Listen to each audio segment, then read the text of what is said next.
Okay, so today I'm going to watch something relatively fresh, that the suitcase murder trial Sarah Boone is going on, but now she's getting on the stand to testify, so I'm not necessarily going to watch the whole trial, but I can always watch her testimony, and that's rule number one. Whether you're innocent or guilty, just don't say anything to the police. Before the trial, in the investigation, interrogation, don't say anything.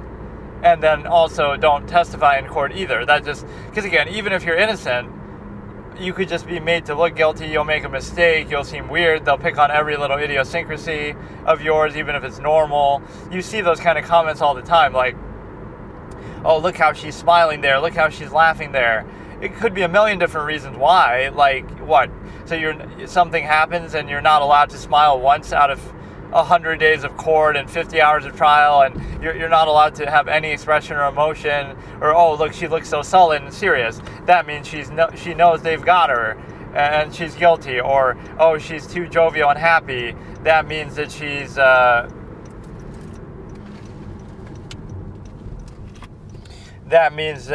guilty because of that. So, like, people will find that any way that they can, right? So that part I don't really like. And so the part that I do like is the fact that, I don't know, it's just better not to expose yourself to that. In the same way, that's kind of what happened in the Casey Anthony trial.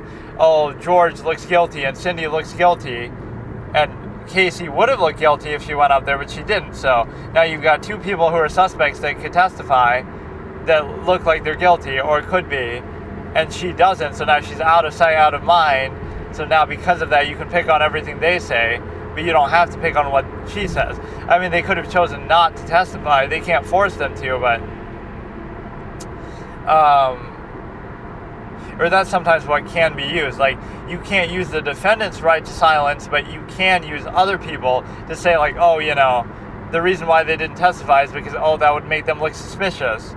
Because they're not on trial. That's why, like, when Jose Baez brings up the molestation and stuff of the dad, right? Like, George went in her room and stuff. The reason why you do that is because, you can say, oh, you can't do that. There's no evidence or something, but the burden of proof is not on the defense. So it's okay for the defense to say that because, again, it's not necessary. George Anthony isn't on trial for that, right? That has nothing to do with the case itself, aside from maybe garnering sympathy or giving context to behavior, right? So, again, he's not on trial. He's not going to be indicted for that, so you don't need to prove it. But does it have value? Does it help your case? Does it have some relevance as far as... So it's okay to come up with a theory that way. Arguably, what should happen is the defendant should have to testify to that effect, though. Like the way that Jody tries to testify what Travis did to her.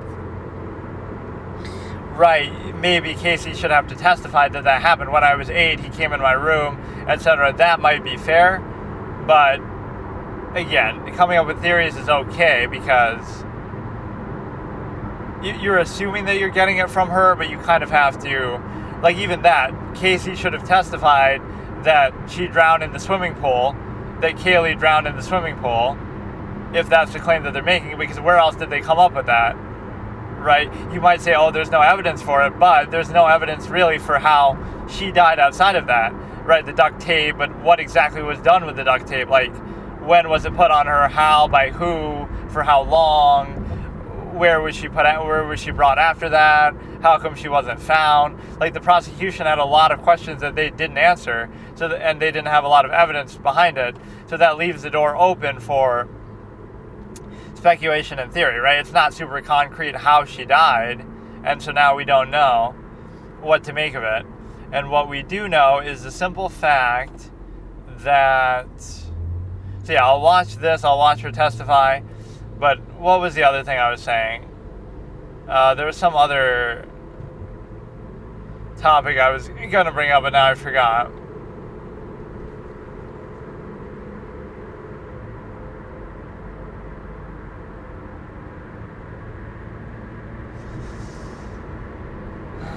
Like, of course, like the fallacy of normalcy, like how, of course, people who are part of some overextended collective, their position is going to be reinforced no matter what, even if it's suboptimal and objectively adverse, so they have to indignantly insist upon it to sort of, make themselves okay with it because it's objectively adverse and suboptimal, and the only reason why they do it is because it's easy to control or something. And so it's a case where, I don't know, people are very easy to control in that social contrived way that is kind of strange and surprising. But no, what was it? There was some other topic, like when it comes to what you do, it's all reactive and overcompensative and performative and I don't know.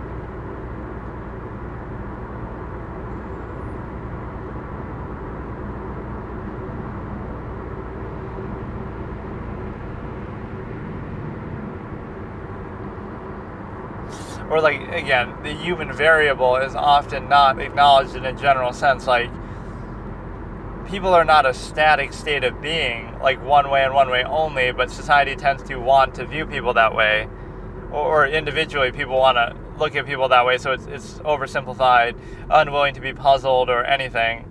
So, like, you want to have some surefire, defined thing and put them in a box and say, okay, that's how they are and that's how they aren't, and that's it. But people aren't that simple, right? Just as the mind is objective and can think of anything at any time, so too can your behavior be highly variable at the same time too. So let's look at Florida versus Sarah Boone. Defendant takes the stand, suitcase murder on court TV. It's like an hour and 6 minutes long, starting at 0000 in 3, 2, 1. I think it was a little delayed, so I'll do it again. It always does that like the first time you do it, even though I started the video and then went back. So we're starting from 0000 in 3, 2, 1.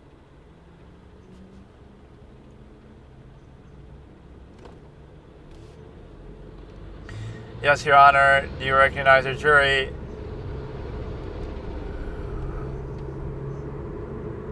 All this stuff being so highly televised is a real bad incentive, though. Especially when they're not sequestered juries, then you don't really believe that people aren't looking stuff up. Of course they're going to. You won't know. They're not going to tell you, oh, I looked something up. So this is breaking rule number 1, but you can't stop them from doing it either if she really wants to. It's just a bad idea. I mean, her best defense is just to argue that she didn't mean for him to die. It was an accident. But he put himself in there, to be fair. So he killed himself. She didn't kill him. He killed himself. Right? I didn't force him to go in there. I didn't hold a gun to his head. I guess she sealed it up. So the failure could be, I failed to render aid.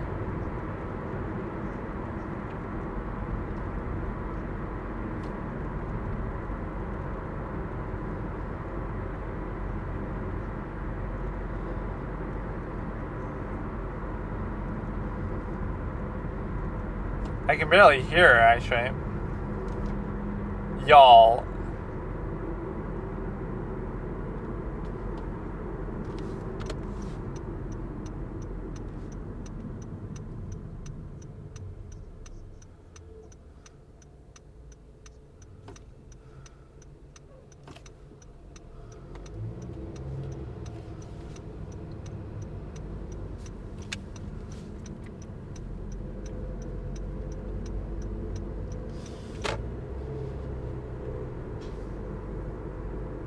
Now they're going. I mean, if you're going to say that was a quick overrule, though.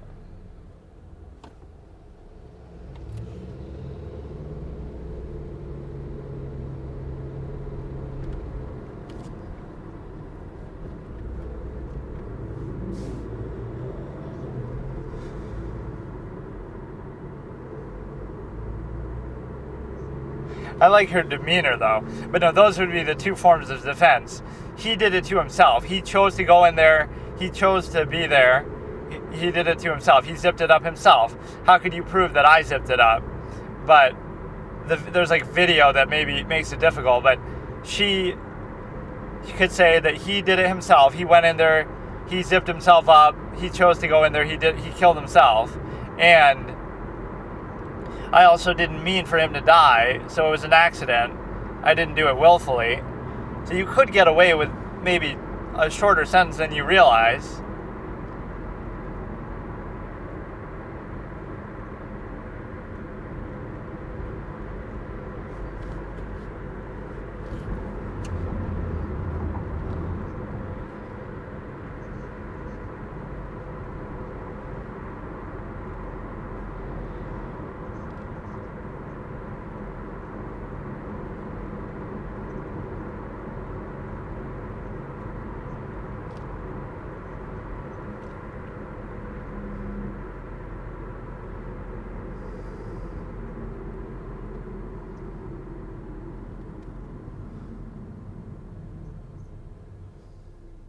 So where are the children now? She's certainly going to lose custody over that.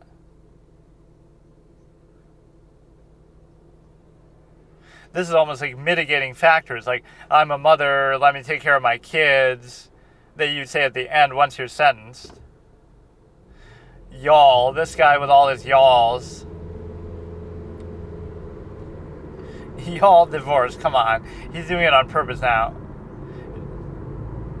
This isn't Texas, dude. It's Florida.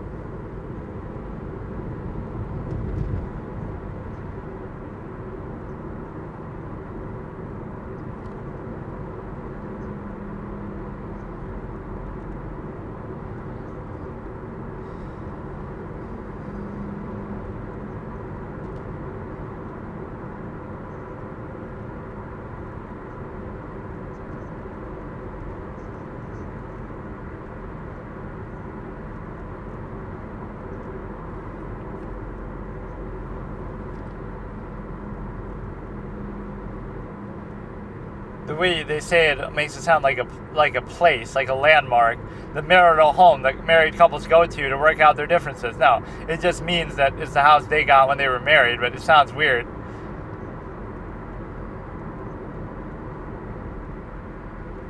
Did I ask if you had a mutual friend there?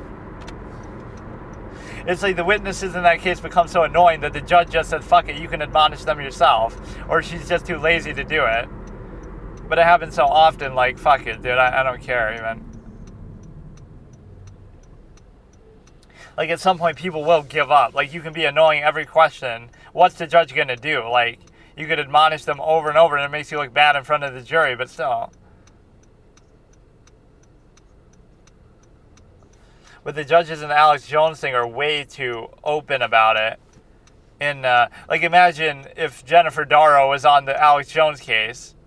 Like, imagine how much he'd get away with doing. And every time she wants to admonish him, she does it outside the presence of the jury. So she's very good about doing that. Maybe too good. Not smart enough to see his death coming.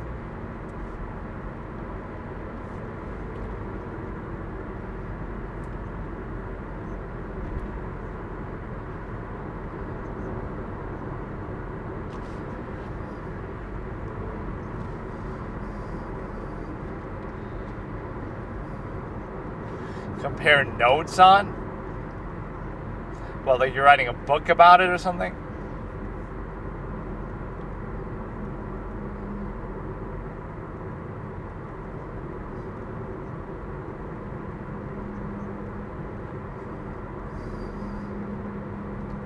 Objection, you said that you had lived together for a time before you got married. Now she said, I was living with him after I got married.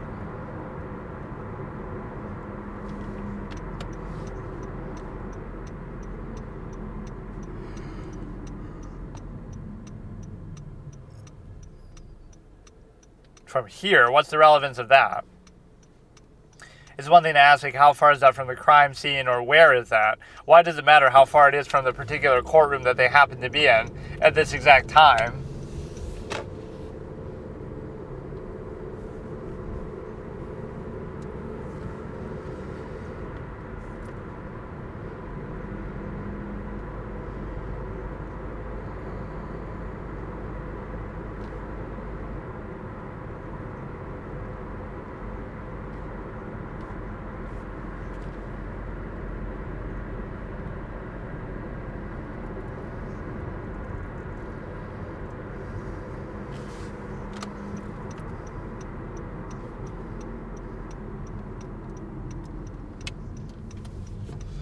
Yeah, that's going to be going all down the drain.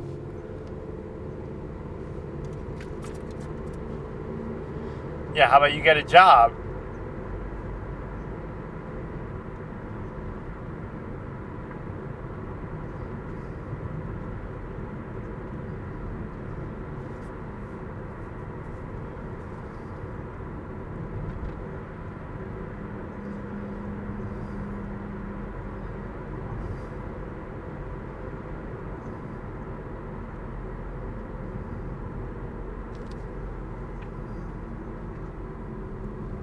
Have some fun with it. Would it be fair to say the Darrell Brooks line?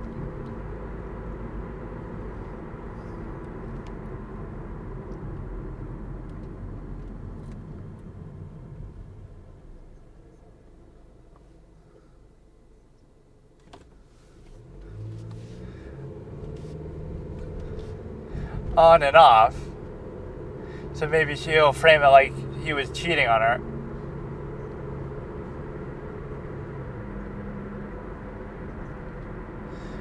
It goes from he asked me to marry him to we're gonna break up.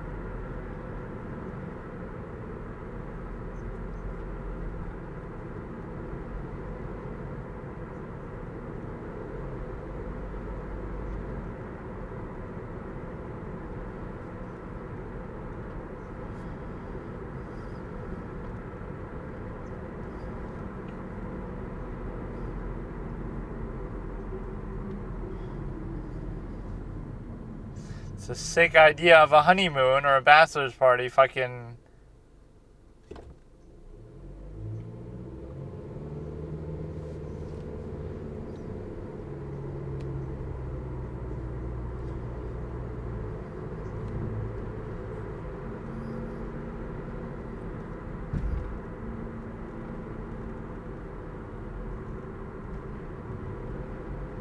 What did he say? Calls for hearsay, but he didn't say exactly what was said.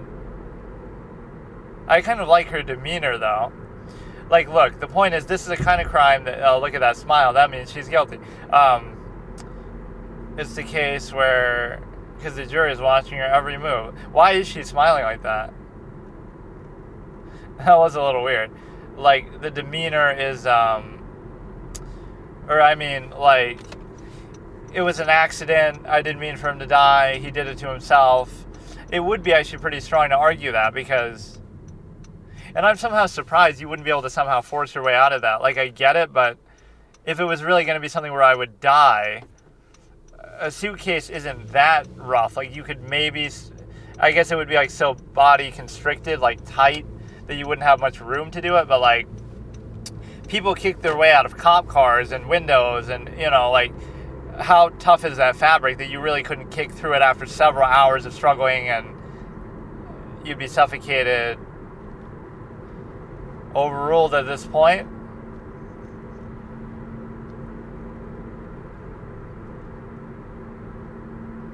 But it was overruled, so you could have just asked that. Yeah, like a proper questioning where you have to go subject by subject. Wow.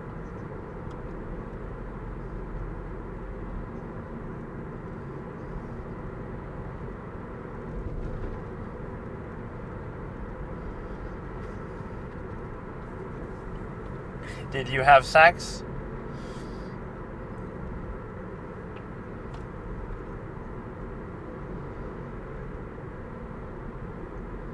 It's a gender reveal role play. You're role playing as the baby that she got pregnant that night, and you're gonna get out of the suitcase and reveal what gender the baby was gonna be.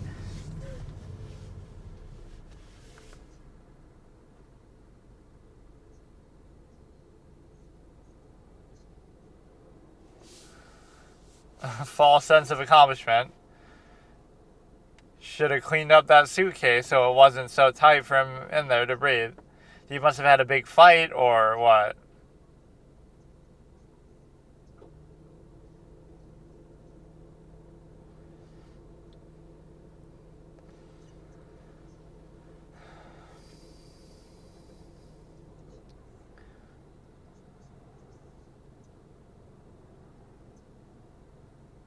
You spend one day together on an off day from work, and this is what it leads to.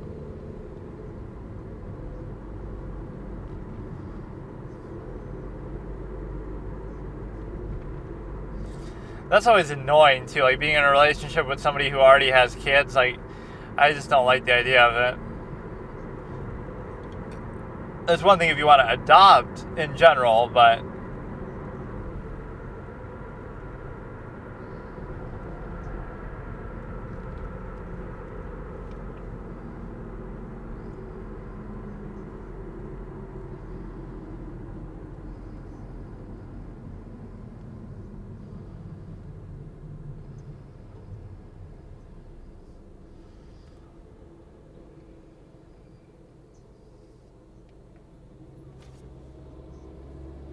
would it be fair to say again?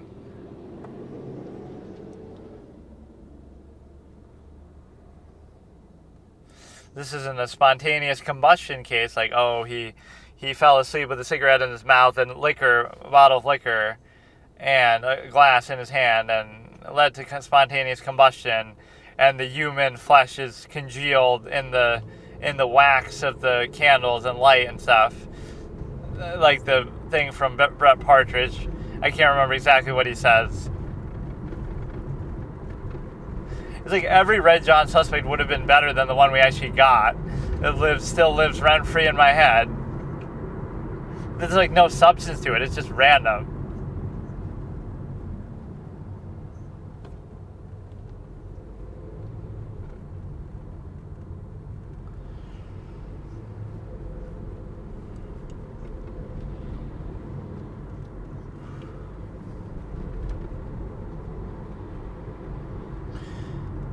So that's all you bought?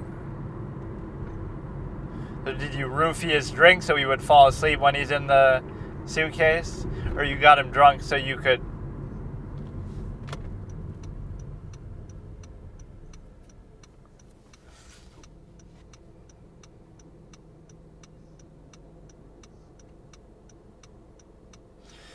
You think you'd pick up some other shit too.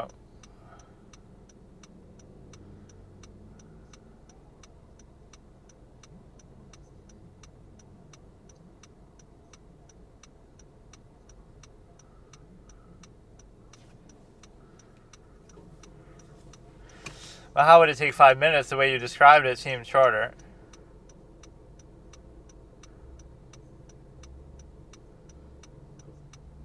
Everything's walking distance if you just walk far enough. Just pull a Forrest Gump and fucking go cross country and like...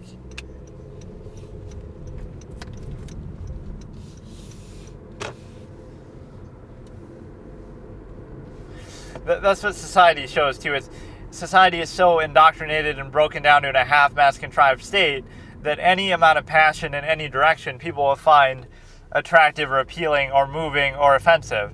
If you're too passionate about anything, could be bad, could be good, could be random, could be insignificant, could be mundane, but it'll move people because they're so rigidly structured and controlled that, oh, some guy's just randomly running across the country, or some random girl just says Hawk Tua on a fucking video, and now you are moved by that.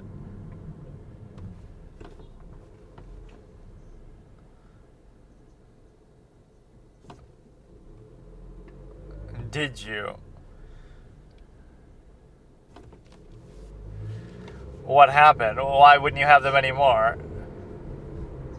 Yeah, and now you went back to present tense. I don't get it. People always try to use that to, Casey referred to Kaylee as in the past tense. That means she knows she's dead. Like, it could just mean that since you haven't seen her in a month, you were so nice to her when she was around. Right? It doesn't necessarily mean that, but... Here's like another contrivance tidbit. It's like when people realize something isn't real, like, or something is, fake, inauthentic, but yet they still do it anyway, and they still embrace and practice the process anyway, despite knowing that. And so what you have is, it raises a certain question that you have, why would you do it if you know it's not real anyway? So I almost want to see the cross-examination of this. That's obviously the part that people would like a lot, or the most, where it's like,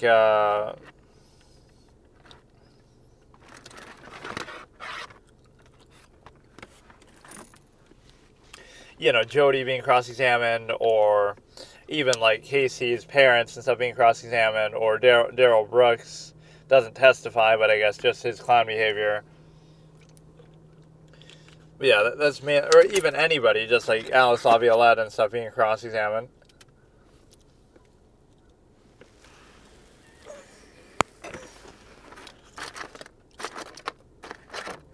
I love that as an objection, though. Can we ask the prosecutor not to yell when Juan's always losing his shit? I just love how angry he seems. And everybody points that out, too. You might think, oh, it's just whatever. Like, you're happy with the outcome of the trial. But Jody says that, like, when people are yelling and screaming at me, it makes my brain scramble. Then Alice Laviolette says that. Then, like, he's just adversarial. Even some of his own witnesses seem a little thrown aback at times by his behavior. Like, he's just a bit of a dick.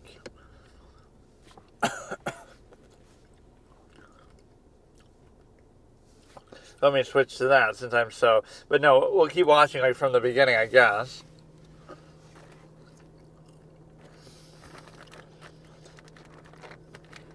I can't remember exactly what part I was on. Or I should maybe try to find the one that's no sidebars to it. So it'll be like day 3 or something? I can't even remember now.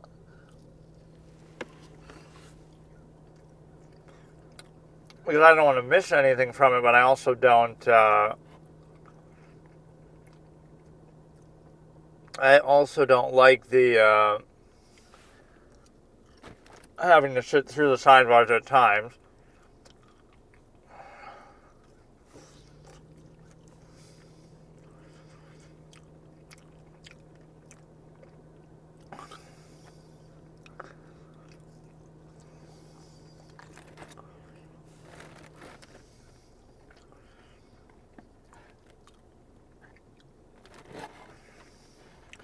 Reporter bias elbowed me. I don't know why. Why I've seen that. Yeah, go ahead, try to sue the greatest attorney of his generation, dumbass, for elbowing you. Like some harassment. Imagine that. And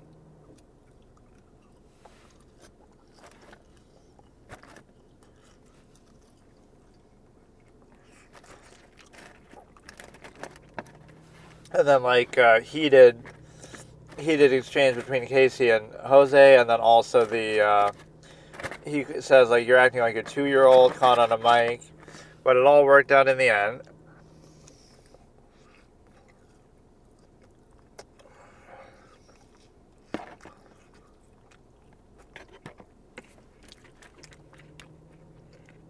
I can't find the actual one because it's not showing up as a video. It'll be as part of the playlist.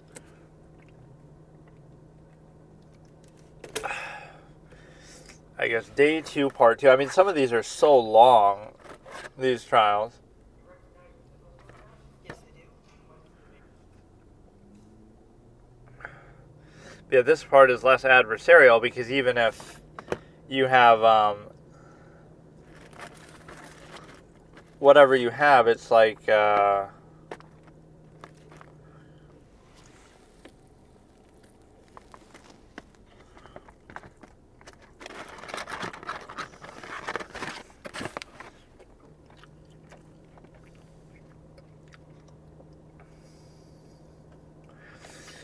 whatever you have, it's a case where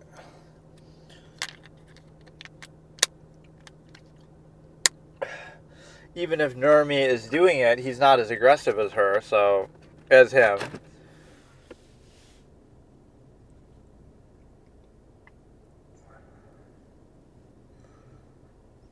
So we're at Jodi Arias trial, day 2, part 2 at 1:23:00 in 3, 2, 1.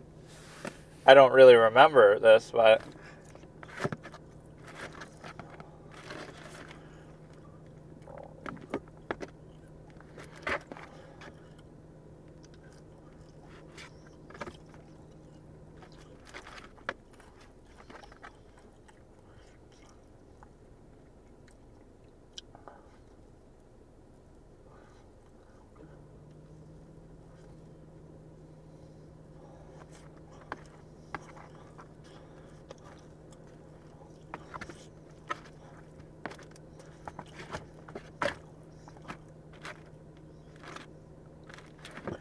I don't remember this actually. What did we leave off on?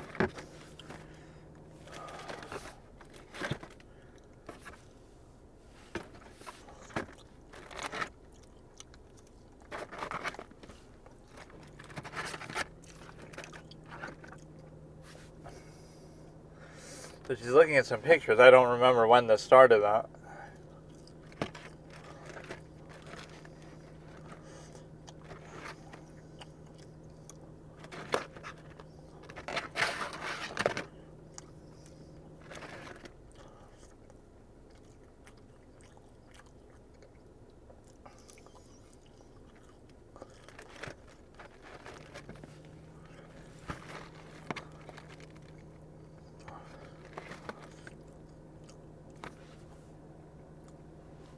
I really don't remember any of this.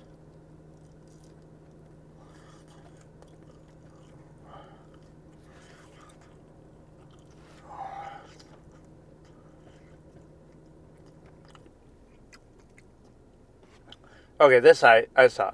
Blue thing.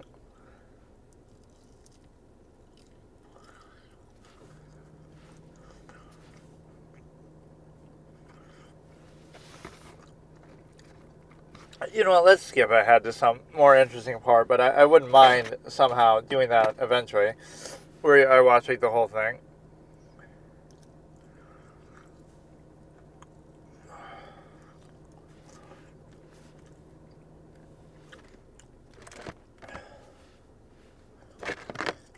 Like we can at least watch from the beginning of somebody's testimony, like Alice Laviolette.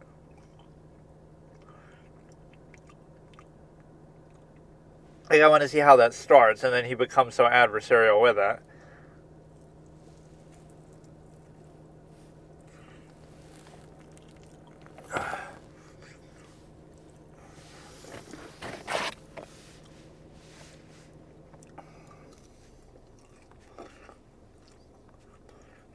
Or, like, just when maybe their case ends. Right, day 14, 15, all this seems to be... I don't know if he does actually cross-examine her at that point.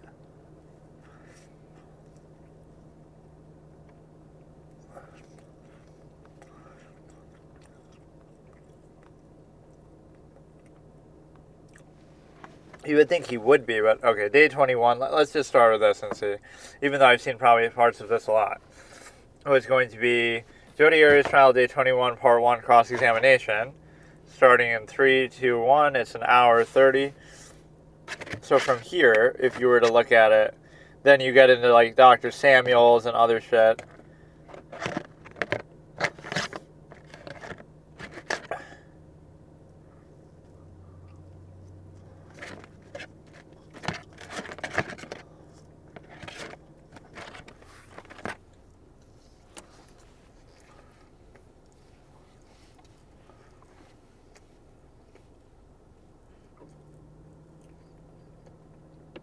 So you might think this is the first time he's ever questioning her, but he might have been asking as the defense is doing it, because they were doing it for like 10 days.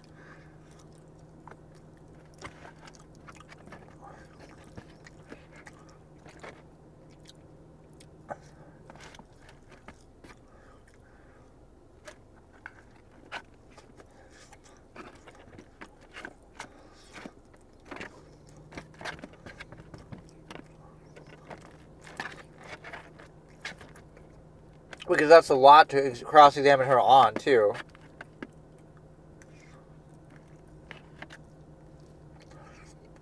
He starts with the dumb sister thing.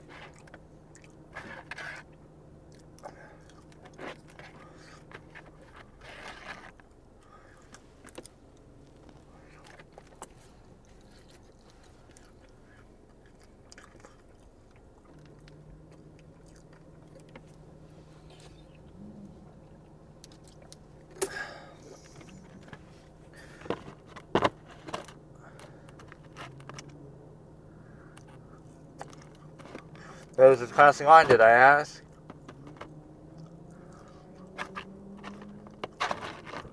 Dude, that's like letting the prosecutor admonish in an argumentative way.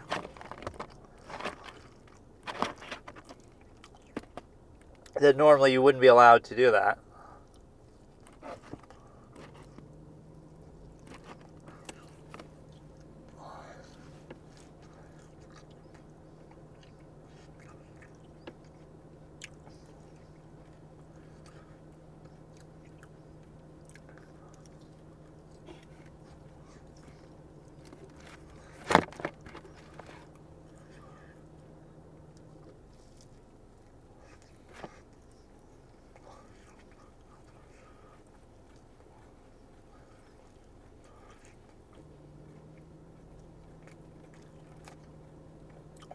You could just say the timestamps glitched out when they recovered the camera.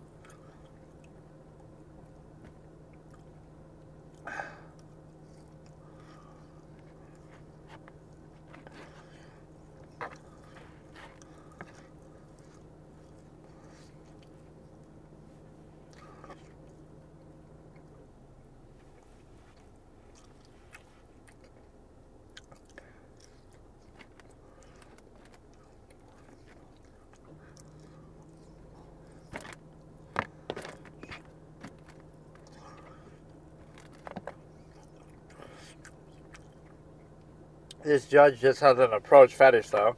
No speaking objections. Like, that's pretty common, but she overdoes it a little bit. Like, they'll allow it sometimes, or they won't always be. So it's not even really Wilmot's fault that she always has to approach. It's just like that's what the judge wants.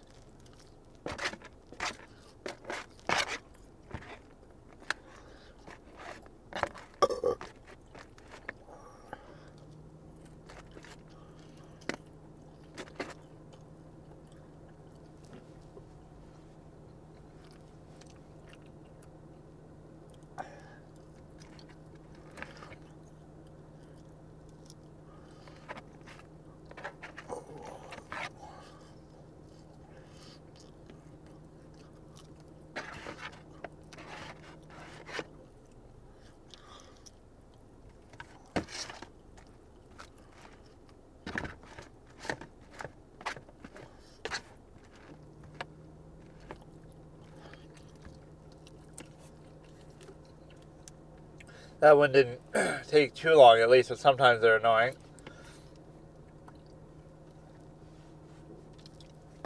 But basically, like, from this part on to, like, part 40-something ends up being very good, because you have, and you can keep skipping the Nurmi part or whatever, but there are still those elements, like redirect or whatever, but there's direct examination, then there's cross, then there's redirect, and then it could go again. You can cross on the redirect.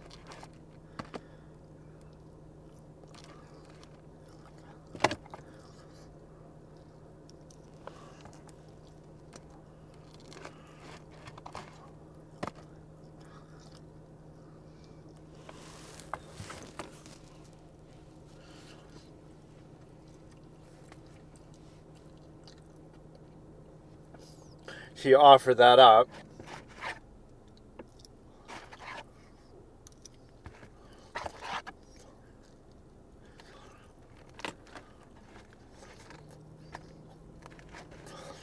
But he's using that against her now because she volunteered it.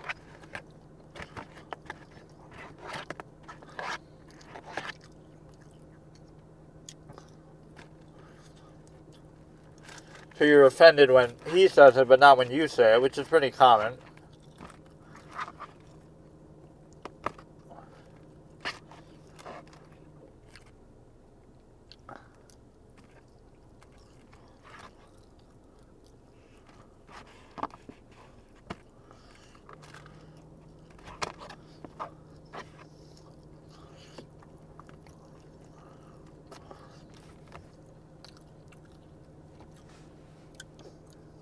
She always got the same coffee, which is a good line.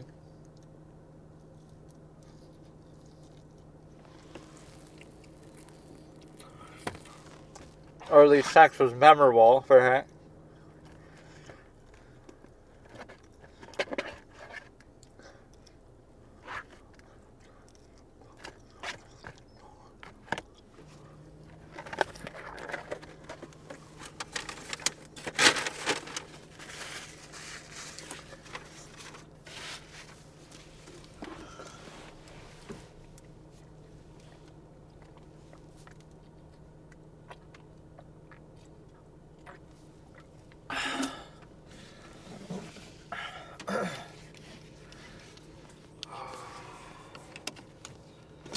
Maybe I should do some of these on 2x speed actually at times, but...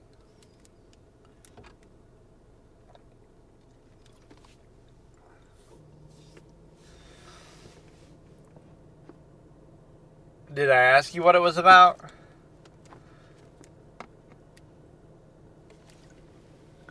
See, this is already argumentative that you... Yeah. It is, though, because you're saying you has a double standard. You could point out the double standard, but you can't just assert that you have one.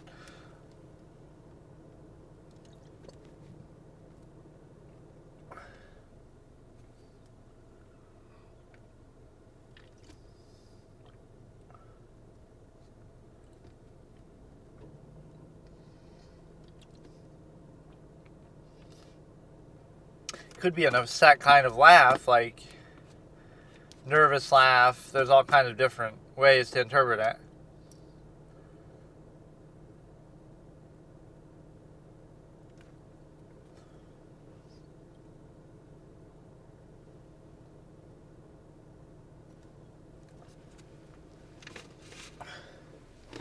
We're not talking about any other night.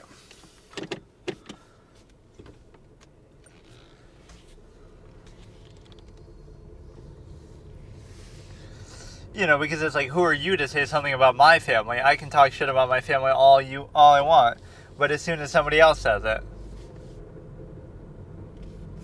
A lot of these could be argumentative, honestly. Sometimes the defense just gives up.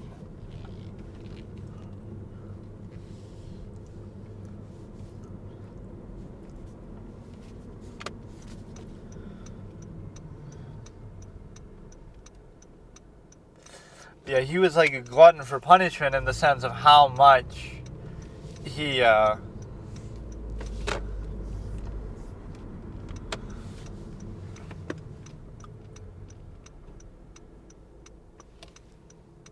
because you thought that he was cheating on you. Because you could still be friends after, so it is okay. Based on him telling me that it was... I wouldn't let you restrict my answer to yes or no. Based on him telling me. I keep saying it, like, I thought it was okay because he said it was okay.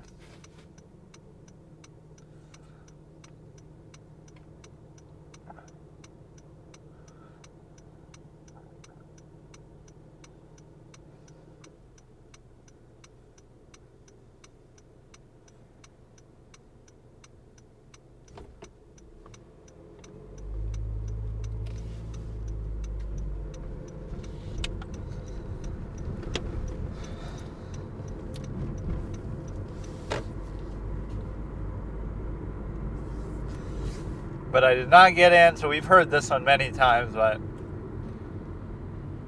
there must be some parts of this I haven't seen. I don't know. I didn't walk in.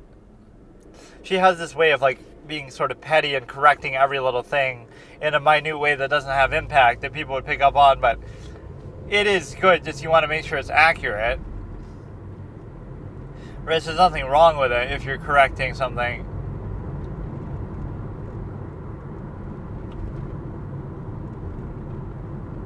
Or she'll kind of like mumble on and ramble on. But he'll also interrupt people a lot in a way that's not really appropriate. You have to say like over-responsive, non-responsive, instead of just interrupting. Afterward, that night, after that night I saw him there that night.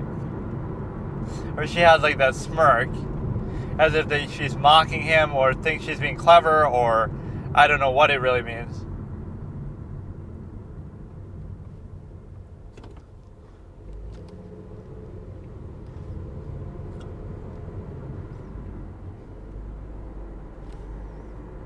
Well, you asked if I knew her name, and the only way I would know her name is if he had told me. She's not wearing a name tag.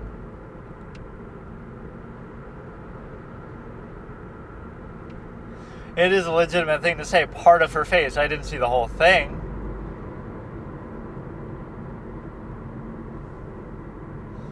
Okay, the biggest lie she ever told, because she's gonna still... After all that, it's still part of it. Oh yeah, they were a little emotion in that. Yeah, look at the way she sort of smiles, though. She likes the attention, or she likes the... She's nervous.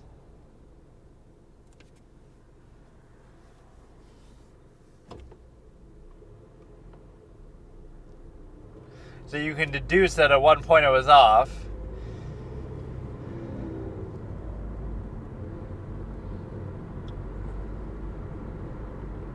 You might think, oh, she's making the story up, but why would she make this up when it only makes her look bad? Right, like you would... It almost sounds a little made up, like it's too convenient that you happen to see him with a woman that makes him look bad, but it makes her look like a stalker. Maybe she doesn't realize that, but she's not actually as dumb as you might think, but...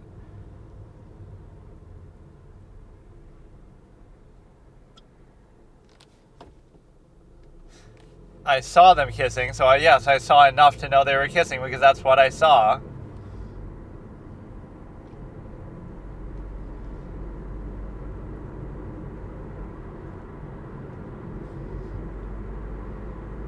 You were able to see it's a female, but how? Objection. How can you assume their gender in this day? If it was a modern trial, how do you know? Having breasts doesn't make you a female. How can you assume it's a female? How can you assume their gender? That's the real crime on trial here. It was a light from the television. I don't mind how she's actually doing that.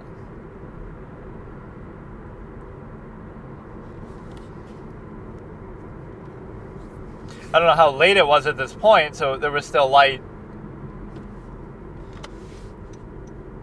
Like it's not midnight when they're doing this.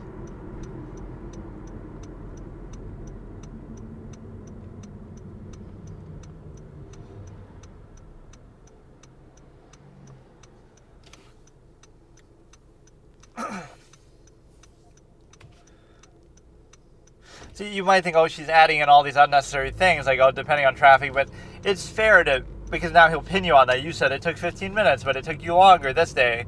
Like, okay, but depending, she's like sort of qualifying all her answers, which isn't a bad thing to do. Like, pretend she wasn't guilty or whatever. It's not, or even if you are, like, it's not a bad thing to qualify what you're saying, so it can't be used against you later or something.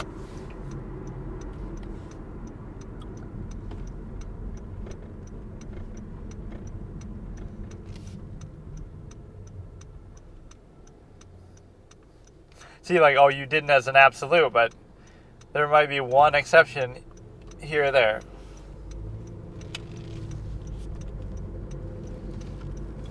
Or I guess with other people. Yeah, I like how Alice Laviolette says that. She says, see, this is argumentative already. What in the world? That's not really a valid for framing of a question.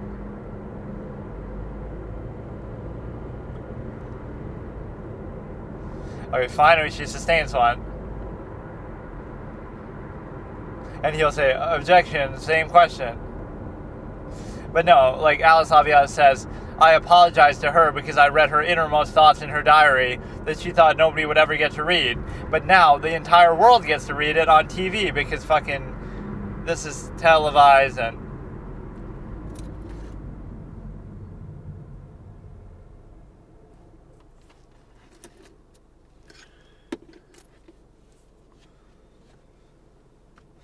I'm not asking you at any point, I'm asking you at that time, at that exact time.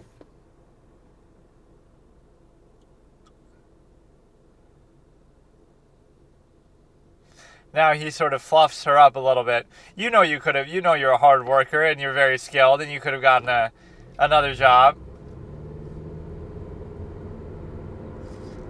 And even if you were restricted, you could still get a work at a restaurant then.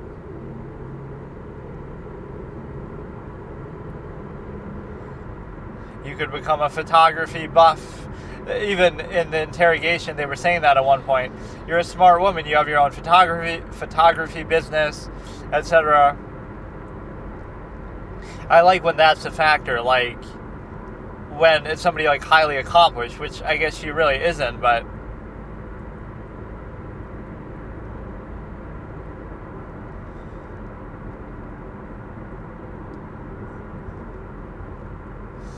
She enjoyed being courted by him.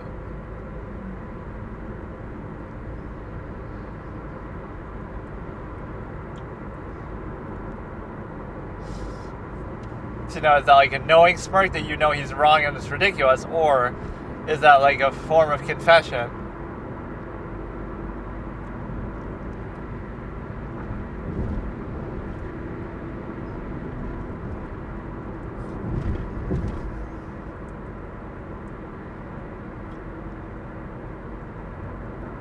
This is the problem. I end up watching the same fucking thing over and over because I can't decide. There's like days and days of this cross-examination, but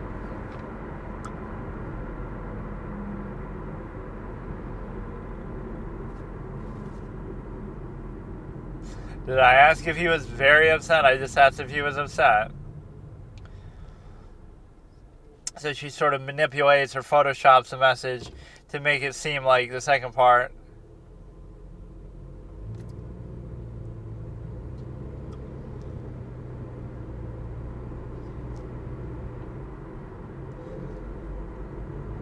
But that's one of her catchphrases. No, I'm not saying that.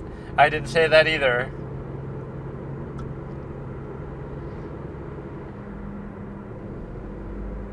Yes and no. She found the courtroom cheat code. Oh yeah, like even lying by omission, that you could just not say something when you're expected to.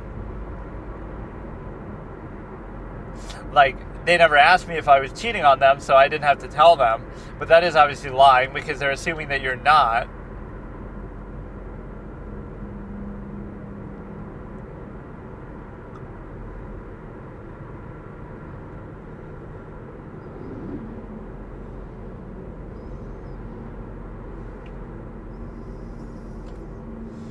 Yeah, whenever he's asking about the double standards, you can point out the double standard, like, you know, this is how you acted here and this is how you acted there, and ask her, you know, something to show that. But you can't say, oh, that's a double standard, isn't it?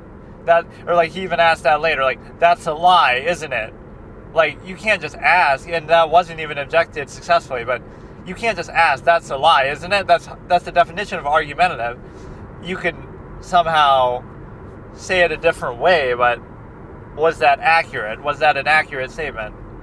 You can't, like, imply what it is.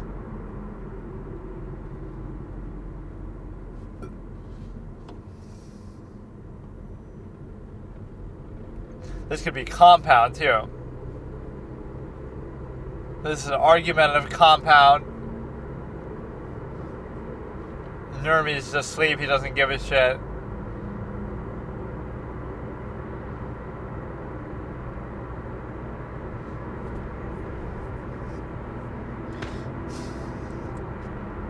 It's a fair point. It can mean other things, though, that she makes here.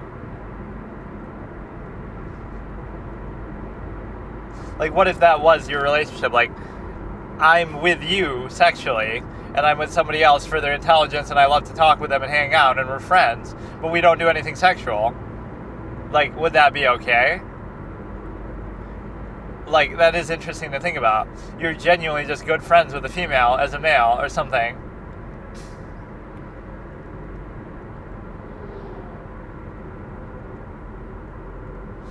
But they weren't really monogamous. They were sort of sleeping around and just having casual hookups and booty calls.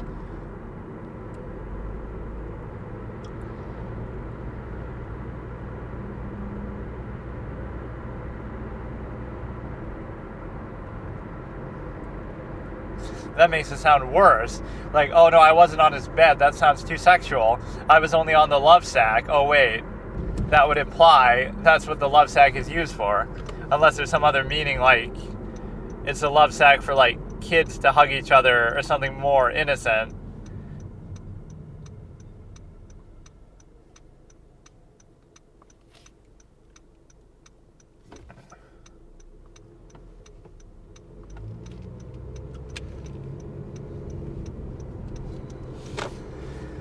She knew, but she wasn't accepting it, whatever.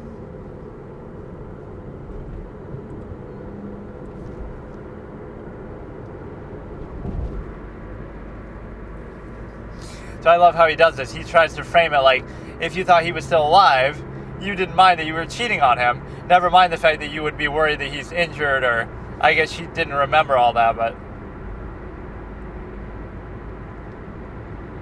So it's to justify. I wasn't cheating on him because he was dead.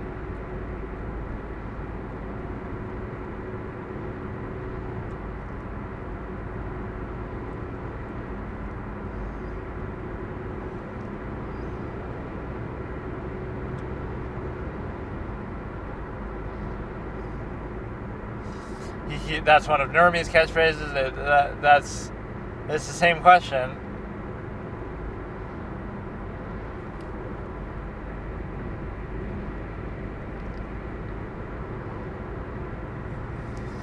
You wouldn't think about rendering aid or trying to figure out what happened or trying to talk to him. You would just think, call an ambulance for him, call, whatever.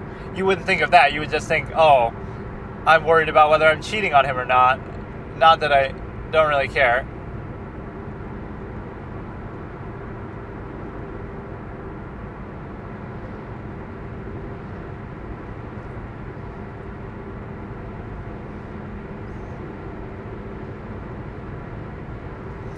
That's kind of a good line. He was still courting me, so I just want to know if they had had an official open relationship that they both consented to, it would have solved all these problems.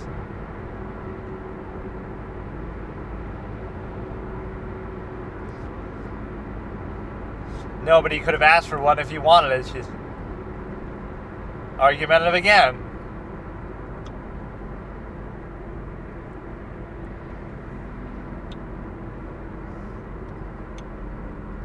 But he would have had to find out, and he would have had no way of knowing who you were with. Just like how you happened to snoop in the... So would it have been okay if you went up to Ryan Byrne's house and been out the window and, looking at you and find out that way? Because did you take a picture of it the way that you're such an avid photographer? That's like one of the tropes of a protagonist in, a detective show or something. Where you should always... in a video game, you should always carry around a ladder, because if you did that, it would solve a whole dungeon. Link carries around a ladder, so now he can skip the spirit temple because he can just climb up to the top. Or there's so many instances where you go through a whole cave or a dungeon just to get 1 foot up, higher. If only you could climb up or jump up. But oh no, you have to go through 50 floors of a dungeon to try to get up to the top or the other side of the mountain. So many times, if you just had a ladder, it would solve all your problems in a game.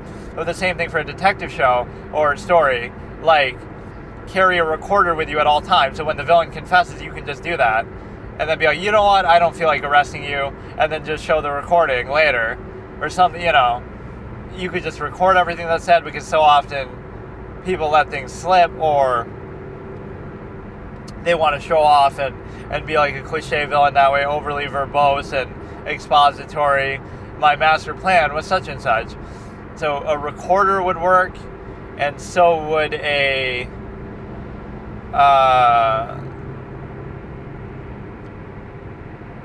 recorder would work, and so would a camera, little hidden camera, pinhole camera. So somebody like Patrick Jane, I think about, all you would have had to do is have that on you all the time. So even when Red John was going to kill you, I guess he would have found that or known you had it, but I guess he was searched by Oscar, but it could be in such a way that it's very hard to find. I just think that's a cheat code. You should always have a recorder, record all your phone calls, everything like that.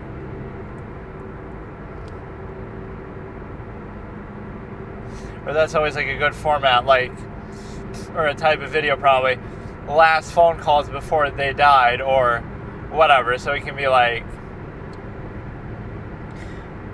but usually phone calls aren't recorded like that, but Chandler Halderson's last call with his girlfriend before he kills his family, or something like that.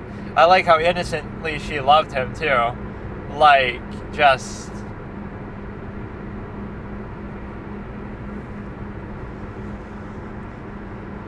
No, I didn't testify in 2008. The way he asked that, I didn't testify then, but he meant you testified that on that day this happened.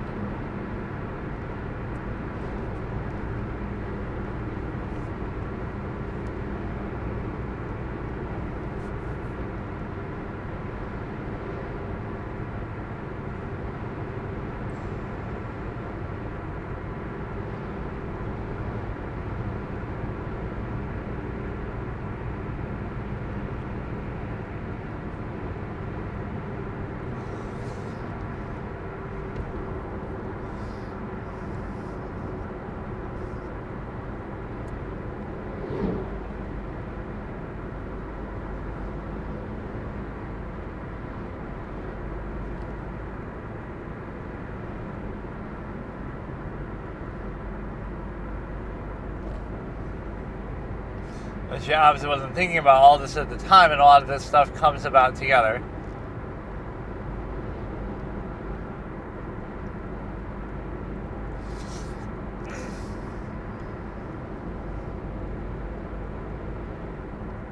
But you just can't see it clearly or whatever.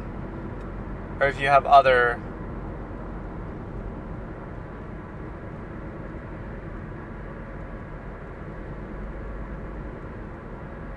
Or you could just say it got worse over time. At first it wasn't like that, but then I exacerbated it. This is a funny line. This finger has had a run of bad things happen to it.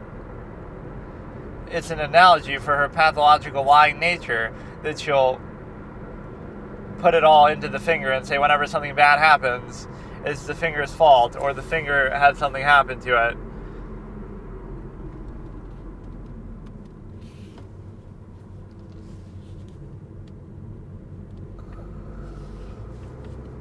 Or she keeps switching now. It'll be, oh no, I injured this way, this the other way.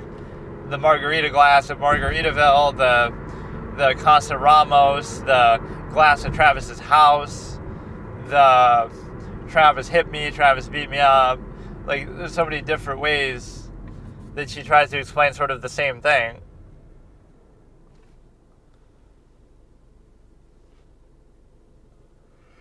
That sort of was argumentative. Yeah, memory can be sort of random like that. Like, I can remember something in detail from 20 years ago, and so it's just random. And I can't remember something that happened yesterday. Like, depending on either significance of event or even just randomness. Like, there'll be some random thing that you remember from when you're a kid. One thing that I find kind of funny is I saw in kindergarten, we're watching a movie, and it was a movie which ended with a guy getting shot into a fountain at like a mall. And it's like, is that really appropriate for kindergartners to watch that movie? Somebody gets shot with a gun and falls into a fountain in a mall, and that's the ending scene of the movie. And I don't know what that movie is, but...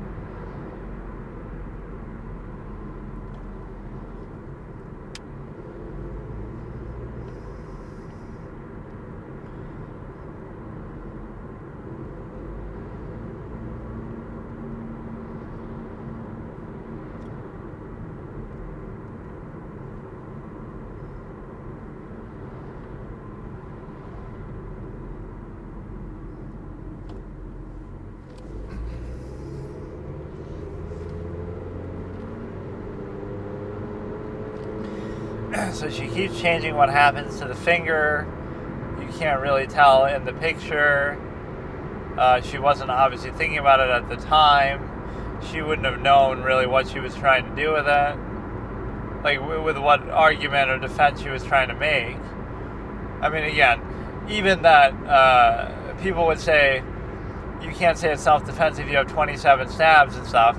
But I'd love to see that scenario where it was legitimately justified self-defense, but then you just get carried away, like Ellie in The Last of Us.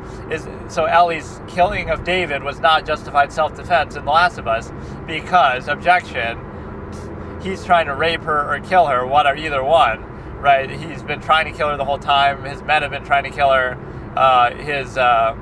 So either he's trying to kill her or rape her. By her own testimony, she says that he wants to kill her, that he wanted to rape me, she says. But either way, she gets the little machete and hits him in the head, and then she keeps going, and then Joel has to stop her. So she keeps whacking him in the head when he's already dead with the machete. So that means it's not self-defense because, you overdid it. But that's exactly what I mean. You're so adrenaline pumping and so angry and so defensive or whatever about it. And because you get a little carried away and overkill them out of anger and emotion and frustration, and you can't help it. And so, because of that, you end up in a position where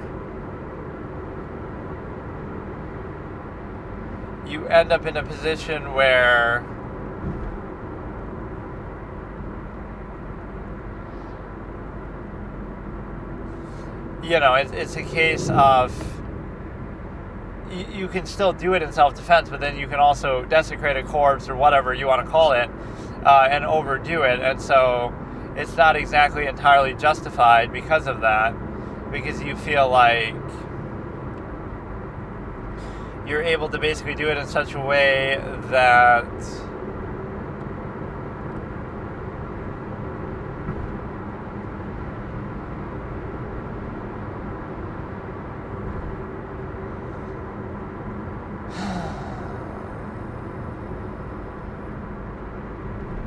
you're able to do it. I'm kind of tired today for some reason. You're able to do it in such a way that, two things can be true. That's actually a pretty good example.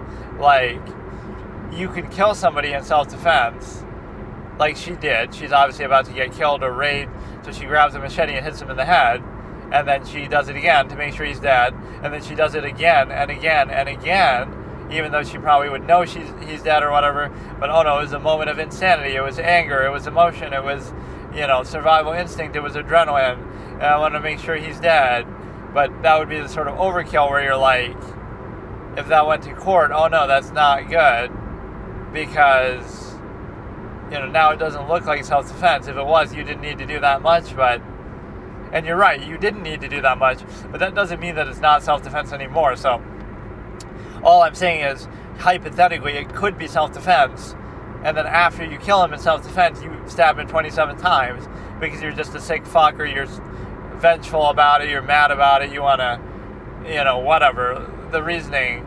So that can still be bad, but it doesn't mean that it wasn't self-defense, right? Those are two separate things, and one would happen after the deed is already done, but it would certainly hurt the perception of it.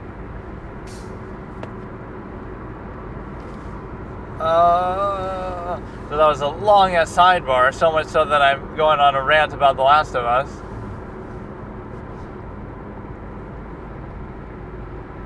Which I still haven't played part 2, or even the DLC, so...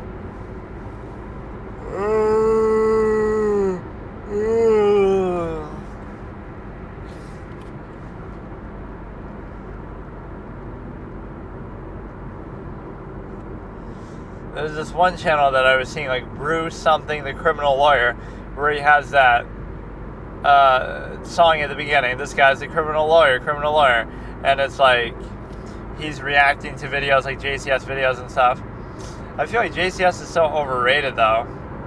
There's too much just him playing the video and not saying anything. They didn't even say anything. They just started playing a video. Like, what? At least introduce the video. What do you mean? Or did I miss it somehow?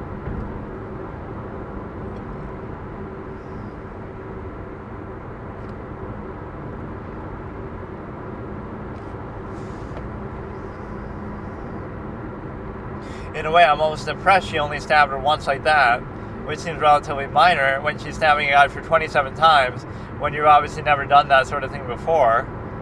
And even slitting his throat, like...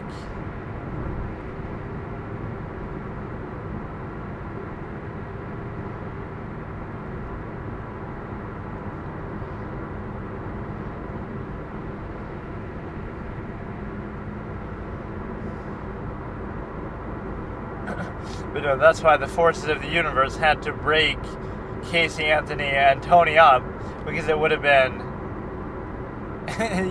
the universe couldn't allow his name to become... Oh, I guess it doesn't really work like that, but his name wouldn't be allowed to become Anthony, right, if he took her name, which is not really very customary, but I find that kind of hot, actually. I'd love to marry a woman, and if, hypothetically, still be an open relationship, by the way, but I'm saying if I did, I would love to take their last name. Just somehow, I like that as a concept. It's just very alpha, like, wow, you're so, I don't know, and I've had that experience where somebody is really, very successful, and I don't know, just an alpha type of personality. There's certain stereotypes like that too. If somebody's tall, they must be outgoing. If somebody's short, they must be mousy and intelligent. If they wear glasses, like, none of those things really have to do with it, but that's how small-minded people are.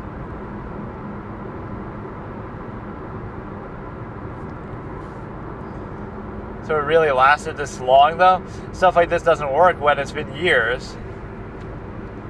Like, you know, some of the, like, it'll get better in that much time.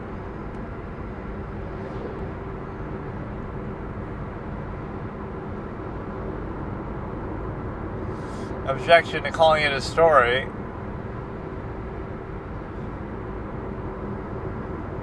Or I like that one where it's like, objection to calling it a murder or a killing. And then that's like some blonde chick on the stand, and she's like making this weird face, but then it's sustained. Because that's up to the jury to decide whether it's murder or what degree of it. So you could just say the killing. I think he corrects it too willingly. Juan just says, okay, I'll call it the killing. As if that's so much better.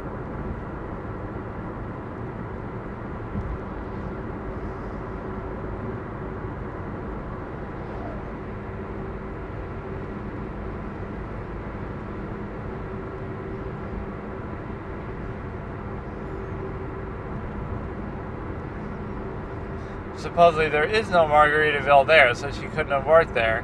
Who is she, Casey Anthony, where she gets to lie about working somewhere that she doesn't actually work?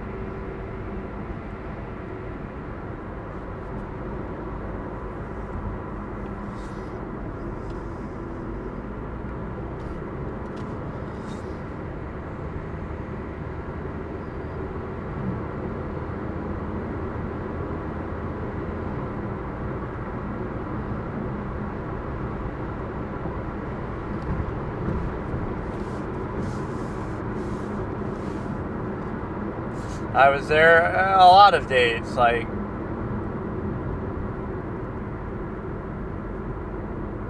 do you remember we're talking about Travis Alexander? Let's start there.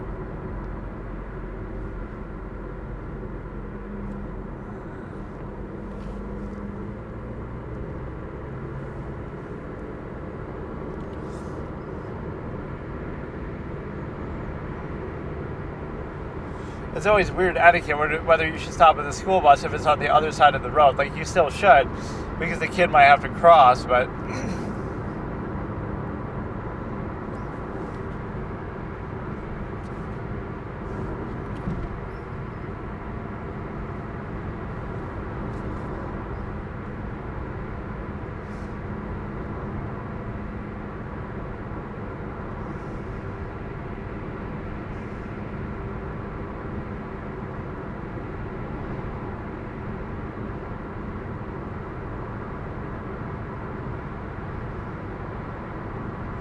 a lot of these seem like sort of mundane points, but they go to credibility, making her look like a liar.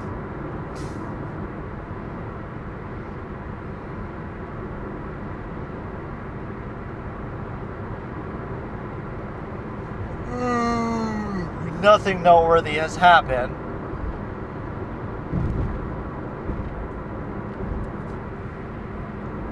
And I didn't write everything in there, I only wrote some things in there.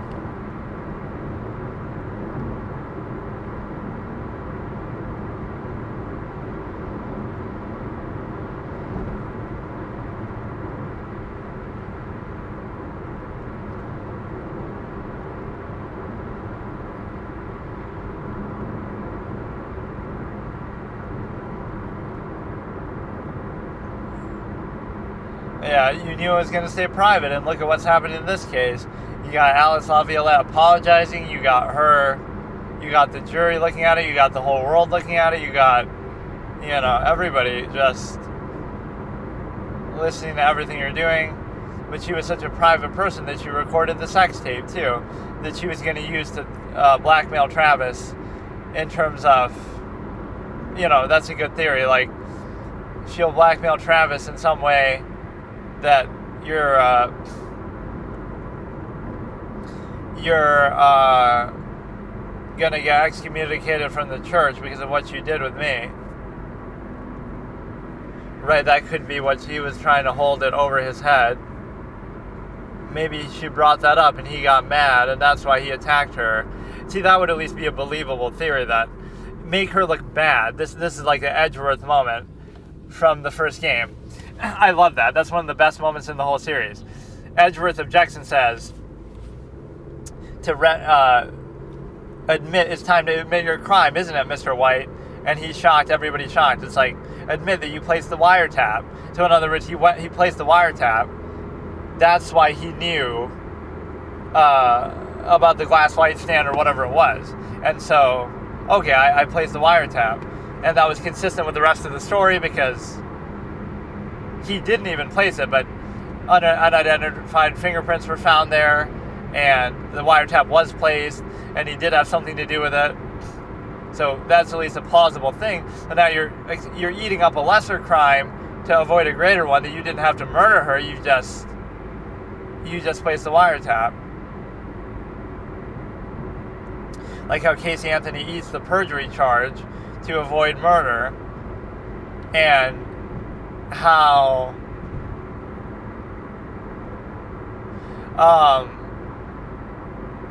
you could do it here. Like, I recorded that sex tape to blackmail him from the church and, use that against him to try to get money or sex or favors or force him to be with me.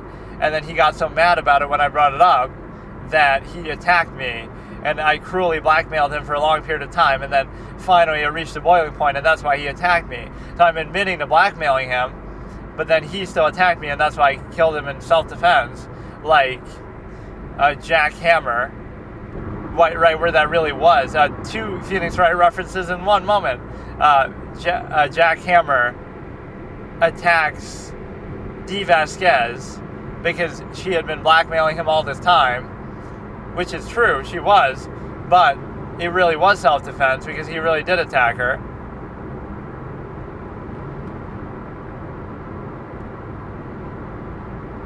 Or at least you can't disprove that, so she, normally she'd get away with it, so it's not that big of a deal. But I guess she got in trouble for some other related elements, and she probably loses some of her studio status and stuff. But effectively, she'd basically be innocent.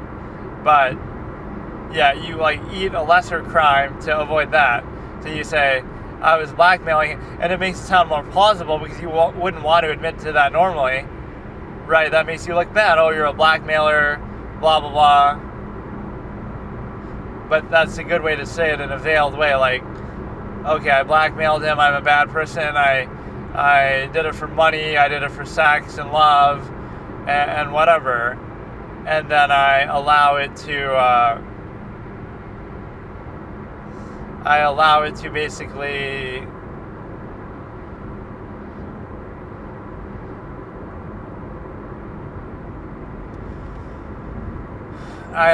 basically be in such a way that, I don't know,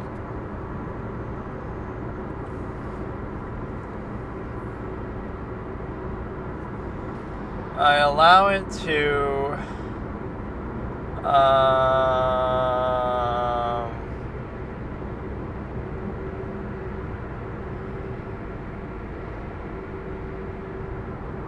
but yeah, I got to do more of that extreme gaming thing if I could. It's almost something I wish I could stream in some way, or do in a different way, but I'm okay with doing it like that, I guess.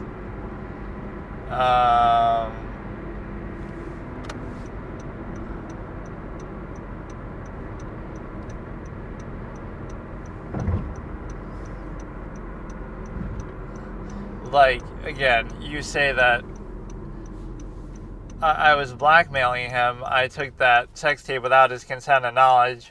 I was going to use it to blackmail him, or I did use it to blackmail him for years, and I used it to extort money from him and favors and force him to have sex with me and to allow it to be a relationship and stuff. And so the reasoning behind it is the simple fact that you have the ability to I don't know.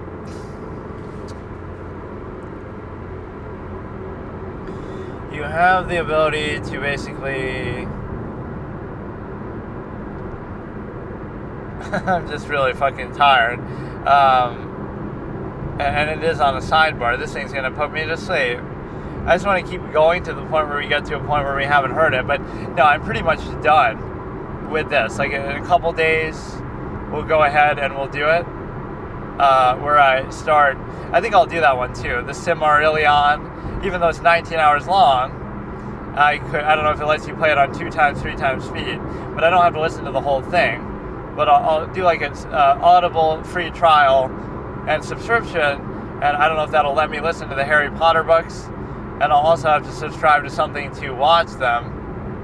It'd be cool if that kind of came together. Subscribe, and you get both the free copy of the movie, or the ability to watch the movie and listen to the book. The only thing I'll miss out there is not being able to play the game, but it's a case where you're able to basically... I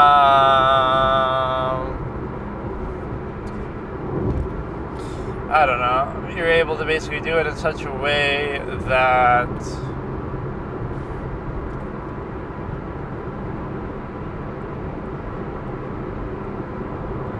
like Peacock and Audible, I'd have to subscribe to both. And if I subscribe to both, then I can watch the Harry Potter movies, I can listen to the books, I can fuck around with Lord of the Rings briefly. So yeah, we're almost there. We're almost ready. And that's fine. I've been planning to do that for a while. I want to do it. And then when that's done, I'll watch some big name series. Although I probably won't watch it all the way through.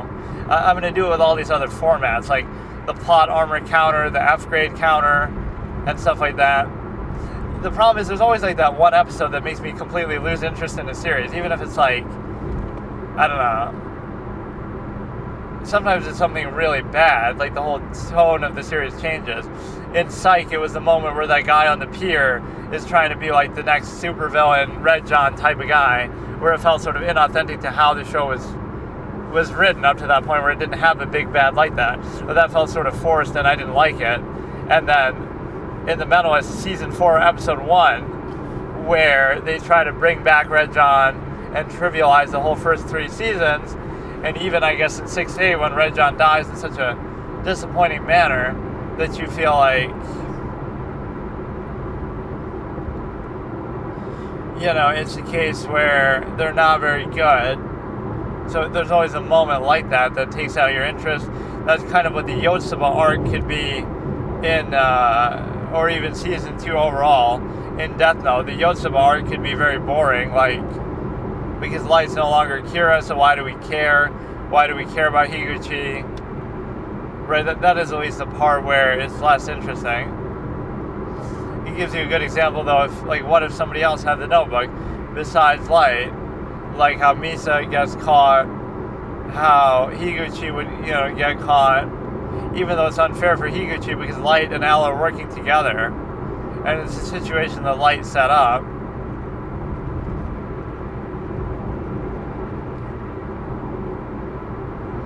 So the sidebar stuff is finally over, and I'm about to fucking fall asleep. I'm not even acting like to make fun of the fact that the sidebar is so long. I'm genuinely just really tired. This whole drive, like I've been like a low tone of voice and stuff.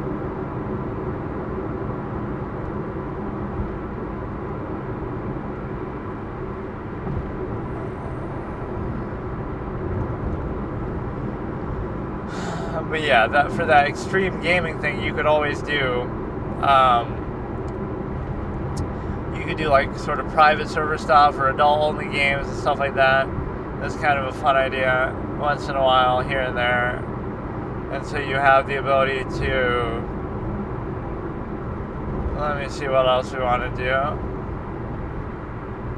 Or I could do React sort of content, even if it gets like copyright striked or something. I'm not a big fan of doing that though, just in general, even if you can see it here. I never like to show the video or even play the audio, although I guess the audio is pretty easy to do. Like, you rarely get in trouble for that. from what I can tell, at least, like, I did Girls episode 1 and something else, like, when I didn't have, like, a headphone for it, and so it's like, I was able to have the audio of the show playing in the background, and I didn't actually get a copyright strike or in trouble or anything for it. And the reason why is because they don't care as much about the audio than the video, I guess. Looks like Juan's waiting for something, but I don't know what. I didn't hear him say anything.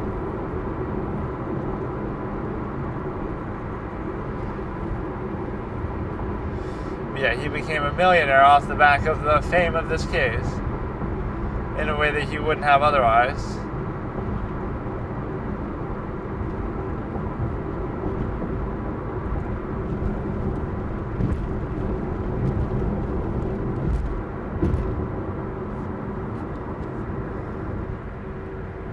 Or they're just kind of talking so quietly now I can barely hear it.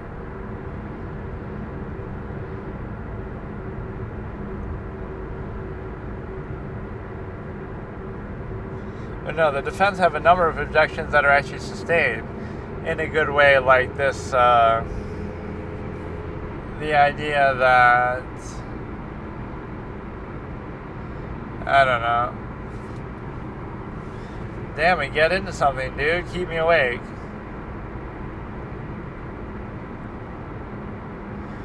By definition, a journal is meant to be private, unless you're J.R.R. Tolkien's son and you want to exploit his work and combine it into the Silmarillion that we're about to listen to.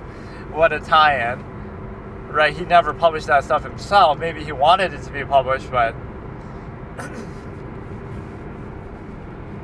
the biggest thing you got to do as a writer, or at least my pet peeve would be, you want everything to be logically consistent. You don't want it to feel arbitrary, like,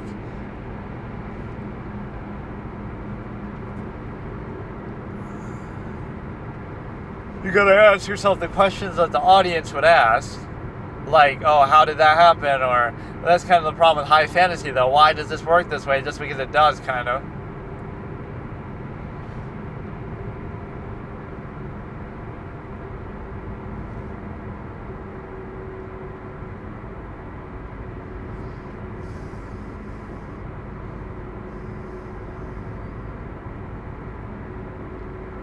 But because you wanted an explanation.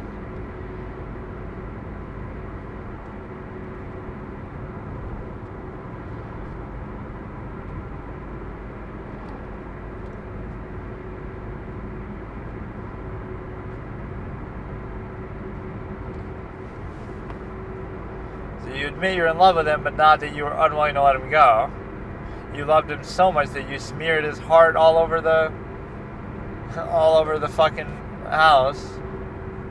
You really made his heart explode. A regular Cthulhu-Molly Shannon crossover moment. Those wow boss quotes and voices are so fucking good from back in the day. That's one of the highest production value aspects of the game. Like, I'd love to see that in single player games more, where you have just whatever you want. A lot of identifiable characters, bosses, you're going through a dungeon and you have that happen. And so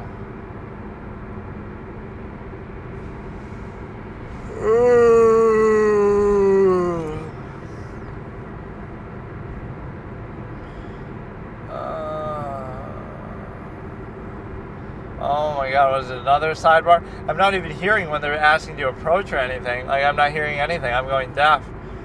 Like, they just approached again. Like, you took a 20-minute break, then you ask her, like, 3 questions, then you take another break, now sidebar. We get to look at the family crying, and again, I'm not making fun of the family, but I think we get it. Like, you're crying. On day 1, you're crying. On day 20, you're crying. On day 60, 50, you're crying. Like, we get that you're sad. We get that you're crying. We get it. And so you're able to basically, it gets to the point where I almost like doing it this way, where anything that I would normally watch on my own, I just watch on here and record it. Like, oh, I don't want to watch anything unless I can make content out of it. I'll become a 24-hour streamer. Not that I really am doing that, but that's kind of what this is, and I have so much time, like when I'm driving, that it makes it kind of, see, sleep deprivation is like food deprivation or something, that you can go to, the first couple days are the hardest, then your body kind of gets used to it, it becomes numb, not unlike, you're tired, but then, even without sleeping, now I'm a little fresher because I sort of withstood the initial tiredness, and now I'm fine, right? Like, you have to just do that. So, some of these parts are a little bit annoying. It's not even like you can hear what they're saying in the sidebar, so it makes it kind of pointless. In the one case, you could always hear what they were saying. I forget which one it was. Like the Alex Jones case, I guess. You could always hear the sidebar. Okay, so here I'm going to do,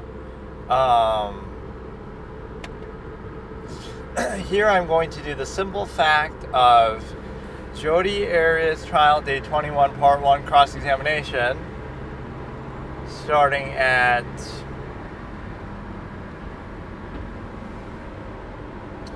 I can't actually tell what it's at, so that's unfortunate. Let me let it play for a little bit and figure out. But there's a lot of silence and sidebars and pauses and stuff in here that I'm not really a big fan of. Looks like an hour kind of on the nose, but I can't tell. So there are like other videos in here, but I don't know if it'll be all encompassing here.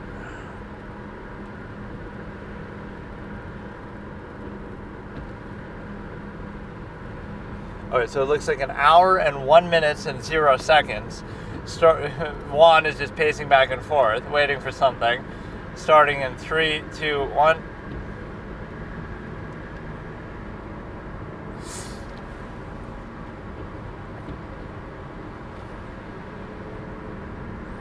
Juan's getting his angry face on and stuff. I like when people bring that up too.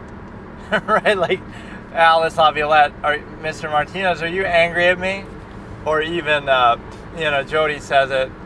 Usually when men like you or Travis are, it's like, I don't get it though. They always say, like, you heard the testimony of this person. Like, does that mean that every witness is always in here all the time? Like, I guess sometimes they say that they weren't privy to the testimony, but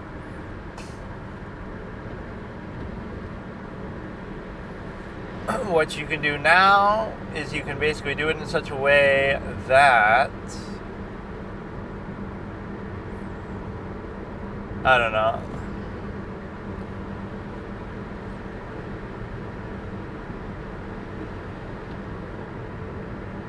Another sidebar, you go from a sidebar to silence to another sidebar, like they needed time to review it, but the court didn't apprise everybody of knowing what's happening. So this judge's weakness is she makes the jury sit there and wait through a sidebar and approach a million times because she doesn't like speaking objections or whatever. So she makes the jury sit here for too long like this, whereas Jennifer Darrow makes them sit outside or in the other room, in the library or whatever, too much, because she's too kind of passive and lets Daryl Brooks dominate the proceedings still too much in such a way that is not good.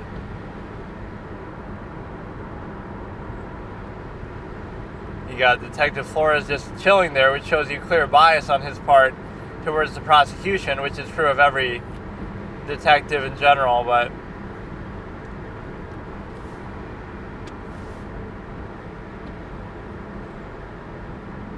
it's a little quiet too. Chronological time.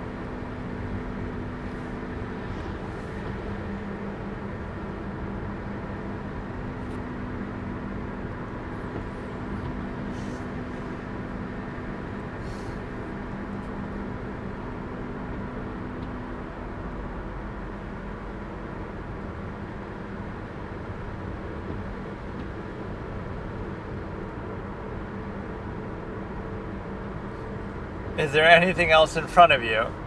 he makes comments like that though all the time. Look how quick Nurmi was with that objection, though. He was on it. He was on his ass on that one. Asked and answered, argumentative. Like, he's not letting... This is what attorneys will do. They'll set the tone. Like, I'm not going to let you bully my client. I'm not going to let you... that's like a statement objection. But a lot of the time, it feels like they're just sitting there and they don't give a shit. They're kind of tired of it. Nothing new, nothing noteworthy.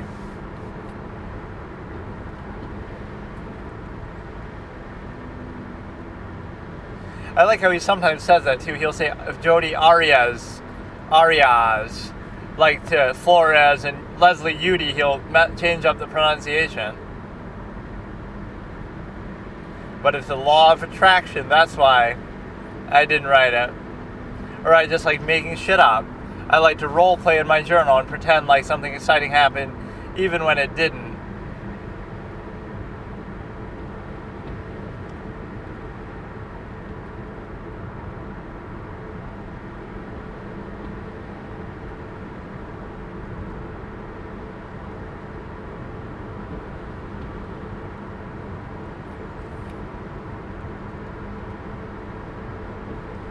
I'm not asking if you ski.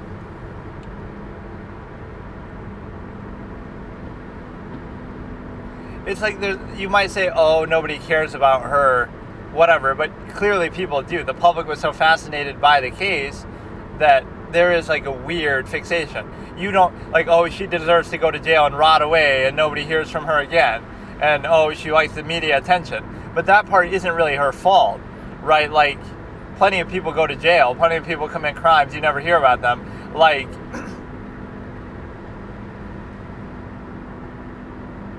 so,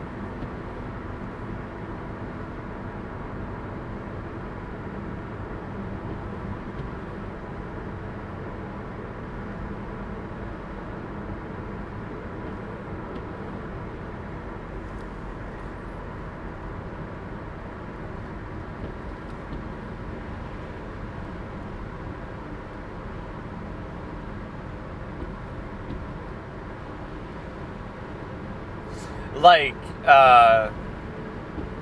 you might say all these idiosyncrasies and stuff, oh, she thinks she's so clever or whatever, but evidently people do find her fascinating, even if in a negative way. Like, they don't just care about her going to jail and getting put away, they care about every little minute detail, and they want to get invested in the case, and they want to watch it, and they, whatever, like, that they have like a sick fascination, kind of like what I'm displaying now, but you're watching it like it's entertainment. So don't pretend like, oh, you're doing it for justice and self-righteousness like Casey Anthony.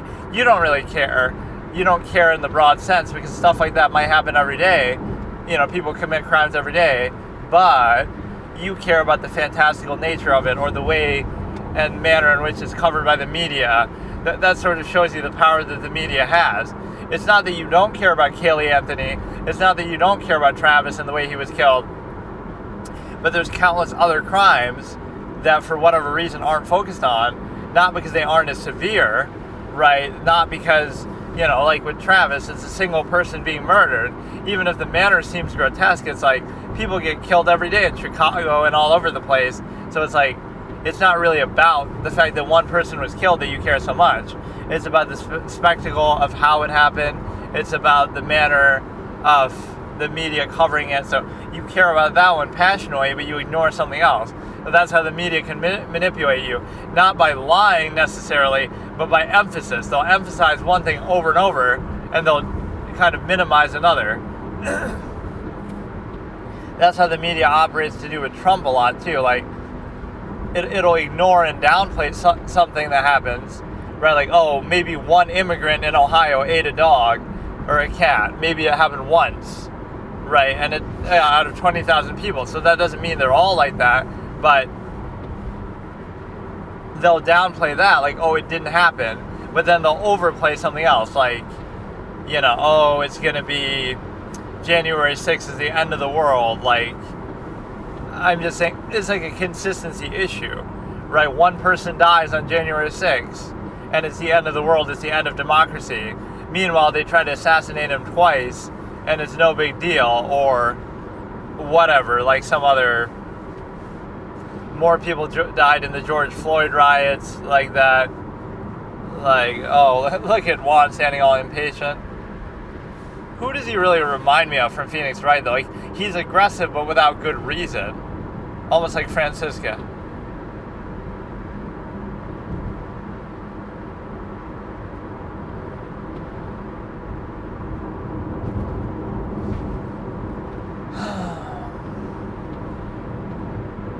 What's the point in doing that? She's holding her glasses up so that she can read. Then what the fuck is the point of the glasses? They're cosmetic glasses that just... I don't get it.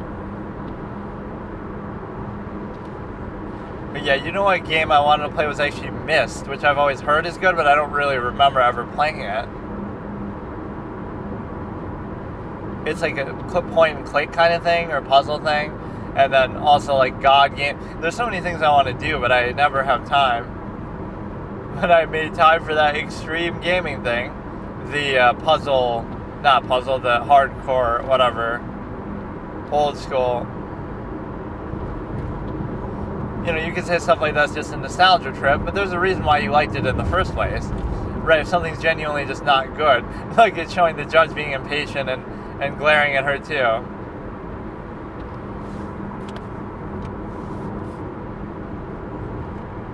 It shows the judge waiting, it shows Juan waiting, it shows Nermi waiting, eating a donut.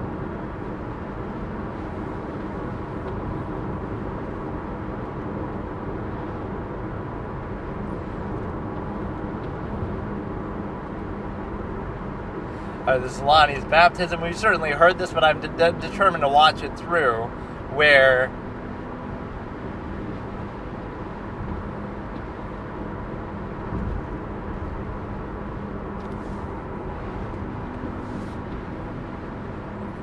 mainly he tries to use her own testimony against her here, rather than going back to some statement she made in the media or something years ago, but you can always lay the foundation for that, and then he'll keep playing it over and over, like the Detective Flores thing, where he's, showing that one over and over, what to do with the shaving, whether he shaved that day or not. But she does say it like, it took a lot of convincing prior, as in, that could mean a prior day altogether, or prior to that day overall. Prior, when he was shaving, like last month, I had to convince him that he'd let me take pictures of him when he gets his body toned for Cancun to show it off to Mimi Hall and get friend zoned.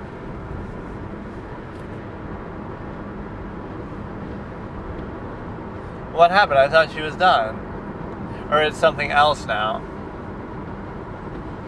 No, I have short-term memory, so I can't answer it because I won't know what just happened. Like, is that an excuse for murder? Basically, you could excuse for not knowing what happened. Like, I'm the guy from Memento, so even if I kill somebody, I have no idea it happened. That's kind of what she tries to do anyway. Like, I don't have any memory, I can't remember the fog. None of that really matters. Like, what you do is what you do. I don't care if you're aware of it or what. It maybe undermines the intent a little bit, like, oh, you didn't intend to do it, but it's a case where you're able to basically... Holy shit, there's too many pauses in this fucking shit. At least this one's sort of justified because it isn't really a sidebar. It's actually her just sitting there reading it. But it's a case where, yeah, objection, I can't read. I have a first grade reading level, so how am I supposed to do this? So what you're going to do is you're going to figure a way to,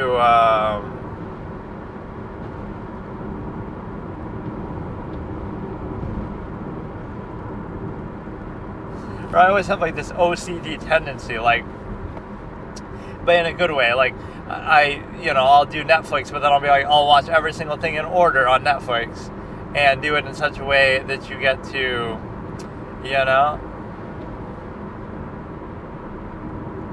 you'll do it in such a way that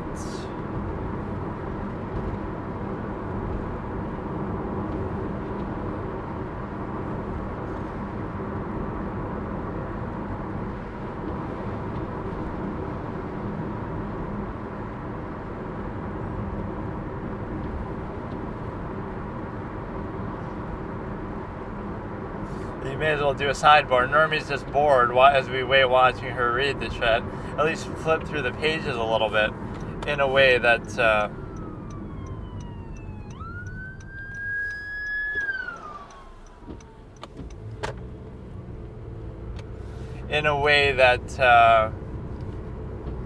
gives us a little ASMR sound and stuff. One of the sidebars got caught, though, where they're talking about her torturing pets or abusing pets when she was younger. Right.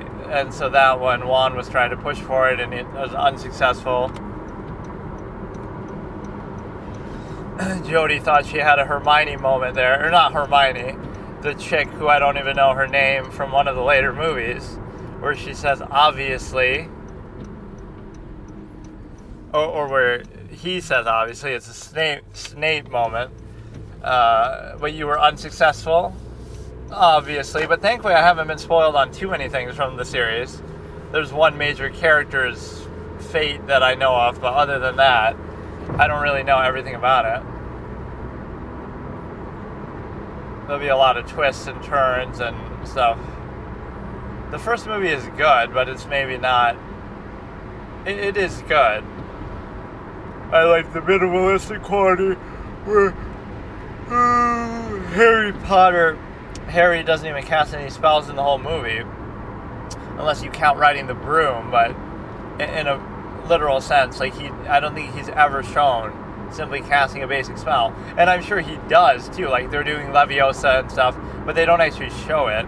And so they're sort of downplaying his abilities, and they're sort of saying, you know, whatever, that he's latently talented, but he's not immediately, you know, abusing it or super active with it. Holy shit, we'll just put everybody to sleep, dude. I kind of don't like her with the glasses look, though. If you were to choose an aesthetic, it looks better here. But yeah, everybody becomes too personally involved with these things. Like, I can be objective. Like, it doesn't matter that she killed somebody in terms of on a personal level. Like, I'm not going to say like, oh, I hate her, I dislike her. It's like you get the treatment that you get, right? You deserve to go to jail based on that under the law. That's fine, but I never make it like personal. So Casey Anthony might be neglectful that she didn't call the cops for 31 days, but that doesn't mean she killed Kaylee, so it just keeps cutting back. This is like a comedy skit that she's maybe she's just a slow reader. I mean, she is doing her best. She's reading. It doesn't look like she's pretending. He asked her to read a long-ass passage, but that way she can't complain that she doesn't know what he's talking about here. Yeah, like how much could you ask somebody to read? Could you read this 1900-page book by J.R. Tolkien and tell us what you think? Like, what is the limit or the extent of being able... Whoops, I spilled my water on it. She is sort of petty and peevish to the point where she might even try some shit like that.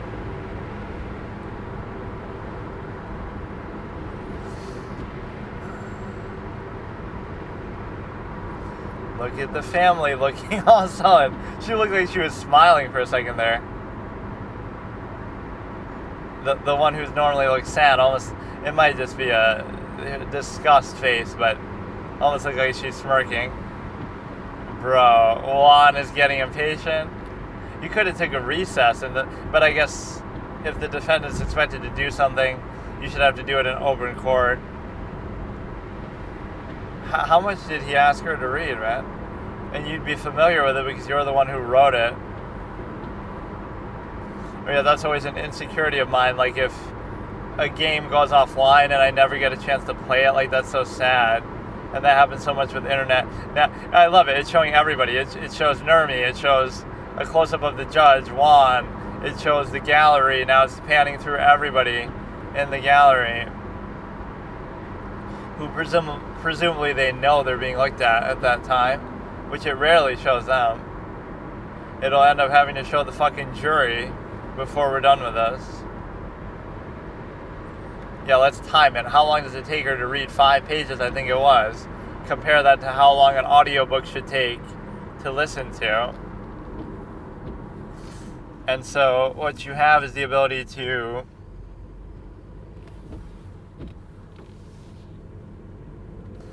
I've never really done that either.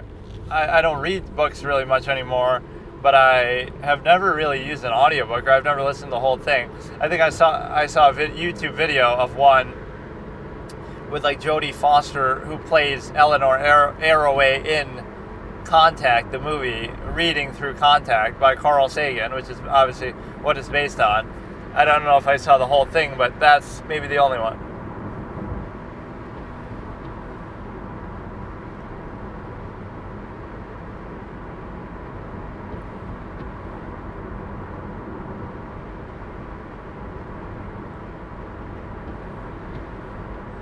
Rock pops. He said it wrong. Pop rocks.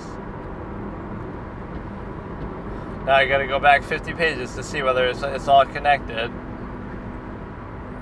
I have to lift up my glasses to be able to read, so what the fuck is the point of the glasses? I like how she explains getting glasses too, like, I never knew the world could look like this before. Or it's some nearsighted, farsighted thing. Never ask anything of a woman with nothing to lose, because this is what they can do, is just waste your fucking time.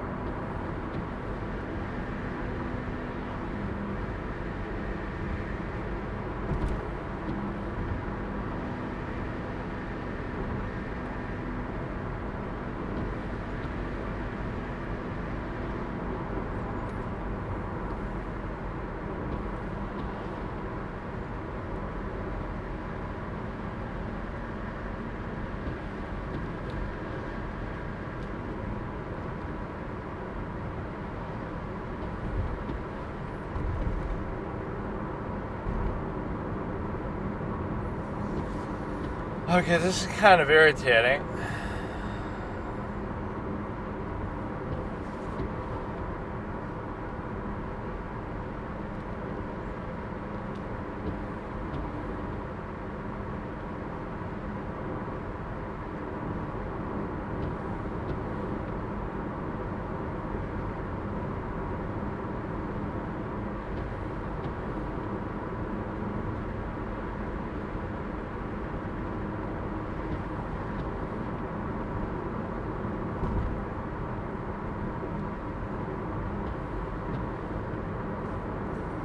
They're even telling her to read more. Yes, they were doing the Pop Rocks Tootsie Pops at Lonnie's baptism. We get it. Hurry the fuck up. I'm getting bored of this shit now.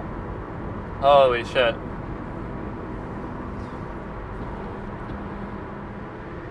I gotta sit through a sidebar just so I can wait to sit through Jodie reading this shit for 20 minutes. Which maybe isn't her fault, but it's just a fault of the expectation. This could be all like character assassination, prejudicial evidence, like you're able to do something else.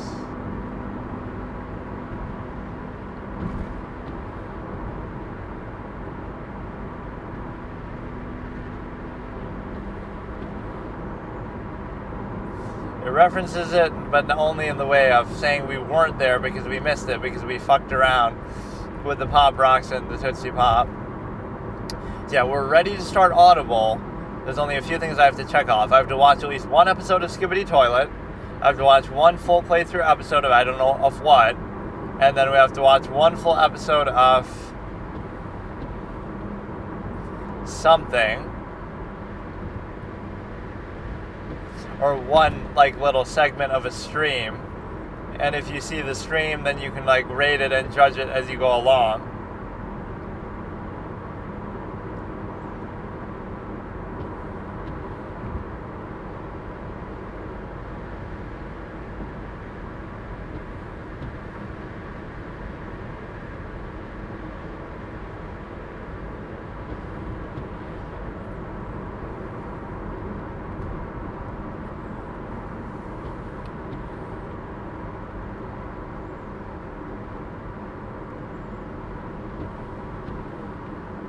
They're being sort of nice and cordial to each other now, but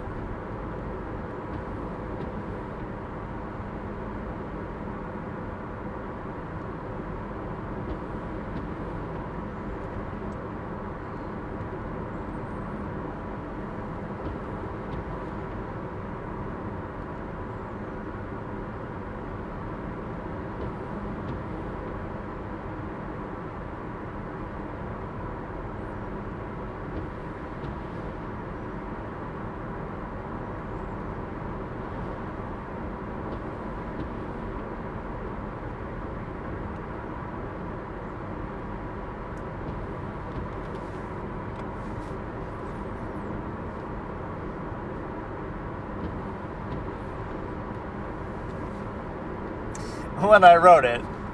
No, when I wrote it, it said that, but then it changed. I get it. She's using like some advanced invisible ink that changes over time. When I wrote it, it said January 21st or whatever, but now it says something different. It adapts. It has a mind of its own where like it changes to whatever date I want it to be, or it tries to match the day it currently is.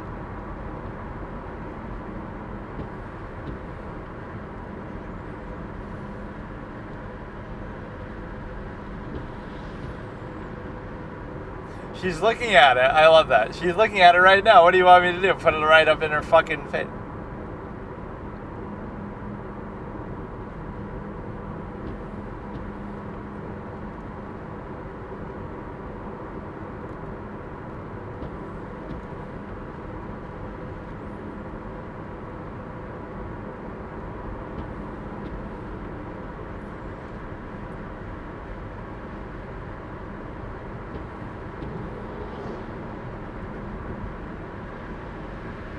Yee. I love how she does that.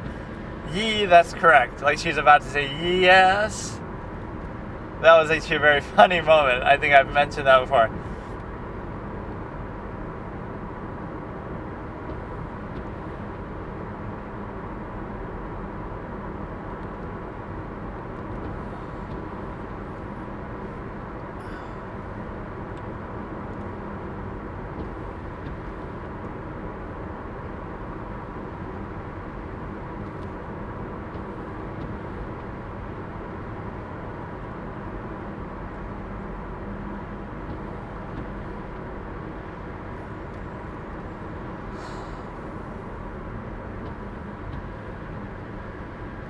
No, it's for Jody Alexander because I was so in love with him that I already consider myself as taking over his last name. Yeah, let's do a character stats comparison of her and Rose from How I Met Your Mother. But like who's crazier or who's better at their stalking behaviors. Rose is very dedicated though for a long period of time.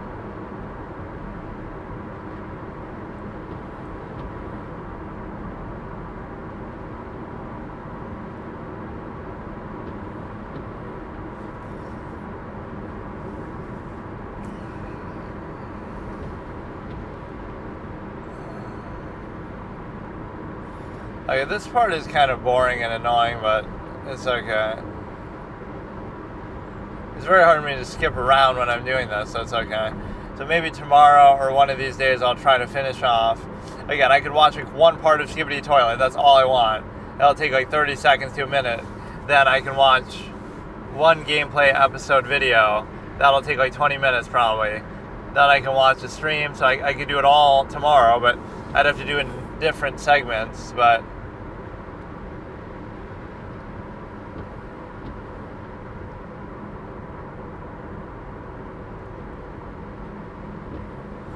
no, I had another page in there and I ripped it out. I wrote about something and I ripped it out and burned it because I didn't want anybody to find it.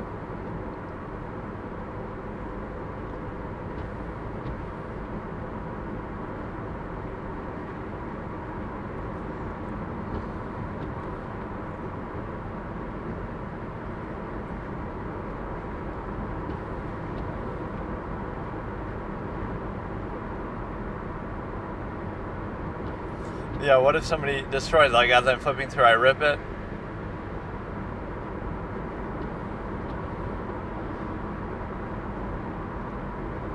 And you make, oh, this is the biggest cuck moment for the jury too. You sit through sidebar after sidebar, long ass sidebars, then you sit through her reading. Now you have to sit through Nermi's fat ass reading this shit, reviewing it, and then go on a break. Like, give me a fucking jack off session here, dude. So what you have is the ability to look at it from a perspective that Jody is, I don't know. I'm just tired, but no, we'll try to wrap this shit up, and I could start Audible pretty soon, in like a day or two if I really want here. And the reason why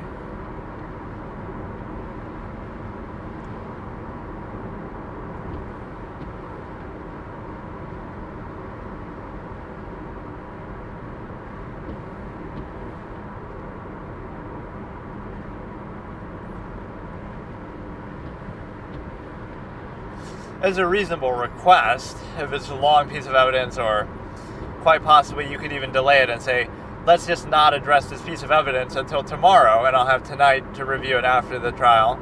And, so we'll say, I'm not going to rule on it, I'm going to give you time to review it, and that's okay, and we'll decide on it here. And now we get the little state seal. What does that mean? We're actually going to watch through that, or it's already on part 2? It'll go right into there, so at least that part it skips. I think most of this will be fine without the sidebars, but... So day 20, there's going to be something in here that I haven't seen, I'm sure of it. So this is, well, at least maybe not in a long time. Jodi Arias trial, day 21, part 2, starting in 3, 2, 1.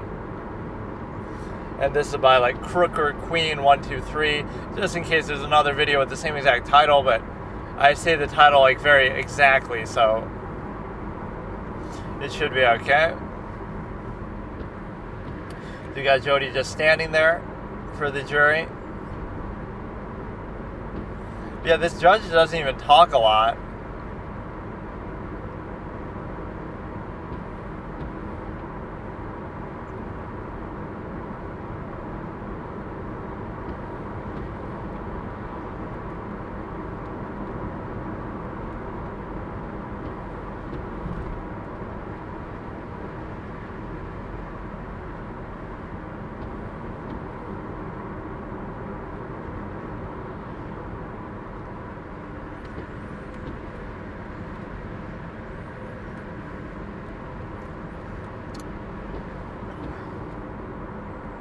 Could be a days-long event, though.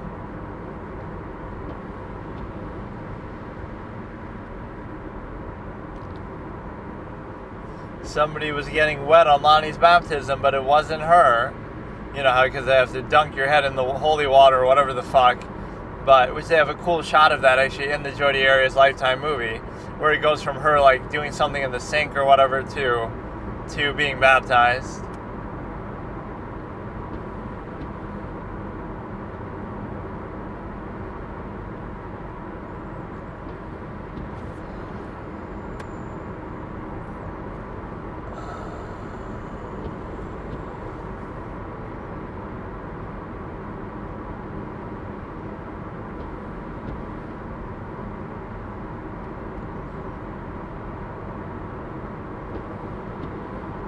No, I ripped a page out. I ripped a whole bunch of pages out because I was embarrassed. How could you disprove that?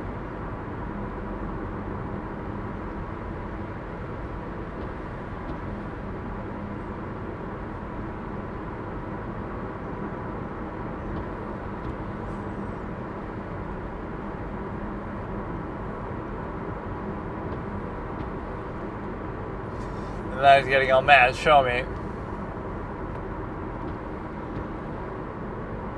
It'll be a day of the week, Thursday.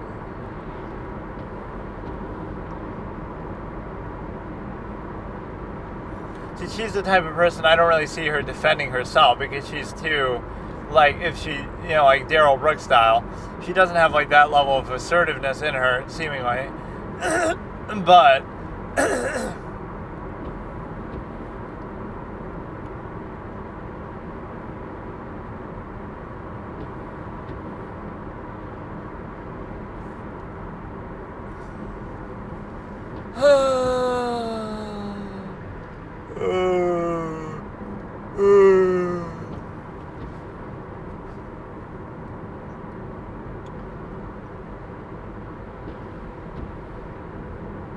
no, I don't know the exhibit numbers. I don't care about that.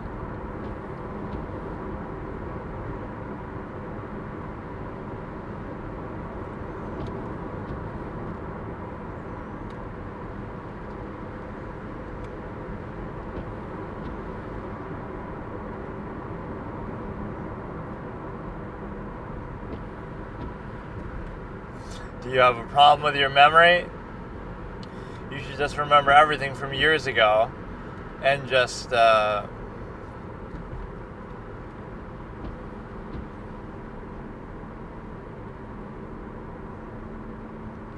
not talking about any other Lonnie. Is that the Lonnie we're talking about? I'm not talking about any other Lonnie.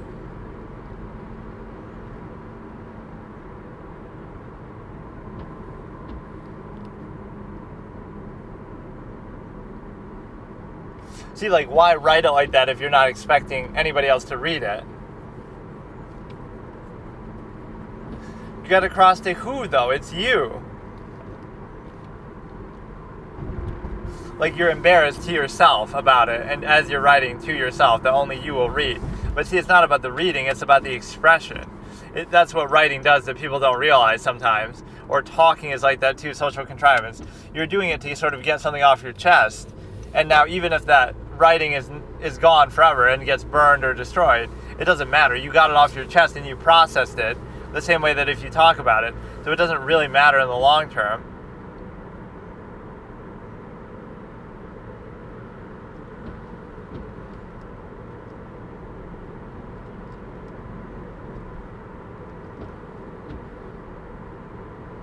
Dressing like a schoolgirl.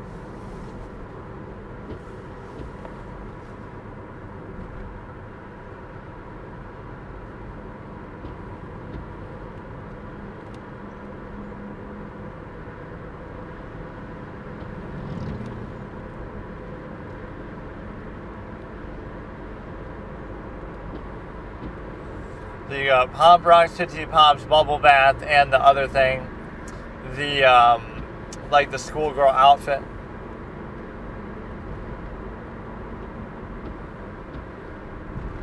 Well, how did she know at the time how it was going to be laid out? Or I guess this is after, but like, why do you have to give such excruciating detail too? But no, I like that saying wrapped up in quotations. Like, you know what you did. Like, what are you doing? Like, oh yeah, I got to euphemize it to myself and make it seem like, oh, that's embarrassing. You're the only one who's fucking looking at it. Like, why does it matter, dude?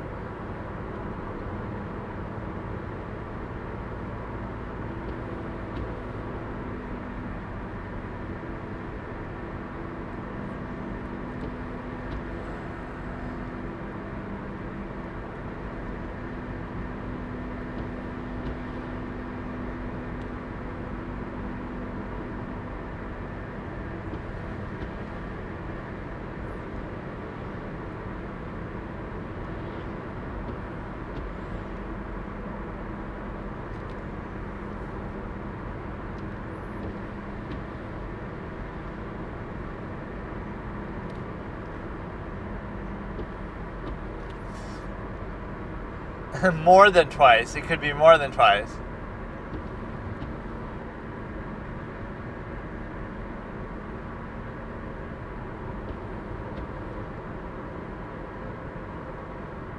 You could have been hanging out for a long period of time and so forth.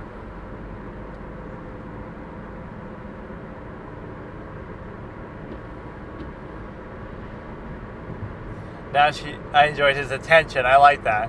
That's a good way to sidestep it. I couldn't even hear the objection. You might think, why would you do it if you didn't enjoy it? But how did I know? I was just experimenting. We were just trying it.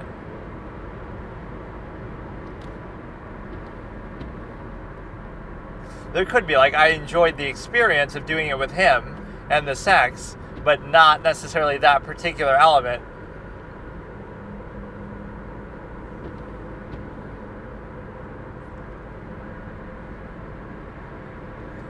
I enjoyed his attention, but not.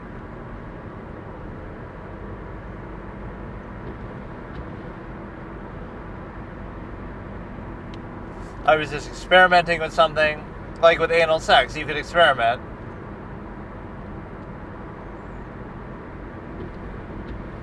Right, it might be painful. You might not be used to it. You might not like it. So you like the experience of having sex, but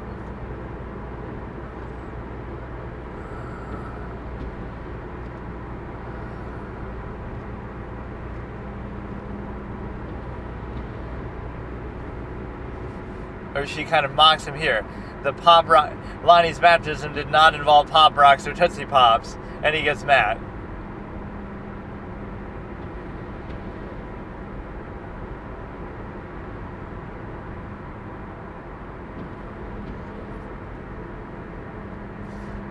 No, there were no.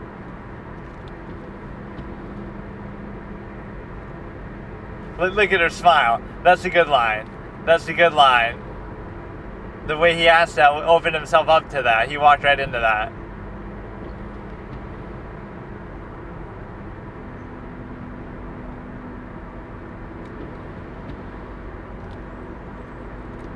I like how she does that. You might say, oh, she's being all smug and whatever, but the way that he asked that, it was perfect. That it set it up for it.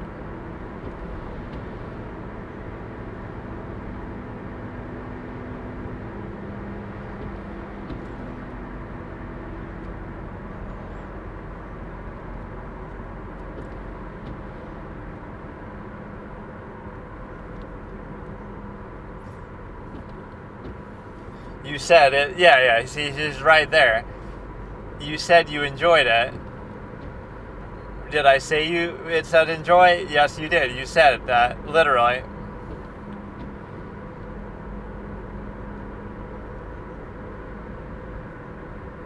But see, some naughty fantasies you might not enjoy. You might think, oh, I want to try to get whipped. And I like the idea of getting whipped, but I don't like the feel of actually getting whipped, like hypothetically. Right, you like the role play, but you don't like something that goes along with it.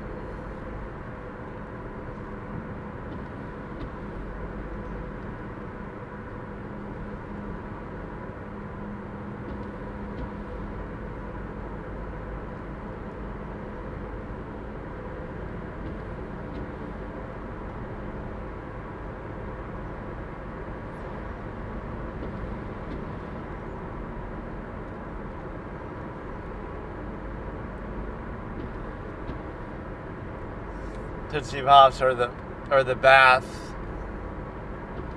Now I finally know what happened. Instead of the bubble bath, she had some bath salts, and that's what made her violent and murder him. She literally had bath salts. They took a shower together that last day, June 4th. It doesn't objection. I didn't say it doesn't say I enjoyed that either.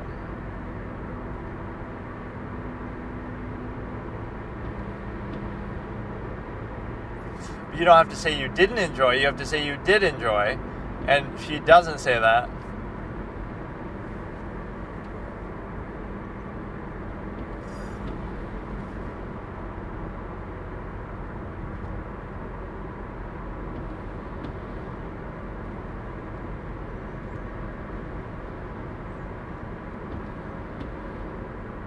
I like how he qualifies that, though, so you can't make an excuse.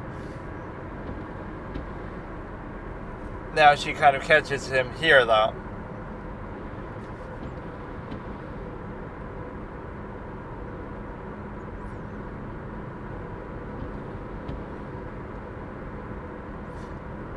More a hope, because I can't control that, and it evidently didn't happen.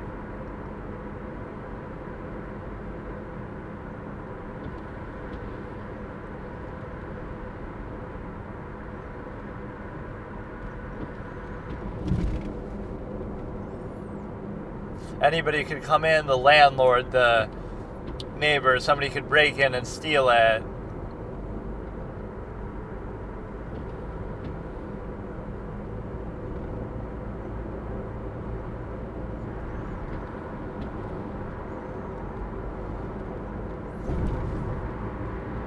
Or you would never know, too. You could snoop on it and then just pretend like you didn't.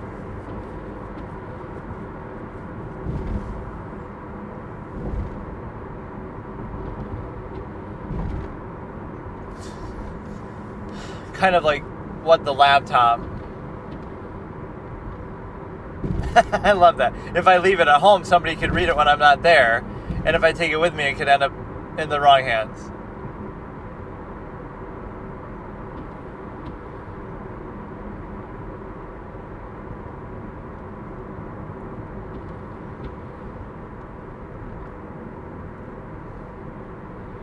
That's highly argumentative. Are you a lawyer? You can't ask that. Like, that's such a snarky kind of loaded thing.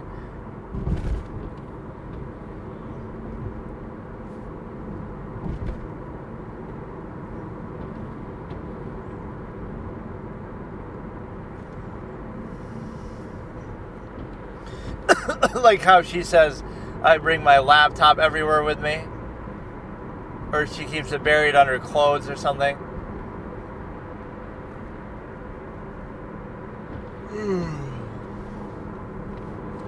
But in order to do that, they would have to break in, so I guess it's a fallacy.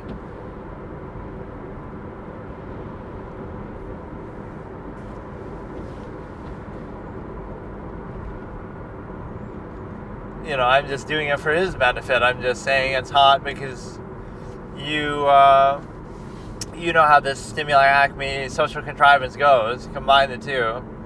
Doesn't mean you entirely believe it yourself. You're sort of just playing into it. Like when you're moaning, the screaming, you're faking it just for their benefit.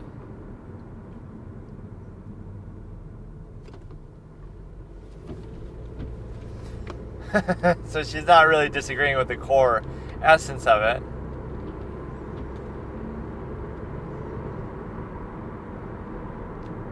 This is the sex tape. I know what I said.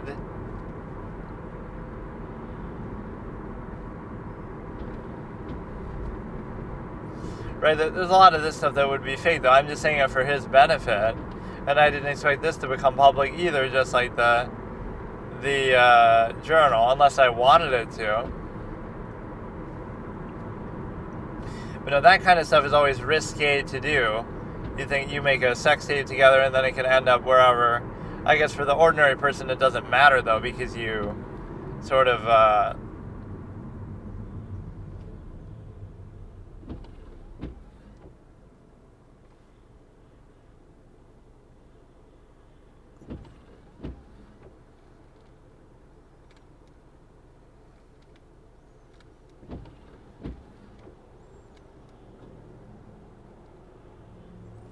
like the jury can't hear it because it's not been entered yet. So how can you lay the foundation?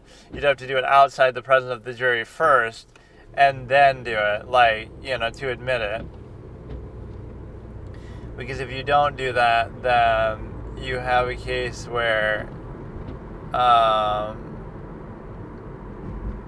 and so he sort of illegally just played it.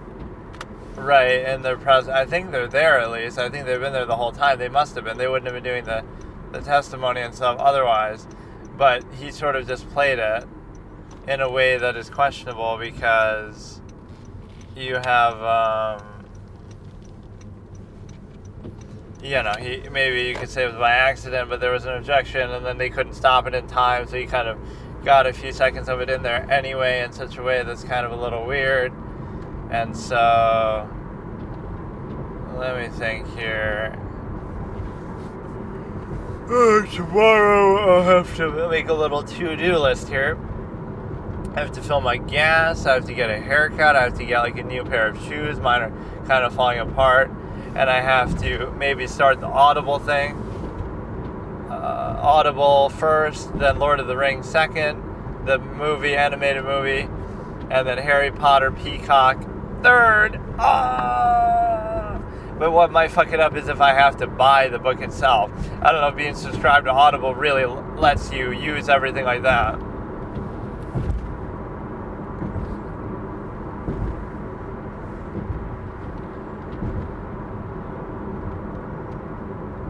But you would think, like, what does that mean? They're hot. They're hot for you. They're hot for you because you like them. Why would I find them hot? Oh yeah, I look at my own braids and jack off to myself in the mirror. Like, what do you mean, dude? It's hot for your benefit, not for my benefit.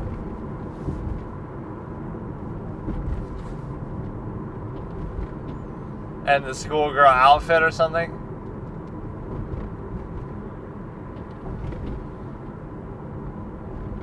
I enjoy the psychological satisfaction of him giving attention to it or him liking it. I didn't hear the word enjoy.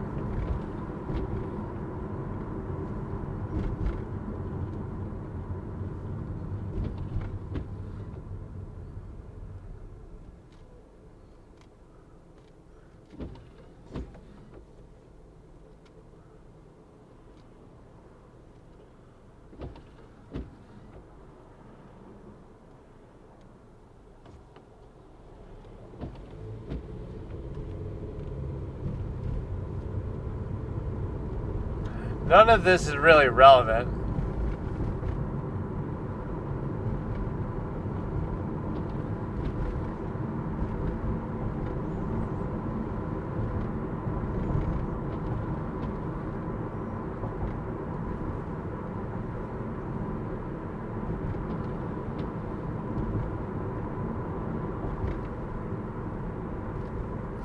Nermi makes some pretty good objections.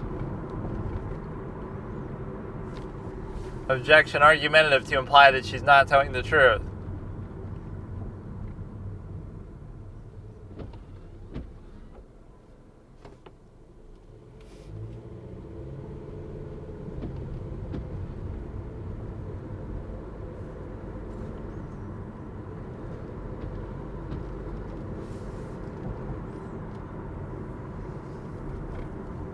But he sort of initiates it.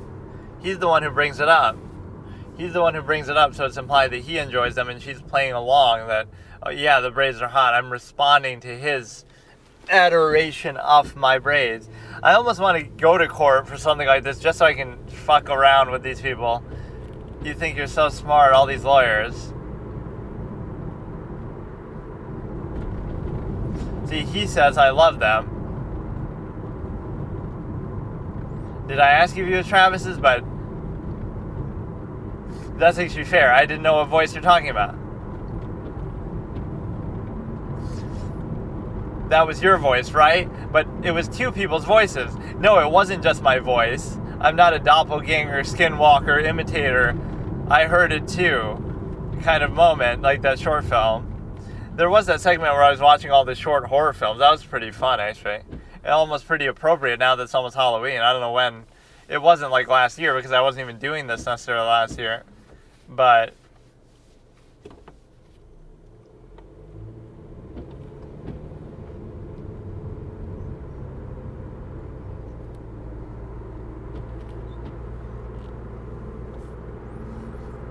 that one is sort of invalid. Did I ask you if it was Mr. Alexander's voice? Yes, you did, because you said his question was, you hear both of them talking in the recording. Then he asks, that was your voice, right? Well, it was Travis's voice and my voice. It wasn't if I say yes, it was my voice, that implies that I'm imitating Travis, and that's my voice too. No, it wasn't my voice. It was his voice and my voice. So it's fair to say that.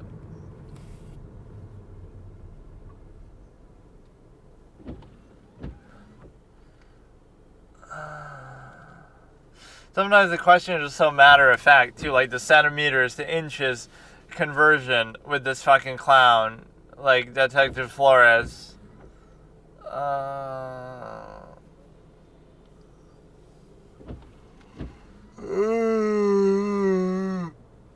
not asking if you would ever.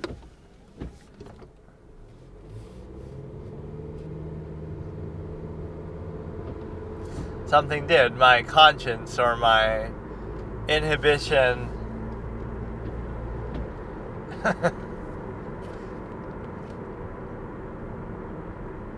But no, Juan is pretty quick-witted how fast he goes into these things.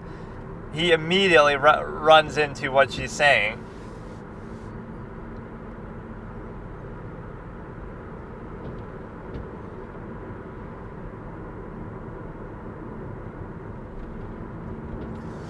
You see, that's a bad question too. There's nothing there. No, there's plenty of words there.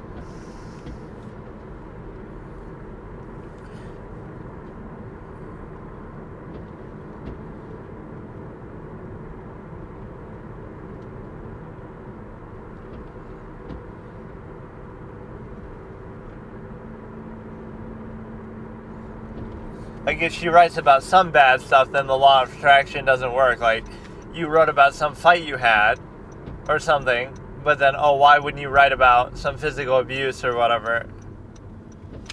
It was so big of a deal that I couldn't handle it, basically.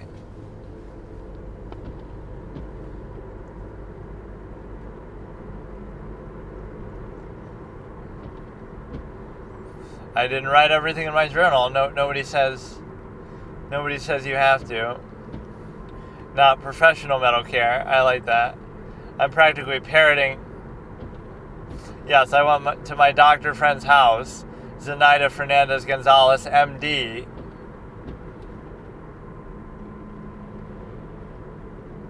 Yeah, my friend's a nurse, and she fixed it up for me. Leslie Udy, the nurse, or somebody like that. I don't know what she actually does, but...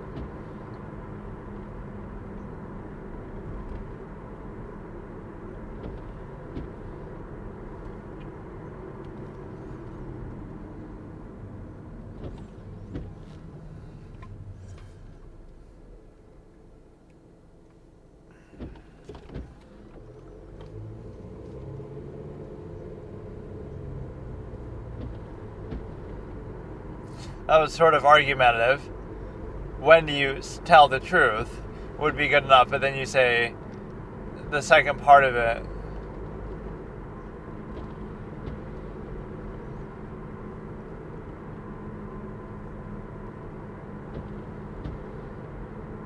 But she always adds these asides, like that week, that day, that moment, that time, like. I like the way she says that too. Like, Flores, no.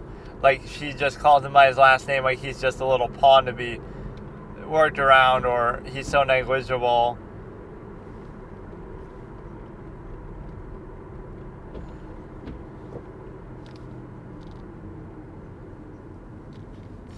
Juan cuts everybody off so much, he even cuts himself off at times.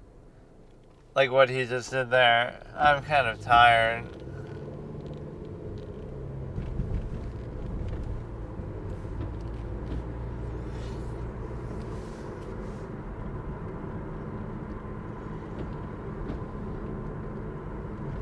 I'm a little far behind with the thing here.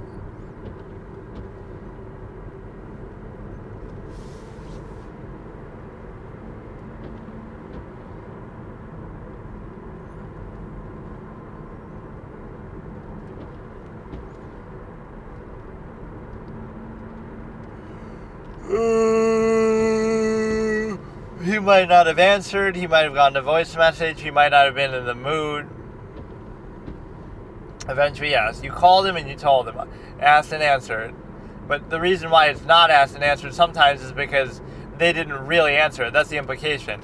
If you say asked and answered and it really was asked already, let's say you called him and you told him, and then she says something, and then he says again, you called him and you told him, that would be objectively asked and answered from his part, right? But if it was overruled, it's not the asked part that's in question, because it was asked, but it wasn't answered. So that's like the judge saying their answer wasn't satisfactory or complete. I'm not asking if you wouldn't have.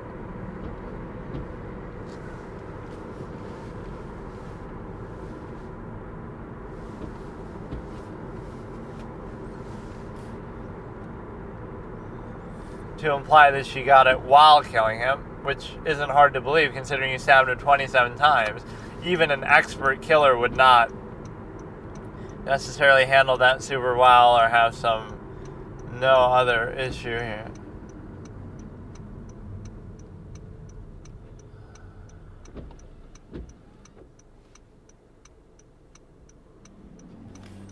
So now, there's some inconsistency here. Whether there are images, but she only saw one, clearly, I guess. But she doesn't know what they're of. Of what? So now,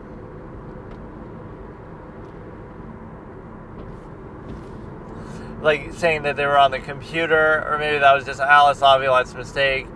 Looking at it on the computer and then looking at it in terms of a physical printed photograph. It could be both. Like he was looking at it on the computer so that he could print it out, and then so it's on both at the same time as he's printing it.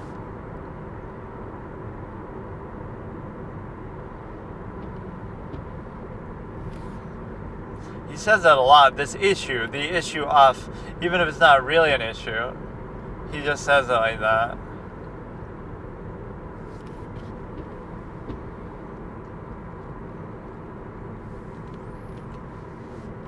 literally noteworthy because you should have written a note about it in your journal.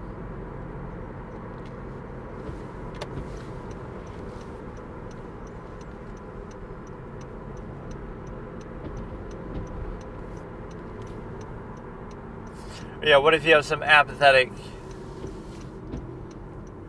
I waited... Technically, that's a valid answer, too, because I waited for years after even. Like, did I wait... Did you wait till after you killed Travis? I waited years. If you said, yes, I waited till after I killed Travis, that would imply that I told you immediately after I killed Travis. But that's not true. She didn't tell until long after.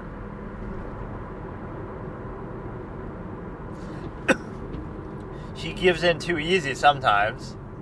Just be stubborn about it then.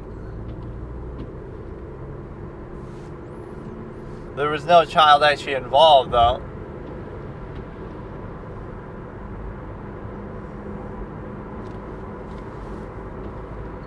And then you mentioned a young boy with a Spider-Man costume and underwear.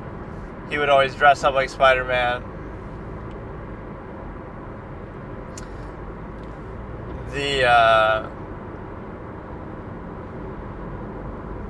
Is that what Cameron Diaz wears in like Charlie's Angels, the Spider-Man underwear or something like that?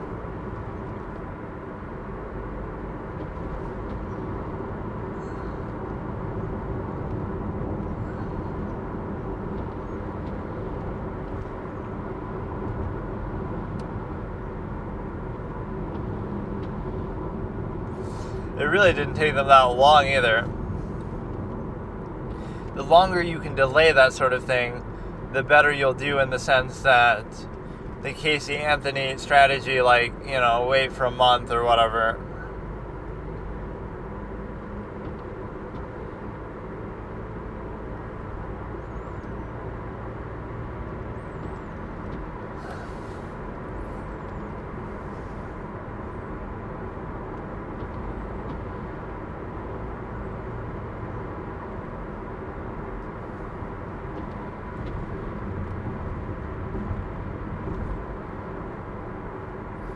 She's not good about times with this too. She says that the day of the murder, like when did your shift start and this and that. Or maybe this is that conversation.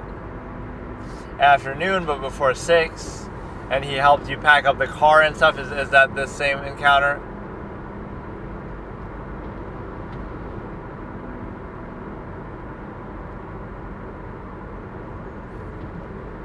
That's sort of argumentative too. Just this whole tone and style of doing it.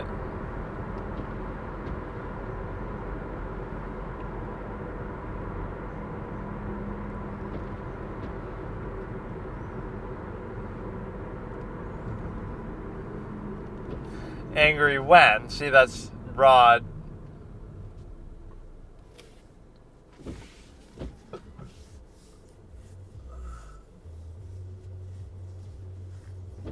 See, you could repeat it. Don't say yes. Say not in that moment. Just keep repeating it, and then he'll have to give in. That's the only answer I'm giving you. You're not obligated to answer the way they want you to. So you can put you in a box and say, well, you weren't angry, so that means you were vouching for it. You were complicit in his behavior.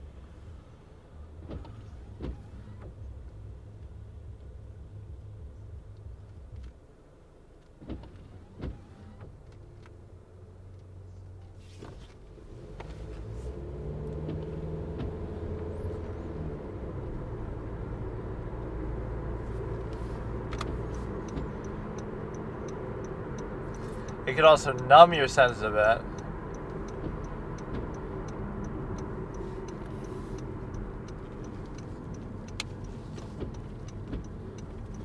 I don't know what she said there even.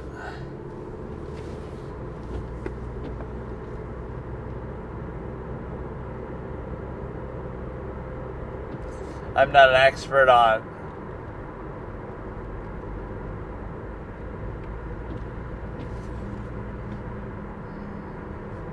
How do you define heightened? I'm not an expert in this.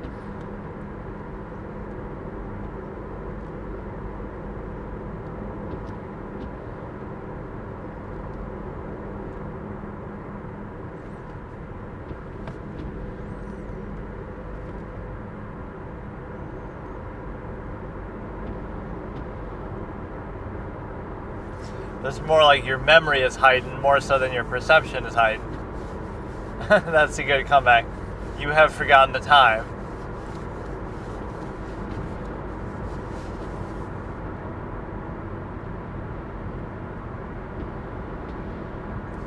Like, she didn't forget the time, she just doesn't know it in the first place. Maybe she...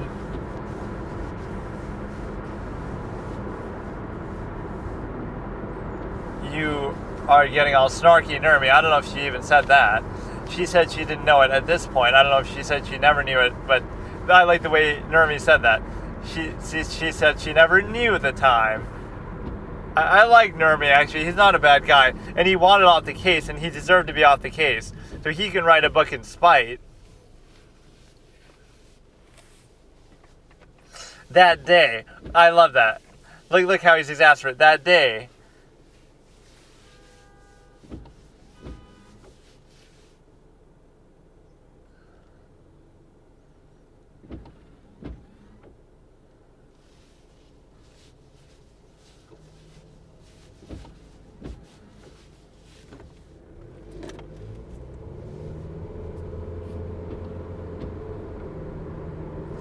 I mean, this you could verify pretty easily with records, like a shift record log, something like that. But because so much time passes here between the trial and this, like even the Casey Anthony, her mom says the same thing. Like, my work can't verify it because it's a different company now, or they changed the records, or I need my password from back then, and I'm out of the computer system, and it's like, I like when he does those sort of cordial responses too. I understand you want to tell me that. I understand about the context, La Violette, but I'm asking you, how was the flow of business at that time? I like how she says stuff like that too. When it's like a blank, I could only tell you a range, and the way she says it is like very, like the last word is kind of sing-songy quality that she has, where it's like, a range, almost like she's disappointed in her own answer or something. Now here he kind of makes a claim too much. He's sort of giving commentary. Seem to be having problems with your memory, and you also alluded to that you have problems with your memory. That's kind of a run-on compound question. And then people like this question. He sounds sort of disappointed with, is it a recent vintage?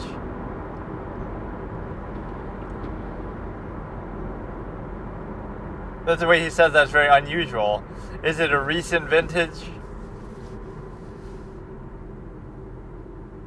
What is this, a fucking wine, like a vintage? Every year that a wine is made, it's a vintage, like the 2023 vintage, the 2019 vintage. You don't want to call it an issue. You don't want to call it a problem. Then she just said, let's just call it my memory. No, I forgot what we were talking about.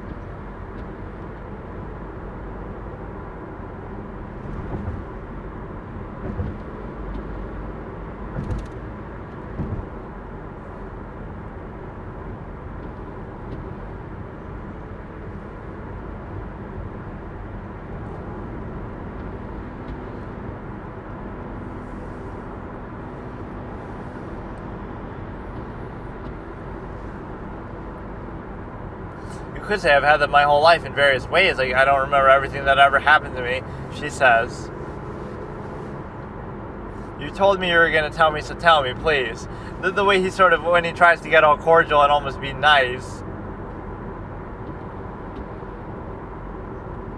Argumentative.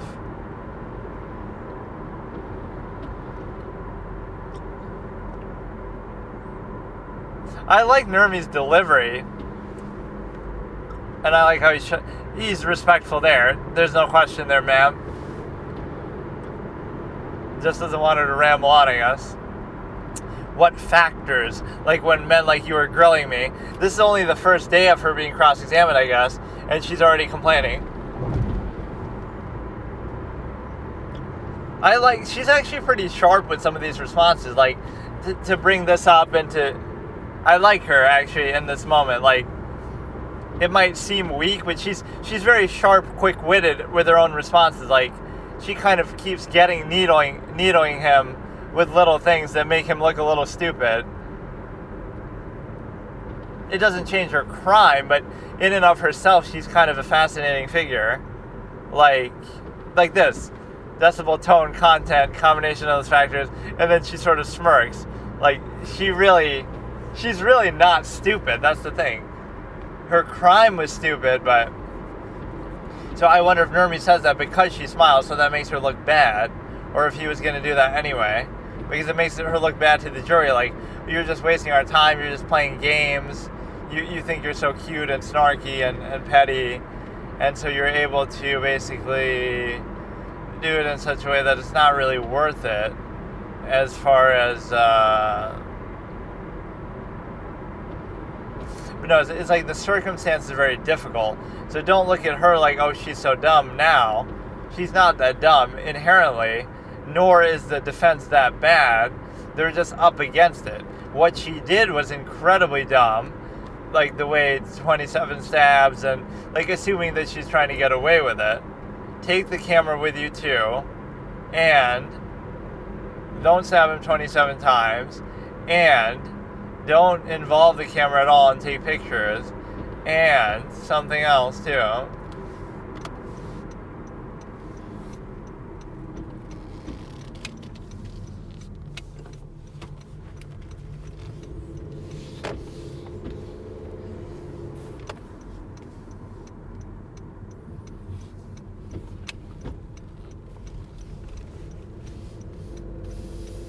Well, she did say that.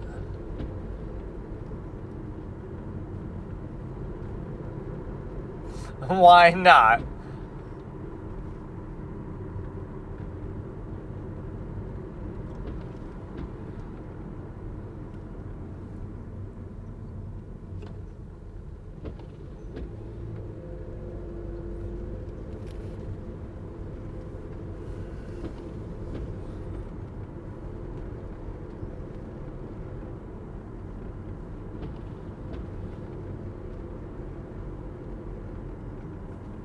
That's kind of a little snarky moment. Couldn't hear me. He's trying to mock her. But the reality is that Juan often has trouble hearing her. And I heard somewhere he was going deaf, too. So that's part of the reason why he retired, I guess. Not just because he's being disbarred for being an attention-seeking clown on this case. Yeah, that's an audiobook I could listen to, the Juan Martinez book. But he tries to fluff it up a little bit too. Okay, so today I'm going to check off a few of the things on the list. I'm doing now the one gameplay video that we promised to do. I did part of like the Christopher Odd Gone Home episode 1. I did the first episode, the short little intro of Luigi's Mansion from Far From Subtle. But now I'm going to do a full episode of something. It's going to be Markiplier episode 1 of Until Dawn. I thought it'd be fitting because it's almost Halloween that we could do something horror focused, but this will be the one and only one that I do unless I feel like doing something else later. But this will be the full thing. It's like 36 minutes. I'll watch this, and then that'll be it. And then I'll also do the Skibbity Toilet thing, the like episode 9 and 10, just like a little bit so I can check it off the box that I said I would do here. And then finally, I'll do a little Twitch. I'll do a low viewer Twitch streamer, just quick little reaction too. So hopefully I can knock them all off today. I'm not exactly sure how, time-wise, but I'll try to fit them in. And then that'll be it. Then our YouTube series is done, and then we can start Audible like tomorrow or something. Like, why wait till really the end of the month? I'm satisfied with the YouTube stuff. We've done almost exclusively court-related stuff, which is fine. You know, I don't mind doing that. I can do that whenever, but I kind of wanted to see the Sarah Boone cross-examination, but maybe we can do that later. So let me prioritize actually checking these things off the list, so at least we're a little bit organized here with respect to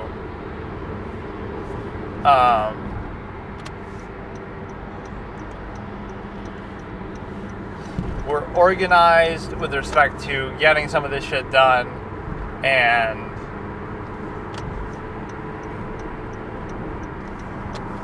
So, yeah, this is Markiplier Until Dawn, Episode 1.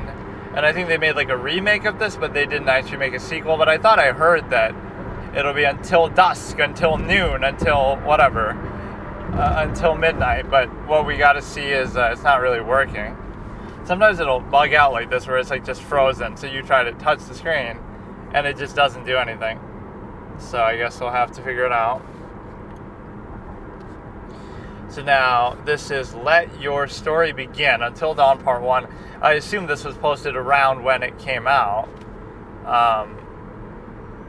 Most people on... So I haven't really ever seen a Markiplier video, maybe something briefly. It's just like the first one that popped up. And so the point of this was to sort of see Let's Play stuff that I haven't seen before and sort of review and rate it, and also some of the big channels that, like Mr. Beast or something, that you want to understand. I don't think of Mr. Beast as a gaming channel, though. He does like all kind of other weird stuff, but originally I guess he did do that. But, like a Minecraft video that really exploded and stuff. A lot of people, YouTubers and stuff, made their bones doing either Minecraft videos back in the day or Fortnite videos, or like streams and stuff. Those were two of the categories that were just absolutely massive in terms of just their quality of, how like Among Us became a thing, even though that's kind of more, I don't know, it's like certain things people do to put themselves out there in a way that maybe at the beginning it was innocent enough and it just happened for some people, but for some it's like you realize, oh, these Minecraft videos are getting millions and millions of views, whether it be mods, whether it be some, whatever. And same thing with Fortnite. And so it's like you're doing it just because it's like a drop in the bucket. You might get super lucky or super successful off the back of it. It's like when all these big streamers are doing Among Us, now all of a sudden other people start doing it that never did it before. I'm somebody who believes more in like just do something you want to do and then see what happens, rather than jumping on a bandwagon like that. For example, I never like to do stuff right when it comes out. If I was going to even do something on it, like talking about new recent stuff, like that Sarah Boone thing, I guess is sort of like that, but I'll just watch it for 10 minutes and then move on. Like, it doesn't mean that I'll really make a point of it. So yeah, Let Your Story Begin, Until Dawn Part 1, starting in 3, 2, 1. Hello everybody, my name, I think it was a little delayed, so I should do it again. I just want to make sure we get it right.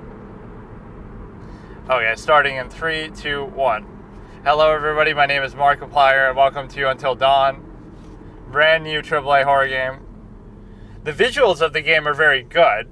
I have played it, I have beaten it. Sam is sort of very well done, her character model, the butterfly effect. My favorite scenes are the ones with the doctor, where he asks you like what you're afraid of and stuff, and he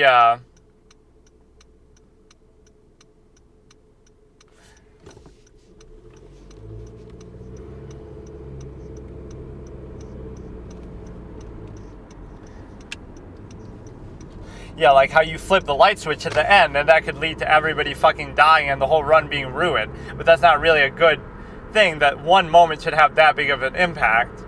But no, the doctor scenes are amazing, where he has the book and he's telling you what you're afraid of, and he's being all creepy and his acting is so good.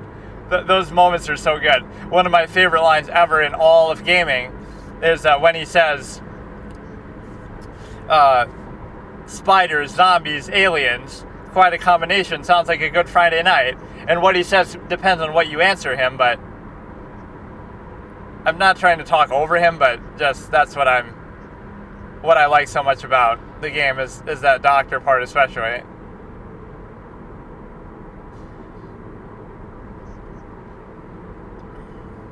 But no, all the characters are very well defined in their personalities. I went from sort of hating Emily, right, the Asian chick, to really liking her by the end, or I can't remember, but I changed my opinion on her.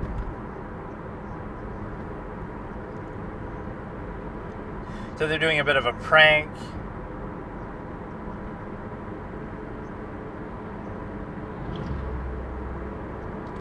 Jess and Michael are together, like the jock and the dumb blonde type stereotype.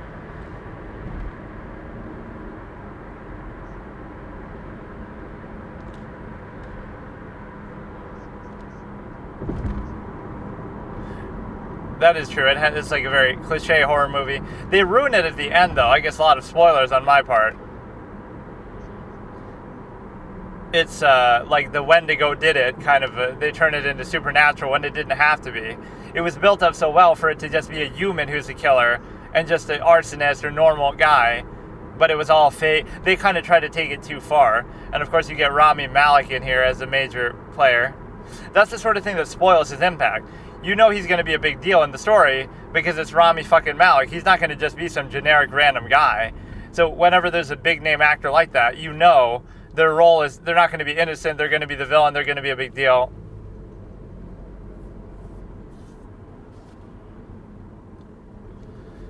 Beth is the one who I think gets bitch slapped by, or maybe it's somebody else. He gets bitch slapped by Emily in a very iconic scene when she tries to get her killed because she thinks she's infected, but then she's not actually. Yeah, it is a lot like Heavy Rain. He talks kind of like me, where he projects himself too much, but I do it more because I always have a quiet voice. Like, he always sounds like he's yelling. Every word he says is yelling. The graphics were good, but when it's like a linear, very structured, controlled story game, it's different than other because you don't have freedom to move around and stuff. So this was on the PS4.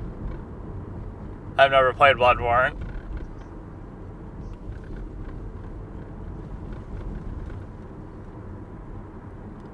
Yeah, the character dynamics are very excellent.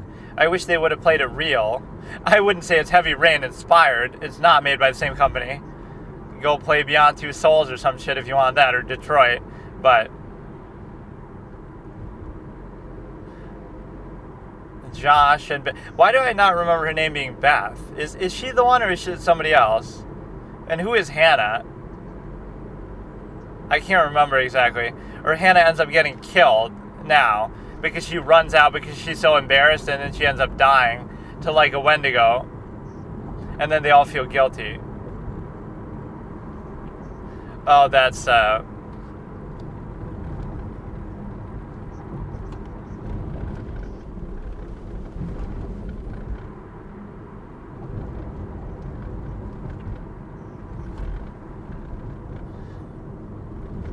yeah, they prank Hannah so you don't actually get to see her later on. And it makes it seem like maybe she's taking revenge on everybody. And then it ends up being Rami Malek. I guess I'm spoiling the whole fucking game. Or like you can do these reaction compilation videos, like react to everybody's reactions to. You react, but it is kind of her fault for wanting to pull Mike away from his girlfriend, Jess. If they're together, that's kind of wrong. But no, it's like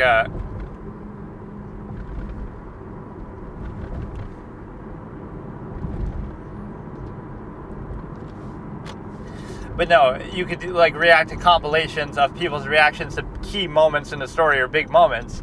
One of which would be, yeah, never see you again is right. How does he know that?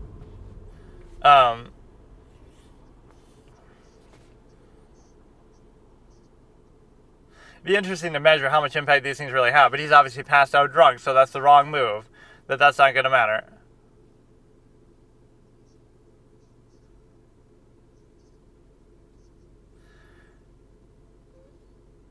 Now, what happens is,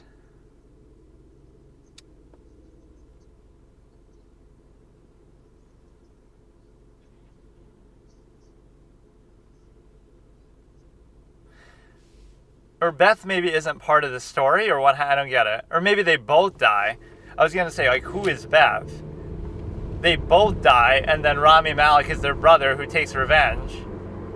And it was the prank that caused all of this. Okay, I forgot about this. That's kind of brutal. They both get fucking killed. And you see the arsonist guy, but he's actually a friend later, and whatever. But the point is that they could have done better without the supernatural element, in my opinion. This sort of feels almost like a Deus Ex Machina at the end of the story. But yeah, none of your choices matter here. You're going to die no matter what, so.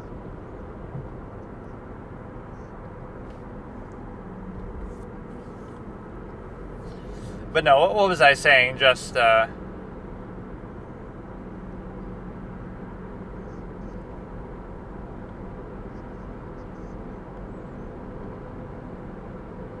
this isn't the chick who's like boyfriend. This with Josh, his girlfriend is like a little weird and goes from seeming like all mousy and innocent to being a bit of a bitch.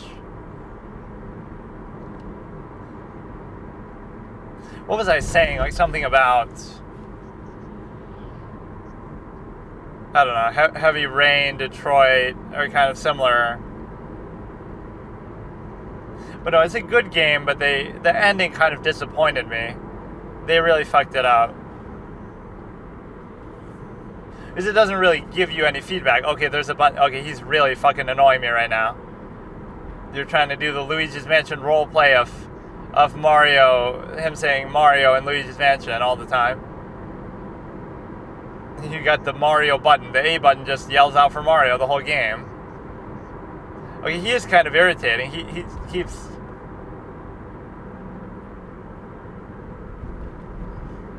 You could say I'm irritating too with the amount that I'm talking over him, but like, I had some astute analysis and now I can't remember. Or it shows how people die and stuff, but it makes you wonder if the characters are actually seeing that. Because if they could see that, then why the fuck would you keep doing it? Yeah, why wouldn't you be concerned? It's not Heavy Rain inspired. Like the whole genre of story games is not borrowed from Heavy Rain, but that was definitely a big one. That is a good game also, but it has like a lot of cliches that it follows. Every scene is like right out of a cliche movie.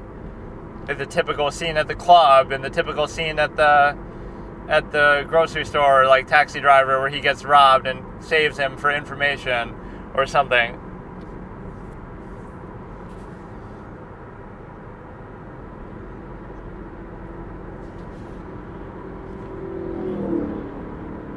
Or now they'll think it's an extension of the prank. This is like the arsonist guy trying to help them. Or maybe they fall. Or like he's trying to help them.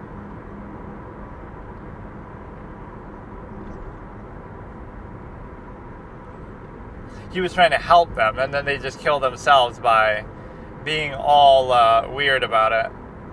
Or by panicking, right? I think he reaches out like his hand or something. So maybe there was no Wendigo even. There might have been one generally on the loose, but he was just like looking out for them, like I'm trying to help you, but they freak out and then get themselves killed.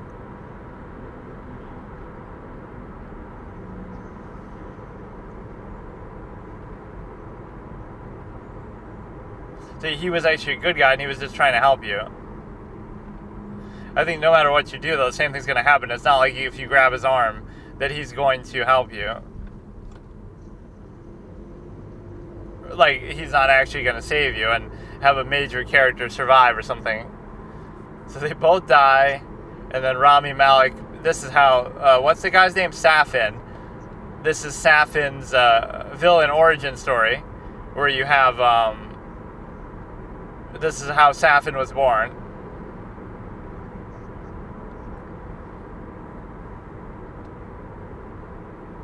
Alright, here we go. We got the doctor scene. But no, what I meant was I could react to compilation videos of like every streamer, every YouTuber's reaction to the doctor scenes, because the doctor scenes are themselves so incredibly entertaining. So those are kind of very iconic and enjoyable. It's a little annoying, sort of competing for the commentary. That like, it's a little annoying the way he says things, but who am I to question it when he's such a big personality? That's the kind of thing people like, the clickbaity yelling kind of thing. But okay, so I watched part of that. Let's check the other one off the list of what we were doing. The 9 and 10, or I don't know if I even want to do that, but so we only got like 11 out of 36 in that one. Let's see here. So he just said a line before we're about to start here that was actually pretty good. That, I made a horrible choice. He was probably just a friendly, good, neighborly fireman or something. And it turns out that's actually true, right, that he was. But it's one of two things. Either he could have been the good guy, or he could have been the bad guy, but then the bad guy could have still been a person, not like a Wendigo curse, stupid, whatever stupid thing they do there. And I forget the origin of it, but that part was a little contrived. So we're starting from 11 minutes, 0 seconds. Again, let your story begin until dawn, part 1, Mark Lapire. I'll just watch basically this one part, starting in 3, 2, 1, and we get a part now that's kind of good fodder for reaction, where it's the doctor scene, which could be very good to react to in general. I wouldn't necessarily want to watch people's full playthrough of it, but I would want to watch people's reaction to these scenes, because, I don't know, every scene with this guy is actually kind of classic.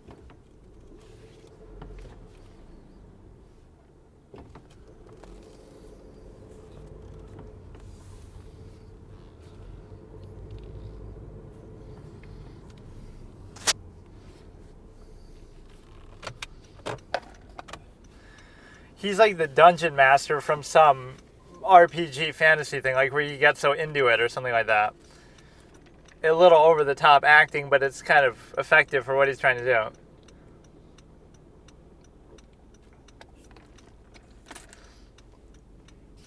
So I guess he's talking to Rami Malek for what it's worth here.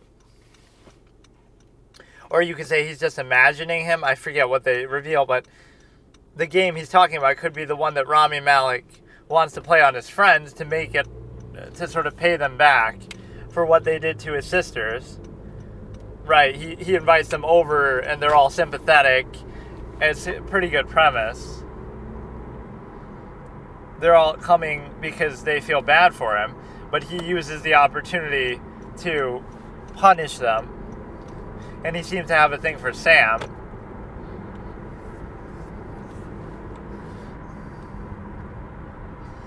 But this character is awesome. Some of his lines are awesome. His acting is awesome. He's the best part of the whole fucking game, besides Sam's face, where her face is just so somehow very well done visually.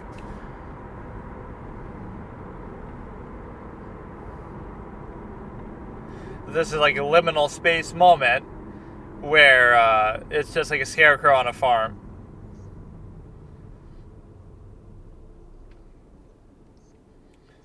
Makes me think of the movie Signs, where the alien's going to be hiding in the crops. Nothing to do with the actual scarecrows, farms, and aliens. Sounds like a good combination. I don't think he asked you that this time, though. I just want the whole game to be just about this guy. Like, just show me a doctor reaction compilation.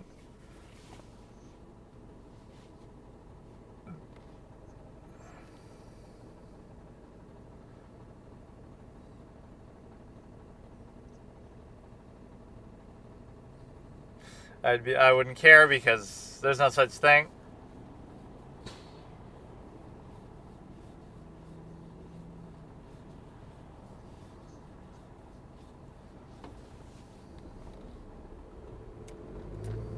Oh, he thinks you're trying to play him, like you say what you're not scared of just so they throw it at you, and you're trying to game the system, like trying to beat a lie detector test. I don't know, there's something about the atmosphere of these scenes that is actually really good, even if it seems like they're trying a bit too hard.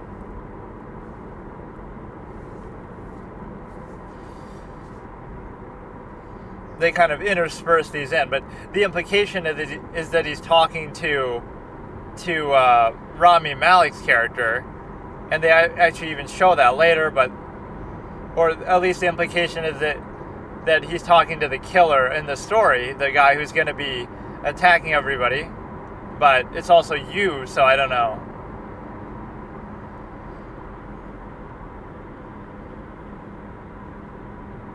The song is actually pretty good. Now, this whole game was like very high production value, but yeah, that's a bad sign when a movie or a game starts with singing death, like in a creepy tone. The first word you hear is death. Hayden Panettiere, who's like a country singer almost, which I wouldn't have really thought that. So I guess she plays Sam, which I who's way younger than she is. In fact, I think I was grossed out by that. Like, I thought Sam was actually kind of attractive in a whatever weird sense you want to say, like just the character model. But then when you look at her, she's much older and she's much not quite as aesthetic. So no offense to her, but I didn't think that was actually, like, you wouldn't think of that just based on the voice or whatever. She can't.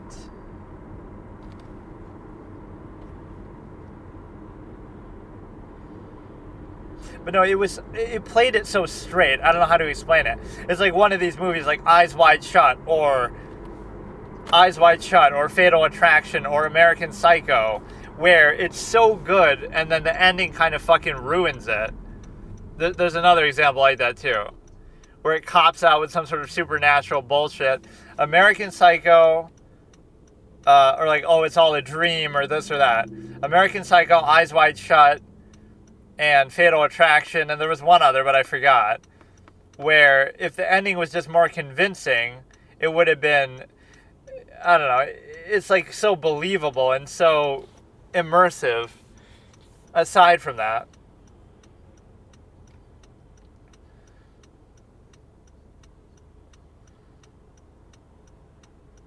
So they never even found them, I guess.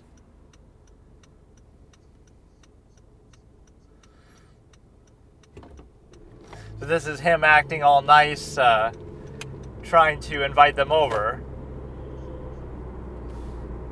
So this is pretty well planned out by him. And this is how he got the role for Safin, because, you know, whatever, sort of villainous too.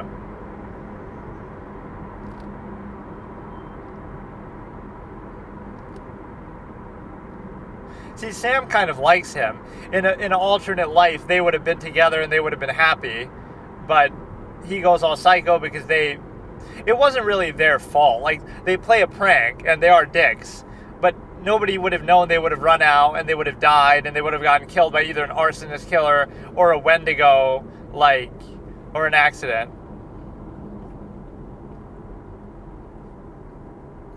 See, I love he's hiding his passive aggressiveness. He wants to scare the shit out of them and kill them, and he doesn't really want to kill them, but he wants to fuck with them because they deserve it for what they did in his mind, and he puts it on pretty well.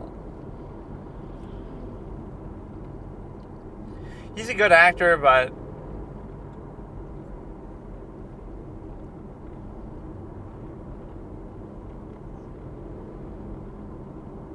they're doing it almost because they feel bad for him.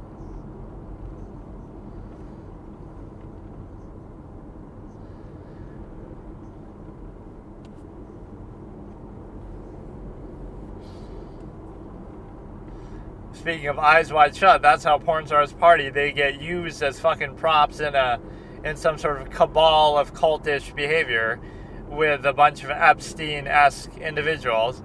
Average day in Epstein's life, you could just show a scene from Eyes Wide Shut. I forgot they kept playing the song here. But no, that little light switch moment at the end fucked me over. I think I killed everybody except for Sam. And a couple others. But like, it burns everybody alive. It's like, what the fuck? It shouldn't have that much impact just because I hit a light switch. What about all my other choices for the rest of the game? So it's kind of dumb.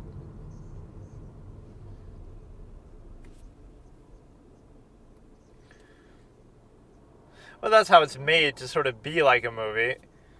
But the consequence is there's not much gameplay. You're sort of just making choices, which is good, but that's why I go kind of easy on the graphics. Like, it's not that impressive graphically, given the fact that it's very limited in what you can do with it. Like, the mechanics are limited. I actually kind of don't like it. I don't like this guy, but whatever. Sam, intelligent. Or not intelligent, diligent. Yeah, and she's like twice her age or something. Hayden Panettiere is much older than her, and she sounds like a little, very young compared to, and I mean, she is, but I don't feel like Hayden is that young, really, or maybe I'm wrong, but she's playing this cutesy little girl, basically, who's, whatever, but she's like a grown woman and a singer, so I don't know.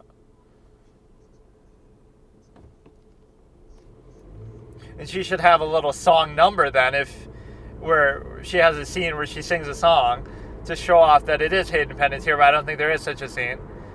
But no, they made a big deal of her character model, like, she's really the one who stands out.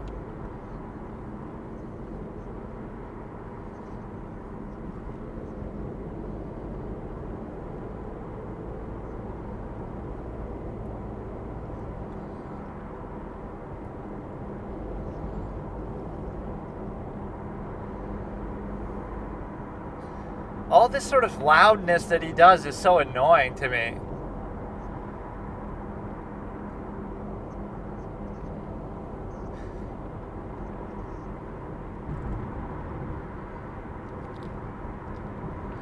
Yeah, Sam's almost the one you think couldn't die. Like, she's the main character, if you will. Or even Rami Malek in a way, but I think he does die. See, like, why are you yelling, dude?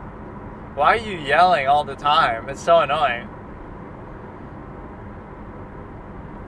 Whatever, we'll watch this one and I never have to watch this guy again or anybody. I'm just doing it just to check it off the box. I might be loud in terms of how much I talk, but not the annoying way that they're doing this.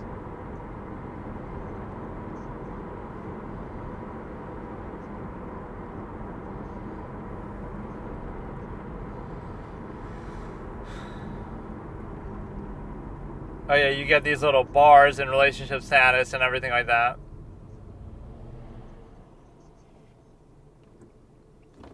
So, like, could it be that you actually are in love with Josh and then you end up saving him and everybody lives? And I guess you could still get spoiled on it despite the fact that I have played it and beaten it, that you could get like different endings and stuff, so I would still want to be spoiled about that. Don't move, but this is a good way to introduce it, where it's just a little squirrel. Of course, the typical psychological power dynamic that people are narcissistic with, stuff like that. You think it's, oh, cute or nice, but it's kind of a arrogant perspective, like with pets. You just want power of...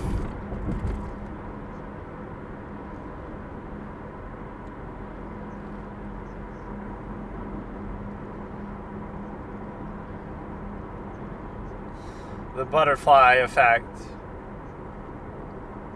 Yeah, there's a lot of Native American stereotype stuff in here. Like, the reason why the Wendigo are unleashed is because of all the Native Americans who were killed there. Oh wait, that would mean that would apply to the entire fucking country. Like, I love that. There was something on the news that was like that, where it's, you know, this wedding is happening on the graves of the Indians. Also, every other wedding ever is too, because if you're in the United States, that's where you are. Like, it doesn't make sense to say that. Everything is on the graves of the Native Americans, so... Does it always show a character's death, or just some event, I guess, that happens? And sometimes they're pretty scary that you think... Like, what must they be thinking when they look at that? Is to show Josh is crazy, like One Flew Over the Cuckoo's Nest.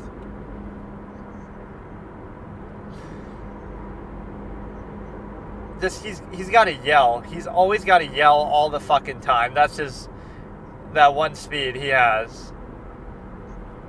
You could say, oh, I have to talk all the time, but that doesn't mean he has to yell all the time.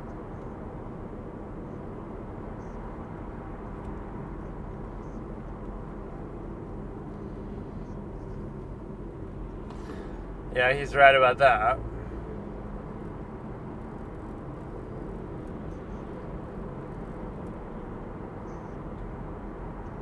Look at her cutesy little vibe, like an Ellen Page character back when she was still Ellen Page. Like, you're not in the bag, are you?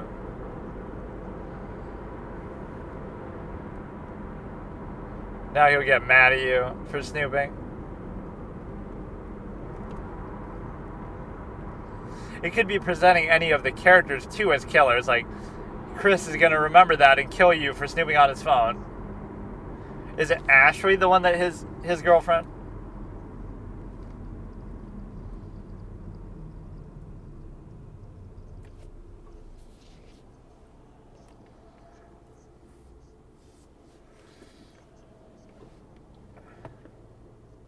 So Sam is basically the doting friend who could be a suitable partner for any of these people. Maybe he would end up with... Jess ends up being a bitch, or she ends up dying or something.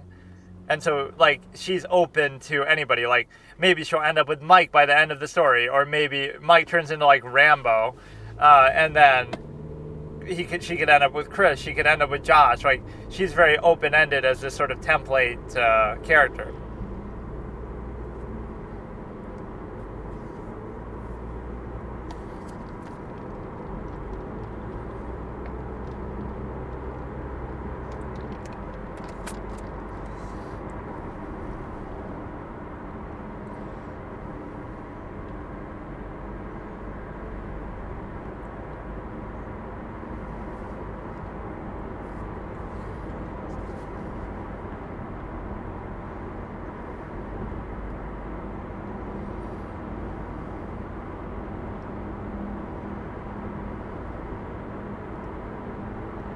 See, there's a little sexual tension here.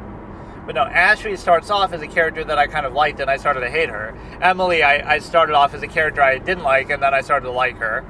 Mike, I thought was a bit of a bonehead, but then he turns into Rambo. Jessica ends up being a right bitch the whole time. Yeah, this is best first-person shooter camp controls since fucking whatever, some Nintendo 64 game.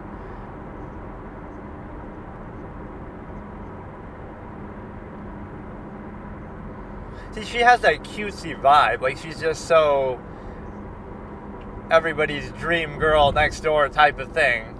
Just sort of the fun personality and whatever. That's just how she's portrayed, but...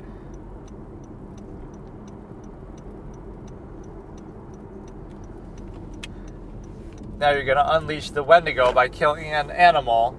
I forget what it is that's considered to be unleashing something. Something caused them to be unleashed.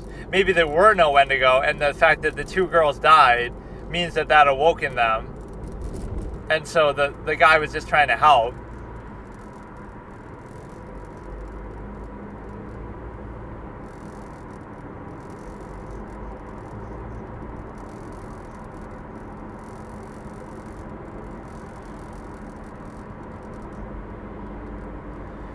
I like games where they let you do stuff like that too. You can do the sickest, craziest shit if you really want, like burning the baby's little statue or the picture in Stanley Parable or something like that. If you know, you know. Or like RPGs could let you kill kids, like in Fallout or Skyrim, but you obviously pay a hefty price for it, right? The guards will try to kill you.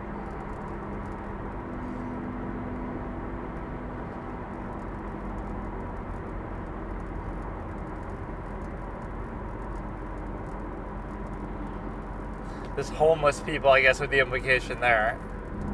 But why would you sleep? Why would you be up here anyway? But that's what you should do if you want to be like Amish-esque kind of shit, is you try to, could you be any louder? Could I be any more talkative? Incredibly clever commentary. At least he's self-aware. That's my job.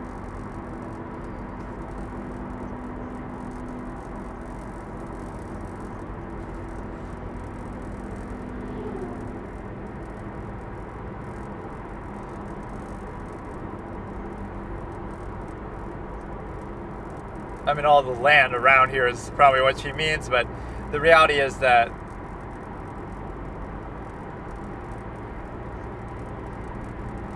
the reality is that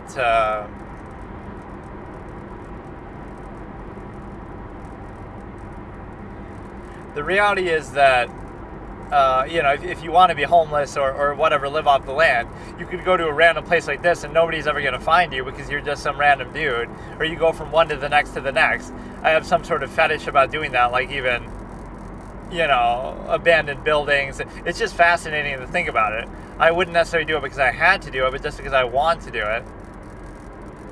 He's so loud, like it's actually super annoying.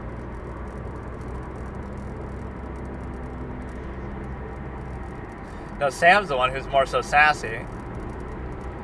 Everybody simps over Sam, probably. Certainly her character model is. Stop saying heavy rain. If it's a story game, it's heavy rain. Every story game equals heavy rain. Like, relax, dude.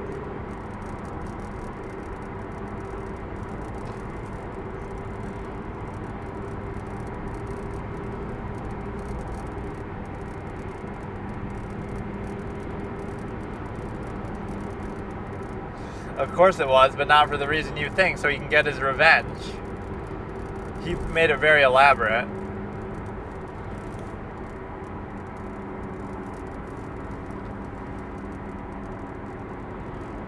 See, this shows you how much she likes him.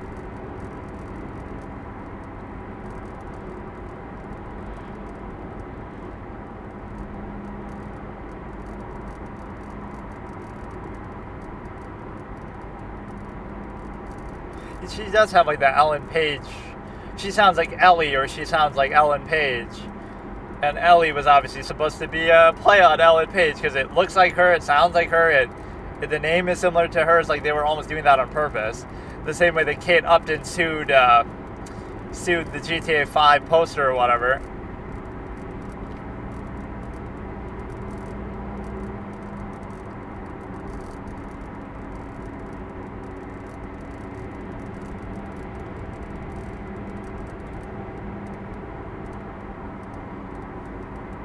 What is he fucking making all these sounds for, dude? Relax. This sums up Markiplier right here. What the fuck are you doing? Just making sounds the whole time. Stop making sounds. Holy shit. Shut the fuck up, dude. Okay, at least he had an astute observation there. Yeah, they're sort of beating like a dead horse a little bit. The movie with Ashton Kutcher.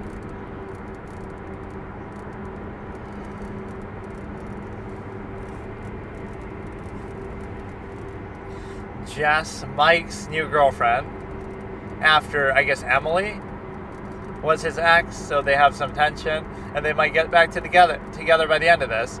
I feel like she just either dies super early, and you can't help it, or she's just kind of annoying.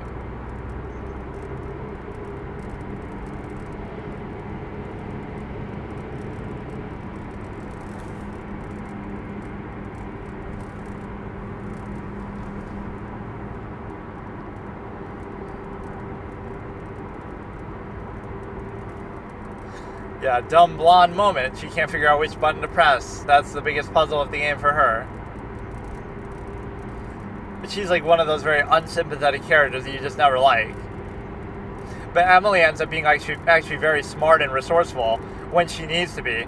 She's a bitch at first, entitled and all, but then when she's caught out on her own, right, she was alone in the cave and she does all these smart things and she started to win me over, actually.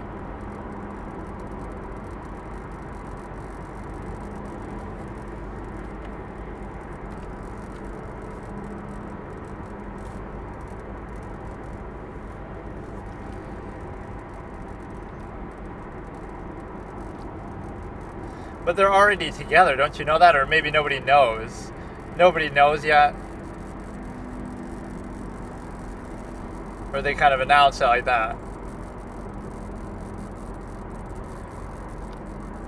I guess they didn't really know that.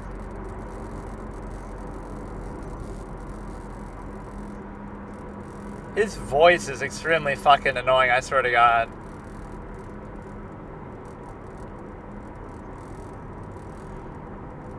They have like a little romantic snowball fight. And so who else isn't here? I guess Ashley. Ashley is obviously Chris's girlfriend. I was sort of confusing it with the sisters who died at the beginning. I thought one of them was Ashley, but one of them kind of looked like her, actually.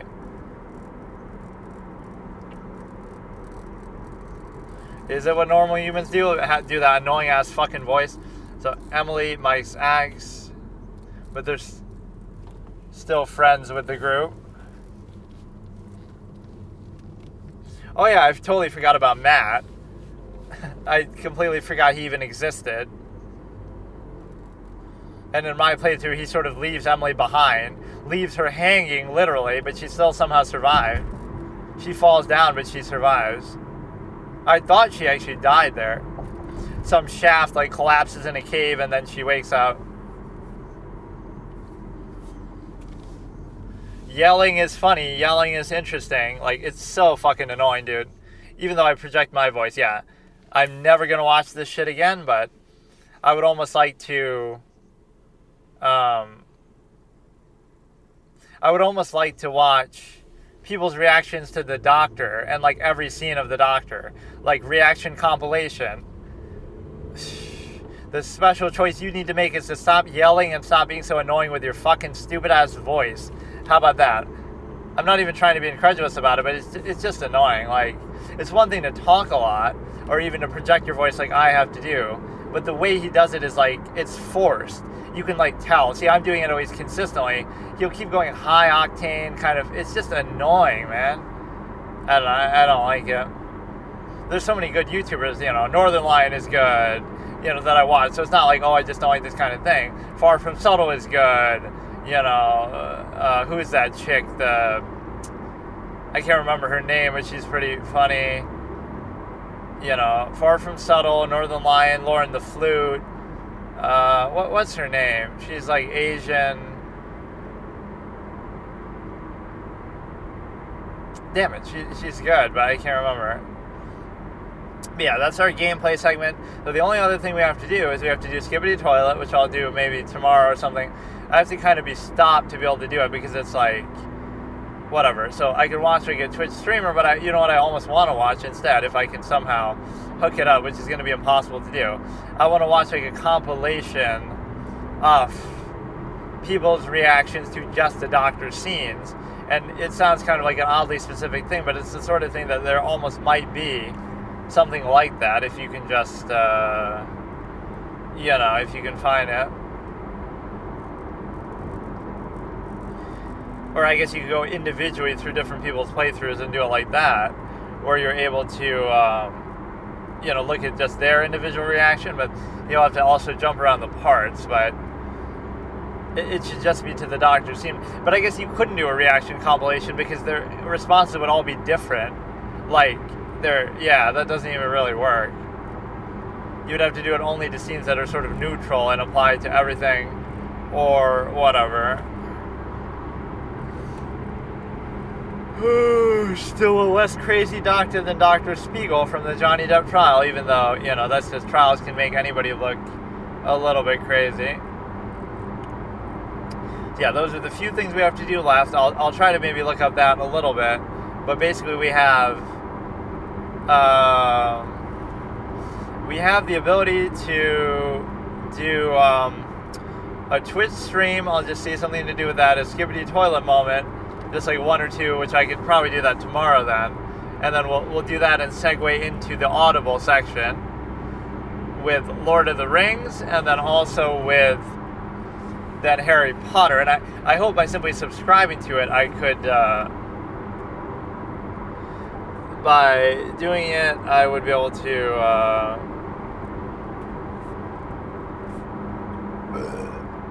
I'd be able to do whatever I want by simply subscribing to, like, I shouldn't have to buy them individually, or it doesn't make it super clear how that works. Like, I've looked it up a couple times. Does being subscribed mean you can listen to any book, or how many books, or like it says like one a month or something? So if it's going to be really difficult, then I guess I'll just do one of them. I'll do one of the Harry Potter and one of the Lord of the Rings, right, which I may have to buy one or something. So yeah, we'd have the Doctor thing to do, which is going to take maybe too much setting up. Maybe I should just do the Twitch one now. Let's just pick one low viewer streamer and do it in such a way that we get to, you know, just react to them. And you won't know exactly what I'm reacting to either. Like, I hate this new feature, like whenever you open Twitch, it's already playing somebody's channel. Like, I didn't choose to do that. I didn't leave it off like that last time. Okay, and in fact, this might be fucked up because the orientation might be off. Or it should change, I guess, normally, but I don't know what I really want to watch them watching. Like, I don't know what that sentence was. Like, I don't know what I want to watch them playing. Like, what category. I just want it to be like a low viewer streamer with like 2 viewers and just kind of give them advice and analysis on how how they're doing things and their commentary and everything like that. And the way that you can do it is by simply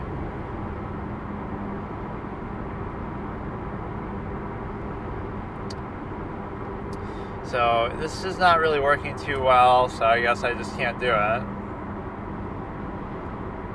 What the fuck is going on? Yeah, chess has sort of exploded as a category so much over time with the whole Alex Botez movement. I'll give her credit even over Hikaru because, you know, she started it before and sort of it exploded.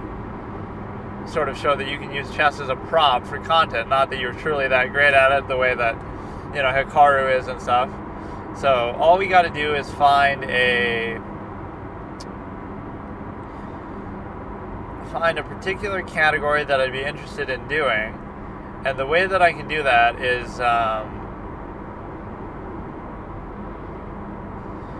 by, I guess I'll do Luigi's Mansion. I just want it to be like a first playthrough, but it'll be like some sort of speed run. It's typically the kind of things that people do with that.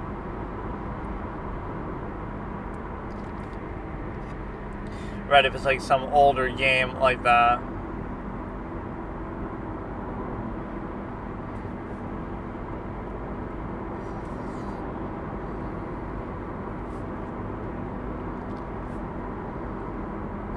Luigi's Mansion, this has got to be the one, dude.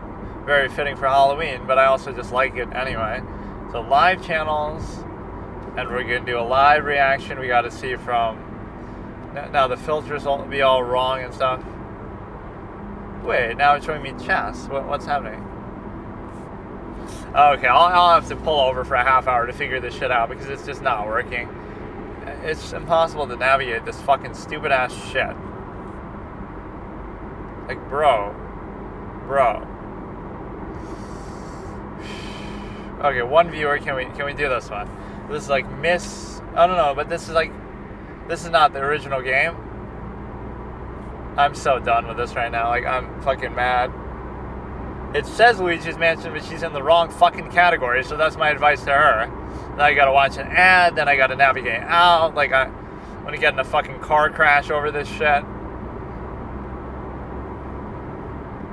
You're so fucking annoying, this whole thing. Like, come on, man. Bro. You get another ad, and it doesn't let you navigate out. I guess I could close the whole app. Okay, dude.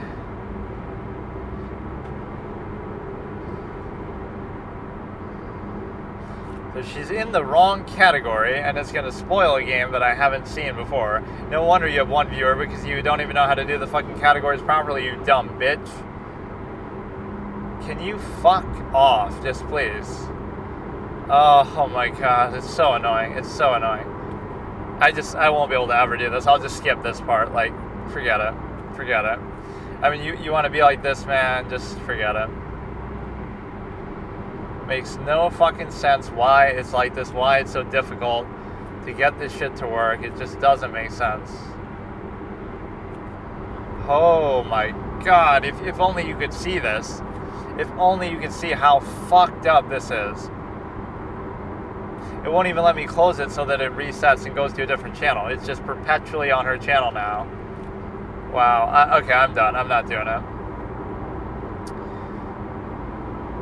I can't believe it. I mean, I just cannot believe it. How do you get out of her fucking stream? I can't do it. You're just stuck there. You're trapped there forever. I'm like a ghost sucked up in Luigi's vacuum. Or it might be a guy even. Wait, what the fuck? I thought it was a girl. Is there not a way to sort of back out of what you're watching? And the answer is there really isn't, according to what we're seeing here. There's no functionality. I can't see it if there is. I just can't do it. Alright, I'll just listen to some music on YouTube, I guess, and just chill. So yeah, that's something we have to do later. We'll have to plan it. I mean, I should always have these things done ahead of time, because it's impossible to do this while driving. I'm not going to get in a fucking crash to do it. So what you have is... We'll watch a stream, we'll watch the Skibbity Toilet, and we'll watch the stream. We can do Skibbity Toilet tomorrow as we officially segue into Audible. I'll do it sort of in the same session, where I'm sitting there eating my food, and I'm I'll watch Skibbity Toilet there because I'll be stopped, and then I'll subscribe to Audible and start that. Like the Silmarillion by J.R. Tolkien, which will segue into watching the movie of the Lord of the Rings animated, which will segue into the Harry Potter series. And so, this is something I wanted to do too. But again, it'll be impossible to do it in this circumstance. But no, I'll do that later today, the stream thing, because I have to drive back, so that'll be my second session. So the only thing to do here is I'll listen to basically some music or look at something else. Let me see, I got my little watch later playlist, which is going to have a bunch of random shit in there. So like, there's a lot of these meme music songs. Like this is the Mario holding the phone and looking all depressed one. And so this is called like meme song review. I'll do this segment. Mrs. Magic sped up. Right, so this is a nice song. It's sort of sadness, but it's also kind of a little, gives me a vibe of like somebody who won't give up, like in the face of adversity, like you're fighting through it. And it has the lyrics in there too. I thought it would just be an instrumental version. I can't, there's so many songs where I can't understand what they're saying. That's actually a trope. Maybe I'm just bad at that, but like I don't know actually what he's saying. I have no idea.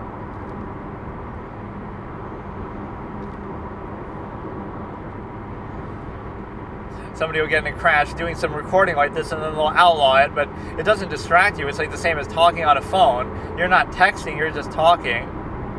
So this is a pretty good song. Again, that Mario meme is pretty good. This one is one of those horror video short type things. Brian is the most beautiful. But the beginning of this is very, very impressive. It has like a descent into madness sort of vibe, or a descent into like a dark, abandoned building like those. It's in those videos. It'll go from like a happy song to this. So it sounds like you're delving in the deeps. Like let's try to create like a visual imagery. Like Taxi Driver driving down the road. Or Drive by Ryan Gosling. Just driving and looking at the animal. All the animals come out at night. Or going down a dark alleyway looking for your next hit of drugs. Or just walking at night and it's dark and it's lonely and it's scary and it's empty. The streets are empty. It's all just nightlife, decrepit kind of stuff. But no, the intro of it is really good. This part I don't even like as much. This is a part that you wouldn't hear in all those kind of YouTube shorts and edits.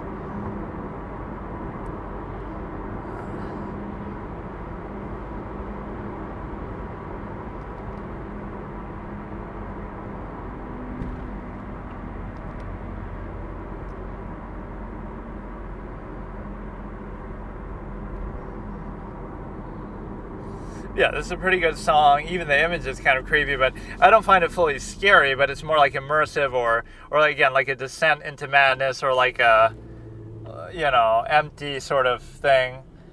Almost something you'd associate with liminal spaces or whatever else you could do, but you're just going down into a dark place, basically. Preparing for like some deep, dark descent, and here's the beginning again. It's like something's off, but you're still pushed through and persevere anyway because you feel like you have to or you're curious. This moment as you're like going down the depths and you feel the sort of shivers on your spine. That's what that part sounds like. I guess I could give the timestamp and react to it the same way. I'm like that one channel who reacted to the Phoenix Wright music and all kind of stuff where he just makes faces at the music and he gets thousands of subscribers for it. He's like a music teacher, I guess, but yeah, I don't like this part of the song as much where he goes into a little more high beat thing. But this is more upbeat and like almost positive.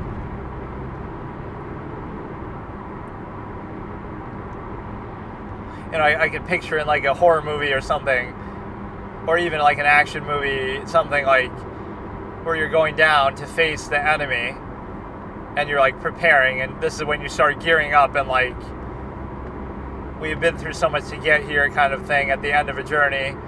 We're going down into the depths. That's all I'm kind of thinking of when I hear it. Music can be such a powerful thing for writers and creators. Like, it can inspire you in a certain way. Like, there's so many things that could go along with this, that you could write a story with different songs as inspiration. Like, this is you walking to meet your final showdown, your date with destiny. Thinking about everything you've been through to get here. And but yeah, the beginning of that song is pretty great. Let's see the next one. Oh, this one I've heard a million times, but let's...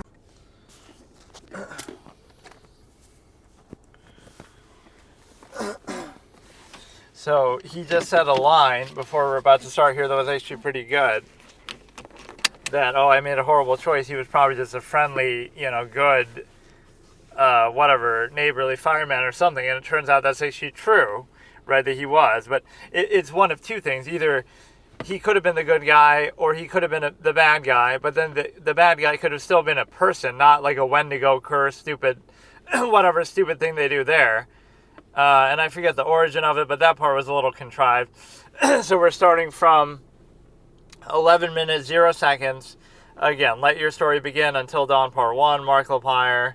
I'll just watch basically this one part, starting in 3, 2, 1, and we get a part now that's kind of good fodder for reaction, where it's the doctor scene, which could be very good to react to in general. I wouldn't necessarily want to watch people's full playthrough of it, but I would want to watch people's reaction to these scenes, because, I don't know, every scene with this guy is actually kind of classic.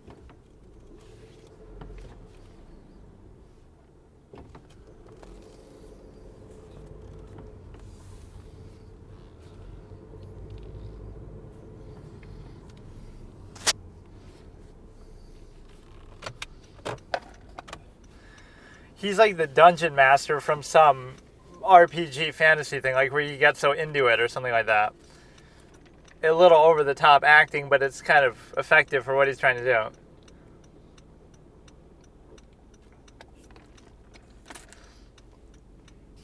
So I guess he's talking to Rami Malek for what it's worth here.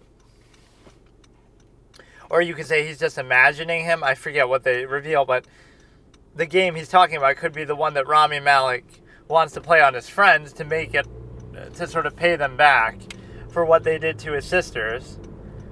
Right, he invites them over and they're all sympathetic. It's a pretty good premise. They're all coming because they feel bad for him, but he uses the opportunity to punish them. And he seems to have a thing for Sam.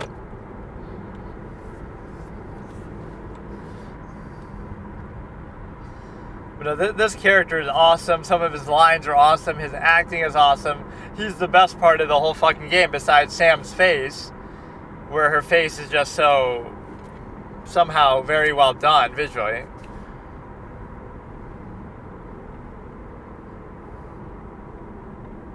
This is like a liminal space moment where it's just like a scarecrow on a farm.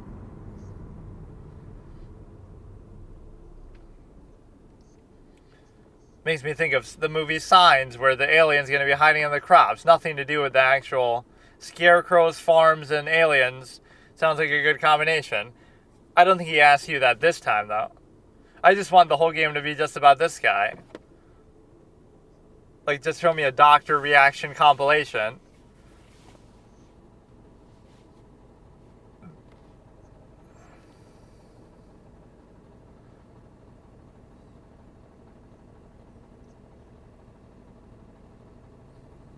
I wouldn't care because there's no such thing.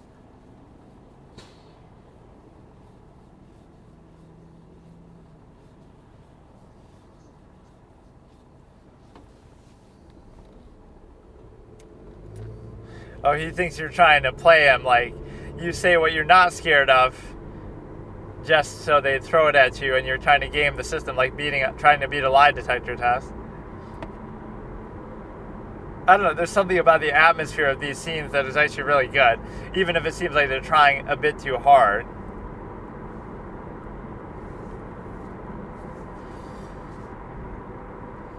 they kind of intersperse these in, but the implication is that he's talking to Rami Malek's character, and they actually even show that later, but or at least the implication is that he's talking to the killer in the story, the guy who's going to be attacking everybody, but it's also you, so I don't know.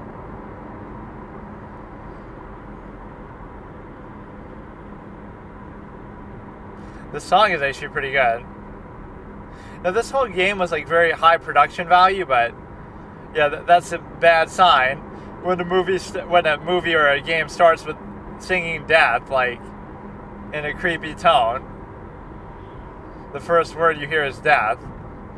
Hayden Panettiere, who's like a country singer almost, which I wouldn't have really thought that. So I guess she plays Sam, who's way younger than she is. In fact, I think I was grossed out by that. Like, I thought Sam was actually kind of attractive in a whatever weird sense you want to say, like just a character model. But then when you look at her, she's much older and she's much not quite as aesthetic. So no offense to her, but I didn't think that was actually, like, you wouldn't think of that just based on the voice or whatever. She can't.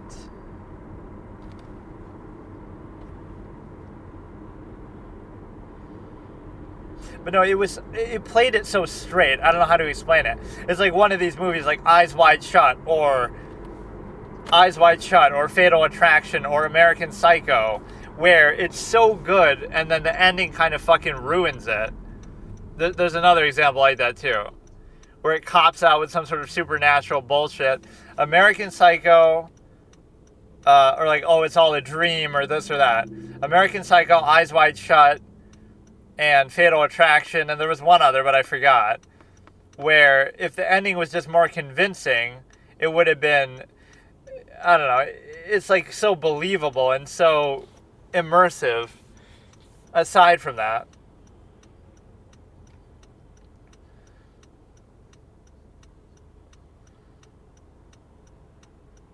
So they never even found them, I guess.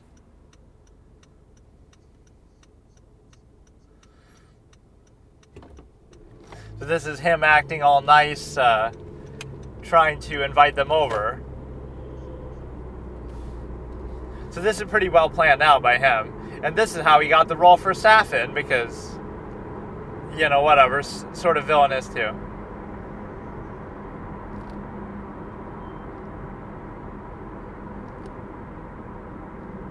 See, Sam kind of likes him. In an alternate life, they would have been together and they would have been happy.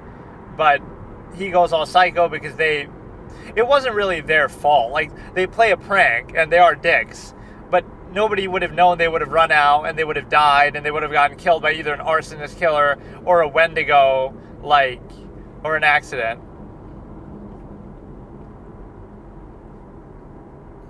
See, I love he's hiding his passive aggressiveness. He wants to scare the shit out of them and kill them, and he doesn't really want to kill them, but he wants to fuck with them because they deserve it for what they did in his mind, and he puts it on pretty well. He's a good actor, but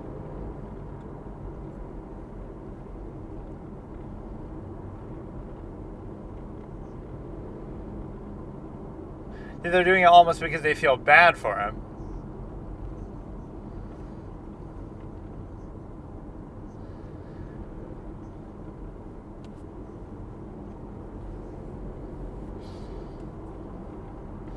Speaking of Eyes Wide Shut, that's how porn stars party. They get used as fucking props in some sort of cabal of cultish behavior with a bunch of Epstein-esque individuals. Average day in Epstein's life, you could just show a scene from Eyes Wide Shut. I forgot they kept playing the song here.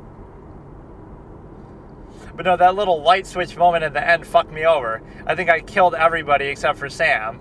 And a couple others. But like, it burns everybody alive. It's like, what the fuck? It shouldn't have that much impact just because I hit a light switch. What about all my other choices for the rest of the game? So it's kind of dumb.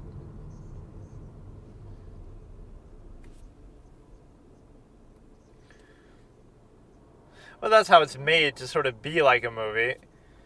but the consequence is there's not much gameplay. You're sort of just making choices, which is good, but that's why I go kind of easy on the graphics. Like, it's not that impressive graphically, given the fact that it's very limited in what you can do with it. Like, the mechanics are limited.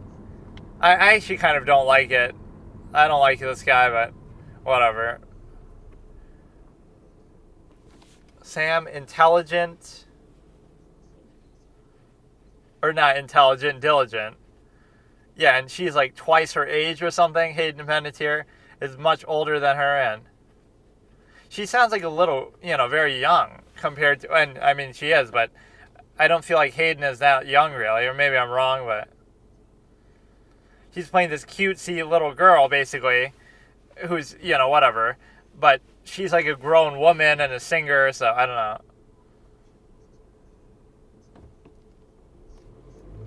And she should have a little song number then, where she has a scene where she sings a song to show off that it is Hayden Panettiere, but I don't think there is such a scene. But no, they made a big deal of her character model, like, she's really the one who stands out.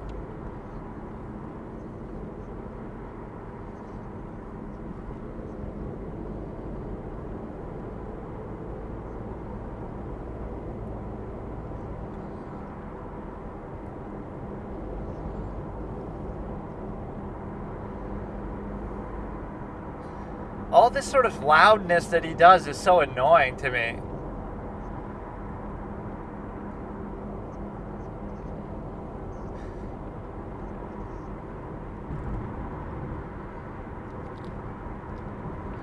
Yeah, Sam's almost the one you think couldn't die. Like, she's the main character, if you will. Or even Rami Malek in a way, but I think he does die. Dude, like, why are you yelling, dude? Why are you yelling all the time? It's so annoying. Whatever, we'll watch this one and I never have to watch this guy again or anybody. I'm just doing it just to check it off the box. I might be loud in terms of how much I talk, but not the annoying way that they're doing this.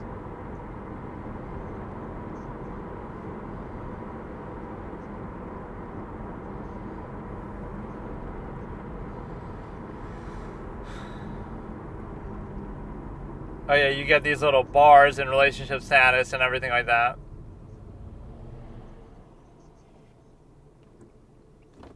So, like, could it be that you actually are in love with Josh and then you end up saving him and everybody lives? And I guess you could still get spoiled on it despite the fact that I have played it and beaten it.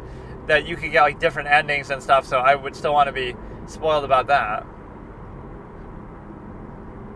Don't move, but this is a good way to introduce it, where it's just a little squirrel.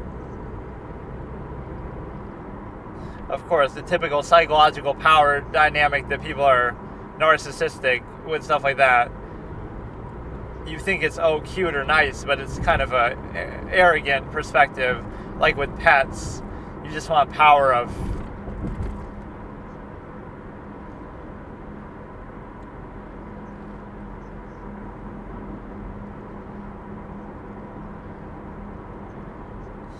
the butterfly effect.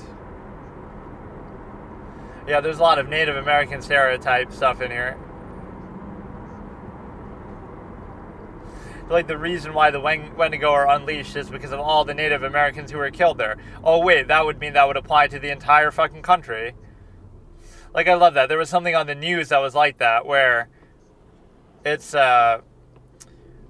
this wedding is happening on the graves of the Indians. Also, every other wedding ever is too, because if you're in the United States, that's where you are. Like, it doesn't make sense to say that. Everything is on the graves of the Native Americans, so...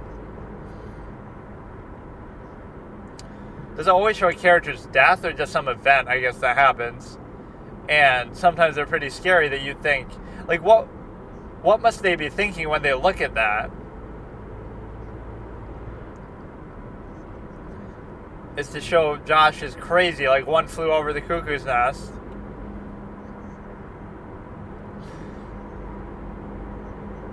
Just, he's got to yell. He's always got to yell all the fucking time. That's that one speed he has.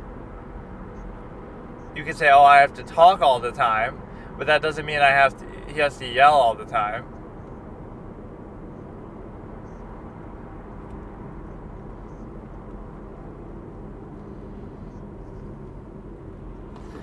Yeah, he's right about that.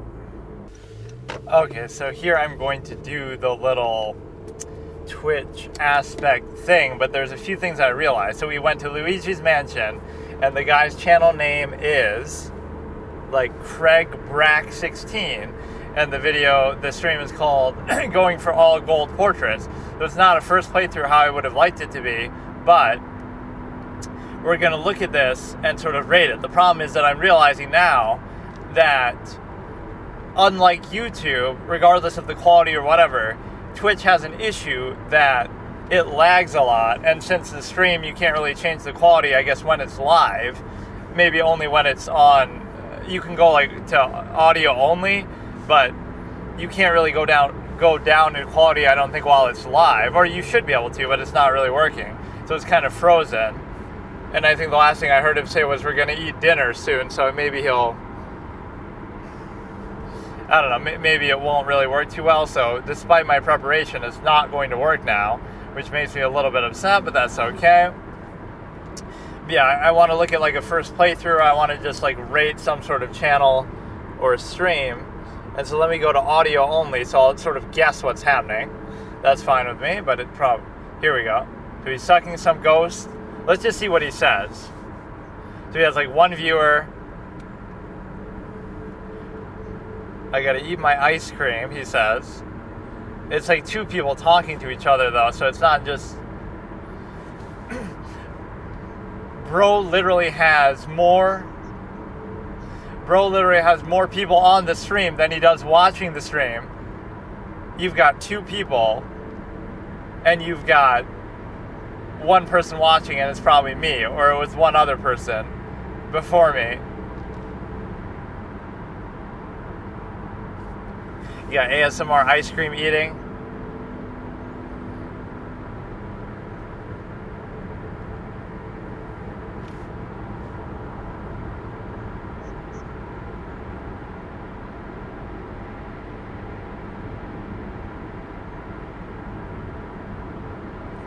But yeah, I don't know what they're doing or what they're talking about.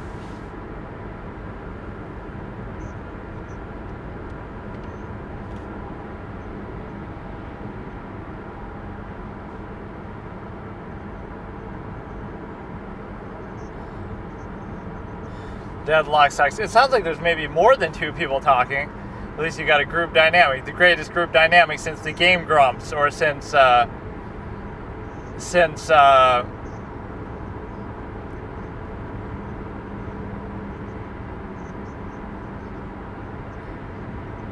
no idea what he's talking about, but he's certainly passionate about it. One guy with a mouthful of ice cream.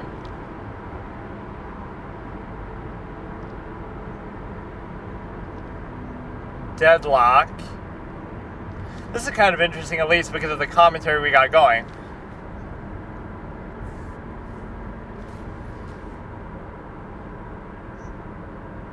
Luigi's Mansion stream, by the way, but they're talking about all kinds of other random stuff, almost as meandering as I am.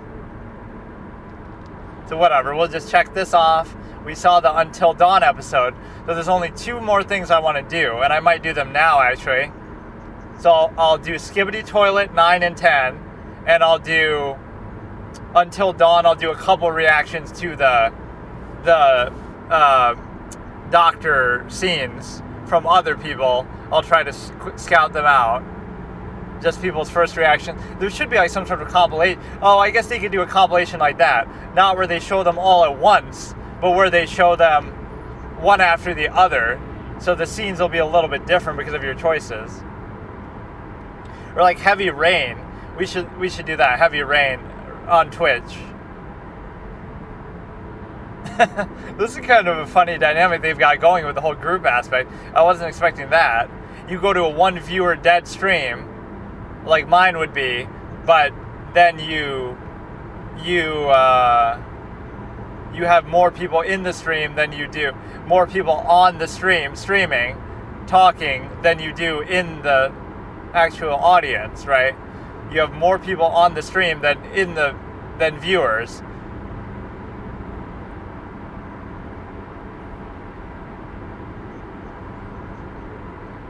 But I like the idea of people just doing it for fun. They're not really doing it to become famous, possibly.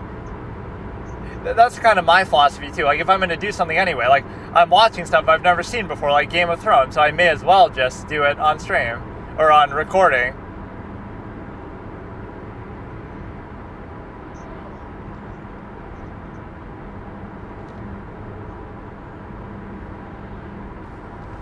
So he's going to stop playing Luigi's Mansion and play that shit instead, I guess.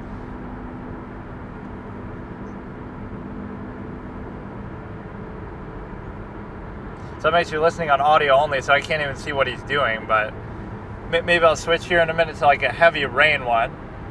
But yeah, I didn't say how long I do this for. I don't mind doing it, but it's hard to find, first of all, what I want to look at, like a first playthrough, low viewer streamer for a category that I like, for a game that I played before, that I've beaten before, that I'm not afraid to get spoiled on, and like I'm sort of trying to rate their commentary, but I don't know what to say really.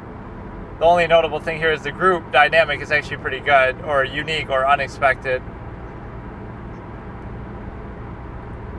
So they're talking about another game, though, mostly.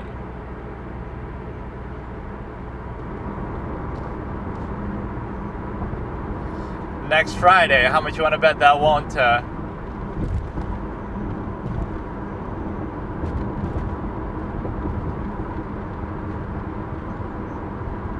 This sounds kind of weird, like it's... Nobody's watching this, but they're actually having some pretty fun banter back and forth, like what they normally have. It's like you may as well stream it. It's almost the kind of stream that doesn't acknowledge that it is a stream. It's just a bunch of friends playing a game, and they happen to be streaming it. So that's my philosophy. Like, if I'm going to play a game anyway, I may as well record myself or stream myself doing it, just because I'm doing it anyway. It doesn't affect me, or it doesn't make me play worse or whatever.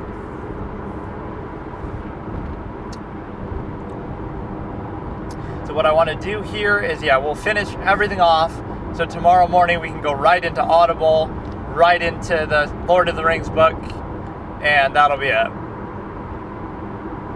So tomorrow could be the book. Well, actually it'll be a couple days. It'll be like a month of just the book, but I won't listen to the whole thing, but I want to look at that one, the Silmarillion, that I haven't ever had any experience with that. I've read some of the other ones, but I don't remember them, like the actual proper series. I don't think I've read The Hobbit. I've read the actual, the actual main series books, but...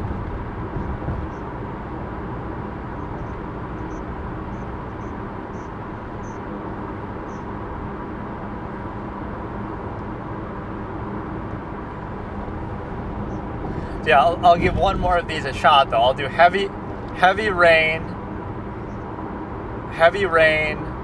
low viewer streamer, first playthrough, no face cam, no video, no chat, just audio, reaction rating stream, recording that I'm doing while driving on a shitty mic, even though the mic's not bad, but it still somehow isn't vastly better. And I'm super far behind on editing these. I gotta get a new pair of shoes from Walmart because mine are falling apart at 8 o'clock at night before I go home, and I have shit to do.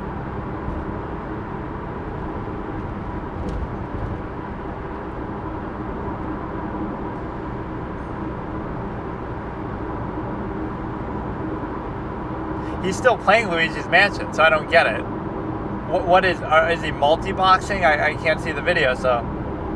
What am I listening to versus watching? Like, bro is playing Luigi's Mansion, but they're talking about all kind of other shit. Window and this and that. I'm so confused by what's happening. Or I could, like, stream these as, like, past recordings. Like my YouTube videos, I could just stream them on a loop 24/7. And educate people on the stimuli acme.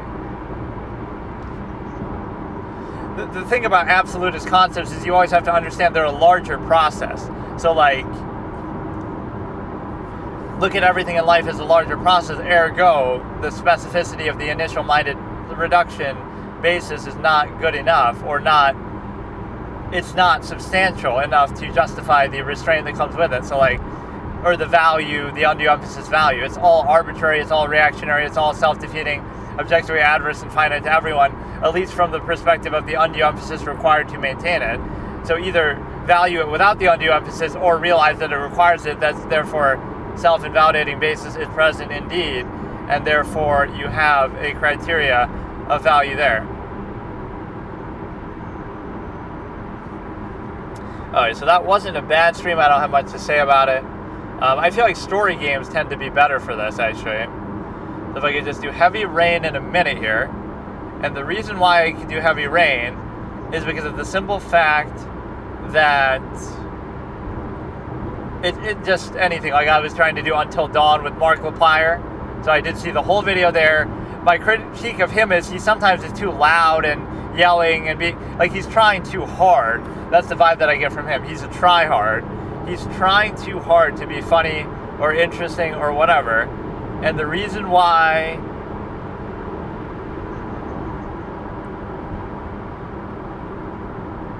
there's so many games I haven't played, I haven't kept up with at all. Just like even with movies, there's so many movies I haven't seen. I need to do this shit for a living and then I can keep up with it.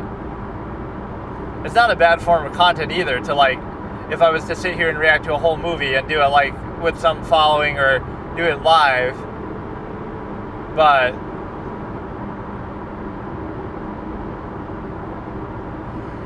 yeah, imagine playing a shooter with a controller without auto aim, you dumb fucking shit.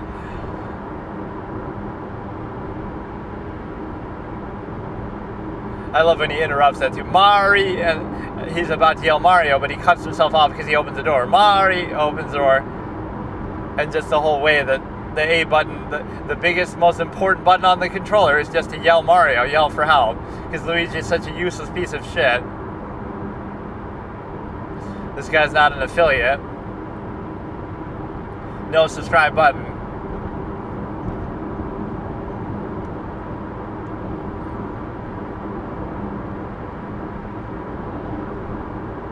We got the little fucking purple ghost troll.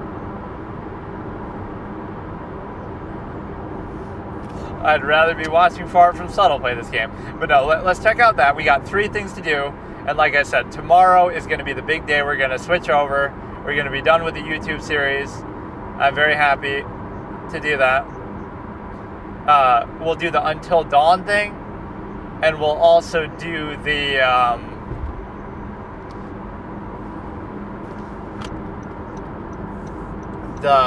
what is it? We'll do the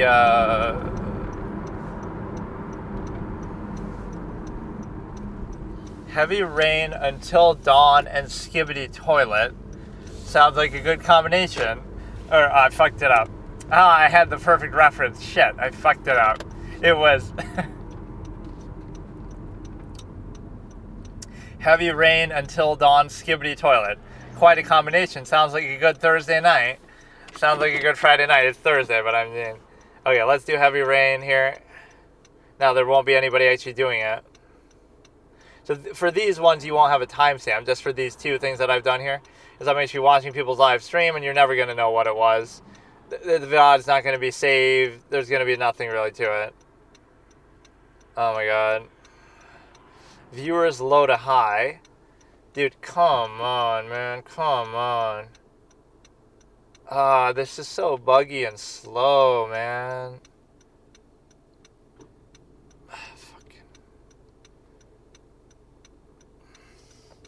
1 viewer, KVNG Ash. Finishing Heavy Rain, drop a follow. Okay, fine. 1 viewer, KVGNG Ash. Jaden's the only one I can trust. Wait, but this is a girl.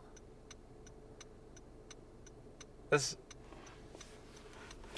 Okay, I don't want to look at this one. Let's look at a different one. That one's like towards the end of the game, though. It's heavily raining on Heavy Rain. Arabic. Fuck, there's nobody actually doing it, though. Fine, I'll do it. Oh, it just looked like a guy, but it's a girl.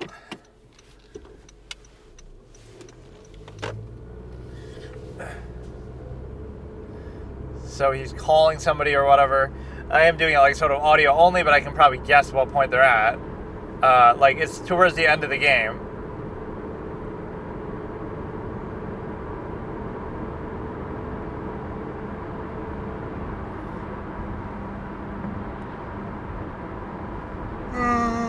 So this is towards the end.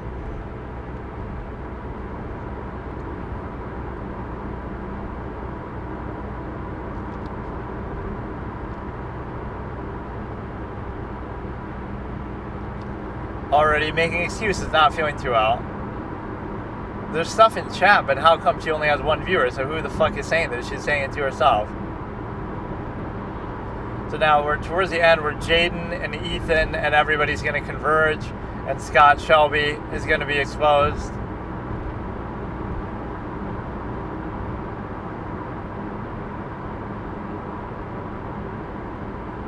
But yeah, she's making excuses that she's all sick or something. Nobody gives a shit if you're sick, dude. Don't stream if you... So has she seen Shelby's apartment yet, or...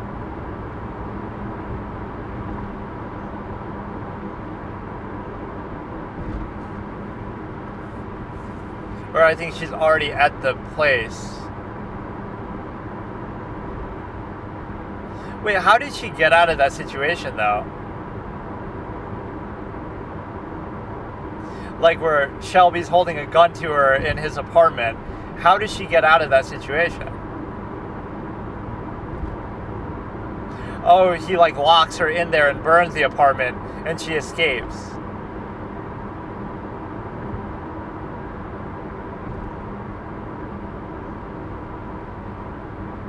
I don't know exactly what's happening.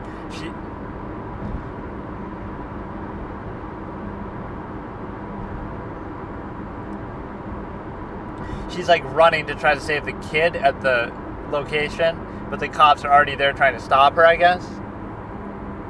I'm trying to guess. This is like charades, Twitch charades or something. She's yelling in a very annoying fucking way. She's yelling. Why does everybody yell? Why do you yell, man? Fuck yelling.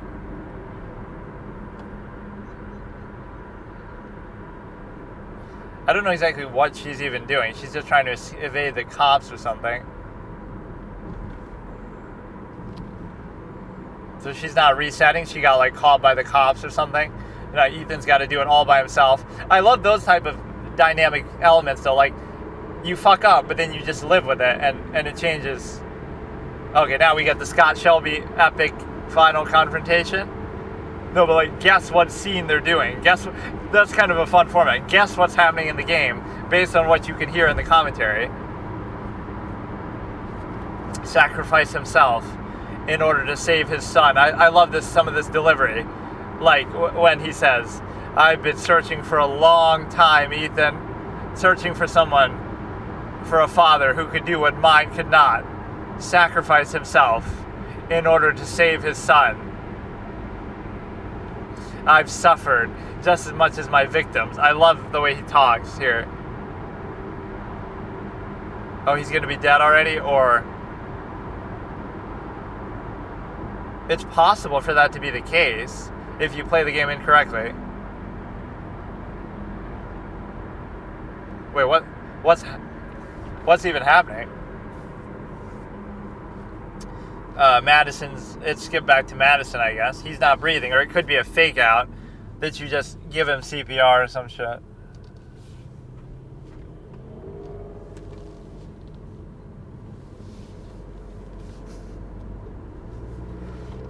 Her commentary's not bad, though. She's very enthusiastic. She's yelling a bit too much, but I get that it's a high-octane, high-stakes moment. Unlike Markiplier, where she's just doing it at the beginning of the game. Fucking stop yelling, you dumb cunt.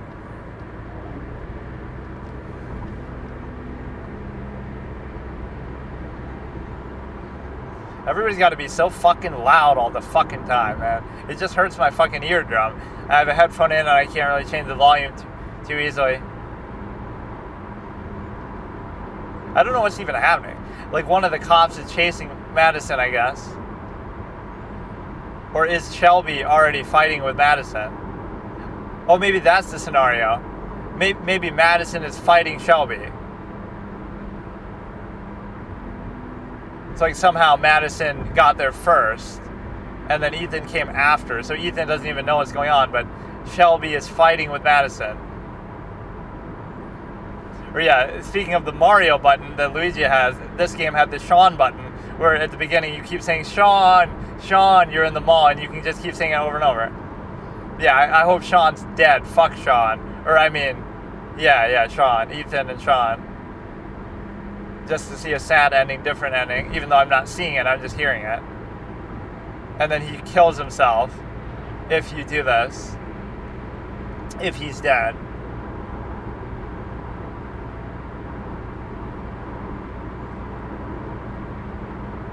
The fuck is going on? Is she like miming ASMR CPR?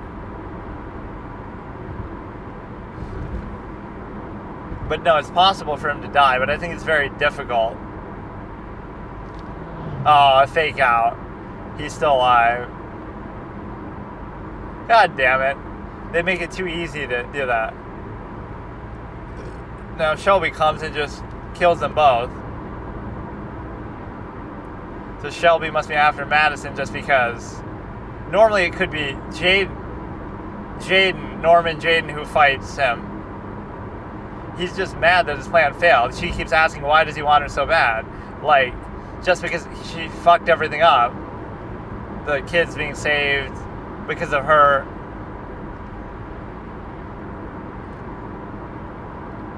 She could just die here.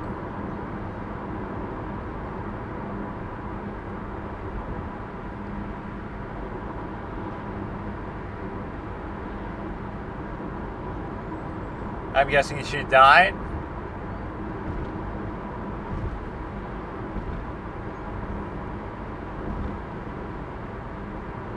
So Madison just got killed, I guess. Or maybe she'll reset.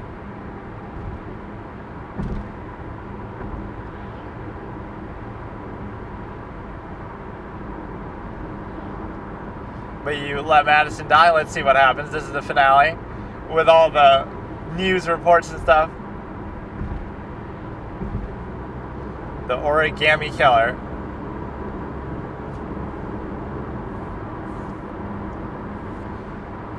Norman Jaden, but he wasn't even doing anything there.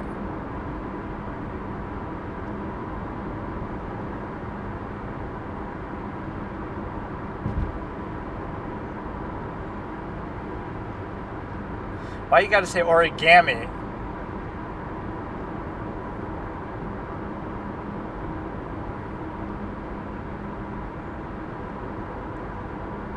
The citywide manhunt.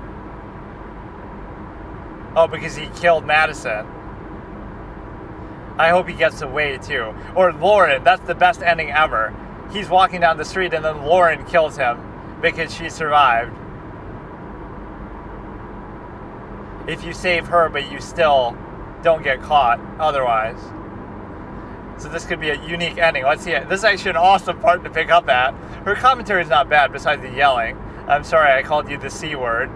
You're not a bad streamer for a low one viewer streamer.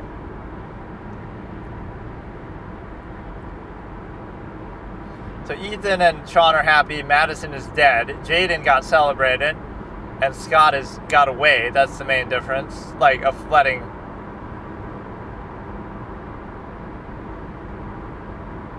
So the difference is that Ethan doesn't end up with Madison is the difference.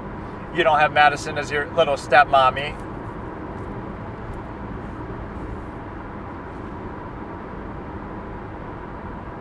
But that's still generally happy for him. So who else are we going to see? We're going to see Madison's funeral. And I want to see that. That'd be the epic. That's the best ending in the whole game. When Lauren kills, like Scott's so smart and he gets away with it. He's walking down the street. And then Lauren kills him. Lauren has a gun and kills him on the street. That's such a badass ending. That's like a Mark Wahlberg Departed Dignam kills Sergeant Sullivan moment. Oh, here we go. The journalist, and then there's a funny moment at the end here. Let's go get some lunch. Like, she doesn't really care.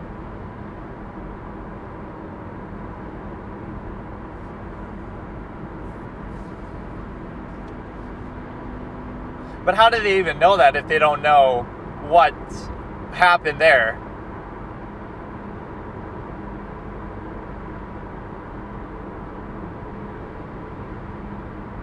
Just to show like nobody really gives a shit, I guess, is the commentary there. So Madison's dead. Show me a Scott Shelby moment, though. Is it going to just be him walking on the street, like disappointed that they weren't good enough to catch him?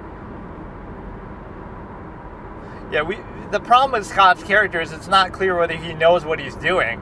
Like, it's sort of random, and some of it doesn't make sense. Like, why would he go to Lauren and pursue her if... Because, like, to stop her from doing anything, but it doesn't make sense. Lauren's in her room not doing anything, all depressed. She's never going to do anything. She's no threat to him, but he seeks her out, and then she tries to stop her later. Like, why even seek it out? So you got Jaden, Norman Jaden.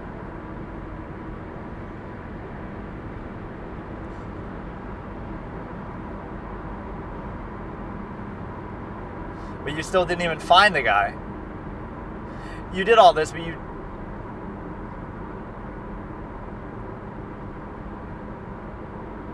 So everybody's ending was good except for Madison's, for her playthrough. This game is actually so good, but there's too many cliches, and the writing is sometimes dumb, and the voice acting is hokey. Every scene is like a cliche. But no, Scott Shelby could have been better, but the problem is that a lot of what he does feels sort of for the benefit of the audience. Like, I'm sneaking around with Lauren, but why? What does bringing Lauren around with you do to help you in any way? And the answer is it doesn't. It sort of gives you an alibi at times or something, or he like genuinely likes her somehow or wants to see her suffer.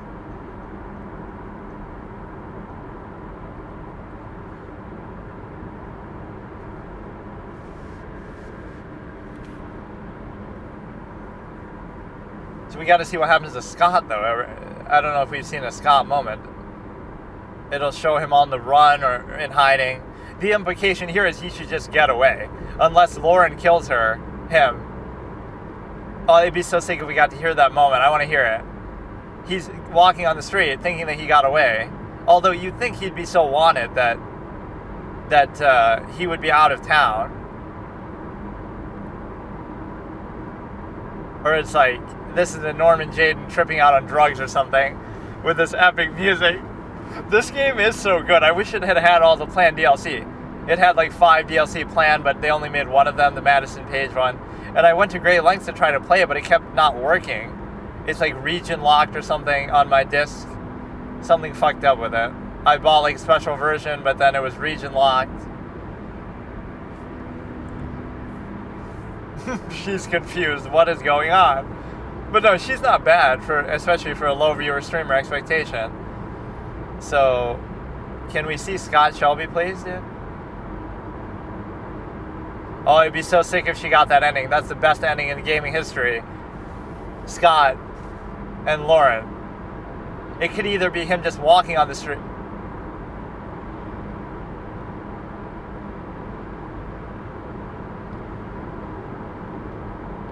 Either Scott gets away and he's sort of disappointed that, well...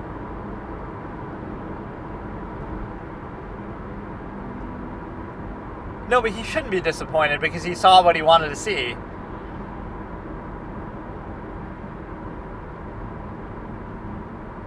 Yeah, he should be on the run, that's my point. He shouldn't just be out walking on the street, which is what I assume is happening here. Lauren. No, Lauren? I assume Lauren had died. So the implication is Scott gets away.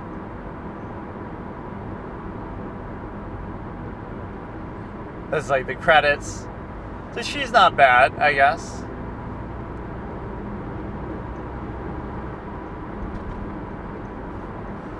You saved Sean, you did good with Norman, you did good with Ethan, but you failed to capture Scott, and you failed to save Madison.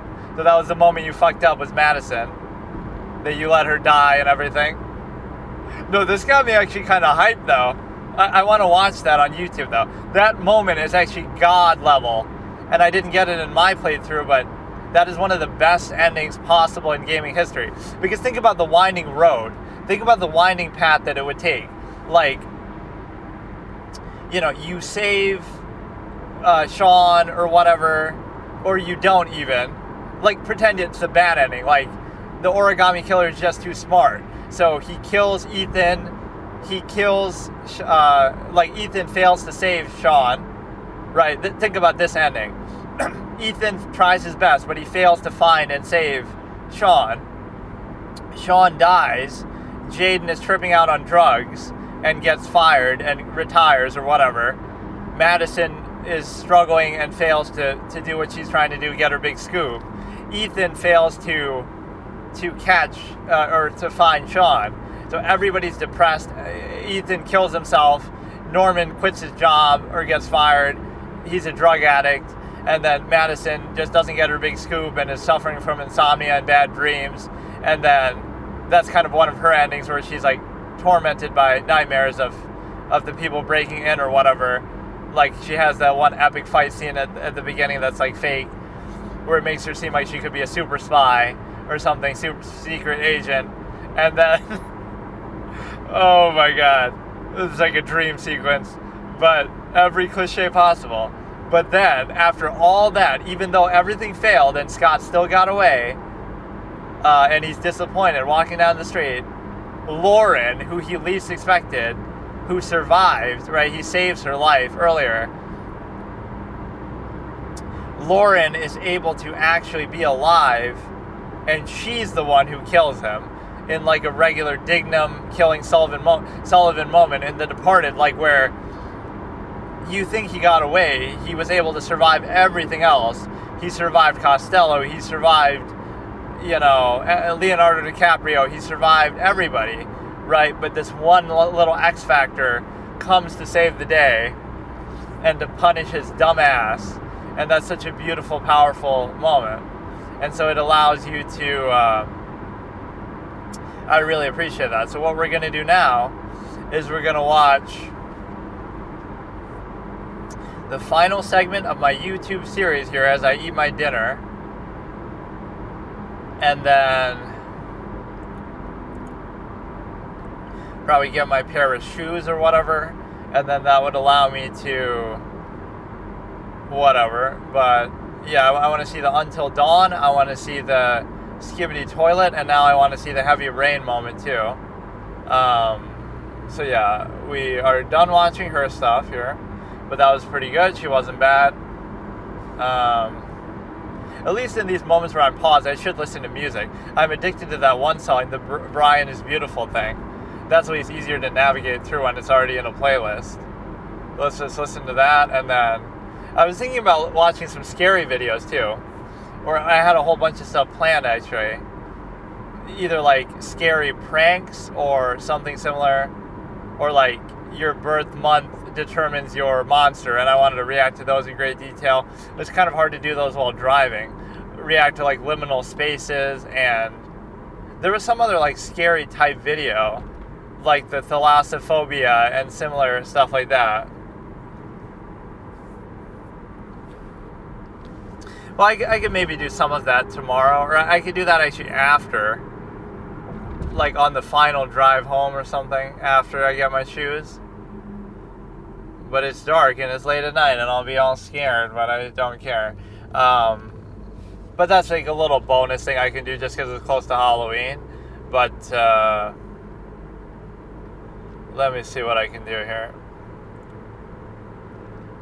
I mean, I've already watched like a lot of scary video type stuff in the recent time, as far as like scary dash cam videos and whatever. That's like a sort of thing I do anyway. But this is Brian is Beautiful yet again. I am that type of obsessive personality with this type of thing where I'll like a song and then I'll listen to it over and over. Like I was doing that with the one, like the Smoking Weed With You one.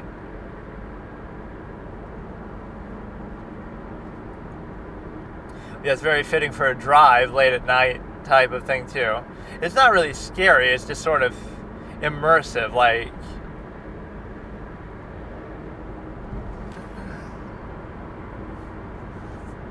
Makes me want to go explore an abandoned building myself. But I don't have all the gear to do it.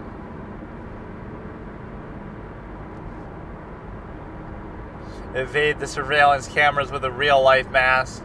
You need a mask that looks like a person's face, like so it doesn't look like a mask, so you don't stand out. But then,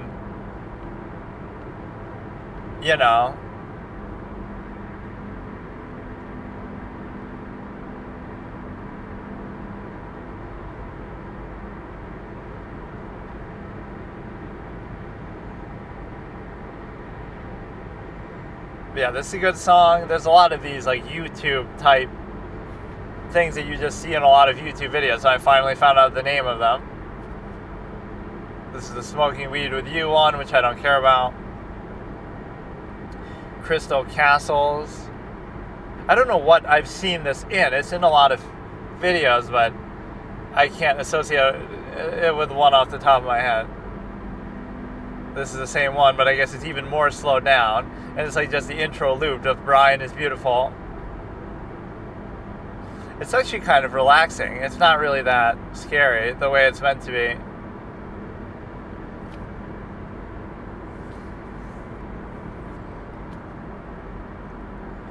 So it'll just be the intro over and over. Yeah, there was something I wanted to watch, either scary prank type videos, that kind of fits in the social experiment box. There's so many things I've done in these formats that's actually awesome, like the variety that I've gotten in. Even though I watched a little bit too much of the court stuff, like we'll go through literally everything in the history of human existence that we could watch here.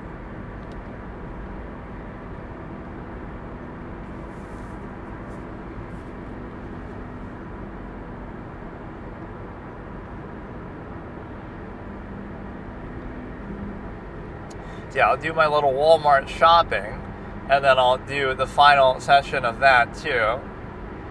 I could do that in the little bookend portions, like not during the bulk of the ride. So I'll watch like a scary video tomorrow in the morning on the way to eating my food, and then from there I could like do something else.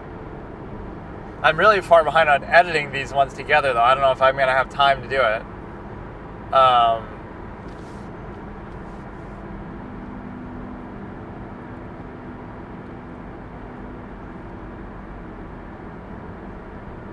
Like, I want to keep up with them, but it's hard to do.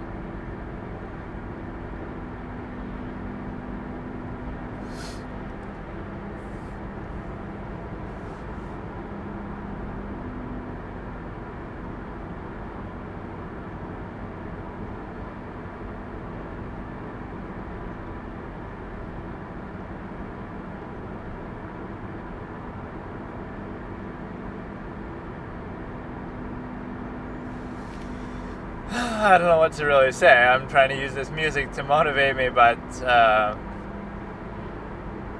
let's see what we have. I'm not the type to really make YouTube edits and stuff, but this is what these songs are made for. This is the other one, I forget, Memo something, or no, it's not even that one. It's Memory Reboot Slowed.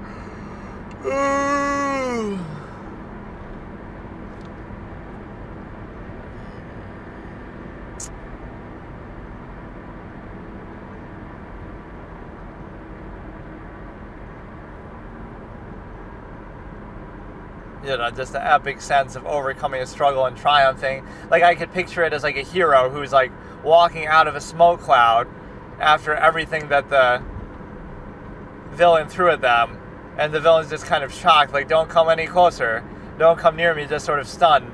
Like when Two-Face does that to Batman and Batman Forever. Why won't you just die? And Batman's coming at him after all that. Or like in Dragon Ball Z when Gohan reaches Super Saiyan 2 and he's walking towards Cell after Cell throws everything at him, or something like that. The problem with the Super Saiyan powers over time is they become sort of boring. Like, they're not unique powers. They're sort of just like, you just became stronger and stronger. Like, it's not, they lose their identity at some point. What's the difference between Super Saiyan 1 and Super Saiyan 2? Nothing. like not even visually, like the little sparks of lightning on the blue, on the, aura is the little blue sparks, but that's about it. And the hair changes like a little bit. But I mean, powers-wise, like, it's different than other series, like where, somebody has the power of ice and somebody has the power of fire, and, like, give us some identity to it. Yes, the characters have their own abilities, like special beam cannon versus other stuff, or that's a joke I always make with Japanese stuff. Japanese tip 101, say the name of your attack before you do it, like in all of Japanese anime.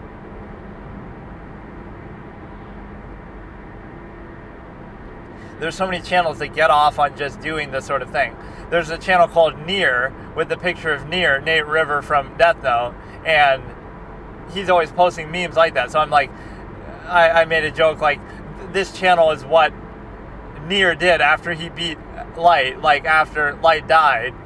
This is what he spends his time doing after he succeeded in solving the Kira case. Right, this is what he's doing with his free time, or his retirement, basically, after that.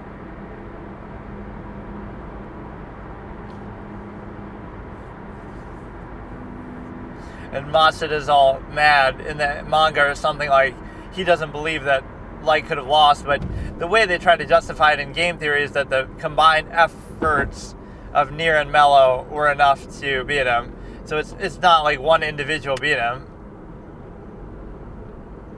Yeah, this song is really good. You could make a Light Yagami edit here, like, who else could have done it? Only I could do it. And he's kind of right. Just to have that willpower and genius, and he was like waiting his whole life for that moment. Right, all that untapped ability and potential gone to waste. And I feel like a lot of people feel that way. What people don't realize about their own mind is the infinite imagination that you have. It's sort of unlimited to the extent that,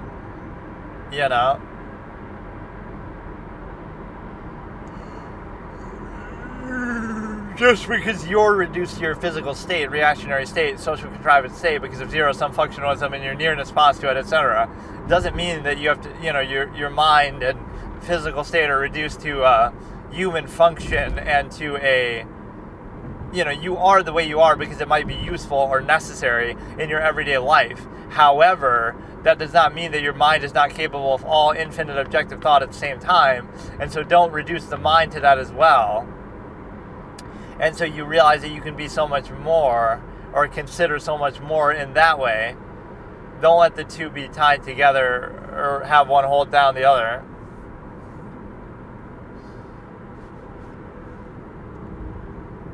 So you got the Yumi Nikki barrack settlement, and then we have 647, which is like in Stupendo is the band. I don't think I got to hear the full thing of this this is in all those liminal space videos, almost overused. Whenever there's a good little trope like that, it becomes overdone now. Everywhere you go, everything you do, there's a liminal space this, liminal space that. You know what game actually has a lot of good liminal spaces in it? Is Kathy Rain. There's a lot of these, like, atmospheric, ambient places where you can kind of just think and collect your thoughts on the case. So, like, you'll be standing out by the thing, by the lake. There's one, the cabin at the lake, and there's one in the woods where she gets high on some drugs, and there's one at the graveyard, the cemetery, and the atmosphere is so good, and the ambience, you could make like a little edit of that. Liminal spaces from video games, or from Kathy Rain, or whatever. I'm trying to think of some other notable ones. I mean, there's so many places like that you could think of in a game, like at nighttime in Lake Hylia, or anywhere, just where it's empty and quiet, which, I don't know, I feel like that's overly common. Or like Majula is like that in Dark Souls 2, where it's just so peaceful and the calm before the storm, because there's chaos everywhere, and like just the music is so nice. So yeah, there were a few of these sort of scary-ish videos that I wanted to look at here. Or things like that, liminal space. Like, I want to really analyze it in great detail, too. like your month is a liminal space, but then I'll try to understand what they are all really about and psychologically analyze them and what that image might make you think of, etc., etc. And so what I'll do is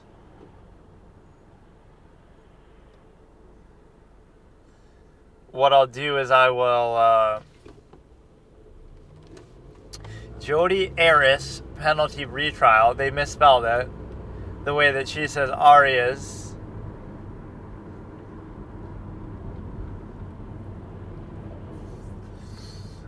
I'm listening to the song again, the same 647 or whatever. So yeah, we'll go ahead here, and I will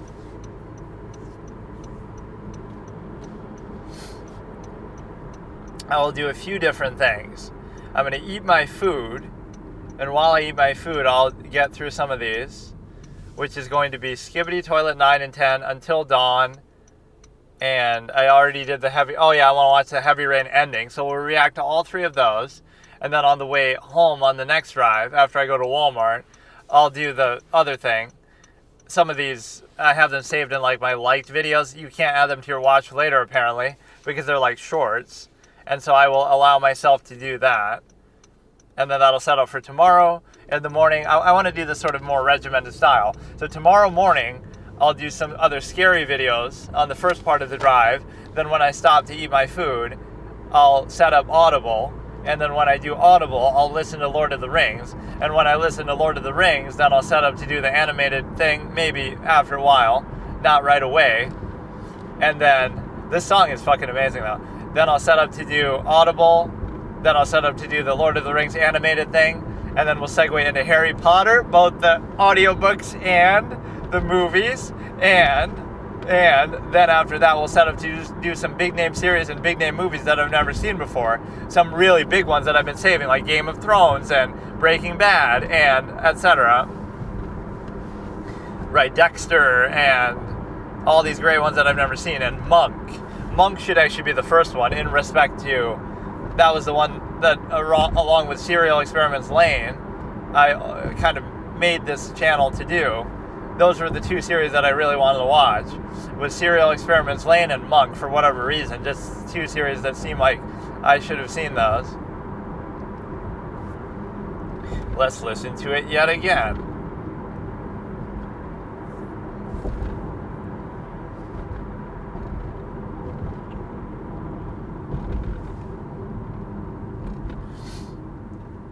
I can see how people could find this one scary, but I don't really find it scary. I find it just more, again, like sort of immersive and nostalgic and stuff.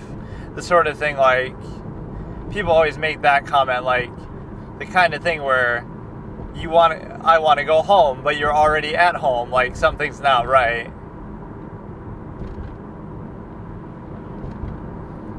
I'm trying to think, like, what sort of images does it evoke to me? I have very vivid imaginations, like I picture these things. In fact, when I'm watching stuff, that's often what happens. What I'm imagining is actually better than what's there. And that's why I always say I'd make a great editor more so than a writer or something. Like, I'll take something that's already there and improve upon it rather than coming up with it in the first place. So, for example, you know, I'll come up with a better idea because I'm listening to what they're doing and I'm like, oh, I bet this is going to happen. I try to predict it. And then sometimes what I predicted is actually better than what actually happened. And that's not me tooting my own horn. Like, I couldn't write the whole story from scratch. But, I come up with like a very satisfying, epic thing.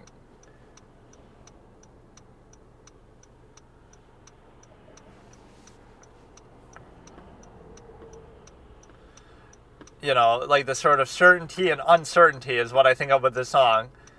Like, all you know is that you know nothing, or, you kind of are aware of your own ignorance and the infinite nature of existence and everything. Such is why people indignantly insist upon their own half-mast contrivance state, social contrivance. So now, what I'll do is I'll look at a few things here. So yeah, we'll look at Heavy Rain, Until Dawn, Skibbity Toilet, and then the scary stuff. Those are the four things we have to do tonight. It's a perfect time to just wrap this shit up because And again, it doesn't mean I can't still watch stuff on YouTube when and if I feel like. In fact, I should do it in those bookend moments. In the beginning and the end. Well, normally it's just the beginning. Like on the halfway point, or whatever. I do those sessions in the morning. And then after that, I would start the proper full thing. Right, so in that first beginning session, like the first 15 minutes of my drive in the morning, and then at night I can just go straight into the thing, something more serious. This part of the song is a little weird. It doesn't seem to fit with the rest of it. Like, there's like some voice or something in there. Okay, so we'll look at Heavy Rain, Lauren ending. I don't know if there'll be a specific video for that or if I'd have to find it in a compilation of all the endings, like Lauren kills Scott. It's actually a recommendation. This is a very cool ending, and so 1minute and 8 seconds long. It's sort of a spoiler because I never saw it myself, but I mean, how many times would you have to play the game? But this is a really cool one that feels like everything else fails. Scott's simply too smart and too capable. It was one of those game theory moments. Like, nobody could catch Scott, but somehow Lauren figured it out right through all the events of the story. How did she actually figure it out, even? Like, Scott saves her life, but how would she know that? I don't know. So, Heavy Rain, A Mother's Revenge, Lauren kills Scott. 1 minute, 7 seconds long, starting in 3, 2, 1. Or it seemed to be delayed there. But the implication is he got away and nobody could stop him otherwise. So starting in 3, 2, 1. It's raining and it's all, he's just going to be walking down the street chilling, almost disappointed that nobody could stop him.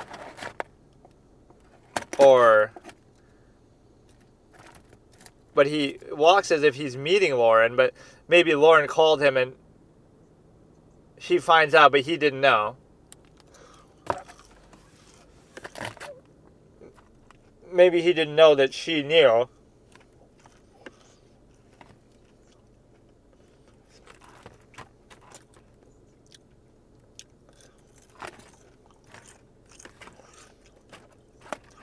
Her voice acting isn't the greatest, but... Oh, and of course we get like a recommended notification to block the screen.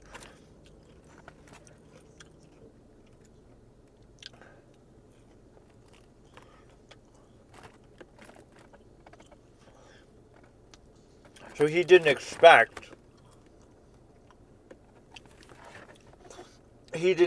her to have a gun or to know all that. He's sort of just listening. Right, and she pulls it out so fast and shoots him that he doesn't have a chance to react. So, you might think, how could he allow that to happen? I didn't understand this, I guess, when I had seen it before. It seems like she had called Scott, like, hey, can we talk? Like, because he had feelings for her or whatever, they had a thing going. So she probably just calls him, hey, I just want to talk. And he doesn't know that she knows this. It's not like he just happens to walk up to her on the street. It seems more like they had planned to basically meet in some way. Right, so that is very epic. I like how Scott says absolutely nothing. Because out of all the parents, except for something, she was the only one that went lengths to make sure, and Scott respected that. Scott must survive in the old warehouse. Lauren must survive in Trapped. I really wish Scott wasn't the killer. Yeah, this is an amazing ending, actually. I'll watch it again. Or...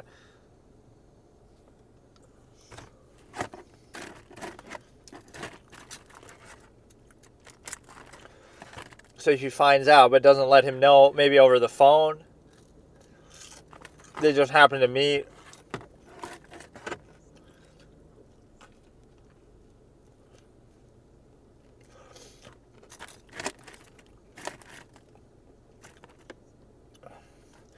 Like, he came to Lauren to get some evidence from her, but then he ends up giving her more evidence, like, by taking her with him and investigating the typewriter and stuff.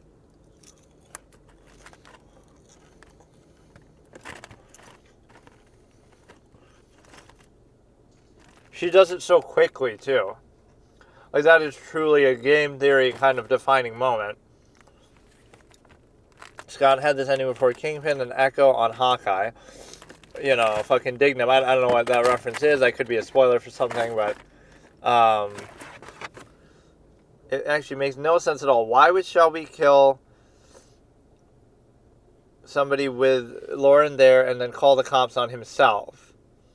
Marlon, I guess, to serve as an alibi. Even the character motivation, why would Shelby kill kids the way his brother died? If he was a cop, he would have thought he would have broken the cycle.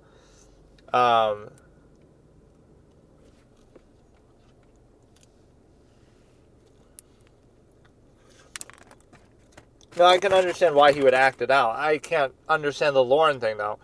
Why did he bring Lauren along with him? It was like, oh, Lauren was motivated and wanted to find out, but she wasn't doing anything. She was a nobody. She was living in that room, totally discouraged, with, this notion of sort of beating herself up over what happened and prostituting herself out. So you go there and give her motivation, and she has, like, some piece of evidence that she never pursued. So, like, then you make her tag along and investigate the typewriter, and, like, you're giving her motivation and leads that she otherwise wouldn't have had. So that part doesn't make sense. Even when she says, oh, you were trying to collect all the evidence you left behind from the families of the victims. But no, that's an amazing ending. And then you have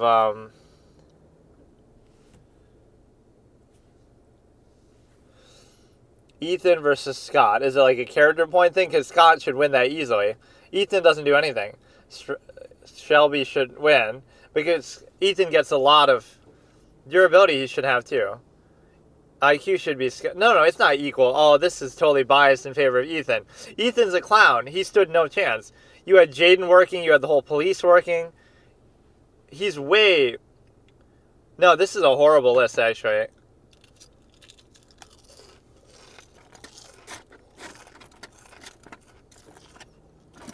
What? Ethan is a nobody. Scott Shelby is a supervillain who evades the police. He evades the FBI. He evades Madison. He evades... Like, what the fuck are you talking about? That's nonsense. Who is Ethan? Ethan is a nobody clown who loses both of his kids, and he gets carried by Madison and by Jaden and by everybody else, like the police at large. Like, what the fuck? Scott gets away with it for years. He's done this shit for a long time. Let me rewatch it and correct it, actually. This is a trash list. Just because he's the main character. Strength, Shelby's obviously a big, strong guy, so he should get that. Speed, I'll give it to Ethan just because he's smaller. Fine. Durability, Scott is a tough, very durable man. But he somehow gives it to Ethan. Agility, I'll give it to Ethan. IQ is definitely Scott. He had done this shit for years. How is that? What does Ethan do? What does Ethan do? Equal. That's not equal. Battle IQ is also Scott. Knowledge is also Scott. What the fuck? How is it Ethan? This guy's a clown. Experience is Scott. Battle experience is Scott. Combat is Scott. He was a police lieutenant. He was a police lieutenant. Where did Ethan learn to fight? Like, who is Ethan? He's a nobody, man. He's just a random guy. Like, he does some impressive stuff over the course of the story, but stamina endurance also goes to Scott. Apparently not. That goes to Ethan. Power goes to Scott. Apparently it goes to Ethan. Makes no sense at all, man. Dude, did you see the scene where he takes out everybody in the fucking... He takes out everybody in the guy's house? The rich guy, who's the father of the guy's son who imitated the origami killer. He shoots all his guards and beats the shit out of him. Like, oh yeah, when does Ethan do anything like that? Oh right, he doesn't. He doesn't do shit. What does Ethan do? He does a couple little tricks set up by the origami killer. Skills, versatility, also Scott. Dexterity, probably Ethan, but feats, yes. the feats go to Ethan, not the origami killer who had done this stuff for years and gotten away with it and never been caught by the FBI, the police, or anybody else. Of course. Meanwhile, Ethan can't even keep his relationship together with his wife, can't even protect his kid from a fucking car on the road at a mall. Like, what kind of a clown list is this? Scott gets 70% of points. Scott destroys Ethan in a fight. I greatly appreciate something. Make Scott versus Norman Jayden. That seems like a garbage list. Sorry, but to Scott, stops in any combat. I don't think people understand the comparison. Ethan Mars is a random dude. That's who he is. Who is motivated to do some impressive things over the course of the story. Scott Shelby is a supervillain genius who gets away with crimes for years.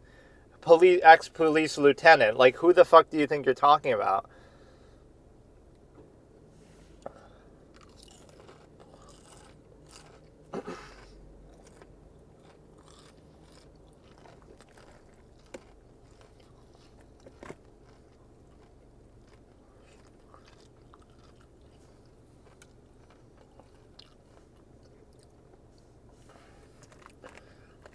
Okay, so now, what was the other thing I wanted? Let's look at, briefly, Until Dawn, and then Skibbity thing, and then the horror stuff, but we can save that for later. So, just Until Dawn, Doctor, like, reaction compilation.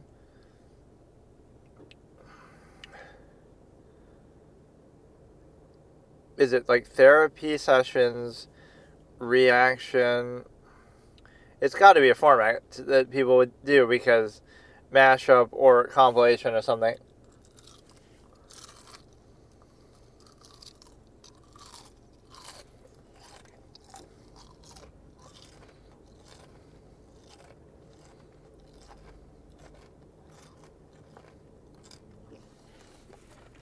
I keep calling him Doctor.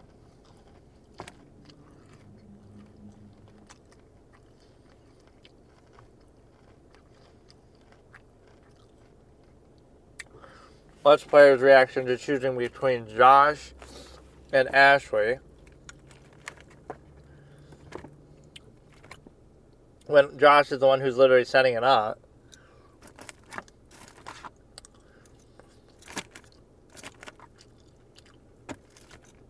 So it must be set up in such a way that Josh wouldn't die no matter what.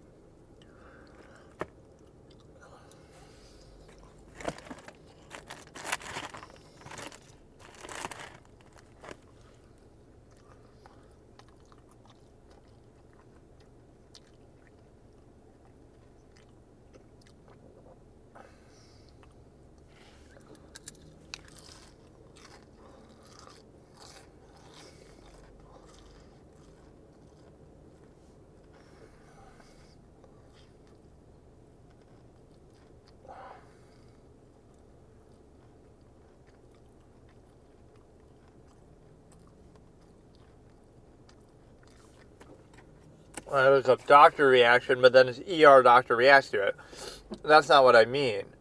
I mean RPR, Until Dawn. Let's Predators react to the bathroom jump scare. Let's Players react to the psychiatrist jump scare. Emily saying unfollow.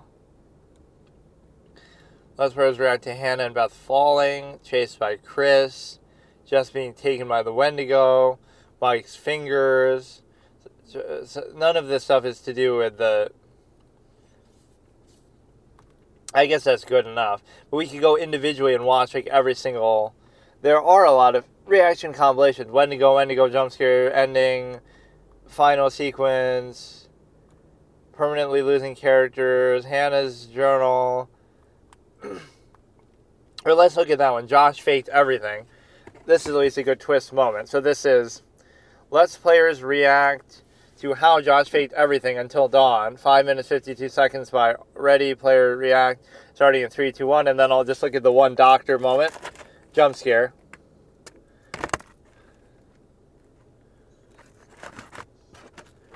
Scooby-Doo shit.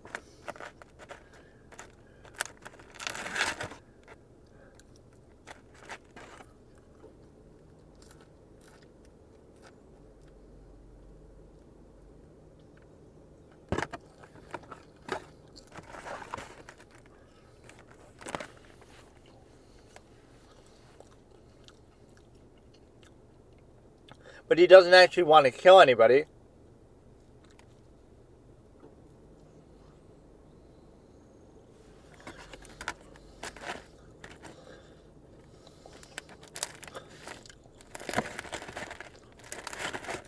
He called it, but you probably wouldn't have been able to explain how it was happening.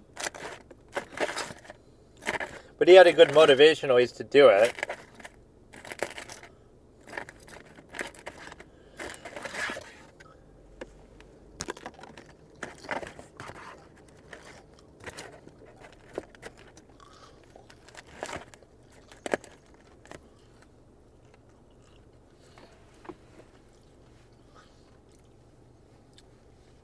He's pretty smart. That's what I take out of it. Most people would say, oh, he's crazy, but I'm more impressed that he's so intelligent.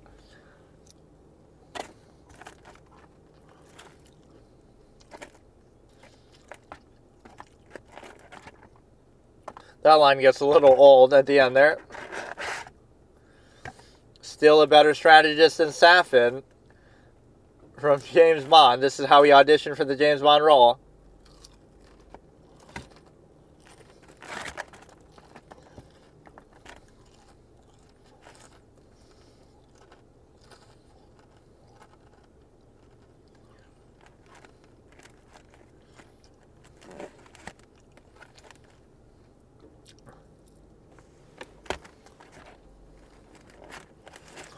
Yeah, they're at least impressed.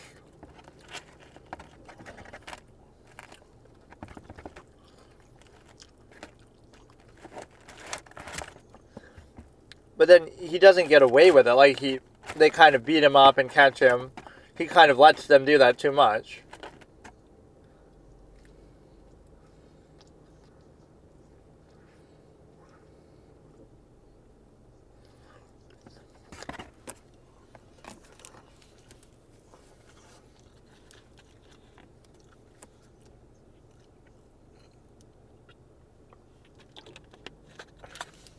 Where, like, Jessica actually dies.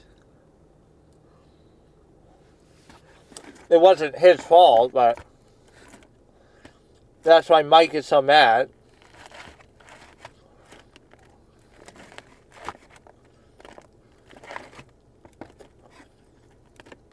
So he doesn't actually kill anybody, and he doesn't want anybody to die.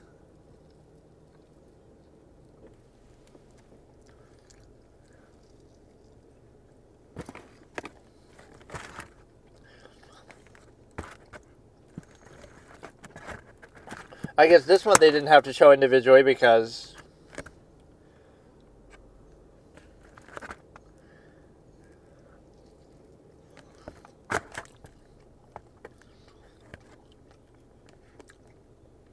they do explain everything pretty reasonably well, though.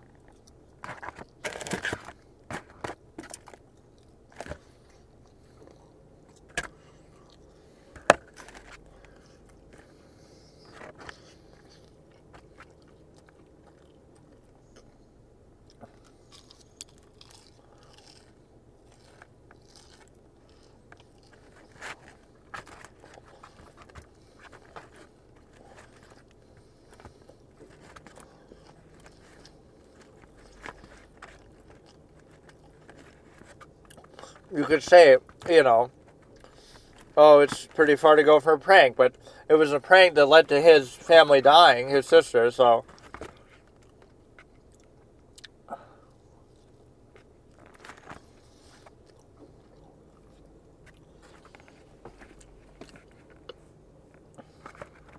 Some of these people don't even say anything, react harder.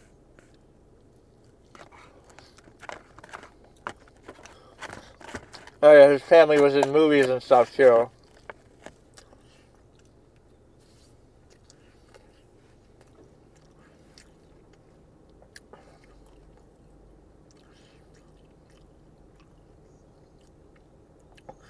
And then if he turned it into a movie like he was probably filming it, it would have been world famous and actually pretty well received. Just like how, oh, if you turned it into a game, it would do pretty well.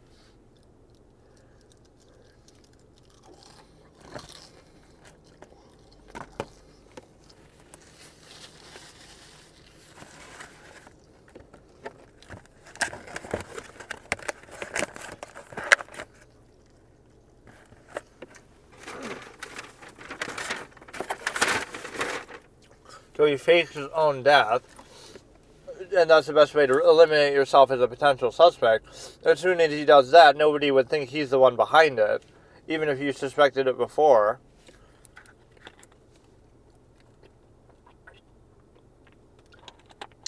You would have to suspect him, though, because it's his place. Like, who else could be doing all this shit? Right? If not him. It would require somebody with first-hand, experience, knowledge of the place. So let's look at the doctor one. And then just the doctor jump scare. It's kind of long, so I'll just watch like one or two people doing it. And then we'll just do the one clip of... But no, I love these scenes so much of the doctor. Les Perez's reaction to the psychiatrist jump scare attempt until dawn. 9 minutes, 26 seconds, starting in 3, 2, 1.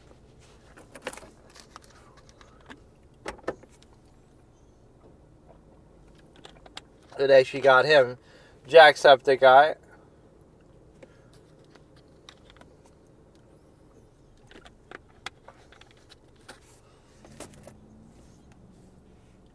All he did is hit his hand on the table. It's not that big of a deal.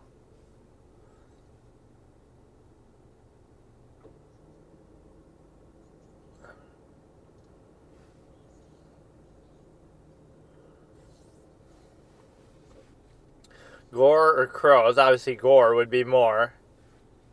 And those are two different categories, scary versus disgusting.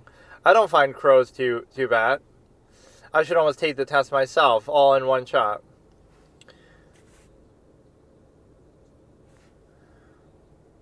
Like, I'd have to see the whole, like, every psychiatrist scene in one fell swoop. Okay, let's do these two now, and then we'll be done.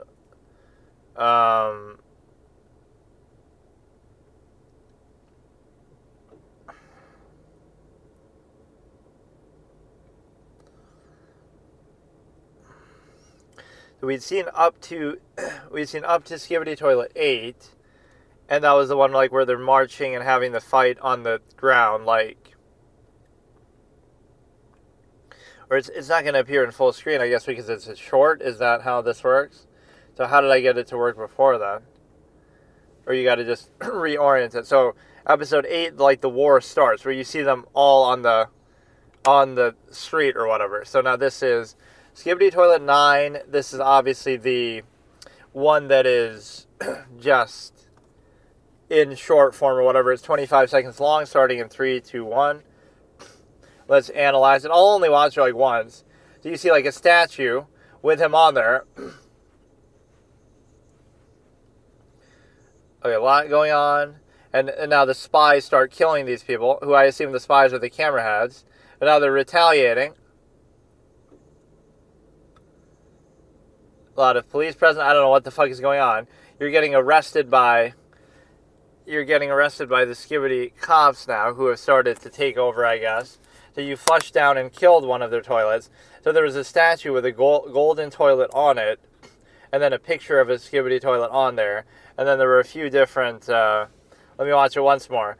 Golden toilet statue, and a picture of the original toilet, I guess, who started it all. And now he's starting to kill them, flush them down. This one tries to run away, he flushes it down. And then he graffitis the camera over it. So now those guys are coming in, but there seemed to be a camera head in front of it, so I don't know what's happening with that. Was he running away, or what was happening with that one? I definitely hadn't seen this one. What is happening on the street? There's all these like Skibidi Toilet cops, I think, and he's like dancing for them, or it almost seems like he's leading them, but they're supposed to be enemies with each other. And so now this guy who flushed all the toilets, presumably a camera head himself, who looks like the spy from Team Fortress 2, is able to basically, he's getting attacked by the police toilets themselves. So basically that was a monument to the first Skibidi Toilet that started it all, the first episode, that one. And so there's like a monument with a golden toilet on top and the picture of it, and there is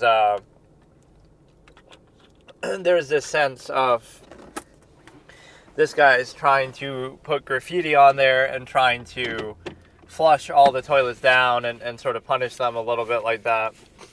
So now it's hard to get these to play in full screen. I was going to watch like 2 of them, but now I don't even care. Let's watch like 1 of these, but again, it doesn't orient right, unfortunately. When you go full screen with other videos, it will actually reorient properly. But with these ones, it doesn't seem to do it. Okay, now it's fine. So yeah, let's watch 1 of these on the way like to Walmart or whatever and analyze it. So your birth month equals your space. Hashtag backrooms, hashtag liminal space, hashtag dreamcore.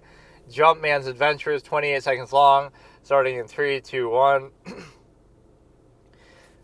Or I'll keep pausing it though. Your birth month equals liminal space. So April, I'm January, but let's just see. April is just like a snowy kind of scene. Now that doesn't really make sense because April is typically spring. So, I mean, it depends where you live. It could be different, but I'm just saying like, so April is just a snowy scene. Nothing really scary about it. I can't really see too much. There's like a bench. That one, not really much to analyze. It just makes you think of whatever, just a cold day and time of year, like where I live, winters do go on pretty long, but it doesn't make a whole lot of sense as it's associated with April. So I'll do these like this where I keep pausing it. August, let's analyze August. I can't really see what it is. There's too much black screen on this one, this video. Like, there's more black screen than there is the actual image itself. And so what you have is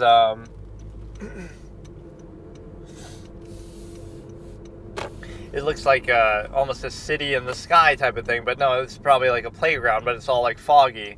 I really can't tell what this one is. There's like a sun in the background, so it's just like a little playground. So this one isn't too scary either. A lot of stuff to do with children, people always show. See, like this is what happens. April is just a snowy scene. August was just a bunch of random, children's playground material, equipment. But May is getting fucked by a little slender man in the doorway. Like, that's so unfair. Like, oh yeah, just a cute little scene, and now, oh shit. Like, it's just like a room, hallway, whatever. But then you got a slender man fucking figure at the end. Right, so this one gets treated very unfairly. May I ask you why May is getting treated so badly? So yeah, I have a whole bunch of these saved in here that September is just a fucking blank white room, like with a door at the end. Like, what is even remotely noteworthy about this? It's just a room with a door at the end. There's some little white specks on the ground that don't seem like really too notable. There's not really much substance or story to these, like, to give them meaning beyond what you might expect. Like, it's just, it is what it is. There's nothing really special there. Like, I don't get it. What is noteworthy about this at all? Whether it be positive or negative or anything, it's just kind of random. Right, so September is kind of boring and basic. June is like a neighborhood with a couple cones or something on the ground in such a way that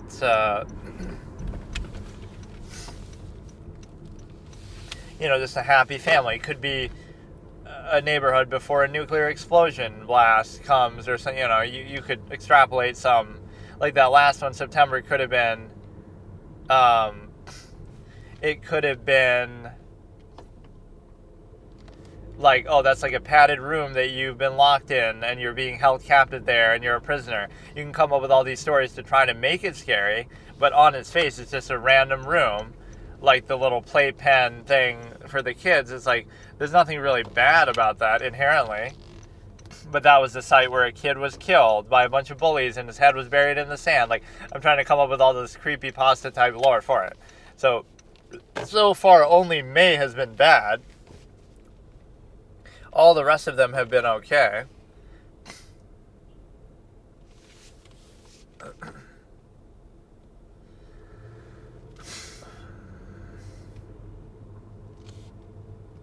So let me finish this. But yeah, these are kind of fun, but it would require me to keep constantly pausing like this here, that I may or may not actually want to do.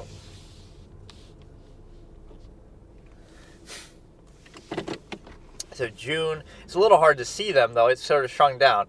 March is like some sort of just like a long hallway, but it almost seems like some sort of office area or some sort of a warehouse, like almost an air vent type of thing. I can't really see what's at the end. That doesn't seem scary at all. It just seems like again, more professional or more work type of environment, like a manufacturing. December is literally just like a fence and a grass. But it could be fake because the walls in the background look like blue, like it's not actually a sky. So it's like one of those Truman Show type moments, or like that little Portal short film where it's like, oh, you think you're escaping from the city, but the city is actually just a screen and it's fake. So that could be the implication here, that, oh, it would just be a cute little fence in a yard, but actually it's not real, right? The fact that you can see the indent in the background of the wall to show that it's not, it's like a set or something. So either way, if it was for real, it's just a nice little immersive yard scene. But if it is, it's an analogy for society that everything is sort of fake and set in this place for you, and you're sort of living on rails, etc. And then finally, October is just like a little, little dry, glum sky with a little like picnic table. Nothing really too crazy there, but the fact that the table is so close to the bushes and trees there is a little scary. Like maybe there was a family and they got absorbed by whatever's in, got abducted by whatever was in there. February, so May is the only one that disturbed me so far. February is just like some old broken down house. Nothing really too noteworthy there. November should have snow more than anything else. November is just a bunch of random trees and a field. Nothing too crazy there, but that's like the Until Dawn image of like the scarecrow in the field. They could evoke something. July is also snow. I don't really get what this guy is working with here. It's just like a random house in the snow. Like, what's remotely noteworthy about that? January is last. Save the best for last. Is like some sort of Aurora Borealis shit. Do not enter one way. Could be like an entrance to like Area 52 or something. There's some crazy lights in the background of just some street that's like telling you do not enter. But yeah, that's it. That's all we have to do as far as Skibidi Toilet and stuff. So yeah, the only other thing I'll do is just the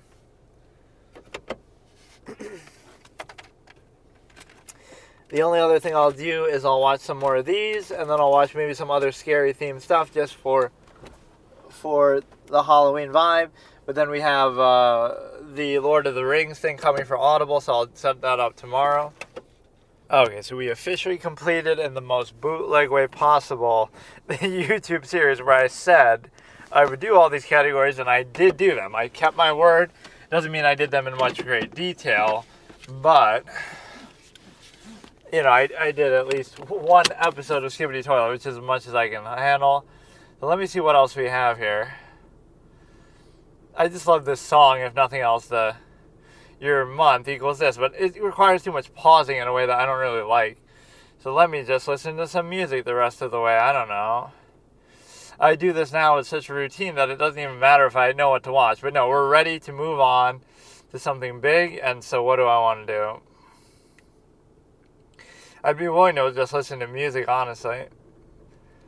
Let me listen to music and go over some other concepts here. So what's a good psychological concept as we listen to this Mario melodramatic music? Where did my keys go here? Oh, I got it. But yeah, it's like all these trappings of society. People are so dumb that they don't realize, like, I don't know. It's one thing to be a human function kind of cog in the wheel, but when you realize that, at least you'd be a little... It creates too high of a standard, right? Where people would either kill themselves or they would not go along with society, and you can't have that. You have to reduce everybody to a half-mast state.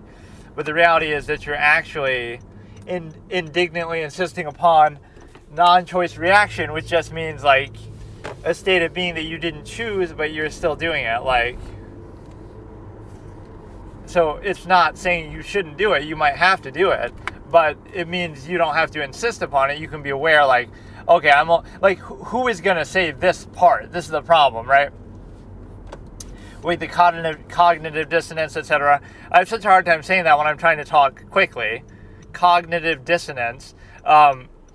Who's going to say that, oh yeah, the way that I am is not because of my own unique traits or my choices or, oh, I'm so proud of it or this is who I am and blah, blah, blah. No, it's because society has reduced me to that state and this is what little is left or this is how I've acquiesced to it. Right? I'm merely a cog in the wheel and I've been greatly indoctrinated heavily from birth by my parents, by society, by school, by media, etc. And so I'm merely the product of those things. Right, rather than, oh, I'm choosing to do this. No, it's all non-choice reaction. Even in other ways, too, beyond that, like where you happen to be born, where you happen to live, where you happen to this and that. And in the modern world, we have so much technology that people will sometimes blame, oh, you're desensitized by technology, but maybe technology just reveals your own, in a certain sense, auto checkout and stuff. It's not the fault of that, it's the fault of people that you're so obsolete. It just reveals that you're obsolete, or it just reveals that that certain things aren't preferable. People blame more options, oh, porn ruined my relationship, but it's not the fault of porn, it's not the fault of your imagination, or your fantasies, or your other desires. It's the fault that you're expected to treat a non-absolute as an absolute. So you have to censor all of reality that might conflict with that supposed absolute that you're supposed to practice. And beyond that, the same thing goes to anything.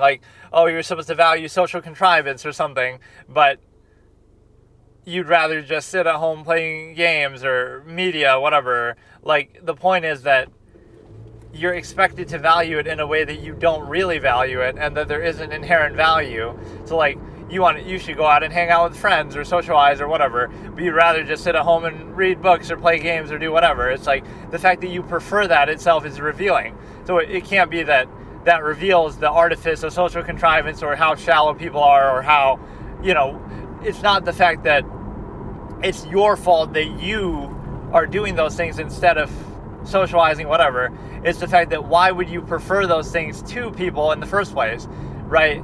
So it exposes the fact that a person would rather sit at a computer in the infinite objective internet or games or whatever, imagination and all this kind of stuff. The fact that people would rather do that than deal with other people shows you a flaw with people in that expectation. Why is that better? Why is that preferred? Why do people like that? Why does that feel unconditional? Oh, that'll always be there for you. The computer's always there for you. The games are always there for you. The movies, TV, whatever. And there's an infinite amount to go through instead of people who are subjective, initial, limited, arbitrary, reactionary, in scope. So why be limited to that? Instead, you can be free to everything. So that's the problem, is that it's not a fault of those things, it's the fault of what you're expected to value instead. Why are those things better? Why are those things preferred? It's one of these antiquated perspectives that people have to justify their state. Old people will say, I prefer TV over the internet because, oh, I don't have to think as hard, or I don't have as many choices. So choices and freedoms are a bad thing. You just want to be on rails and choose from what's been chosen for you, or similar notions oh, back in my day, we were so hardworking. You can still be hardworking in different ways, think smarter, not harder, but work smarter, not harder. But it's if you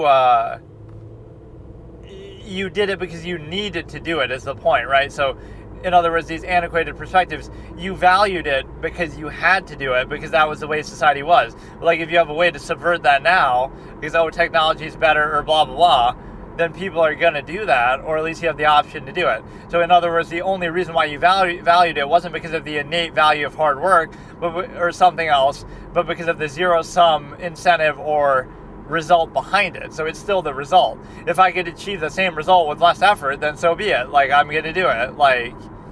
You know what I mean? You're only valuing or glorifying it as it's tied to some other element. So it's a dependent, overextended pretense to something else. So it's the same thing with stimuli acme. Oh, back in my day, we asked each other out in person instead of online or something. or like social communication, but it's the same underlying process. In fact, if anything, it makes it more robust and streamlined. Like, oh, dating apps are so bad. Back in my day, we used to go to the diner together and whatever, but like, there you were just dealing with the nearness postulate. Now you have the option of anybody from all around the world, so you have 8 billion options instead of just however many 100 or 1,000 are in your local area. So it gives you more options by the same process, ultimately. And the reason why that's relevant is because of the simple fact that you give more options. And the reason why is that you could still end up doing the same exact thing, but you see how certain antiquated things are glorified just because of that reason alone. You didn't have these options, so now these options are bad, even though those options still allow for the same option that you did. So the only reason why it would be a threat to what you did, like the nearness postulate, is because it gives you more options and potentially better options or just different options. Right, so why is that a bad thing? If your option is preferable, then it's no threat, it's no problem. But now it'll be somehow blamed, like, oh, dating apps ruin dating. But you don't have to use them. So it's like, you're in a position where it's a net positive because it gives you more options from all around the world. But if you don't want to go along with that, then you don't have to. So again, more options, more freedom is a bad thing. You should be more controlled. You should be more restrained. You should be more structured because people are just animals and they need to be tamed and they can't handle anything. Which is a far cry from the self-governance that an absolutist would speak to. But it shows you their overall state is like that. It's not about... It's so much bigger than just some particular reactionary tendency. It's like... I don't know. It's sort of annoying to even talk about, but... You just don't see the larger process. You just don't see the big picture. Why even bother? But the power of objectivity there is quite clear, though. In fact, upon hearing such things, people would ridicule the speaker, too. But it's meaningless. Like, I'm one of those kind of people. Like, none of that matters. Like, I can do whatever you want. Like, normal, half-assed human functionalism, zero-sum, kind of garbage, social contrivance. But I at least realize that the artifice of the process, and so I might prefer not to do it, or I might prefer to ignore it. But it's like, because you practice it doesn't mean you can't be aware of it. Because you're aware of it doesn't mean you can't practice it. It may make it difficult to do, or it may make it even impossible, cognitive dissonance allowing, but I don't really accept that, because all you're doing is being a reductive of an infinite objective state.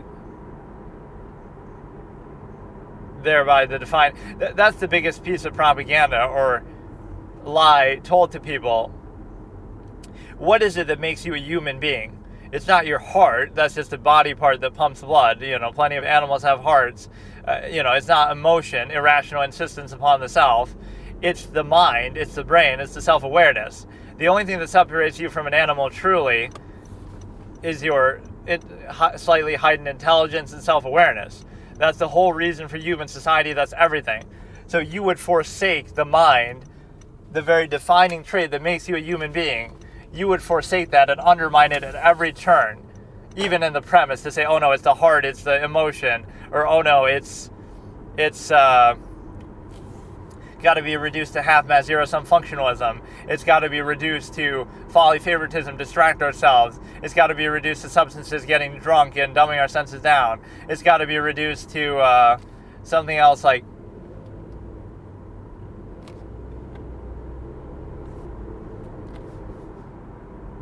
It's got to be reduced to...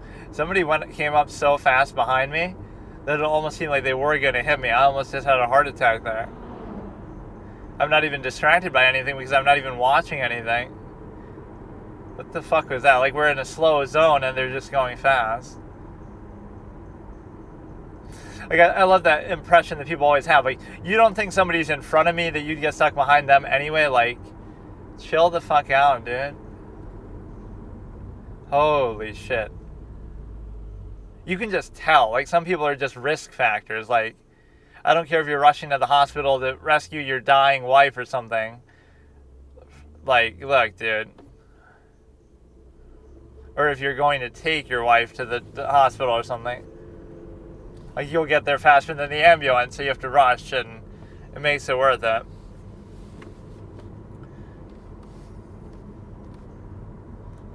Yeah, that's like a discipline principle, too. You could stay a few feet behind the car, and you're not going to get there any faster or slower, rather than being right in their ass. It's the same thing, right? Like, your distance to them doesn't matter.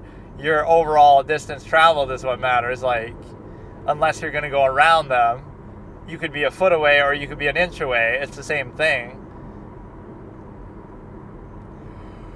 I don't know what else to talk about here. We have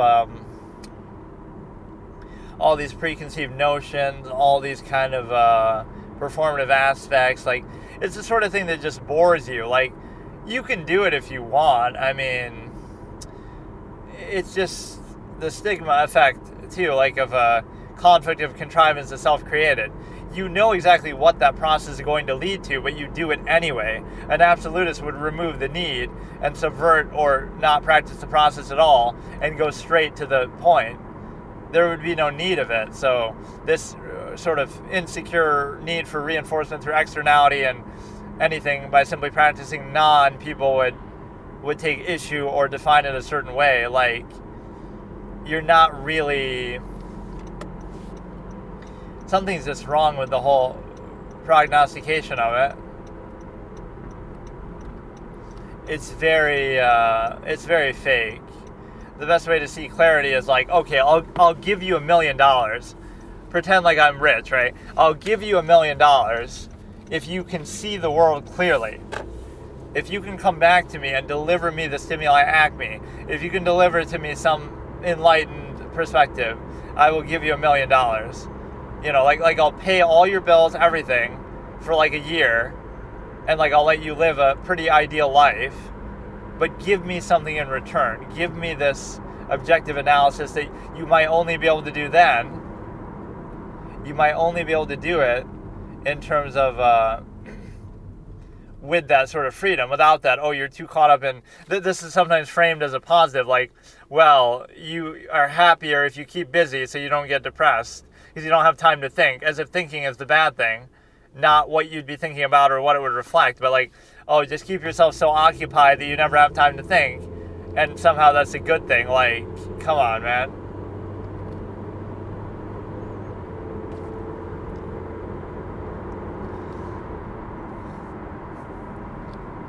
And now we're doing that same one again that I'm obsessed. Memo Boy something with the fucking... I forget even the full name of it. Even the song has that nostalgic quality where it seems like something I've heard before a long time ago. Just like the liminal spaces seem like somewhere you've seen a long time ago. But it's not really about that.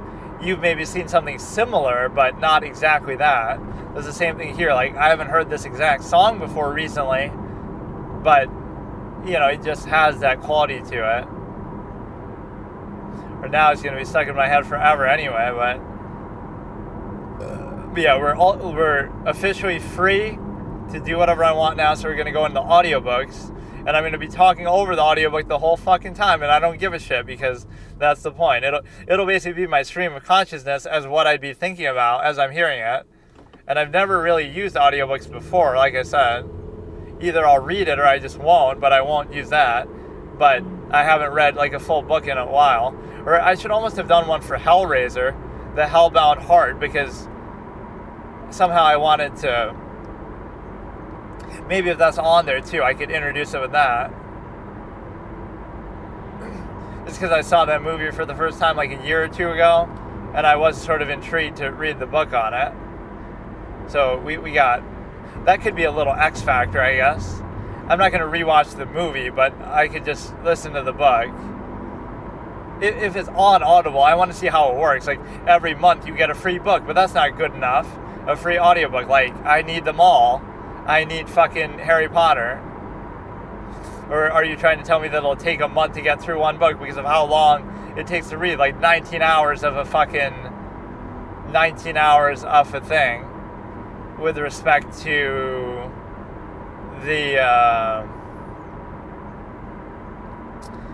the 19 hours of the Silmarillion thing, how long would that actually take me to get through? I don't know if it'll give you like a speed setting where you can like do it on 2 times, 4 times speed. Not that I'd really want to, but I don't have to do the whole thing. But like with the Harry Potter series, I almost wanted to do the whole thing, but I don't have to. I mean, I'll do at least one of them. But no, yeah, the Hellbound Heart actually comes to mind if it's on there. There might not even be an audiobook for it because it's not like the most well-known book out there, but this is the kind of thing where I could almost record audiobooks myself while I'm driving. I could listen to it being read to me and then do it at the same time, but if my audio mic quality was better and stuff, you got to realize, you might think, well, mics aren't meant to be used in a car, but there's plenty of scenes in movies where plenty of wild shit's going on, movement and action and fucking all this. So obviously what they're doing is right.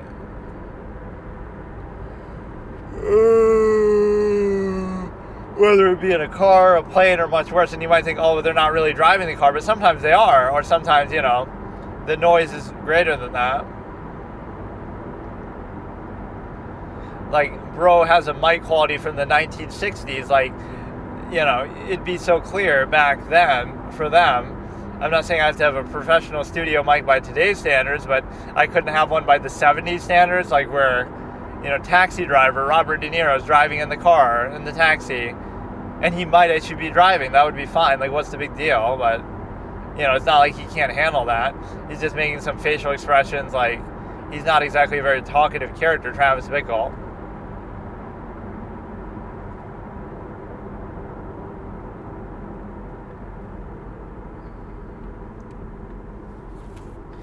So what you have is a simple ability to, whatever, I'll work on that tomorrow. That and like horror videos and, you know, scary videos just for Halloween in anticipation of that. And then we also have the ability to do something else, like, I mean, I could always watch like court stuff and whatever stuff, but yeah, the YouTube thing, it's not expired yet. In fact, it's a 2-month free trial, after which then I'll probably cancel, but I don't want to forget about it. But I was effectively doing it like I'm subscribing for the month. And so this was a fun month. I watched a ton of court-related stuff, which was awesome. Oh, I could have watched the Sarah Boone thing too, but whatever. Those will be just bonus things if I have time. But officially, I've done what I said I was going to do in some form, even the bare minimum, like 1 episode of Skibbity Toilet. But this is that memory reboot song again. I'll forever associate it with Jose Baez in that edit that I want to make, but I'm going to be too lazy to do, and I'll never end up actually doing it. Just overcoming the great triumph. This case is impossible. The one woman says on the left, you'll never be able to win, Nancy Grace. And Jose Baez says, oh, you think so, huh? With a smirk on his face, but not the evil murderous smirk that they sometimes have. Something a little deeper.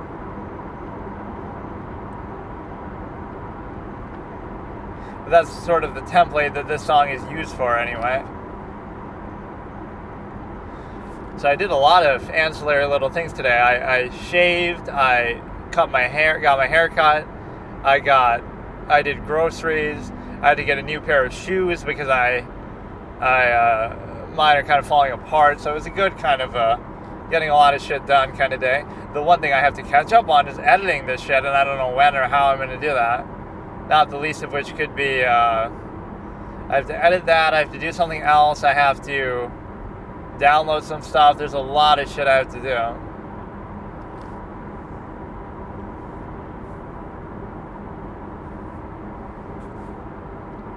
Yeah, this song is really, really good. In fact, most of these songs that I've added here are very good. I don't typically do this where I listen to music. But yeah, we're going to look at Audible tomorrow. I'm excited. I'm going to give it a shot. I kind of want to do the Hellbound Heart now just as an introduction. But we'll do those 3 probably, if we're able to, guaranteed. The Hellbound Heart, Lord of the Rings, Harry Potter, corresponding. So watching something along with it, but obviously I won't watch Hellraiser again. I guess I could watch Hellraiser 2, but that was the one that was panned by Roger Ebert that maybe has nothing to do with the first one. It's not even a great movie or anything. It has some great practical effects and all, but it's okay. It's not great.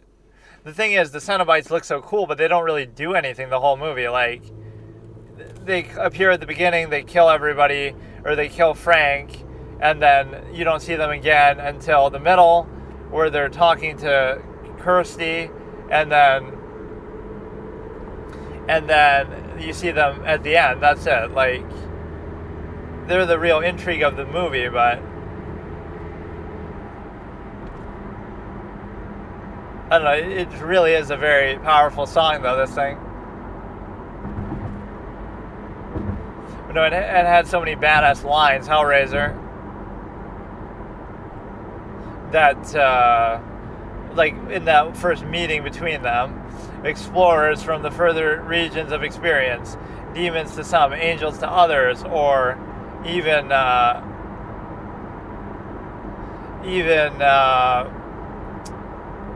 no tears please, it's a waste of good suffering. So many good ones that you can make like little memes and references.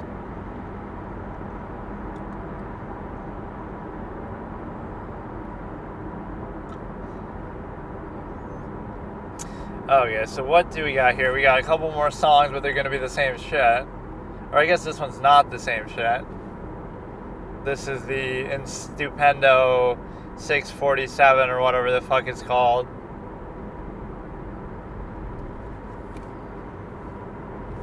I love songs without lyrics, so this is kind of my jam, any of these kind of things. Like, you might wonder, like, what are these songs really for? What is this, aside from YouTube edits that people feel like they're being so cool for making, but, like, what is the point of it?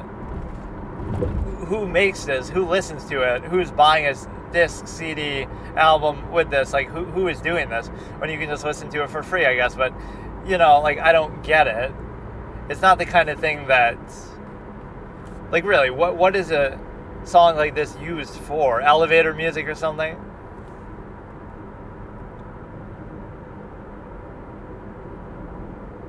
This part is weird. It has, like, some sort of vocal in it. I can't hear what they're trying to say, but...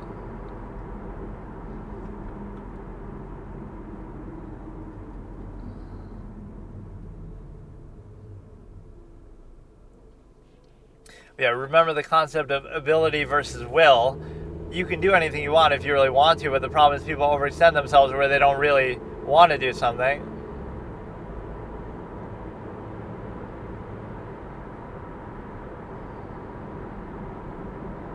Right, so if you truly wanted to, that's the bigger issue. You have to really want to, or don't be in a position where you require that, or do something of some more noteworthy passion or capability.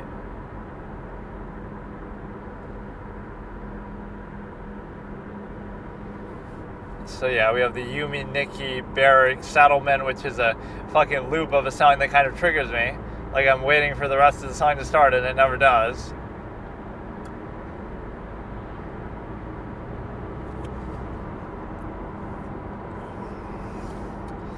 Yeah, Jose Baez definitely left an impression. Not that I didn't know how great he was, but I haven't really watched that trial in full to fully appreciate it. You just kind of hear the stories and you get the general vibe, but only until you really see it do you believe what you're witnessing here.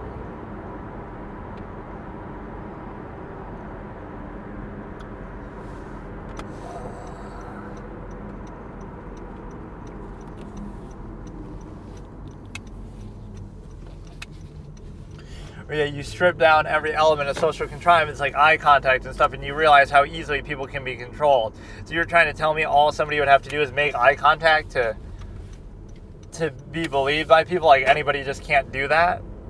Like, how stupid do people think? I mean, how stupid are people, period? Somebody who has any true value for something wouldn't use such arbitrary, interchangeable, superficial, manipulative, like, there's nothing inherently like, oh, you just can't do that. It's some crackpot psychological theory, maybe.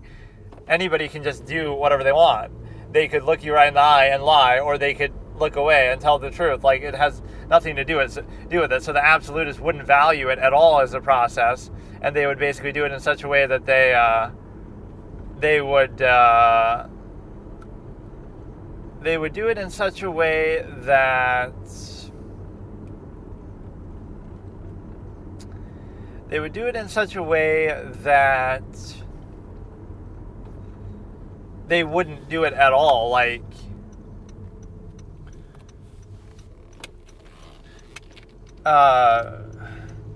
they wouldn't even acknowledge the process. So it's not about positive or negative or practicing or not practicing. It's that the process is sort of null and void, and so they wouldn't care one way or another about it. They would totally disacknowledge sort of treatment.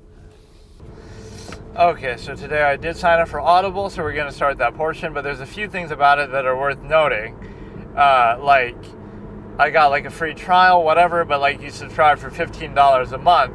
But the problem is that you get like one free credit. So I spent that credit on the Silmarillion, the J.R. Tolkien, all the little extra lore of the series that isn't actually part of the, not one of the main books, but it's just like a lot of extra lore that his son took over and published or whatever. And so the point is that I got that, and then I bought Hellbound Heart for like $4. But I won't be able to do the full Harry Potter series because I'll have to buy each one individually. So I might just do the first one, and then that'll be it. Because I'm not going to sit here for like a year waiting for the free credits, nor am I going to buy each one, and it's like $20. So I'll just do a taste of each of these, and then I'll move on to doing the big name series and movies and whatever. And so we'll just do those three. Hellbound Heart, Silmarillion, which I certainly won't listen to the whole thing because it's like 20 hours long. And then, but yeah, in a way I don't get it. Like, what's the point in subscribing to it then?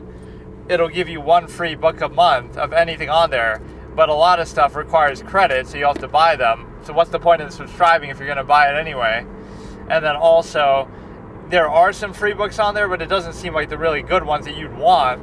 Like, my expectation was, like with any other streaming service, like, I'll subscribe to Netflix so I can watch everything on Netflix or whatever, some big name movies on there.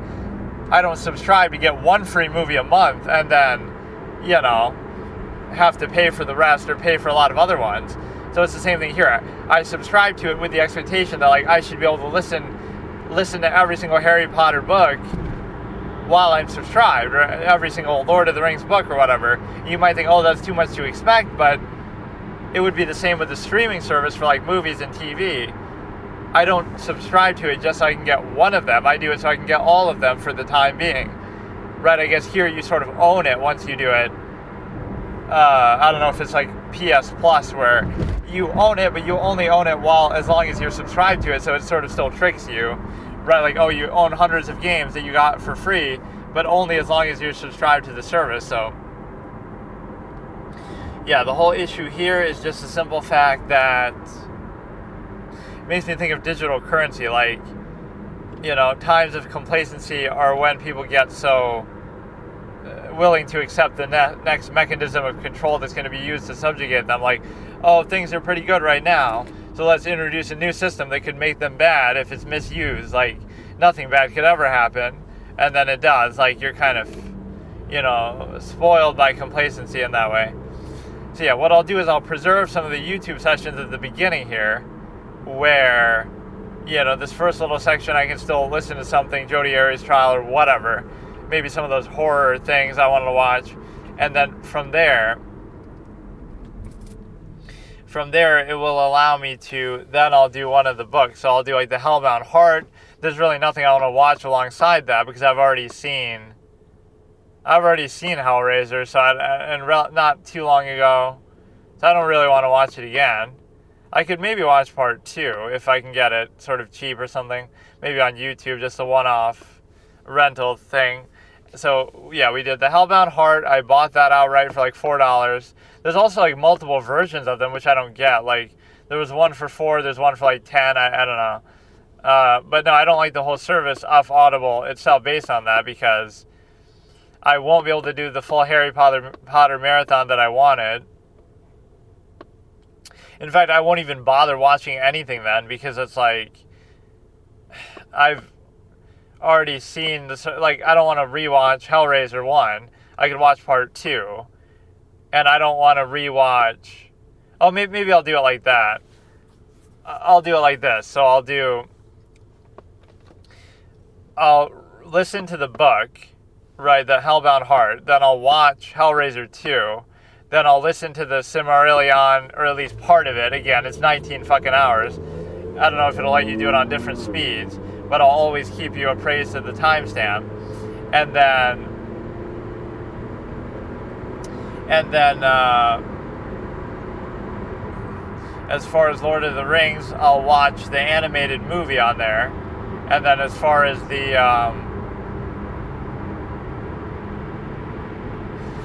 so again, I'll listen to the Hellbound Heart, which I've never read before.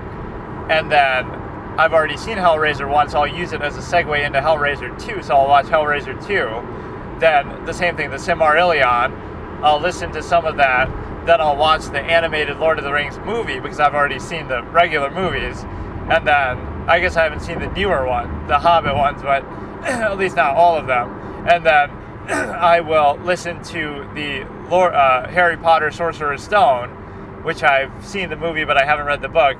And then I'll use that to segue into watching the Chamber of Secrets. So that'll be it. Then I won't even do the book for that. So I'm doing the book of something previous to it in order to watch something after, not so much to watch the same thing.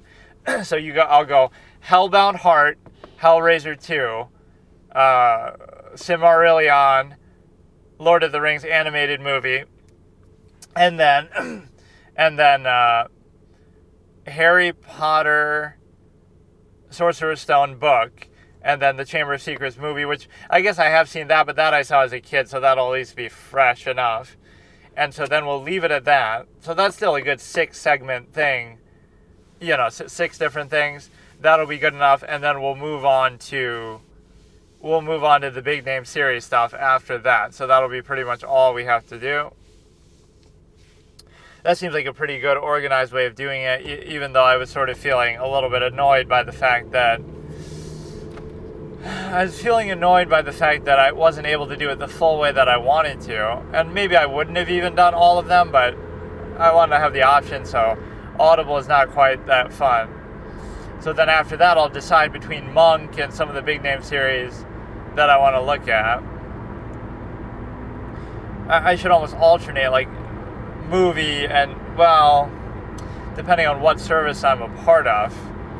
Watch an episode of Monk, then watch a movie, then watch another episode of Monk. And there were some sort of formats that I wanted to do with it, too. With all of these series that are, like, sort of harsh conditions.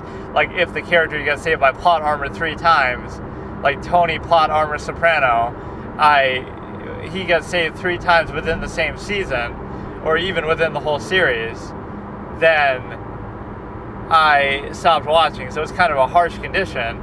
Don't get me wrong, like even some of my favorite series, like The Mentalist, Patrick Jane's getting saved by plot armor basically every episode because Red John's just choosing not to kill him. But even in a literal sense, he gets saved a lot, right? So that would have ended, obviously, early on, but that doesn't mean the series is bad, but it's just sort of holding it to a high standard and having certain criteria.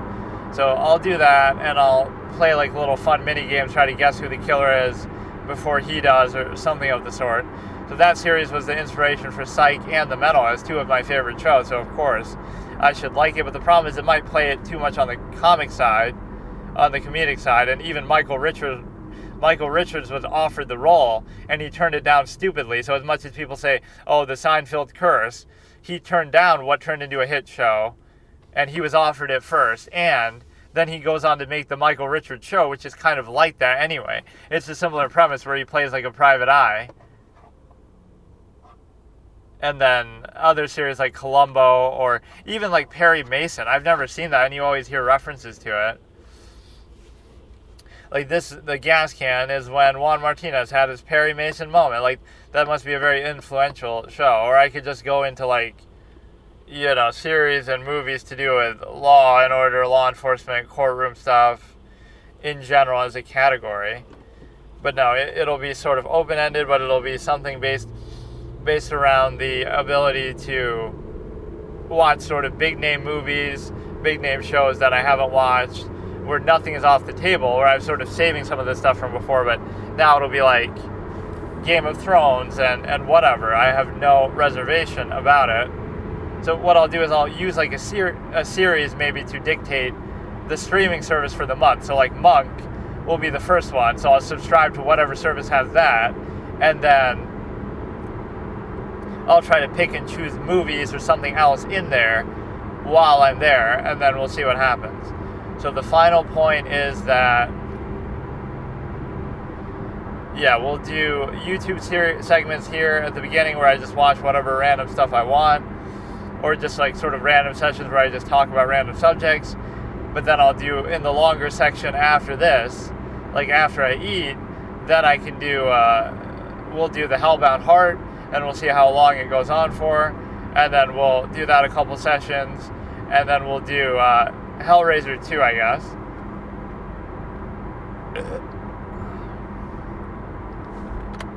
So yeah, Hellbound Heart, Hellraiser 2, Silmarillion, Lord of the Rings animated movie, and then Harry Potter, Sorcerer's Stone, the book, and then the Chamber of Secrets, the movie.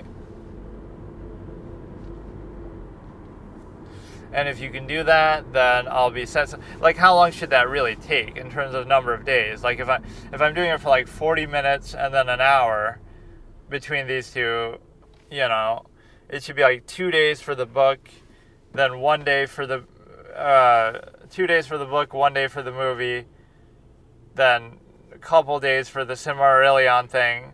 I almost would want to do the whole thing, but 19 hours is a lot. I can't promise that. And then at least 2 days for that, and then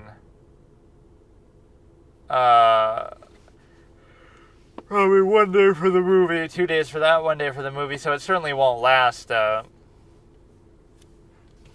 It certainly won't last like how I was expecting it to, but whatever. Or we don't have to do it that organized. Like, we can do it and take a break and skip it around. Like, it doesn't mean I have to do it directly back to back to back like that.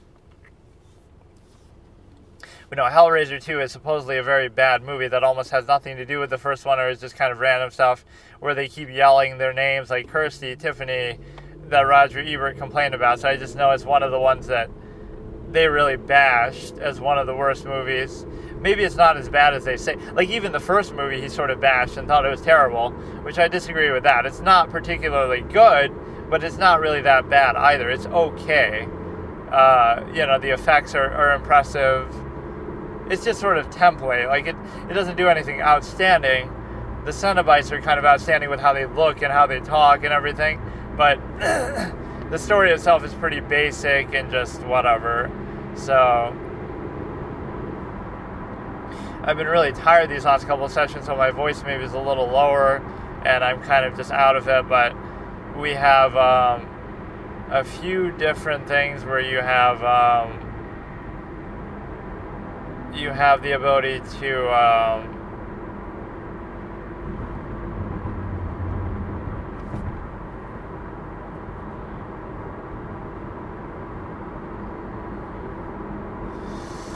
I don't know, like, again, the YouTube stuff I'll do at the beginning during these sort of sections, and then, like, typically when I, like, on the way to get something to eat, and then when I eat, and then when I do that, I can always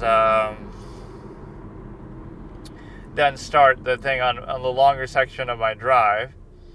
So yeah, we'll do the Hellbound Heart, and that'll be the starting point. So it won't take like a month, but that's fine. So again, I'm going to end up spending too much money though in doing this. So I already spent like $4. I got the free trial for the thing, and then I got, I guess I could just cancel it before, whatever. But I spent $4 on that. I didn't spend anything on the Silmarillion, unless you want to count the free trial itself. And then I'll end up having to spend like $20 on the Harry Potter book. And then I'll end up having to also buy or rent Hellraiser 2. And I'll have to buy/rent the Lord of the Rings movie, which both of those are probably on YouTube. In fact, probably all three of them are on YouTube. But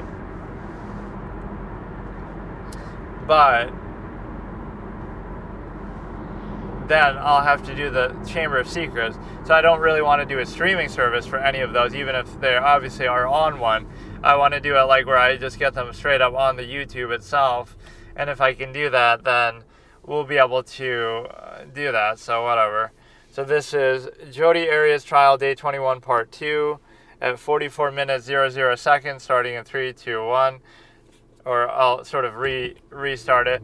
We're sort of balls deep in the cross-examination beginning part of Jodi herself being cross-examined by Juan.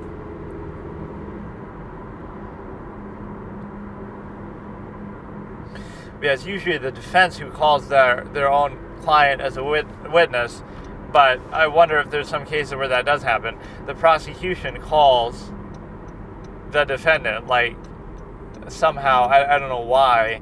They might think it's beneficial to them, but, like, the defense doesn't want to call them, but the prosecution does, and the defendant does want to be called, but, like, somehow the defense is refusing to do it.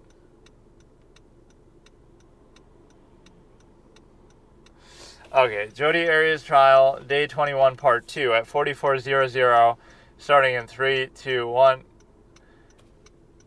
It wasn't that day. It was weeks ahead of time.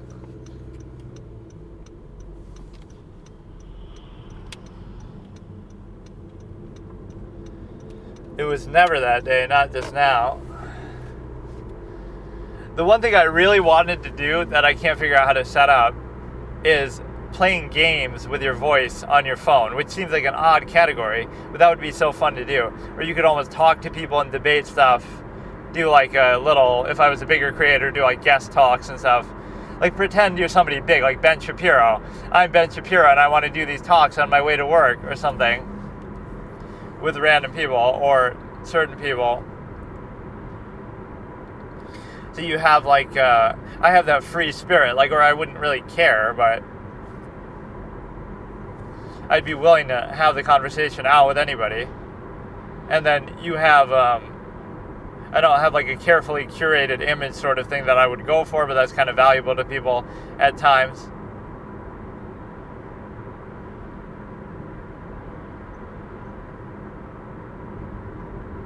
I like how he says that part. I love how often he does it. I'm not asking about this generally, I'm asking about. So that whole point of bringing up the landlines was pointless because you didn't have one.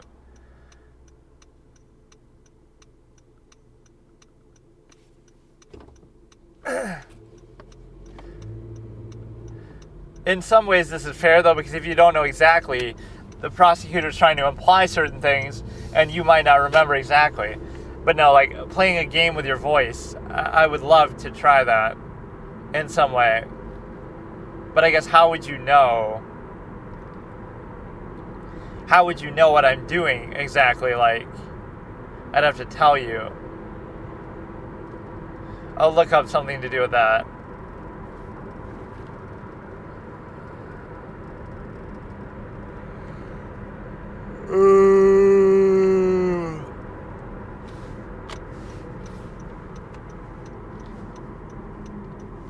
But you would drop by a lot, I guess, so you kind of had the green light, I guess, is the implication.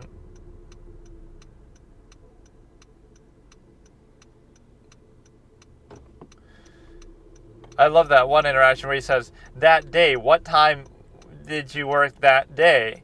Like it varied, she says, to,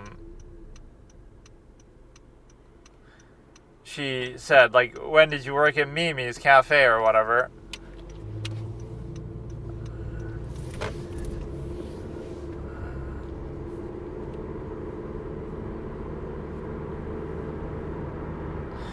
You just said drop by whenever you can, so. Or that's one of his lines. I understand that you want to tell me that, but.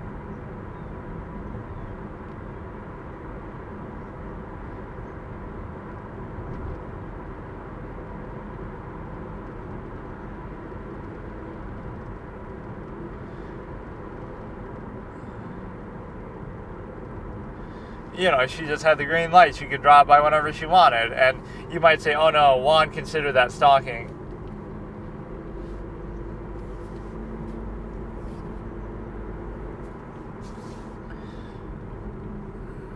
I sort of surprised him. I brought him McDonald's breakfast, a hash brown and a biscuit, egg biscuit, the way he liked them. And then And then when I did that, he's so happy. I surprised him, and we're gonna work on your Christmas stuff. This is how people normally operate. Like, you're not planning it in such exact detail.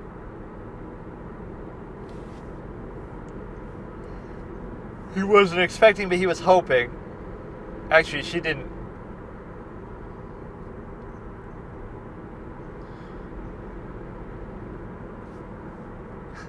I want you to hope. But you didn't give it any thought. Like, he said a week ago, hey, whenever you get a chance, drop by and do this. And then that day, some random day, you drop by and surprised him with breakfast from McDonald's and an egg biscuit and a hash brown, and he was so happy and he loved it, and you got it just the way he liked, and you hung out and did his little Christmas decorations. Like, just sort of dynamic, spontaneous behaviors that people engage in normal everyday life with mundane topics like this. Now, I kind of want McDonald's breakfast myself. Remember the time when they started to do it like all day, and then they stopped? I like the idea, but maybe there's some issue with why they wouldn't do it, like as far as the safety of their, like the eggs go bad and stuff. I don't know how that works, but so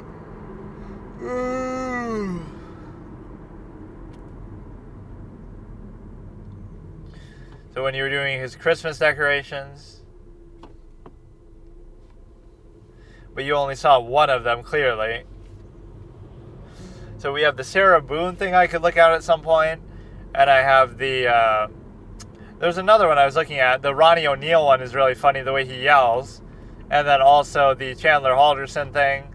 There's so many good ones. Did I ask if you threw up? Or this is a funny moment. I didn't throw up in my car. He laughed pretty genuinely too. Even he laughs at that. You know that Jodie's got a certain wit to her. Even he laughed. Even he laughed genuinely. He wasn't even mad about it. Like, that's just a genuinely funny, literal thing. I'm hyper-literal sometimes, she says, at another point. Like, that's an endearing, positive, wholesome moment. Where you can make a compilation of moments like that almost makes him look like her like a good person, or, you know, oh, what a nice, sweet person. But it's unfortunate that you did what you did, because the two are totally separate from each other. I keep getting Dairy Queen, but I kind of want to get something different, but I also don't know what I want. Man, I'm just too fucking tired. I want to get like Chinese food, but it takes too long to order it, and then I have to plan it, and there's no good ones around here. It's like a real hassle. I've had like, that's one thing, I'm some sort of a fast food or whatever fanatic. I've tried like every Chinese food in the whole fucking county that I'm in at one point or another. So I know all of them, and like you know, some are good, some are not. Like, I know all the best ones, and like, it's very in-depth, I suppose. But no, in this next session, I'll do the first part of Hellbound Heart, and I'll have to match up the timestamp with you, which is the easy way to do it. And I will talk over it, of course, but I'll give my commentary. I've seen the first Hellraiser movie. It was decent. It was okay. I like some of the visuals at the beginning, like where he has the dirt in his nails and stuff like that, but it's a case where, you know, it's just an ordinary sort of movie, but Frank is basically a hedonist who's looking for the ultimate pleasure, and he thinks he's found it in the lament configuration. They say it wrong in their own movie, though. I saw a clip from, like, the Hellraiser Part 9, really low-budget, straight-to-video type of thing, and they say it the wrong way. They say it, like, not the lament configuration, they say it, like, lament or something weird. I can't remember. I think that's what it's called, at least. They say it, like, the wrong way of how it would actually be pronounced. Because the guy, like, dresses up as one of the Cenobites, I guess. So people have, like, heard stories about the Cenobites, and now they're making their own, case of being able to dress as them and all this kind of stuff. We don't want you to believe. Why? The absolutist tendency. Why believe when you could know? Why trust when you could verify? Right, when you could be sure. He does this with even his own witnesses. Like, when you say you think so, it sounds like you don't know. I want you to be sure. The one thing Juan's really good at, I'll say, is like his stream of consciousness is very high. Like, without any notes at times, off the top of his head, he's very sharp-witted that way. Unexpected stuff can happen, and he's always on point. Like, redirecting, they say some random thing, and he recovers from it very well. Right? Even like when he's in his opening and closing statement, he's like very lucid in a way that's very hard to do. He goes on for like an hour without seemingly having a ton of notes, or he'll occasionally refer to it, but he's like really on point with it.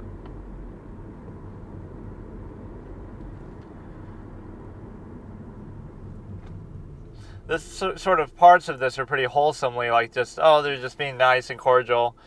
One thing I think is very overrated is Chick-fil-A. I've never really liked it. It's okay, but it's not like anything. Whenever I go to one here, it's like super fun. Whenever I see it even, it's super fucking packed, and like people are dying to get in there. Like, it's not that big of a deal, dude. Their chicken is just okay. Or now Nermy wants to go get lunch to review it. Those are two things I'll look up here in the little segment where I wait. And the two things are, I'm going to look at the games that you can play with your voice on your phone or whatever. And then number two is going to be some of the liminal spaces and stuff. And then I'll sort of analyze that, and then I'll do the Hellbound Heart as I go the rest of the way. And I'll maybe look up how much is it going to cost to get each of these movies on YouTube. Because YouTube does have a pretty good selection of movies, but you have to buy them outright, or you have to rent them. If I can rent Hellraiser 2 for like $2.99, I'll wait till this is done. Or I can rent the Lord of the Rings movie for $5.99. Like, I don't want it to be too expensive. And I also don't want to subscribe to a streaming service until I'm done with all these, which will probably be middle of the month or end of the month, depending on the pace at which I do them. I wanted it to last the whole month, but this stupid-ass Audible is useless to me. And then I guess I could do other ones in the middle there, but I don't really even want to. And then some of the free ones that don't require credit. And then the other side of it is I want to do, as the finale, or as the next thing, I want to subscribe to whatever service Monk is on. Like, let me do some research on each of these details in a minute here. I do kind of want something different, but I don't know what. And I don't know why the traffic is so bad either. So, like, how much does each of these things cost? Hellraiser 2, Chamber of Secrets,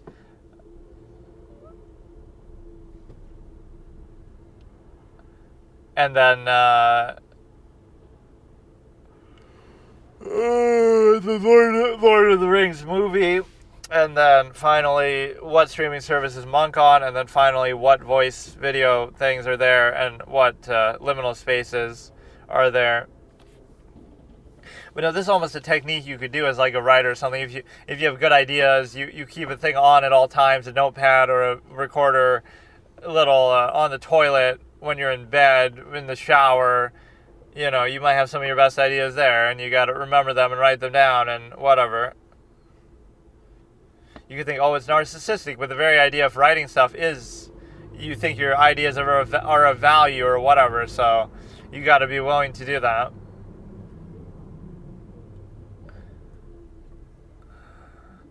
I can't remember. Am I coming in for you on Wednesday?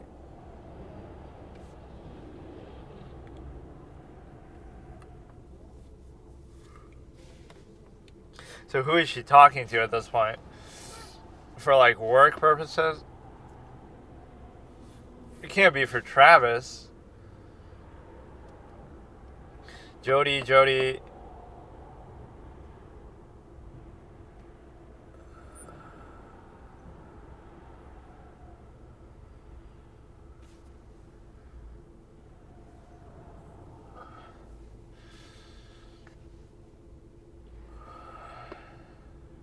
But we're not seeing Travis's messages. Why is it just her messages spliced together? there's so many fun formats you could do. We have to be big to do them in the first place. So it's like the self-defeating fallacy. Like, oh, you're already famous and well-known, so everything you do gets a benefit of doubt, or people are dying to collaborate with you or something. Or you have the money to give away, like for Mr. Beast. So, like, you're already big, so, the rich get richer. Whereas, like, now you would have to go out of your way and spend money or set an elaborate thing up before you ever know it's going to get any views or do well. You have to kind of commit, and then it may or may not. So that's why it breeds this sort of lower effort mindset.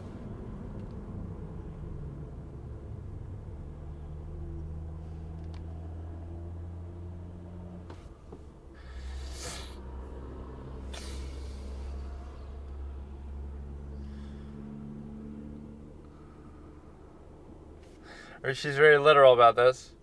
No bowling, no movies, no dinner.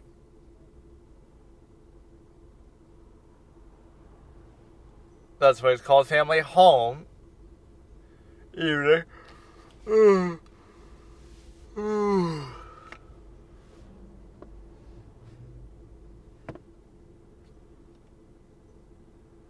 Or he shows that message twice. And then he gets mad about it, like, fine, just do whatever you want.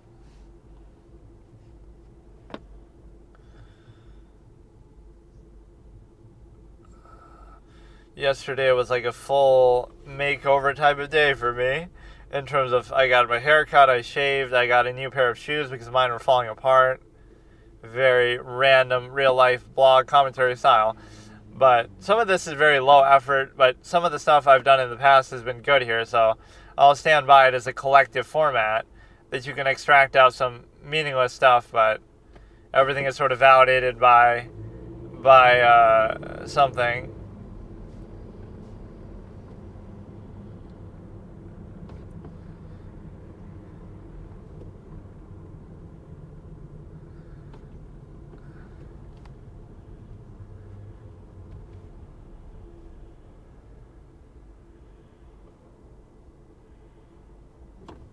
Yeah, how do you know he's not going to be around?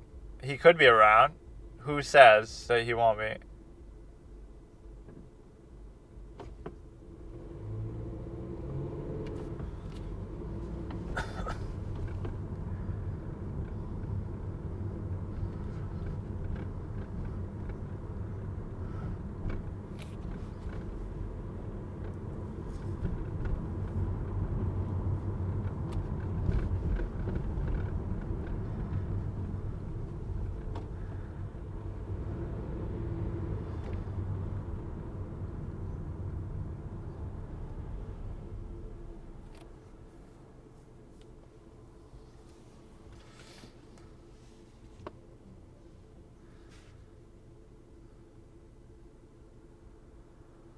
But what if he was hosting it at his house? I could be petty about this too.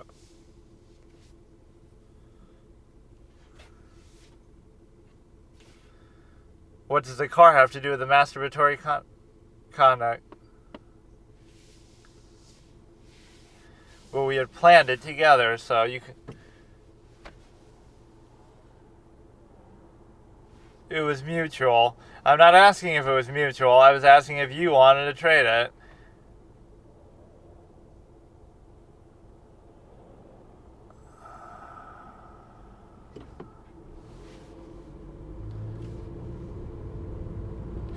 Because, you kind of leave out snippets. Maybe he said it in person. He was begging, please take my car or whatever. But now you don't know that because...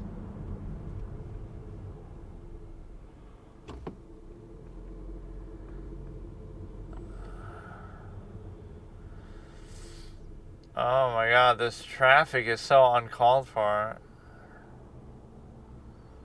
So now you have the ability to... I had like 6 things I want to look up here, but now I'm forgetting.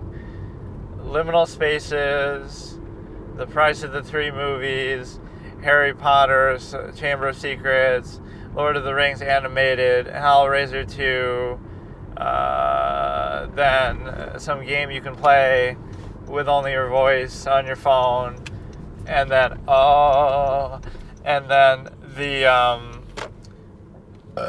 the streaming service on which Monk is actually available to watch.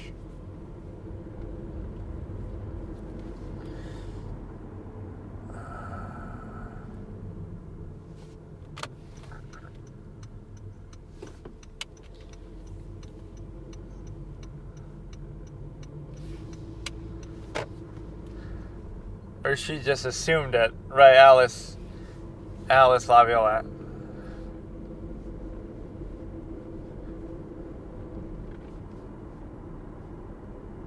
It makes the objection seem valid if you say, can we objection something, and then before you give her a chance to rule on it, you say, may we approach? Assuming that it's validated, even if you go through all this trouble, you go up and approach for 20 minutes, and then, oh, it's overruled anyway, you may continue. Or just saying you may continue even without saying overruled could imply that. Or it might not. You might not know, because it's like, you may continue with the fact that I've told you not to go into that, or the fact that you are able to go into that. Okay, so here I'll do some research on the subjects for a second. So we got just a couple of prices to look at. Since I'm going to do them individually, I just want to make sure it's not going to be too much, because I'm not going to go to a service just for that. So let's see what we got. We have, again, let's look up. The first one would be Hellraiser 2, which I think is called Hellbound Hellraiser 2. Watch with membership. Wait, but I already have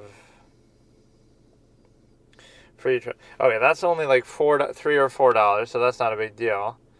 Now you would think, see, now there's all kind of other stuff. I already have YouTube Premium, but it's not. It has like Shudder, it has AMC. I didn't know YouTube even did all these sort of ad tie-in type things. But, okay, so that's like $3. That's not a big deal. We get Lord of the Rings, sort of 1978 thing.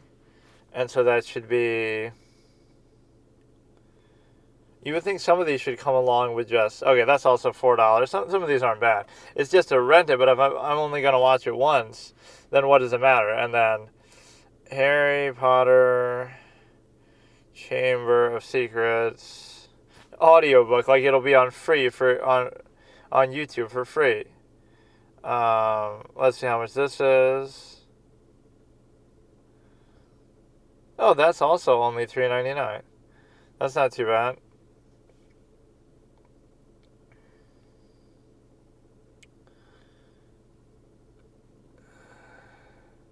Yeah, maybe I underestimate how much free shit you can get, like on YouTube, how I was doing with that before. It'll probably have it. What the fuck? So you can literally just look that up on YouTube and it's there. What the fuck? Maybe it's somebody else who... That's so lame. So now the whole purpose of Audible goes out the window. You could just do that. That feels like kind of cheating. Like if I said, okay... Hellbound Heart audiobook.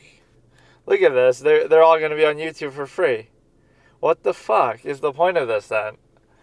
Probably that Silmarillion thing won't be though, because what the fuck, man? They're just on YouTube just for free that somebody just uploaded just like for the fuck of it. I don't like doing stuff like that, but it makes it feel sort of trivial. And now I could do the whole thing probably on the I probably won't anyway, but... Okay, so we have that, and then... The point is, those weren't really too much. So now the fourth thing was... you see what Monk is on, and then you see what... Okay, so let's look up a little stuff on Google here. What service is Monk on? But that is kind of abusive that people are... It is on Netflix, I guess. And then... Which I just had too recently. That, and then we have game you can play with only voice, which theoretically a lot of things can be, like even Dark Souls, but that's a little different, or you'd have to kind of know what you're doing. Spoken word games. You don't need anything to play these word games.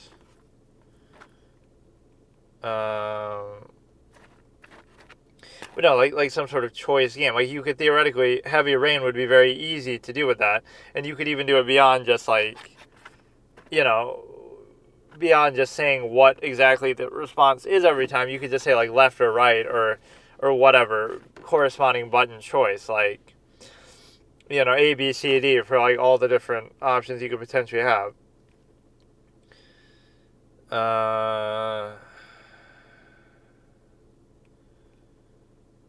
19 games that use voice recognition, and then we'll look up the liminal space type thing. But no, that trivializes the whole audiobook industry, the fact that you could look it up theoretically on YouTube and do that. I'm not encouraging it. I even was lurking. Okay, what is that? Interesting premise. Like, could any Scream go hero? I guess Phoenix Wright could theoretically be.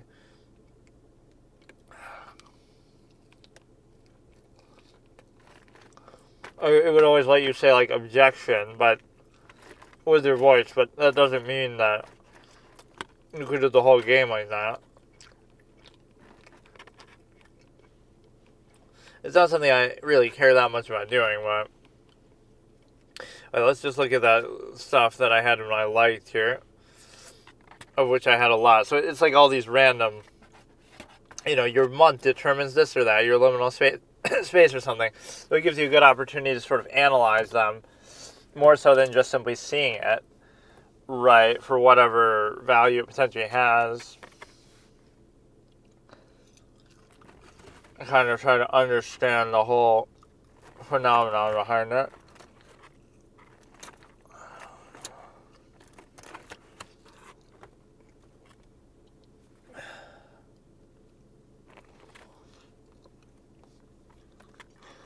And those are in the light rather than in the watch later because of the simple fact that you have,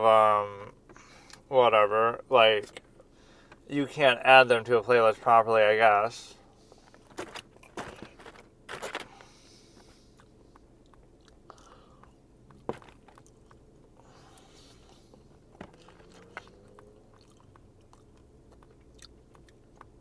There were quite a lot that I added in here. Not the least of which starting with the Skibidi Toilet 9 and 10, which I don't think I even saw 10. Okay, let's see.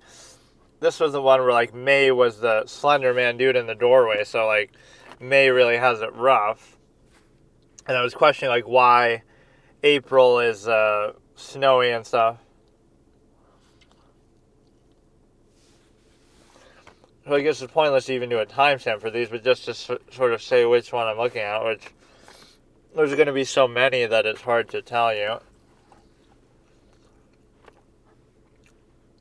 So this is Your Month equals Your Liminal Space with a cloud emoji, Dreamcore, Weirdcore, or something by FARKIFACTER. Because the channel is 28 seconds long. It's kind of hard to identify though still because there could be so many with the same name and the same channel.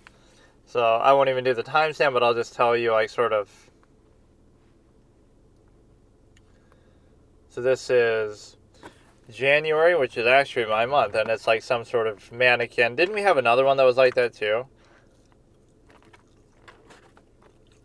And like, what meaning does it really have? It's sort of just random. What does January have to do with this specifically? Nothing really.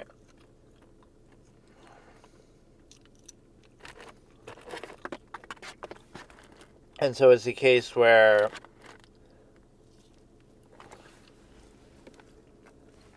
there's like a bunch of robots in sort of a showroom that could make you think of the dangers of AI.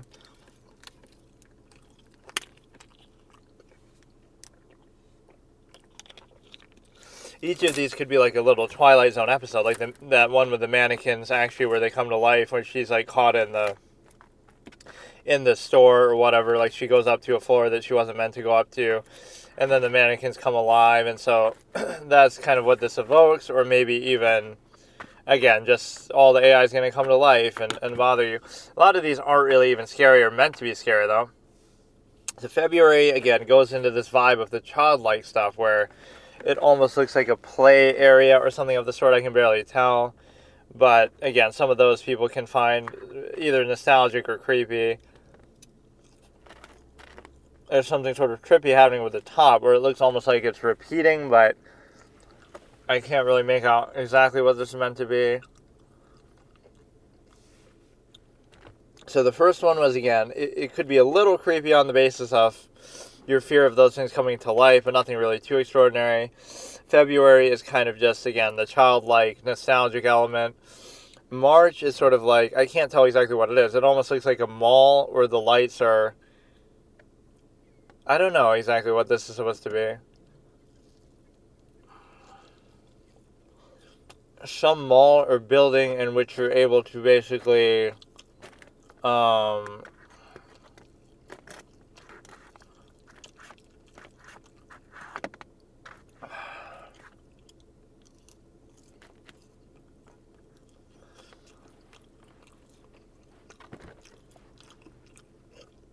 I would say like where the lights are off, but they're off in sort of the back, but you see them still on the top.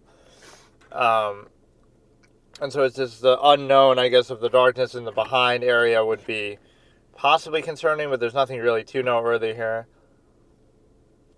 It's just like an empty building, or just a building with some of the lights off, like nothing really too crazy there. Where you'd either have the desire to explore it, or you'd have the desire to be, you'd be scared by it. April is where you get into some of the silly random ones. It's just like a doorway with a light on with like a little fucking SpongeBob thing being held up. So this one I find actually kind of comical. Just, it feels too out of place and too,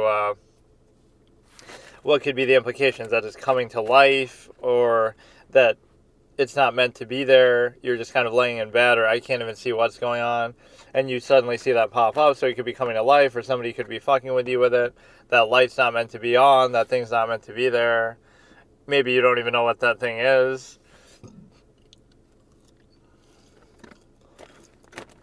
May is some kind of a...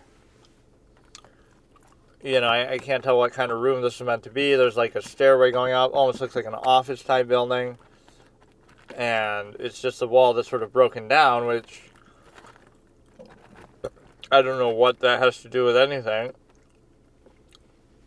That one's not remotely scary. It's more so just... They're doing some construction, or some accident just happened, or I don't know.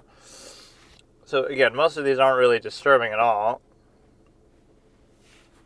July is kind of foggy, and it looks to be almost like a playground type environment.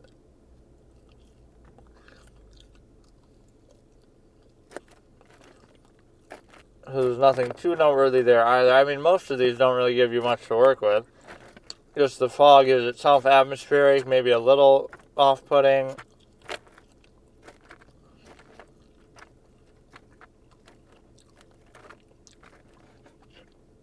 So you have the ability to I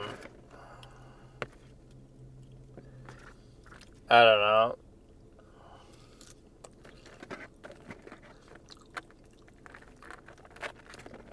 You could have some nostalgic desire to be out there all by yourself messing around with it, or you could be kind of off-put by it and almost scared by it. June, it looks like some sort of AI-generated, not real image of even... Or maybe it just looks like that somehow, but you're like in a... I can't tell exactly what it's meant to be. It doesn't look like a plane, but it looks like you're up in the sky and you have the clouds in the background and there's seats. So it's almost like some sort of I don't know what you'd call it. If it's not a plane, it could be some sort of trolley, but just in a really high place, like in the mountains. And so the fear here could be the fear of heights, or the fear of heights, or the fear of some mechanical failure, something of the sort. So it goes to the point that, like, anything can be scary under the right circumstance. Like, you're kind of just, you know, something could go wrong, some basic normal thing could have something bad happen to it, but August looks like some sort of a... Looks like there's a boat or something in the background, but it's some sort of like water-based building environment. There's some sort of weird setup with a frog, and it almost could be like part of a golf course or something. So I guess if you're afraid of the water, this would maybe bother you, but it's very like kind of foggy in the background too, and I don't know exactly why.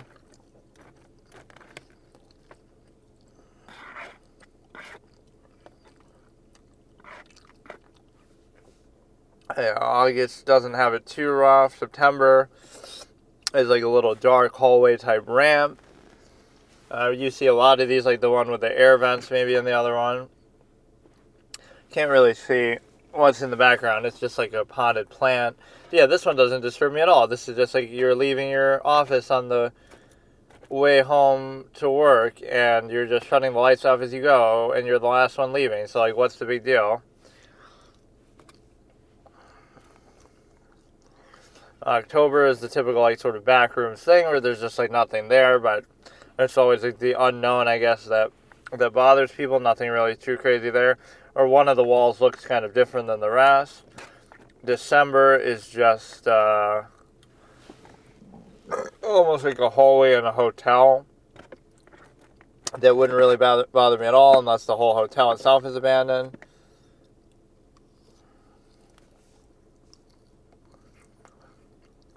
Or he does them sort of out of order, too. Why did you do December before November? November is like some sort of party slide fucking amusement park that may or may not be abandoned. Or maybe it looks like it could be partly frozen over towards the top. Trying to give these sort of deep analysis, but there's not really that much to analyze in some of them. But yeah, which one would I say is like my favorite one from that? I don't even know. That SpongeBob one was kind of stupid. Like, that's the kind of random, just dumb shit. Like, somebody just holding up a SpongeBob sign. And let's see what some of the comments have to say. Like, every one of them is just, okay, normal, atmospheric. But then, oh no, all of a sudden, April is just a clown. Like, April Fools, I guess, with the SpongeBob. Having beef with January and October. What was so bad with January? Just like the mannequin-type robots. And October should almost be weird because it should be scary because it's to do with Halloween or whatever. June is absolutely beautiful. What was June here? It's like some sort of thing in the sky. March is very lonely. It's just kind of like a big abandoned building. Mine's April. SpongeBob is going to kill me.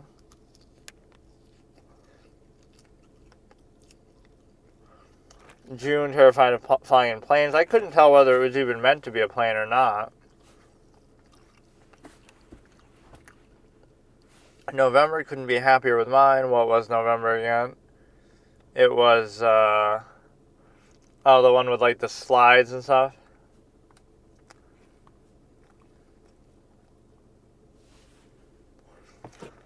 Meat wall for May. What does that mean, meat wall? Is that what it's supposed to be? I don't really get it. Well, I have back rooms in October. At least I get infinite space to room and slowly go insane in. June is absolutely beautiful. Love to travel in heaven. People in January playing Five Nights at Freddy.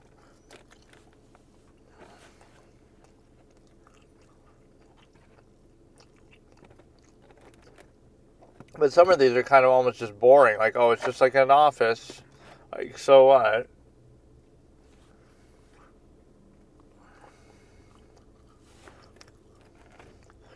But people are assuming that October is worse than it is. It just looks like a basic office thing, but obviously, what did April do to you? I find that one sort of almost funny or comforting, though.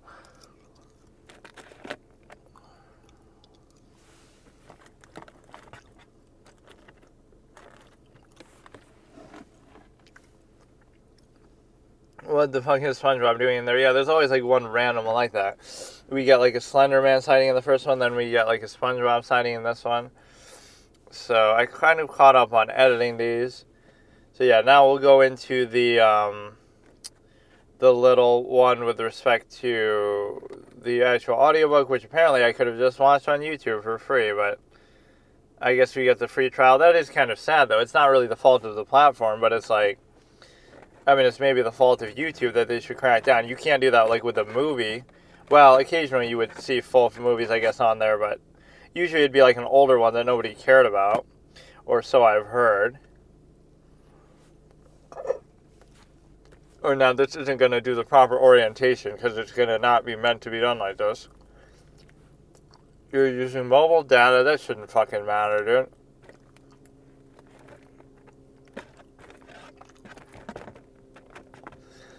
Wait, no. Oh, it's downloading. I didn't mean to do that. I meant to just go into it, and I guess I could maybe do that too, but that's why it was telling me. No, it keeps doing it. I just want to play it, and then we can just go by the timestamp, but it's not going to let me do that, huh? It's going to keep trying to fucking download it, man. Opening credits. Oh, I don't want it to keep cutting between. Wait, narrated by the author, really? Okay, it'll at least... Oh, wait, what? 2 hours, 53 minutes left. Chapter 1 is 45 minutes, though. How can that be? Chapters must be super long. Hard mode. I wonder what that means. Safety note. Do not interact with this app while driving. Use the app only when allowed by law. Applicable traffic rules. It's safe to do so. Using the audible app while driving is dangerous and may result in injury, death, or property damage. Wow, it's almost like they know me too well. I mean, it's like listening to the radio, though. I mean, don't, touch it. Don't interact with the app while driving. Use the app only when allowed by law. Applicable traffic rules. Safe to do so. Listen in your car. So, what's the difference? It's just I don't get what's happening. There's, the intro part. This is Audible. Presents The Hellbound Heart. Written by Clive Barker. Narrated by the author. So I guess we could just tell you based on that,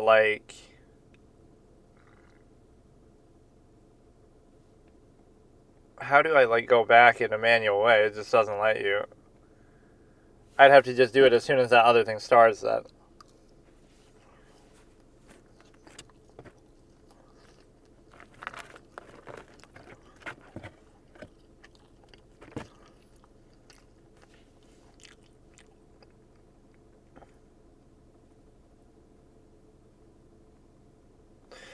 So we've got, it's going to be chapter 1 with 45 minutes and 1 second, minus 45:01. So you'd have to be listening on here, I guess, to know for sure. Assuming it's not the same version, but...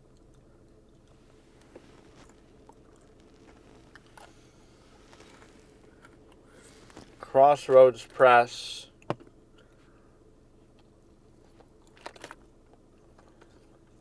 That is kind of interesting that they would do it themselves like that. The author. I doubt J.K. Rowling does her own like that. So you have, the chapter would itself constitute a whole segment, but the problem is that what if some of them are super short, then it'll be impossible to keep up with the timestamps because, every 10 minutes it'll switch to another chapter. But that could be a problem. I thought it would just be, the whole thing, and it could just tell you when the chapter starts, but I thought the timestamp I could use could be, to, I don't know, to denote, a little thing.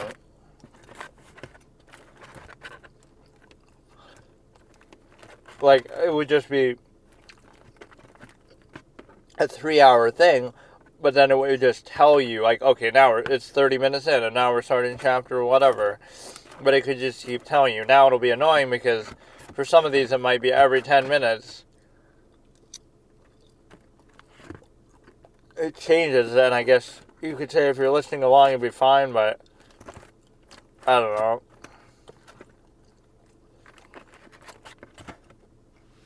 This is pretty unique content, though, a book reaction. I guess if I use the YouTube one, it would be even easier, but...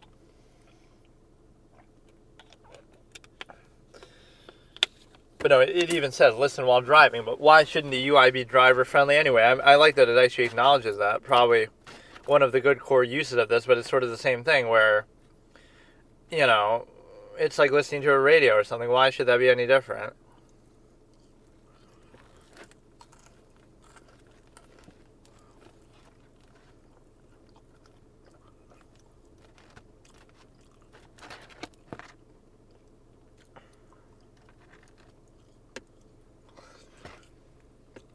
Yeah, we'll start this in a minute here.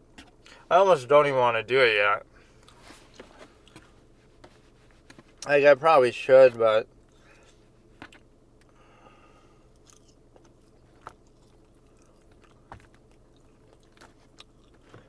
But yeah, it starts off, at least from the movie, I mean, I can make those comparisons.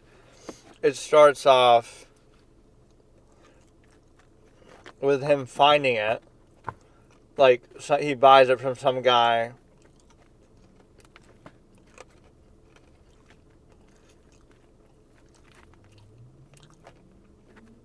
Who's, like, maybe meant to be the devil incarnate or whatever, but...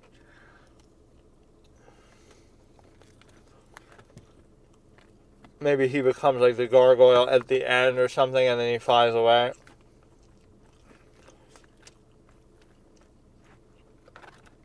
And he sort of takes the thing back. Right, he grabs it and flies away.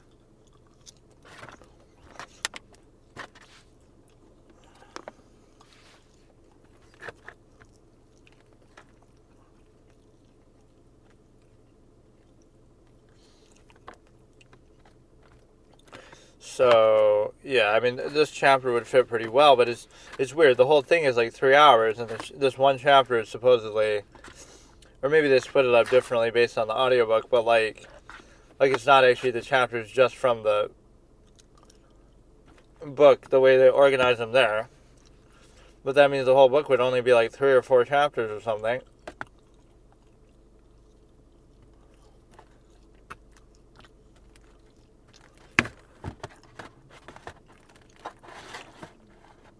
So Julia is the mom, or the stepmom, I guess now,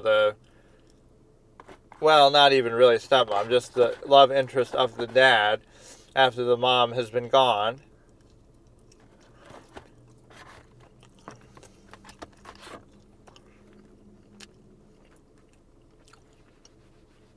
And she's sort of a bitch who starts to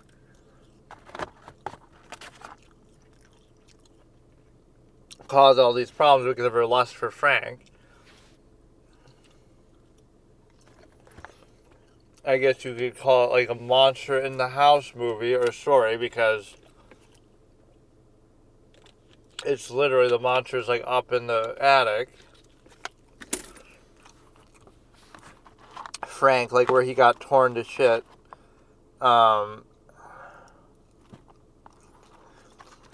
So I can't remember if it was like Frank's house or what happened.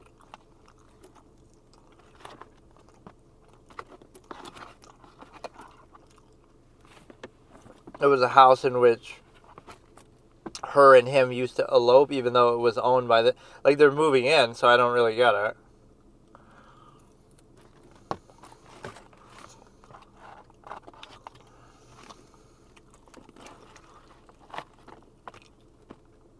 They sort of explain it in the movie, but I don't really have any desire to re-watch it. Like, it was okay, but I'd rather watch part 2, which is probably a lot worse.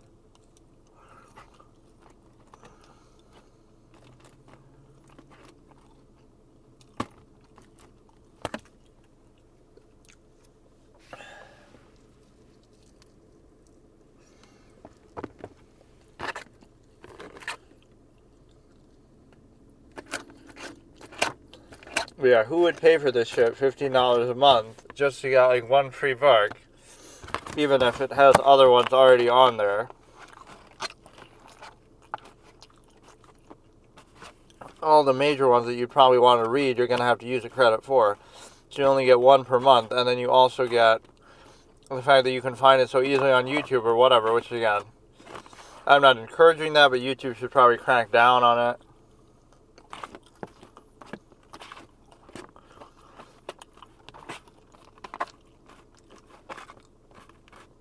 It might not be exactly the same version of the audiobook. It could just be some random person reading through it. But the point is, you wouldn't be allowed to do that because,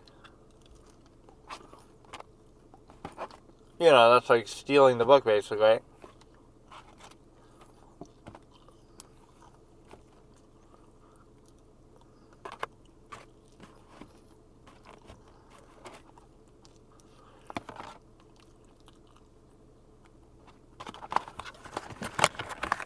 Okay, so here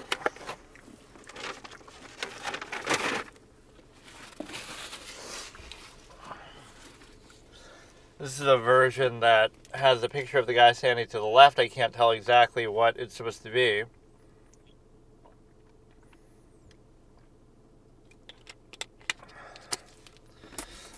But no, it's not the one that looks like it has Pinhead on it, although maybe this is also supposed to be Pinhead, but this is maybe supposed to be Frank. So we skipped the 13-second little intro thing. So there's minus 4501, and we're at chapter 1, starting in 3, 2, 1, which it maybe had a little delay there, which is unfortunate. So the problem is whenever you go back, now it goes back to the... I like how it even mentions the whole driving thing. What a coincidence that I do so many of these things while driving, but it sort of acknowledges at least a driving safe, driving friendly sort of thing.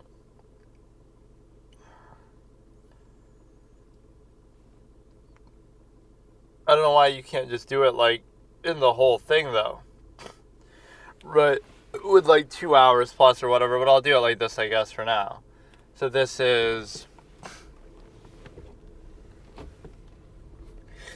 chapter 1 with minus 4501, starting in 3, 2, 1.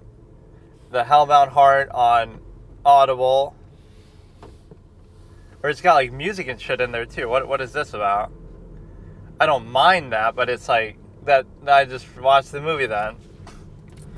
Why not have visuals and pictures too? Why not have every... Oh, look at him with his accent trying to be all cool.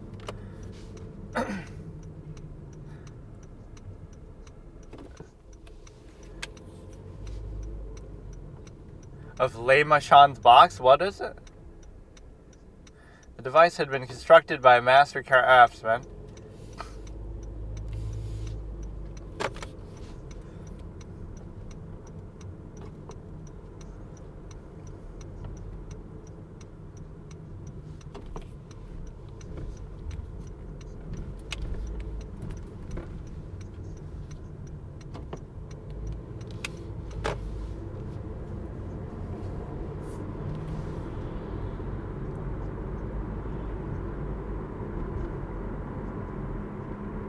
Already getting into geopolitics, the French and the Chinese. So he can't figure out. Bro is trying to solve a Rubik's Cube. Bro is literally me trying to solve a Rubik's Cube. This is the commentary you came for. So now by opening this, you unleash the Cenobites. And then Kirsty solves it too. So it's to imply that Kirsty is really gifted and smart at solving it, because she's able to do it under pressure too at the end. She closes it back up to seal them away.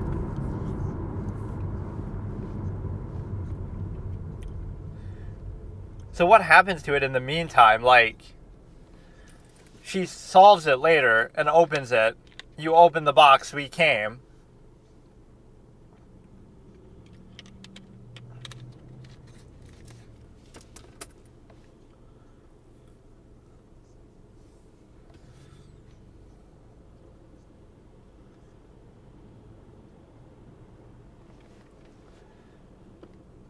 It just starts off right with the scene where it doesn't even tell you where, like, or maybe it mentioned where he got it, but, like, it doesn't really dwell on that point. I just like that scene with all the dirt and stuff under his nails. Like, he's a man who's traveled the world to find the ultimate pleasure, so he doesn't care about his appearance and stuff.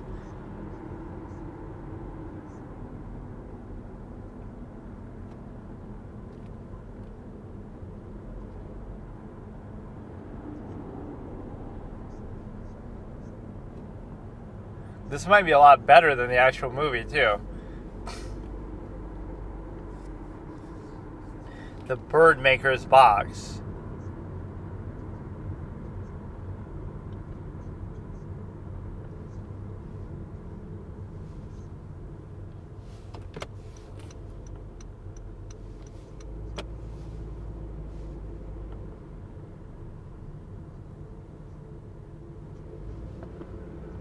Les Machans. I don't know what he's trying to say there.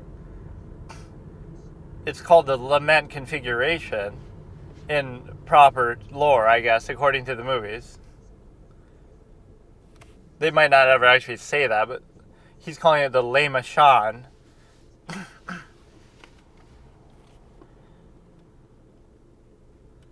What is he actually expecting to be inside of it? It's so small in the movies that there couldn't be much in there, really. Oh, he's already calling them the Cenobites. Oh, but he already knows this. I guess the implication I thought was that he didn't know. I thought he didn't know that's what he was walking into.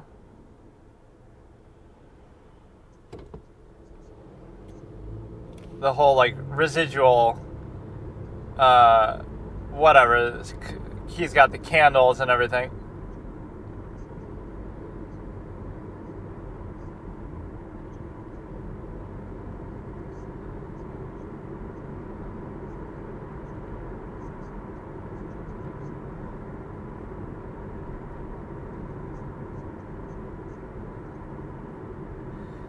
It seemed more like Frank didn't know what he was getting into. He just said it would bring him pleasure, not exactly the Cenobites and all this. They kind of ruined that here. Don't talk about the Cenobites. That's too... I thought we weren't supposed to know all that right away.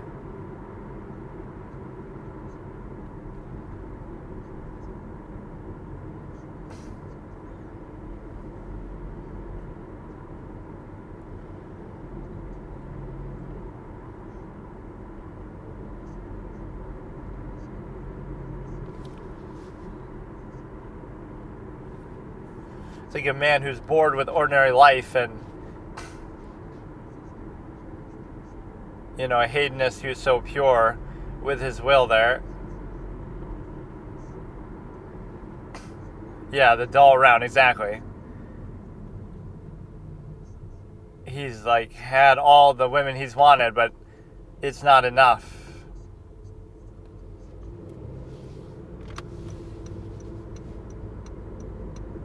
That's really what the story is about, is this sort of insatiable hedonism that he has. So that even when he's dying, he says that, like, he's sort of smiling.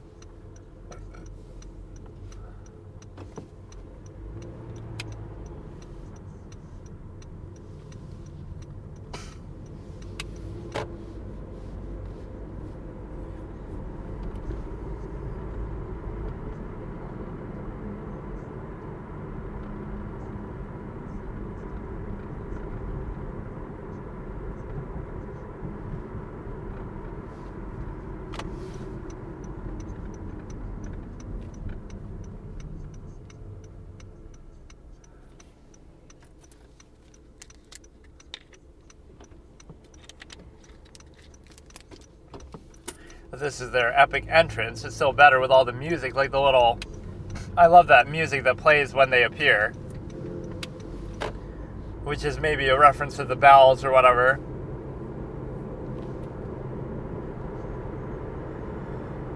And Frank turns himself into like a sort of badass figure in fiction. Like he escapes the Cenobites and survives and sort of tricks them. And they're all mad at him. You know, that he sort of cheats death somehow. Or like it's because his brother or whatever bleeds on it and that brings him back. And then Julia helps him. Like he's like this epic body snatcher traveler who's been through so much, who is able to even cheat death and the Cenobites until he's finally caught up at the end when... when the Cenobites finally confront him at the end. So he's able to cheat death, and it just makes him feel so mythical and epic. Like, you escaped the Cenobites, and you cheated death, and you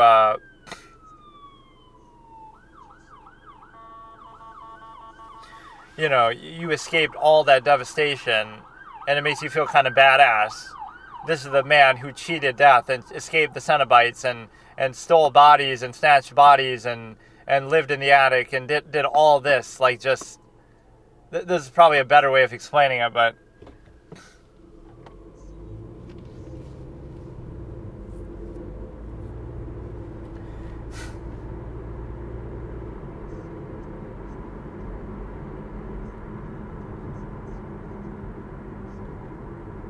Yeah, they are sort of androgynous.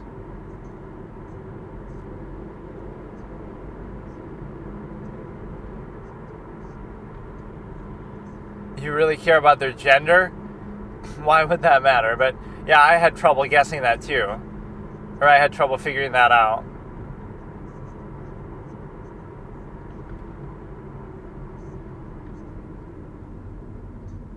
And a lot of this is implied to be hedonistic tendency, like the sort of masochism of it.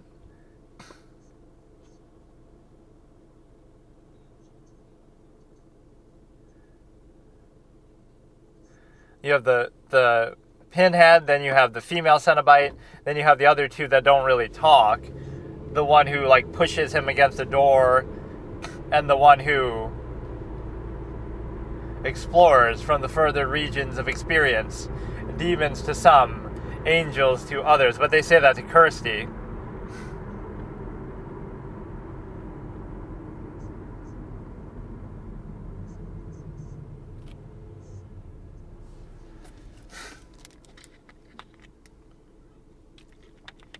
Like the confusion between pain and pleasure because the experience is so heightened that you can't even tell the difference, and something like that is the implication.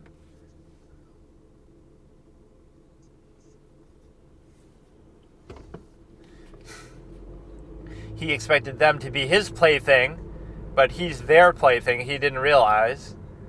But you have, they're going to like torture you and kill you, but you maybe enjoy it nonetheless.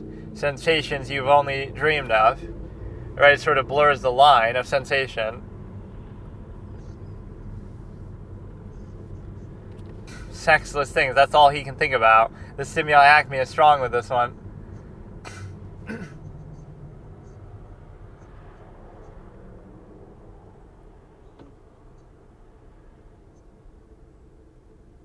I can't tell which is which exactly.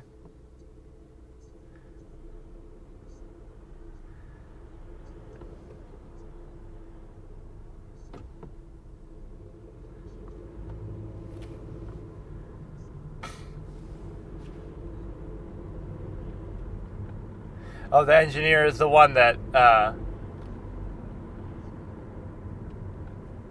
that big skeleton thing or whatever that chases her down the hallway. That looked like it was on, you could like see the special effects, the little thing that it was on that was kind of a mistake.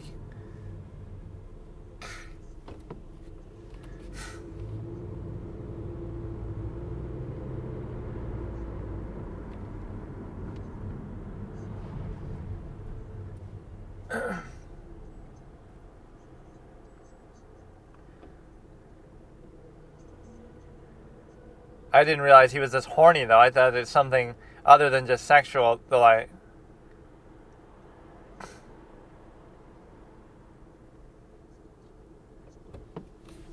But see, the way they talk is like sort of absolutist speech, that it's so above ordinary.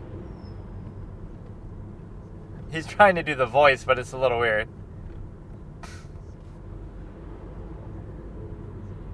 I like how he's confused about their gender first and foremost.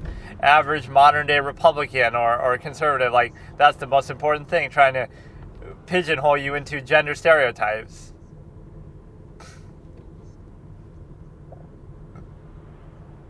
That's the true power of the Cenobites, to confuse you about their gender, which it was like that to me. The whole Lovecraftian, godlike, weird figure to that where gender doesn't matter.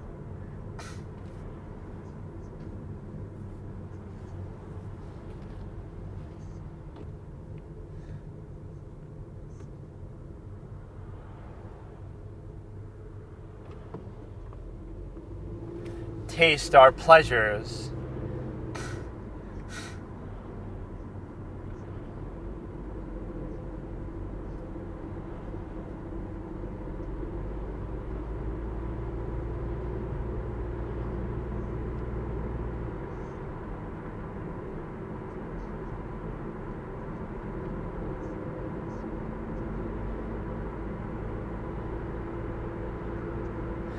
This is like really dragged out compared to the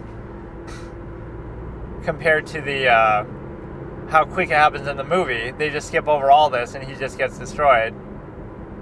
Like literally a 20-minute thing is going to turn into a 30-second thing in the movie.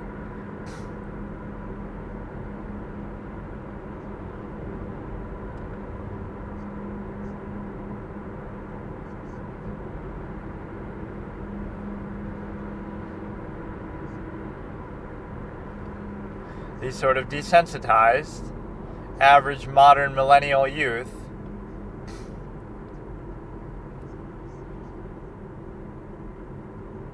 but I'm disappointed that he's such a purveyor of the stimuli acme. I thought he would have an understanding of pleasure beyond just that, with respect to not just to do with sex all the time.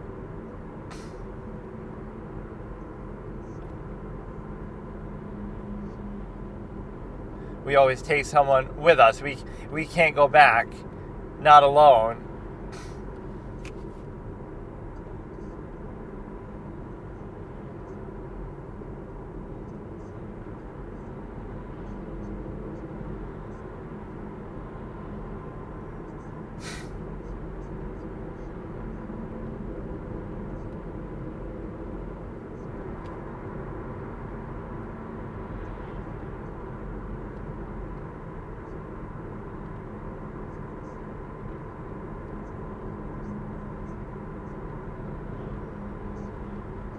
This is very different than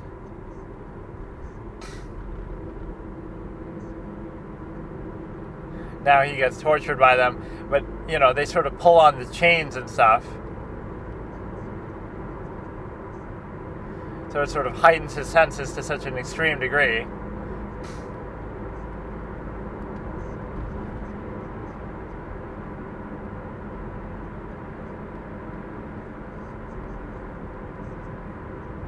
See, it is that. Like, if you heighten your senses to an extreme degree, you would enjoy it a lot more, but you would also hurt a lot more at the same time. So that's sort of part of the point, I guess. Just extreme sensation, both positive and negative.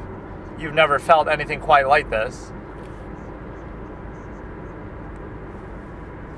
But the way they talk is like he couldn't even handle or understand the kind of sensations that are in store for him.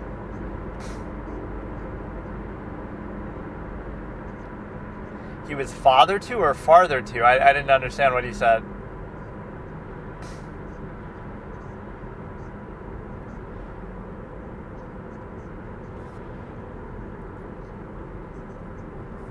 So it's to imply that all his senses are just extremely heightened, I guess. But when does the chains pull his body apart? Like, that's how they show it in the movie, like...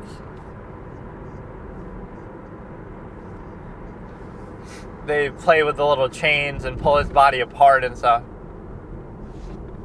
The way that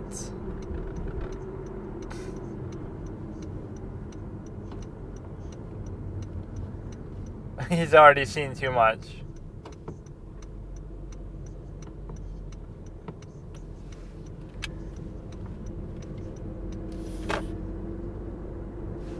Sucked his mother's milk. Wait, what? It's just like he's reliving his whole life, I guess.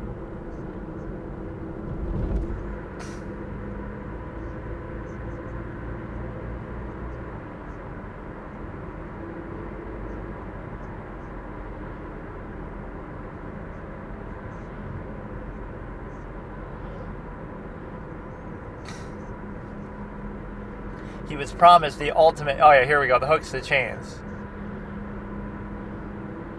Make him a Cenobite, but I don't think that's even what happens, right? They don't really try to make him a Cenobite, they just kill him. But maybe that's how you become a Cenobite, by opening the thing. But no, it's like you're promised the ultimate experience. You just didn't realize what the ultimate experience meant, was that you would be fucking annihilated. Right, the maximum sensation that you could ever experience, but doesn't mean it wouldn't be painful or... It's going through all his senses. It's going through like all the 7 deadly sins. Oh, here we go. Don't you know to jack off before you open the lament configuration? You got to have that post-nut clarity.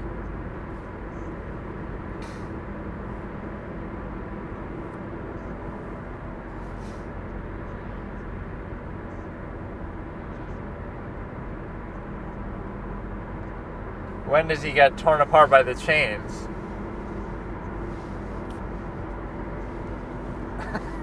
This is quite graphic, dude.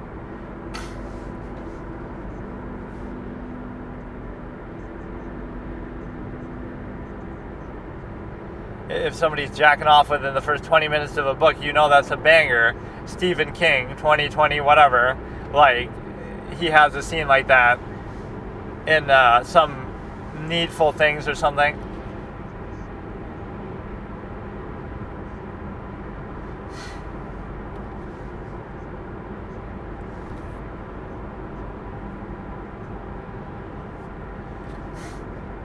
So he's just dead, or he's going to feel... It doesn't make it clear about all the offerings that he gives them, though. I don't remember seeing any of that. Or even when they appear again, I don't see that. But they definitely do a good job with their appearances.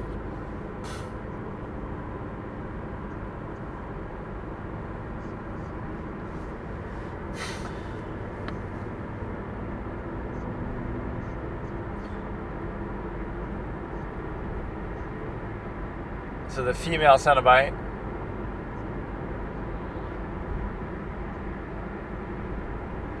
And the fifth one you still haven't seen, the engineer.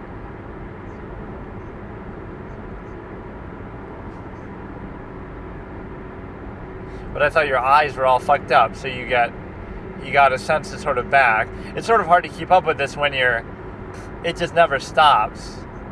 There's no pauses.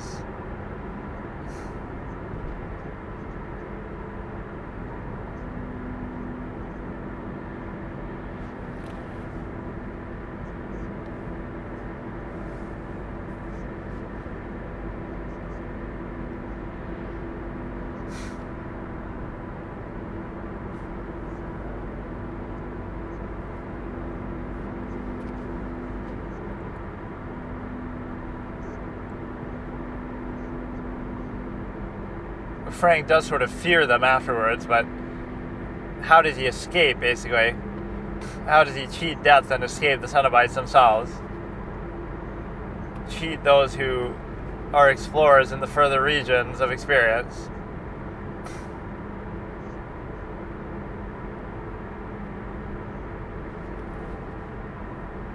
Get a little musical note. So the female Cenobite is the one who has that little thing on her throat, right? I don't really... Pinhead was probably doing most of the talking. He doesn't really name them here, though.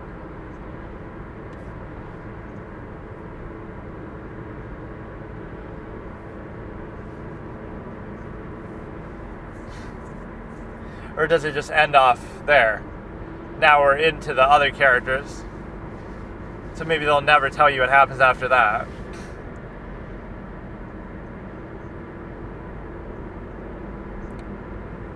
But no, that's the confusion of sensation, where because he cheated on her with them.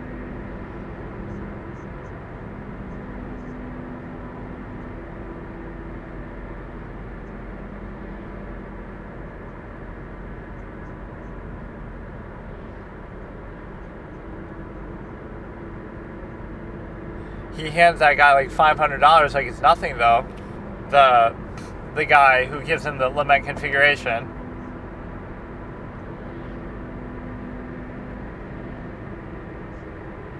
Just looking to go into the attic.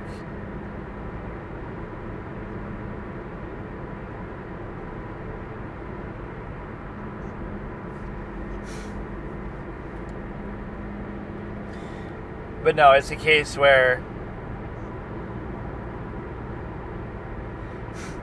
like, again, the confusion between pleasure and pain and the overall overwhelming of your senses and something like that, like masochism, sadomasochism, hedonism are all the themes that work here. But Frank was more apprehensive there than you would have thought. Like, he wanted it, but then he didn't realize what he was getting into. And now he becomes like some sort of body-snatching dimension traveler who's able to escape, even if it's incidental. It's pretty well paced though, how they did that, and now they'll deal with the house, and then it's just sort of so random though. Like, what is the point of all that stuff with the Lovecraftian? That's one of those names that sort of triggers me too.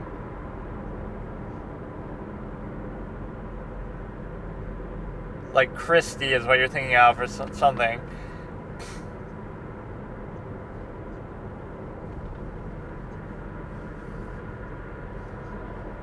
Or there's all kind of weird shit in the house left behind. Like gross, I forget what. Rats and stuff. Or that's a good way to show the arrival of the Cenobites. Like, all the rats and bugs run away because they kind of sense their presence. You didn't know there were that many bugs in this room, but now you see them all of a sudden run out the door because they sense the presence of this thing coming.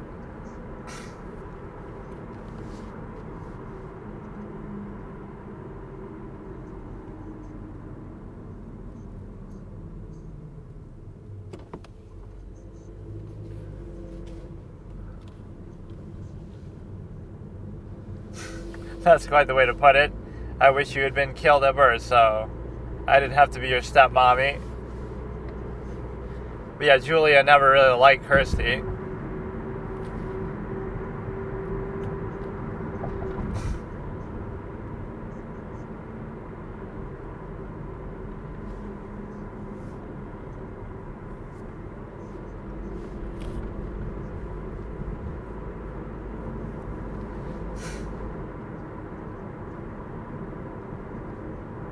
They're making Julia seem all nice, though. She's kind of a bitch the whole time in the movie.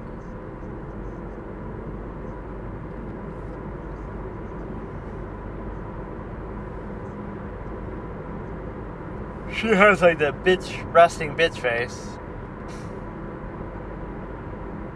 She's jealous of her dad's mistress. So what happens to the mother? I can't even remember. Did they break up, or did they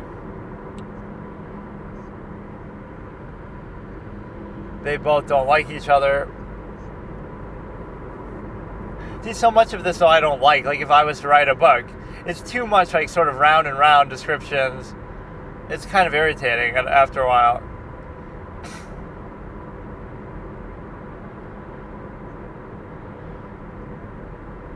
The dad was sort of whipped by Julia.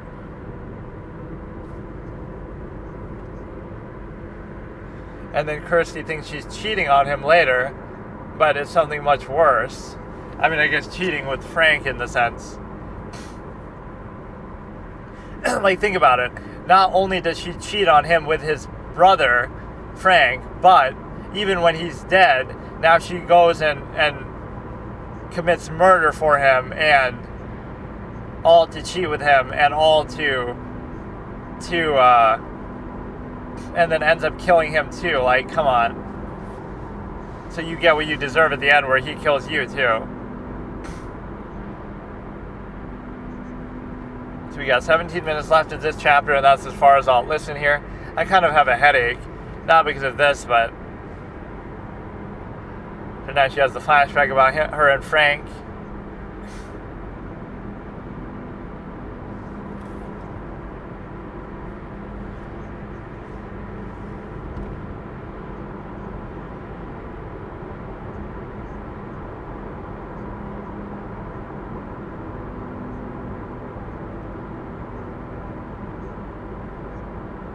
And now the dad cuts herself.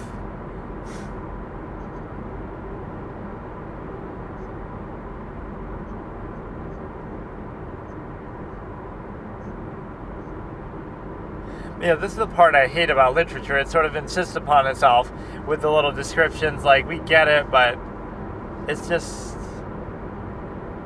I don't know.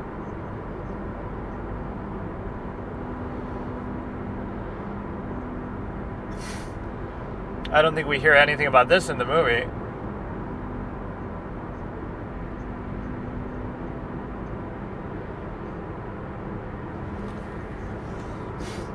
Every time you hear a church bell, you think about your marriage or divorce. What a great psychological association.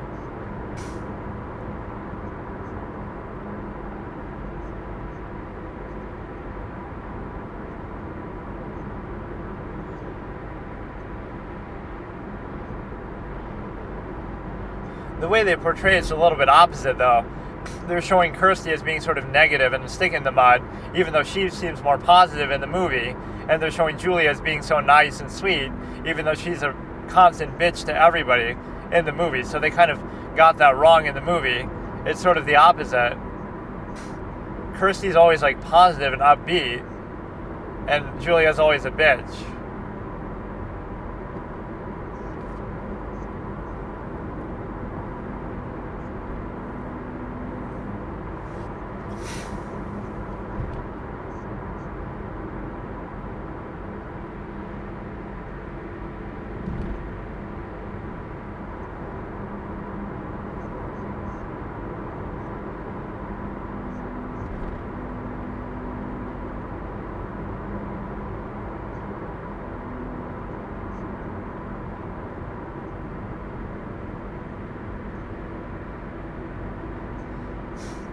So when he's pulling those nails out, he'll cut himself, and then the blood will get absorbed or something. But his remains are like in the basement then, and then they rise up or something. Or maybe not. Because it's like he'd have to be above the attic for his blood to fall down into it. To cheat death is a power only one has achieved, and his name is Frank Cotton.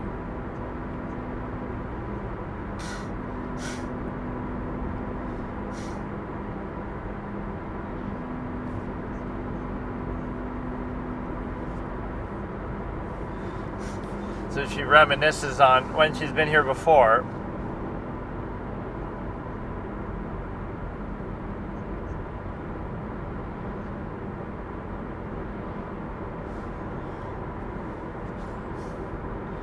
Or is she going to discover something to do with the Cenobites? Like, why is that music playing?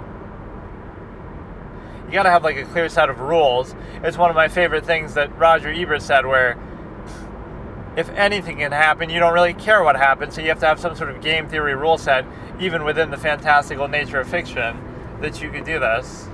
You have to like hard commit to it, like just whatever you're doing, treat it like it's actually real or something.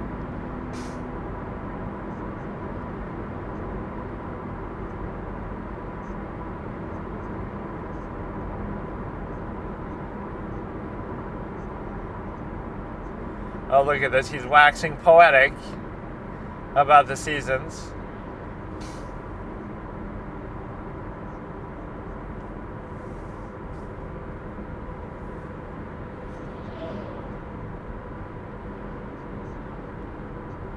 Like, what does this have to do with anything? It's a little self-indulgent, random.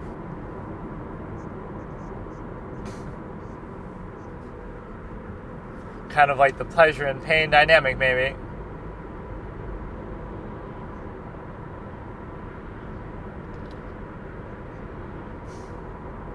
Or maybe there's more of a time lapse than I thought.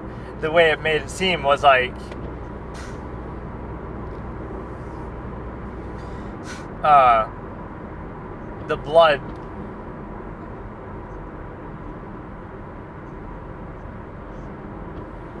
blood leading to him being revived happens almost immediately, right when they're moving the shit up the stairs or whatever, right?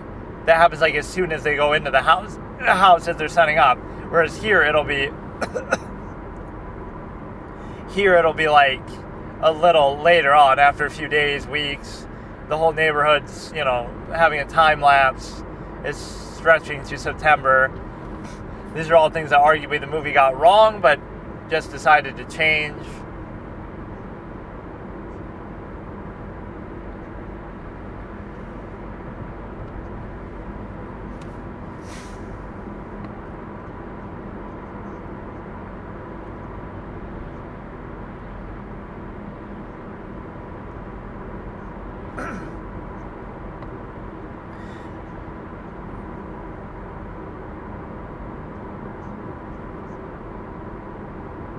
You would think it has more to do with drugs, though.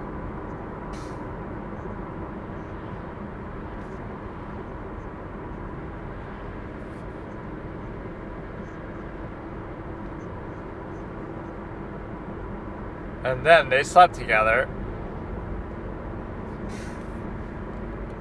Yeah, he appears very forcefully at the door. Forces his way in.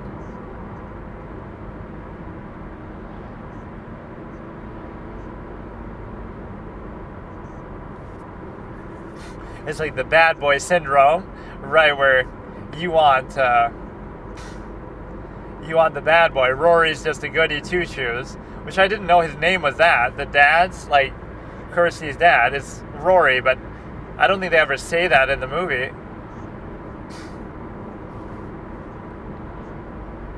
Or I feel like his name might be different. But no, it's like the bad boy syndrome. Rory might be the good, upstanding, normal person, but Frank's just a degenerate, lustful, fucking maniac freak. So you like the bad boy aspect. That's how her fascination started.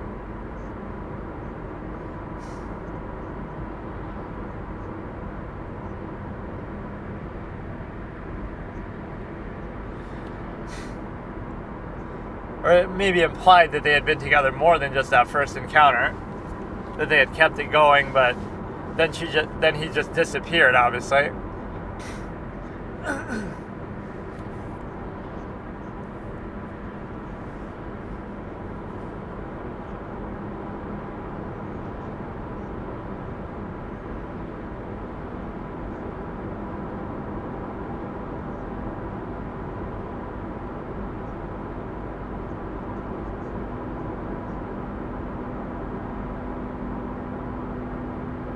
But she was into it. It's not like he rapes her. Although the way they show it almost makes it seem like that.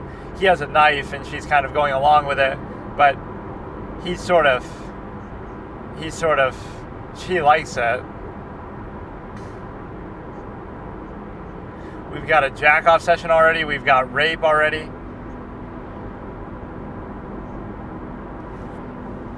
She has a bad boy rape fetish fantasy.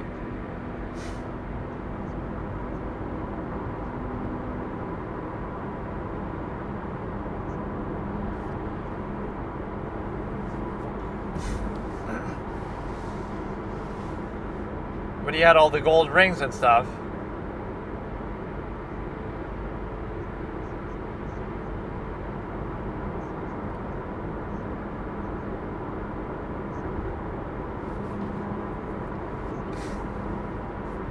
Yeah, right, a week before your wedding too, you dumb cunt.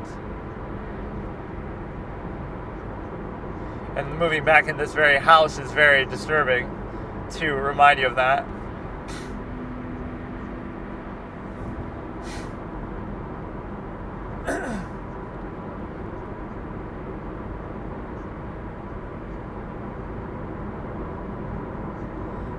One of them would be a picture of her and Frank, and she hides it, or something.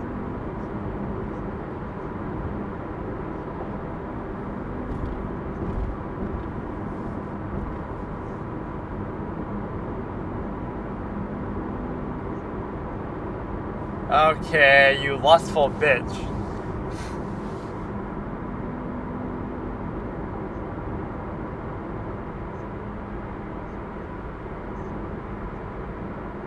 That he's a stick in the mud, boring, even if he's a hard worker, accomplished, whatever.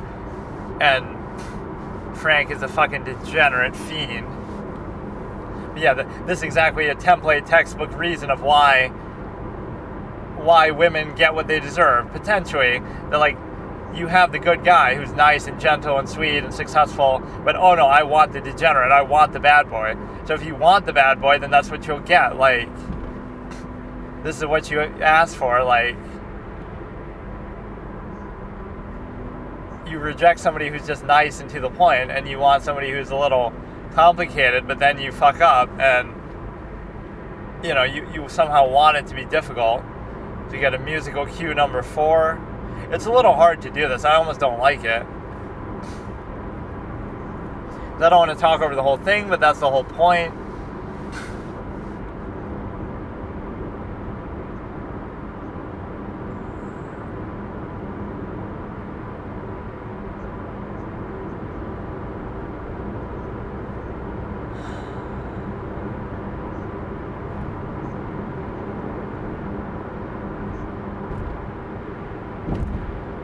Is it the fact that she remembers Frank, or is it the fact that she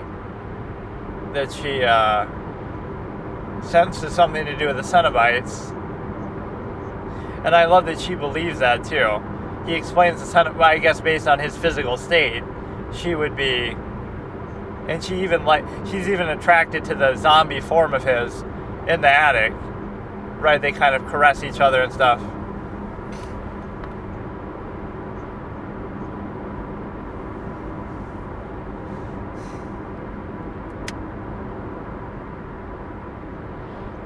The Day of the Blood must be when Rory... That name just seems so out of place. I'm sure Julia calls him his name at some point. I feel like that's definitely not his name. Or maybe they just never say it. Frank is still the same, but...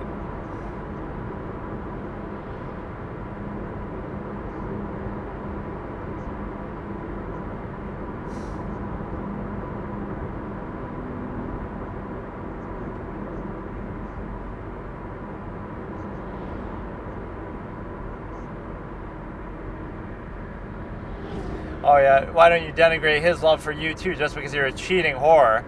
He might love you, but you're not giving him the chance. He only loves you for your face. That's still a nice way to put it. Like, not just for your face, because, you know, would you rather it be for your breasts or for your ass? At least your face is more, you know, that's more of a nice way to look at it. That they find your face so attractive, or... if you want to go the Tarantino route, only likes you for your feet. This is a lot to take in, though. Holy shit. I'm trying to imagine everything I'm hearing as I do it, but...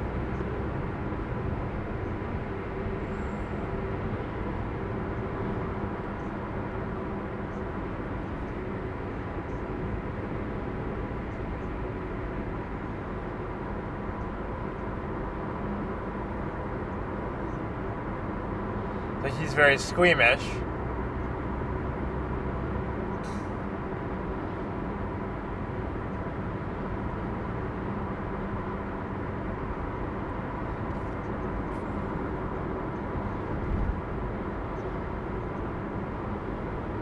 She's being all bitchy to him, but it's like, what is she, like a nurse or something? How is she so good at this? But yeah, it's just a sheer accident that happens to awaken Frank. And that scene is so good, where he sort of rises from the depths.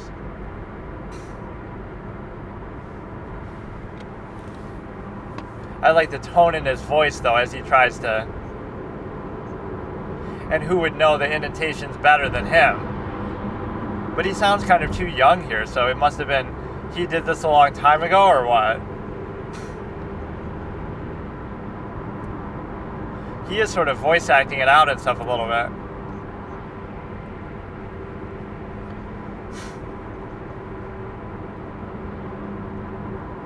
So let's get that scene from Frank coming to life, which, again, will have been 10 times better or it'll be in the next chapter, I guess. I like how he says that too, the Day of the Blood. Like this was a big event because it woke up Frank. The Walking Wounded.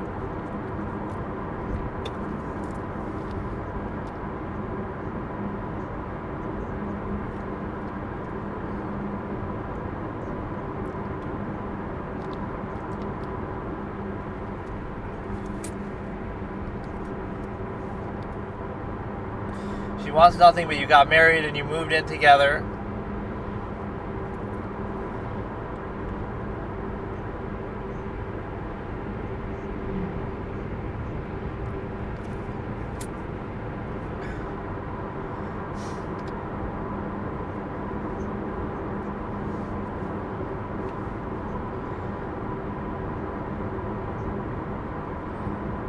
Like a babe? Like a baby?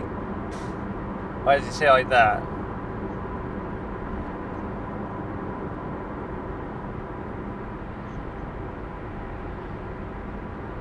It got absorbed. That's a good way to identify it.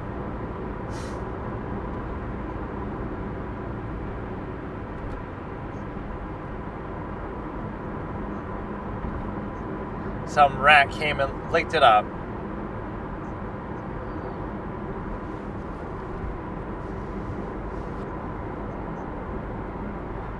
Rather than the alternative.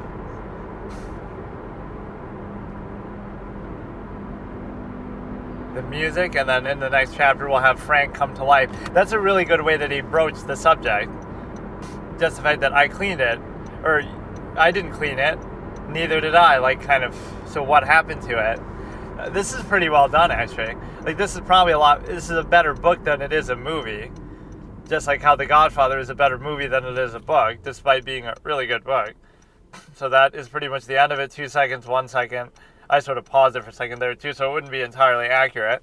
But it's a lot to take in, and I don't entirely like talking over it all the time. But the reality is that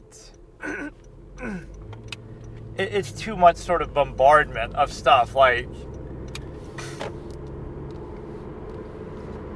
you know, he's just going on, and there's no pauses or whatever. So, in a weird way, I would almost want it to be the whole thing with no breaks like this. So, yeah, that was chapter 1. It was decent. It was kind of overwhelming. We go through some of the key scenes, like him having the box, him opening the box, solving the box. That goes on for like 20 minutes. Him dealing with and talking to the Cenobites. I guess some amount of the worry about it, though, isn't like that, where, you know, like, it sort of is better how subtle it is in the movie. Like, he opens the box, and then that's it. He's just gone. Whereas here, they drag it out and make the Cenobites less exciting because you're kind of going on for such a long period of time. It shows you, like, how much what could be 20 minutes in a book is like 30 seconds in a movie, that you could equate that. Like, it just makes it harder to convey the same thing. You'll spend like a whole page describing the scene, and in a movie you could show that in 1 second. Just, there's the scene, there it is. Like the visuals, the area, you have to describe everything in such great detail. And so it feels like, you know, that part they drag out a bit more here. That is kind of better when it's just more to the point there. And then you have the moving into the house. You have the introduction of Kirsty and Julia, which is very different than the movie, where, again, Kirsty is kind of more perky and sweet and nice, and Julia is more bitchy. And so here they're kind of describing her a little differently, that, oh, she's always so somehow happy or something positive, and Kirsty is kind of more sullen. I forget how they said, ever mournful or something like that, he said. So I don't really get that characterization change. But you have that introduction. They're having trouble bonding. Rory is kind of whipped by her, wrapped around her finger. She's kind of not really into him that much. She's been thinking of Frank, obviously. You get some of the news from the neighbors. Like, it's very well written in the sense that he's covering all these other boxes that are, like, really... Like, you know, you're kind of, as you're listening or reading, you're kind of coming up with, like, where is he going to go next? Where is he going to go next? But, like, bringing up the neighbors and the stories that they told about Frank, that was a really good way to get exposition in, because that feels very organic, even though it's kind of not super obvious. So that part is good. You also have the ability to, you know, you have the neighbor story. You have the whole moving in. You have the little... maybe signs of what's left over from the Cenobites affair. So what happens to the lament configuration anyway? Like, where is it all this time? Like, does Frank still have it, or it's left over there somewhere but nobody's noticed it? And then Kirsty somehow takes it, like Frank is keeping it with him, and then Kirsty throws it out the window, and then he gets all mad. Right.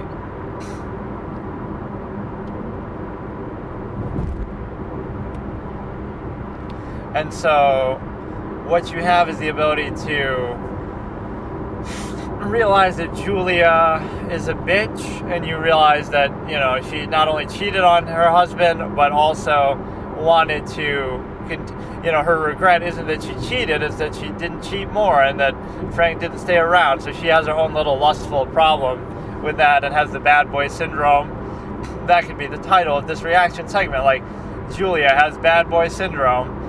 But yeah, she's lamenting that, remembering that, and then very well written is the incident about the blood, the day of the blood, and the whole, I didn't clean it up, so now he got soaked up by the, whatever, somehow by his leftover remains, and then that's going to come to life, and then he's going to beg Julia for sustenance. Like, what would have happened if Rory found him, too? He would have probably just killed him, or whatever, like, he wouldn't have believed as Frank or anything. But he doesn't even have a body at this point. He's sort of just crawling on the ground, I feel like. But she still kind of falls over and makes herself vulnerable to him. So, yeah, you have Julia's lust for Frank. You have Frank's lust for life, period, or for everything, period. But now he's going to sort of be regretting what he's done, right? Because he's gotten obliterated, even though he still somehow cheats death. You have Rory, who's in a generally positive mood, but doesn't understand that Julia is kind of a bitch and is kind of smitten over her. And then you have Kirsty, who doesn't really like Julia, Julia, who doesn't like Kirsty, but they kind of are forced to deal with each other. And then, you know, the whole stepmom dynamic, I guess, that you would get into. So that was pretty good. It's very hard for me to process. You might say just don't talk, but if I don't talk, then I don't see what the point is in doing this. Like, I'm not going to remember everything, so I guess, you know, I'm taking like verbal notes. But yeah, it's okay. It was good. I maybe missed a couple things.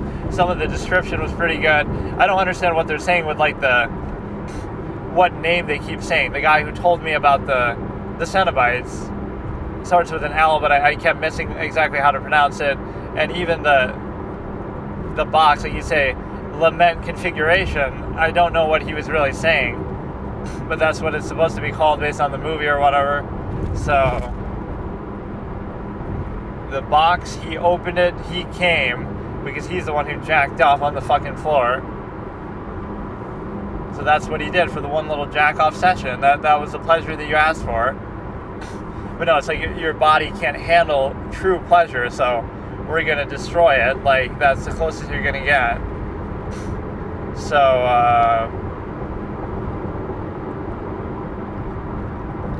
it's a case where you have, I don't know.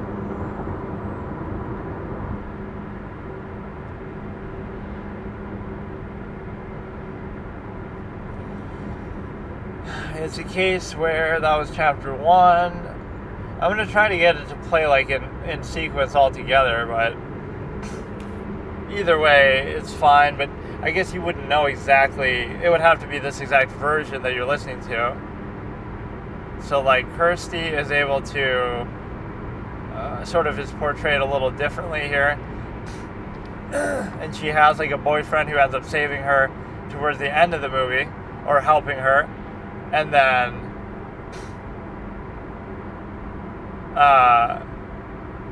we haven't seen the engineer yet out at the Cenobites.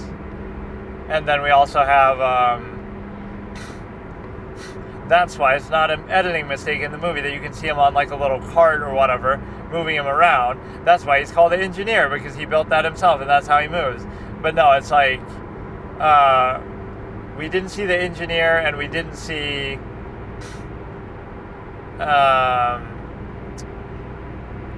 like Kirsty works at the little pet shop, and the one guy comes in and eats some bugs in there, and that's like supposed to be the same devil type. Oh no, that's the guy who stands in the fire.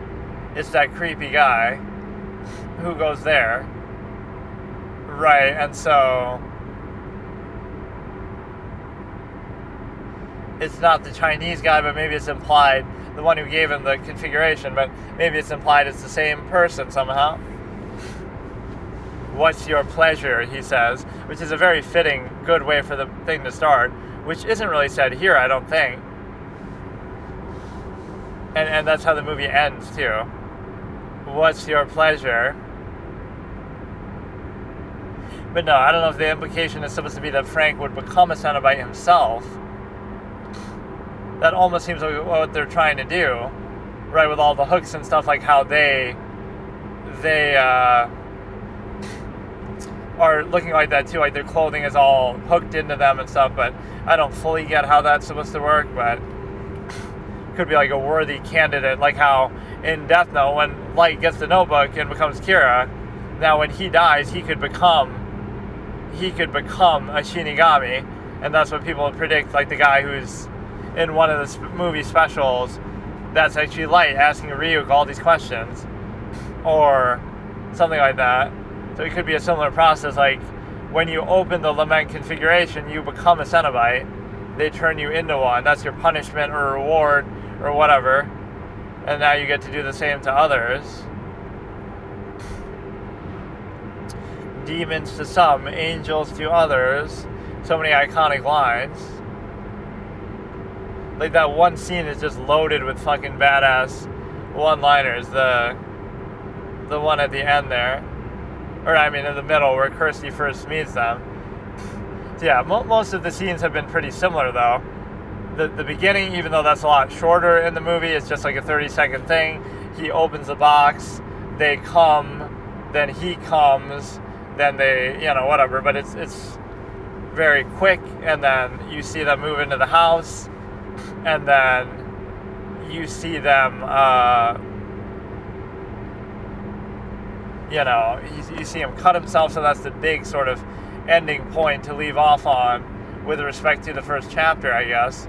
The simple fact that you have the little bloodletting, and that's going to wake up the brother Frank, and he's been sort of built up well. The one thing I was sort of disappointed in is the simple fact that you have the simple ability to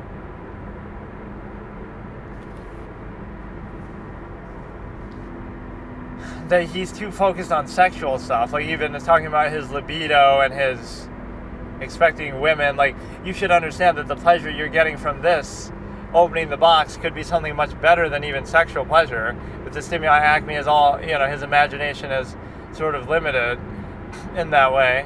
And so you have the ability to look at it like something. So it's a case where, I don't know,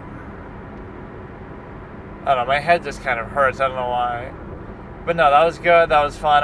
I might not watch this in the next session, though. I'll save it for like tomorrow or something. So that was good. It was the first chapter.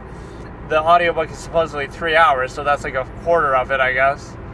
All right, 4, 8, 12, 16, like 3 hours. So if each chapter is like 40 minutes, which, what kind of book is really written like that where, I don't know, what is this, like Metroid Prime, where it has like only 4 levels, which is very atypical in gaming. So what we have is the ability to watch the rest of this, but again, I kind of have a headache. It's not because of this even, but it is hard to sort of talk over and manage and measure and really be listening, but I'm okay with it. It's like I want to pay attention, but then I want to kind of give my running commentary stream of consciousness thoughts too. And if I don't do that, then it seems pointless, so not like I'm a reviewer anymore where I would just react to I would like just give a review at the end, but then I take sort of notes or something, or I don't know what I would do, but a lot of the time I would do it sort of off the top of my head, but with some thought. Okay, so something irritating happened here where I dropped my little wireless headphone. I had previously lost one of the earbuds, but I only used one at a time, so it didn't matter. But then now I've lost my second one, and then I went to buy a new thing. It's only like $25, but it's so annoying.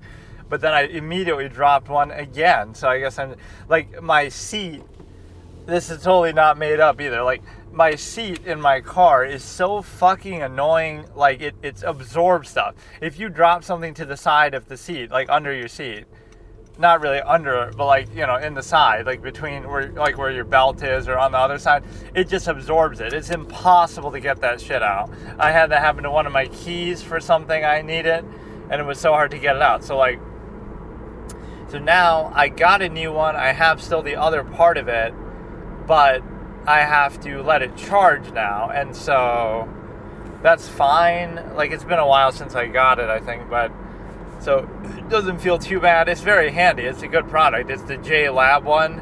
I mean, there's all kind of other ones, but it's like $25 at Walmart. J Lab Bluetooth wireless. It's pretty good. In fact, it's sort of what's made this so possible to do, because if I didn't have that, then how am I supposed to, I can't play the audio. I don't want to use a wired headphone. It's awkward. So what you have is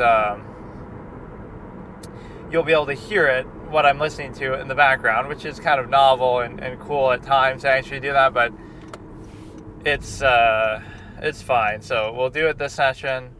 And I wasn't planning on doing the Hellbound Heart Part 2 anyway right now, but it was a good introduction. I'm going to enjoy this audiobook segment, but it also makes it a little hard to keep up with it and stuff, like, whatever. It is what it is, but I enjoyed it. It's hard for me to analyze it as deeply as I'd like to, but I'm kind of going off of the movie, too, like I'm trying to compare it to that. So now we're doing Jodi Arias trial, day 21, part 2, at 1 hour, 5 minutes, and 45 seconds, starting in 3, 2, 1. Miss Laviolette indicated something that he saw the porn on the computer. It's going to be hard for even me to hear it, though. That's part of the problem. No, I heard you say that in the hearing. Well, now, do you remember that I played a snippet with her voice on it? Yes, but I couldn't understand it. Did you hear that snippet? Yes or no? I heard it, but I didn't understand it. I'm not asking you if you understood it. Isn't it true that you were here when that snippet was played? Yes. And that snippet involved whether or not she had ever... Like, I don't think she's saying she doesn't understand, like, the meaning of it. I think she just couldn't understand the volume of it, kind of like this trouble I'm having now. That's right. But there's no proof that she said that to her. Even Laviolette says, I just assumed that. But it is her, like, changing her story again. So yeah, I'm charging that, but no, I have 2 pieces of my headphones somewhere between my seat, and I'm not too happy about it. That is pretty unbelievable. Text messages, right? That's right. So it was working, it's like on 10% battery because it just came out of the box. So, like, whatever. It's understandable that you should have to do that. Like, maybe somewhere mid-drive I could actually put, like, how long does it really take to charge? Probably not that long. Or maybe it does, because normally it's not that low. Like, whenever I'm not using it, I put it back in the case. It's actually a pretty interesting piece of technology. It's like a little charging case that has a USB on it, so that's when the charging case itself runs out of battery, which doesn't happen very often.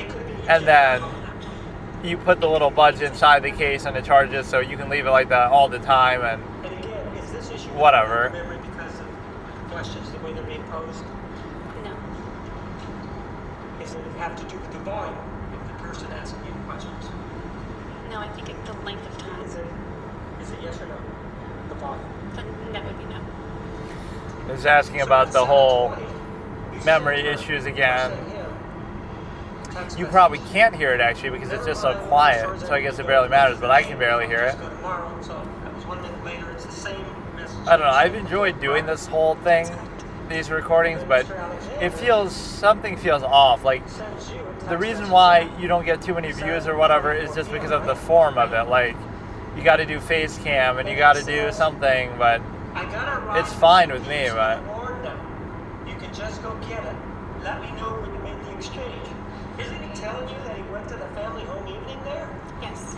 So he did go to the family home evening, right? I'm assuming. Well, there's nothing else that's indicated here other than family home evening, right? That's right. You don't know exactly when he went to the family home evening or something. So now if I lose this other earbud, I'll have to buy it again. Like, now I'm paranoid about it falling out and stuff. Depends on the event. Sometimes there are special events that go longer.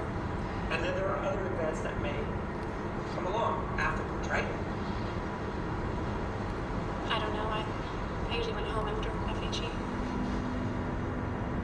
To your knowledge, ma'am, these family home evenings. I mean, I've watched a lot of this before, but I'm kind of trying to watch some of these in order, like from So I was watching from the beginning of day 21, where the cross-examination starts, Oh, that was not the question. and then I guess that's always a chance. even Alice Laviolette starts around like day 40 or something. Dr. Samuels. So like from day 20 to day 50 is really fun because day 20 to 25 or whatever is dealing with Jody's testimony. Then around day 30 you get the doctor, the defense, all the defense witnesses. You get the doctor, like the dude, is it Richard Samuels? I forget. The first doctor, then you get Alice Laviolette, and then you get Gaffner towards the end. So he really tries to tear them all a new one. The big concern here is exchange with the car, right? Yes. It doesn't have anything to do with what you claim you saw, right? We're talking about the car in this text Right. message. It doesn't. And the point here is that you're talking about very pedestrian issues, such as The car was not a pedestrian issue. Travis, I saw you masturbating or anything like that, right? It wasn't a pedestrian issue with Travis. Pardon? The car was not a pedestrian issue with Travis. Such a good pun there. Such a good pun. The car was not a pedestrian issue because it involves driving, not, oh shit. She's so witty at times. Actually, good moment. Too bad you were a murderer, but I have to respect you at times. She has like that little know-it-all snarky thing. I got a ride so you could go get the car. Now you're going to sleep? That's what Because it you is, might say, oh, right? she's so dumb or whatever. But like pretend, okay, she flew off into a rage and did what she did. But she's not actually that dumb because what she did was so extreme that, of course, even the best liar couldn't get away with stabbing the guy 27 times. And, you know, you could be the smartest person ever, but once you're in that position, assuming you lost it and did that, That's right. she still planned. She got the gas can. She did this, she did that. My biggest objection is why did you use your credit card and why did you do some of this other shit? Like, you make it too much of a spectacle of yourself. I don't remember which car I was driving. Well, it wouldn't have been his car because you would have needed to exchange his car for his car, right? It would have been mine or his. So you're driving your car, right? I've already said that. Sometimes it will be asked and answered, but she'll still overrule it because maybe she's not satisfied with the answer or like they feel like they're ducking it. That happens a lot with Alice Laviolette. She will answer the question, but then Nermi will say asked and answered. But then she'll say overruled just because she kind of didn't really answer it. She sort of sidestepped it. But I had that could, you know, if I say like, voicemails from him. you asked me something, were you there? And it's like, I might have gone by there, but I'm not sure. I don't really remember. So technically I did answer the question, but that's sort of a vague thing. So you'll ask it again. Were you there or were you not there? Objection, asked and answered, overruled. I don't remember. Like I can keep doing it. People don't use that enough. Like just say I don't know, I don't remember, and it might make you look bad for the jury. But you know, why even bother testifying? Part of her desire to make she likes the attention, but No, this was after the fact. So now you're back at home, Yes. right? And in between then and does a good job kind of keeping up the front though. Like even though it's not something that the jury really buys, it's like she never really lets slip that, oh, I just stabbed him because I just wanted to kill him. Like she always hangs on to, oh yeah, it was self-defense, oh yeah, even though it's completely absurd and the evidence doesn't support that. She never really, Until I called him back. you know, she never gives up on it. Even after she's convicted, she still says it. a bunch of calls that he made to you. And then they sort of piled up, whether they're voice messages or missed calls. And then you returned his call, right? He was trying to guilt me into doing something with the car. Like he always guilts me, but I liked it. Just like she was always talking to him, but he liked it. That there were actually 5 calls that day. But no, I was kind of pissed about that. Like I have to go to Walmart and get this shit just because. Called you 5 times, and you called him back 5 times. Did you know that? That there were many more than 5. There may be 5 from the cell phone. I'm asking cell phone to cell phone, and you're saying that. Now she's injecting with a landline. I only have my cell phone. She's pretty good at that though. She'll drop little things. Oh, that was from the cell phone. 5 calls. Oh, so you had a landline? No, I didn't have a landline. So then why the fuck bring it up? But she kind of does that to try to cast doubt on the line of questioning. Like, did you call him 5 times? From my cell phone, I did. So instead of simply answering yes or no, it's to imply that, oh, I had some other phone. I had a burner phone. I had a VoIP. I had a fucking, I had a whatever. I had a landline. I used my friend's landline. I used a payphone.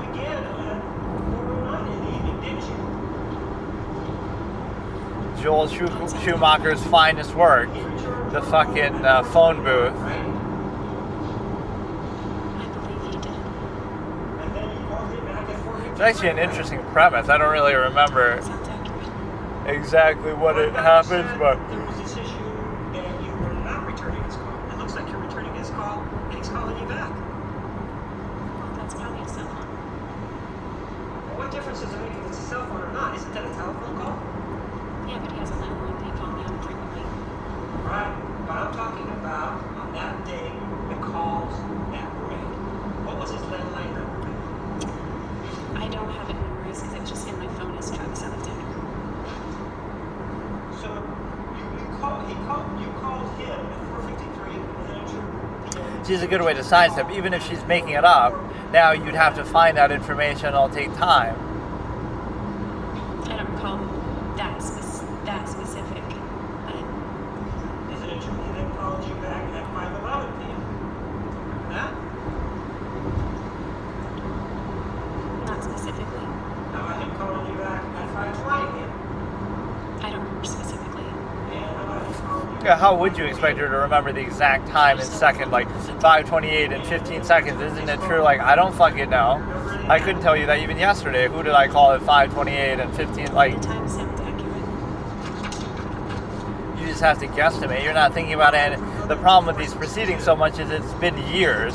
So, like, when you look at witnesses and stuff, it's like all the media coverage, of course you've seen it. And just all the time that's passed, you sort of start to play a game of telephone.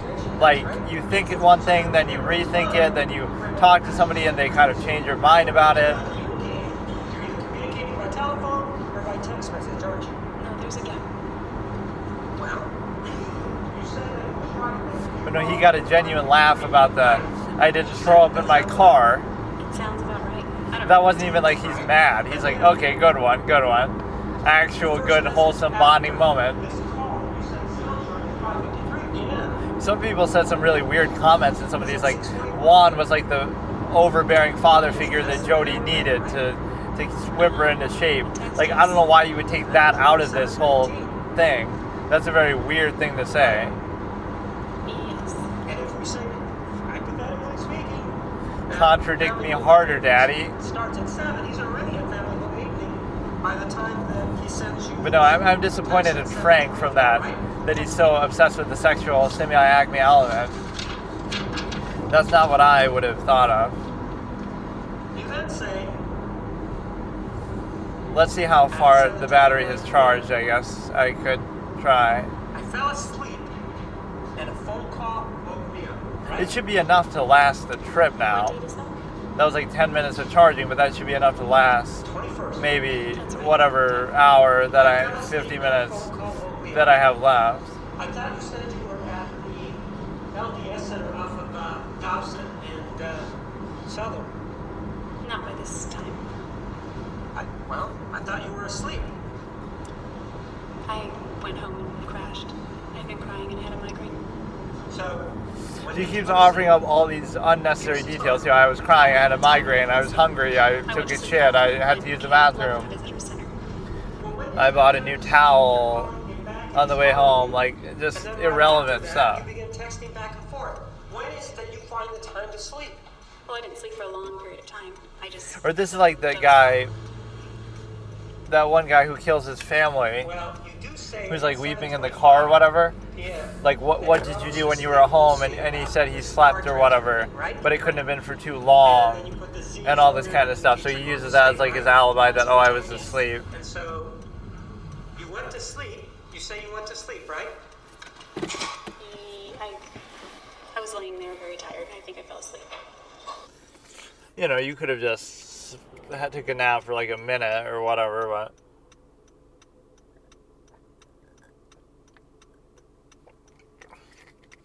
It's interesting the lengths to which, you know, she gives a hard time and lies about stuff like this, though, because this has nothing to do with anything. Like,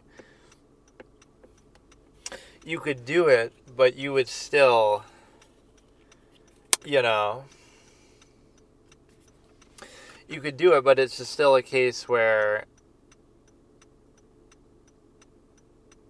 Let's see how much that actually charge. Oh, wow. That charged so fucking quick. So, like, in literally 10 minutes, it went from, like, 10% battery to 80% battery. Look at that, dude.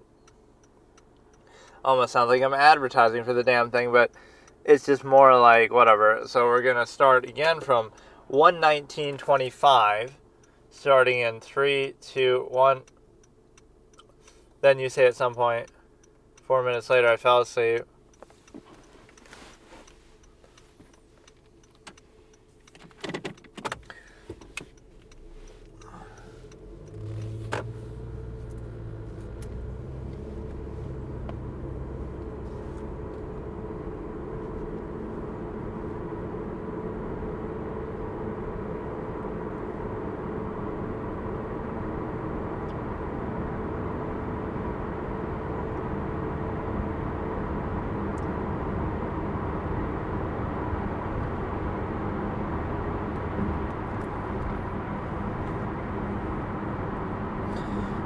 Got a ride because he was expecting to have your car.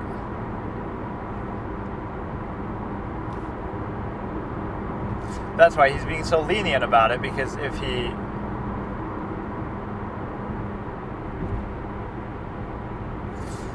would have been more bitchy about the car if not for that.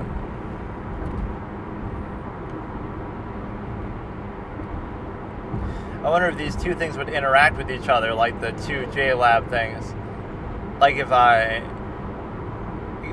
pick up now the wrong headphone thing from the car.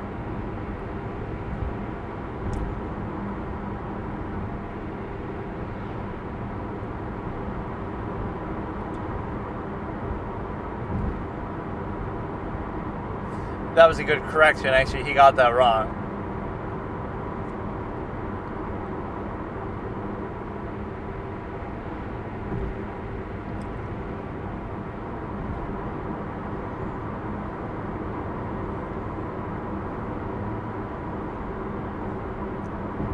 Well, that message was sent at that moment.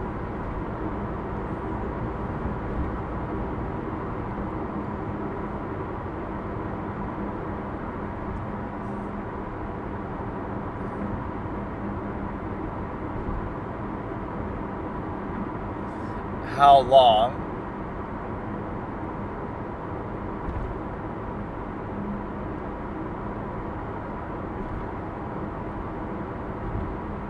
And then he asked, did you use my phone this morning? So it would have made more sense if you said the porn stuff was on his phone. That's what he's upset about. That would have been a better...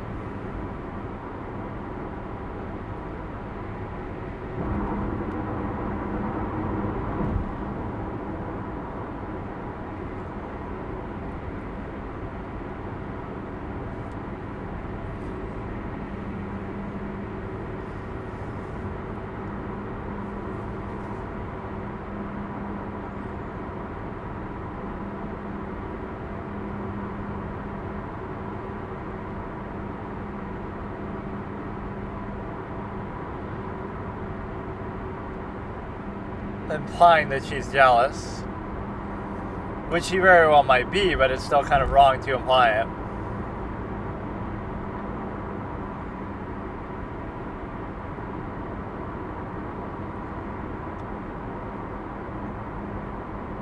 So what did she do to make it obvious that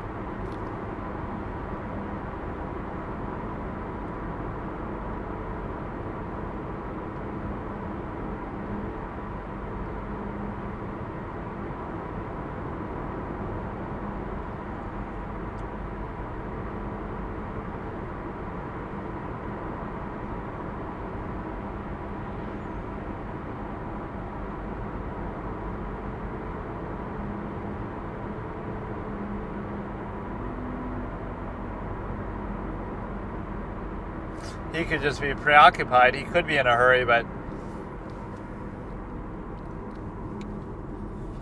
Well, I can understand why you wouldn't want to talk about it, because it's awkward.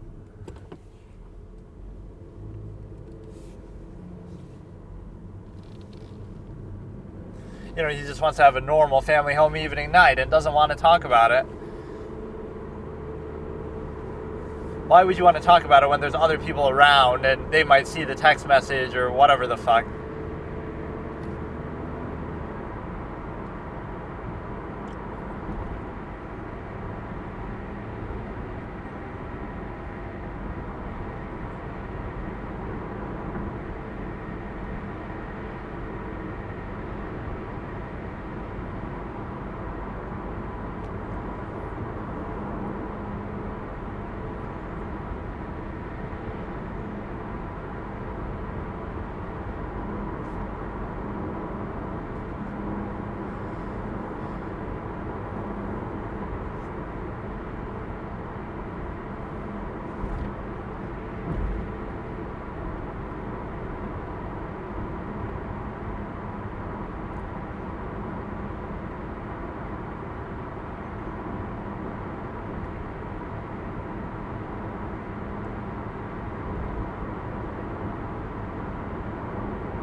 See, she always tries to make it about them, like, or I didn't shoot him, the gun went off, or I didn't need it. If he could, he would do it. Like, it's not about me, it's about them.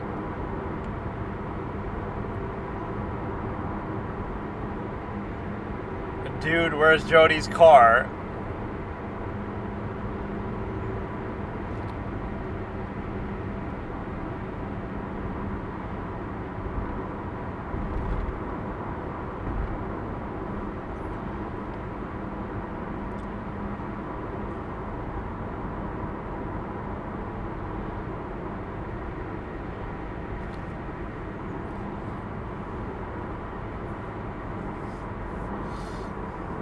She always goes into these vague things too, like, if business permits, or like, but what happened that day, what time that day, not in general, it depends on the flow of business, like,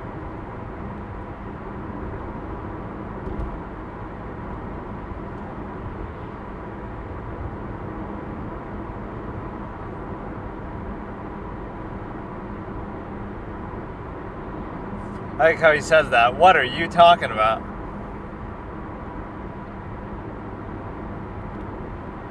How did I know what you were asking about?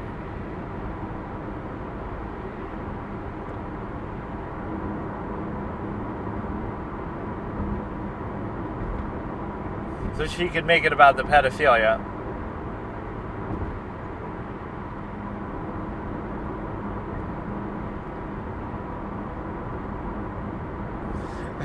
You old man lunch schedule around noon. For me, it was always around like 2 or 3.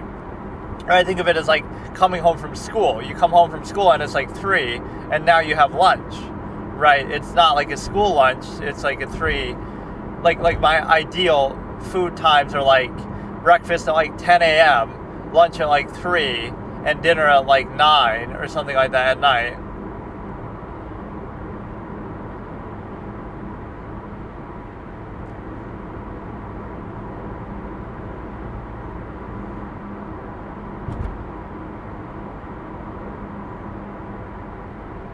But I don't know, he was using his other number, the landline. Wait, what happened? Did it skip something, or? It just immediately went into the recess. Normie got hungry, I guess. I was like making fun of him, but he actually lost a lot of weight if you look at him after all this. Yeah, it is really unfair to him because people treat him like he's a bad dude. But it's not his fault. He wanted off the case. He didn't choose to be on the case.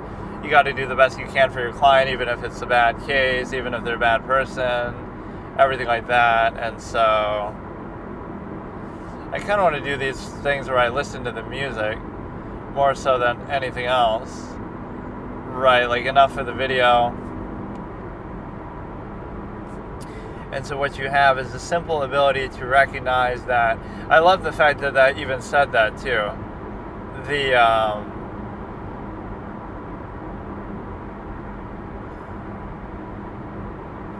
I love the fact that it said something on the Audible. It said,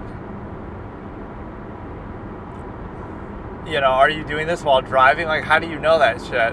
Or why is that a concern? Like, it makes sense that people might want to do that, but so what? Doesn't mean you have to interact with it. I'll start playing it before I drive, and then I'll let it play the rest of the time. Unlike what I'm doing now, where I'm sort of just all over the place. So,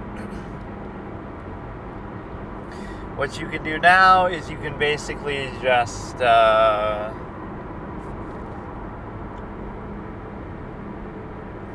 want to listen to some music, and I don't know what I want to talk about, really.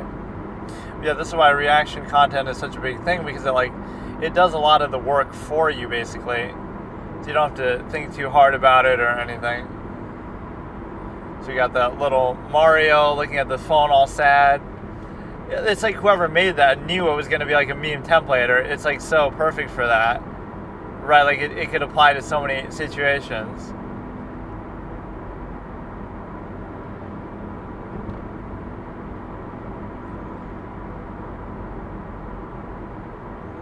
Or like, what the hell could it be from? It could be from some Nintendo ad. Like, oh, the Nintendo Switch 2's release date has been delayed, and that's what Mario's looking at. But the animation quality is very good.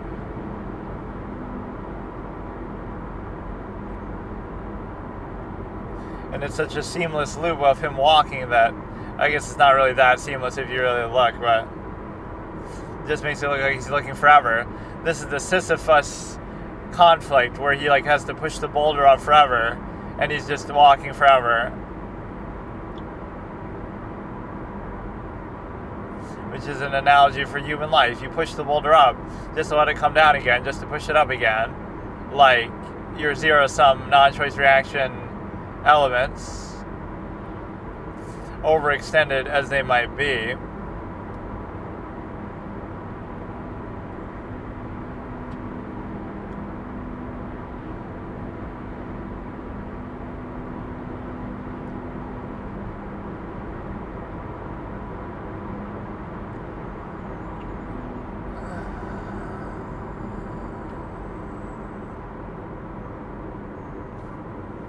So yeah, what does this really make you think of? Like, I failed a challenge run of a Mario game, a speed run. I was going to do a world's first speed run record of Super Mario 64, and then I died or something.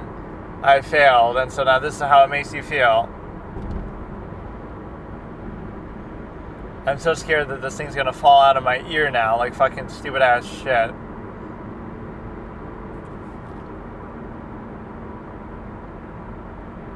This is Brian is Beautiful for the millionth time.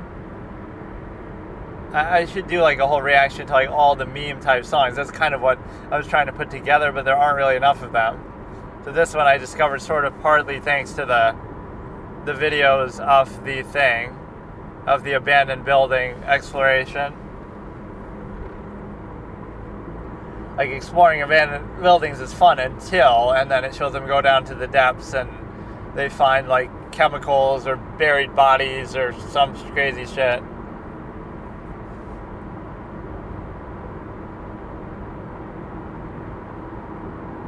My tooth is kind of hurting. Yeah, this part of the song I don't like. I guess I'm not even saying the timestamp, but it's sort of the middle is kind of too jamming out. It's the beginning, the intro, that really people get obsessed with. It's just kind of too upbeat or too whatever. This kind of reminds me of some of the songs from Sunny 2, which is a Flash game that had some really good music. Sunny 1 and 2 are a perfect dichotomy for advertising your musical skills, right? If you put that on your resume, because it's just a random person who made it. And then also Cry of Fear is like that. Cry of Fear has the most realistic reloading mechanic, because if you have 4 bullets in the clip and you reload, those 4 bullets are gone from your total, right? Unlike most games where you somehow are able to combine them together, which there is a way to do that in real life, but nobody's going to know how to do that or be able to do it that quickly, or there got to be some quick time event for it or something. Yeah, this song is really good, especially the intro, which is kind of like what we're listening to now, but I don't know what I want to really do in the session. I'm just kind of bored and tired, and I don't really care.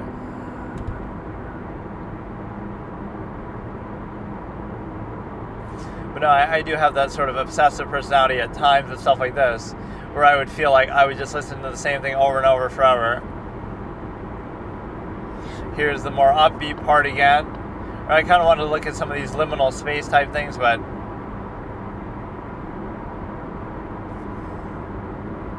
something about this seems like too quiet. This, it's like the left earphone that I'm using in my right ear, because I only like to use it in my right ear, but the other one fell down and I'll never be able to find it as long as I live now, so fuck it, dude. But yeah, this car like swallows shit up. It's like a bottomless pit. The seats, like, it almost seems like on purpose they somehow do that. Like, how am I supposed to fucking find it?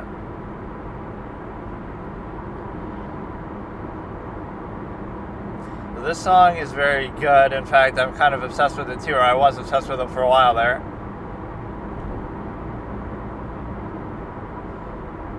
A lot of these songs I associate with the same thing. Or, that's like a crying ideation that I have. I never cry for, like, any reason, like a character dies or something, right, in a story, or, like, some romance or breaking up or whatever, like in a movie or something, in an anime. What makes me sort of tear up the few times that I do is, like, a moment of will, like, where somebody doesn't give up or something, overcomes odds, like the absolutist tendency, like, even Jose Baez, kind of, I had a moment like that where, I'm watching some of these moments and realizing what he goes through and how he wins. Like, never underestimate the man who laughs in the face of adversity, kind of, some of that stuff I was saying.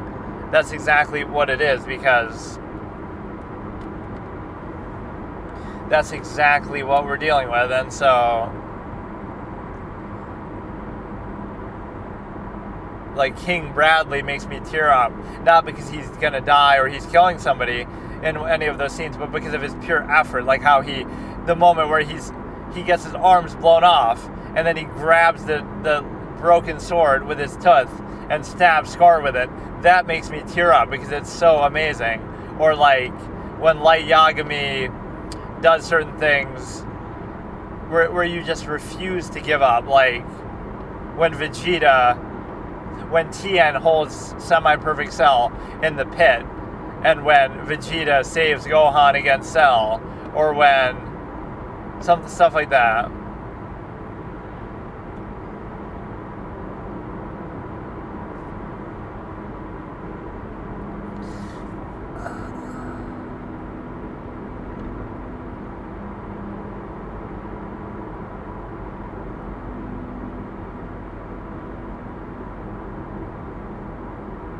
Yeah, my tooth is really hurting. It's making it hard to even, like, talk.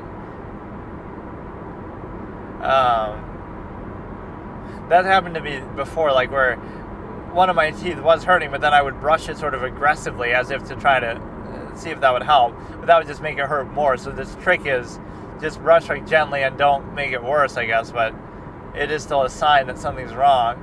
I go to the dentist, like, once a year, but I had to go at the end of last year. And it was something similar, so I hope I don't have to do it again.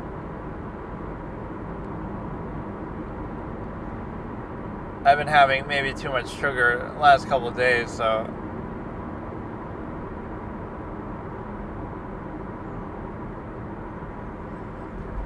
That's the thing you should always realize, is it's just like a cheat code. Just don't have sugar. But I mean, it's easier said than done. But I mean, when it's like a good way, like nature's way of telling you not to do it. If your teeth are literally fucking killing you and hurting you, then it's good, because that'll motivate you not to do it.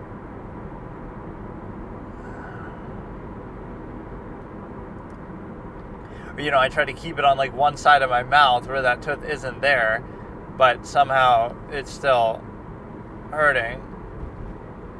But yeah, this song is really good, the Smoking Weed With You song, as I call it.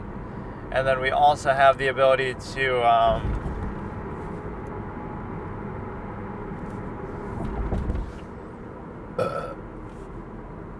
see what other songs are in here. I think Brian is Beautiful is in here again, coming up.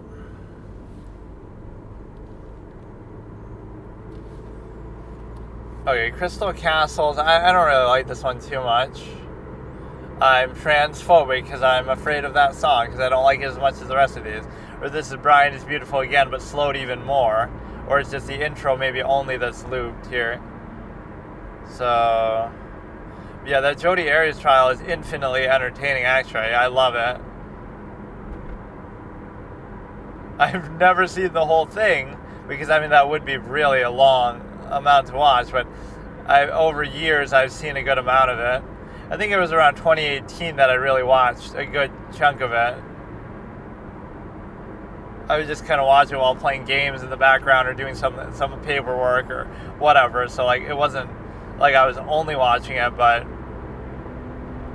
kind of like I'm doing now, like where I'm not only watching it, I'm watching while driving or doing something else. So yeah, this is the guy looking at the 24/7 supermarket or whatever. I don't know what this character model is called. It's like the Doomer or something, where it's like a whole set of videos made with this, or it's just used as like a generic placeholder guy now, but you could tell just even looking at the back of his head that that's what it's meant to be, I guess.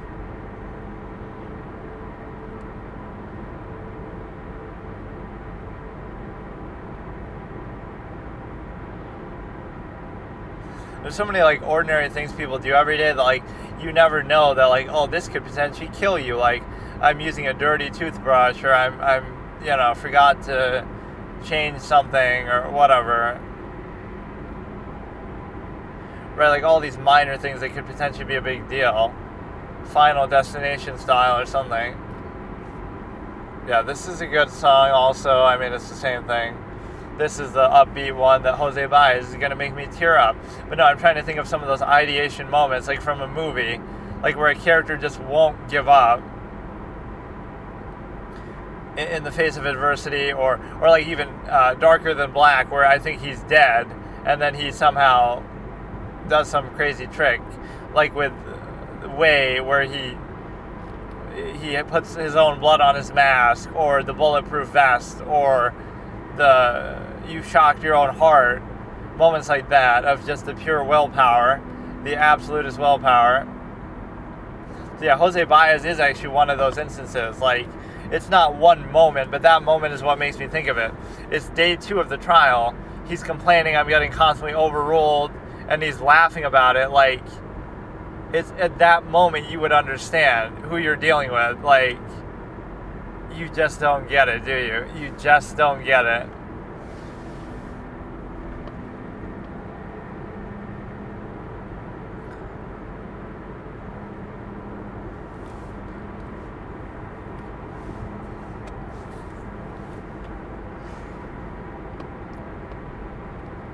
This song is used for those type of things where like two characters are talking, it's hard to explain, and then one of them says, oh, we gotta stop the bus, and then the other one says, no, it's too late, and then he saves the day, and then he's a hero.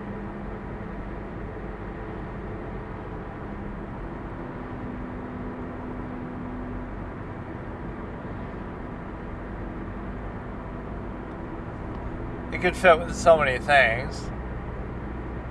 I'm not good at making those sort of edits, so I would otherwise for a lot of things.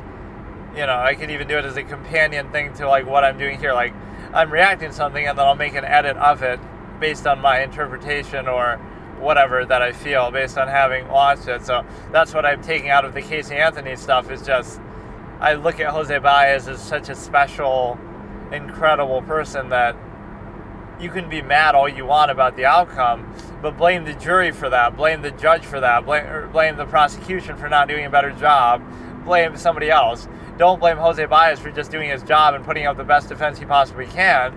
Blame everybody else for doing a bad job. Blame the police for not doing a better investigation. Blame the prosecution for not presenting a better case.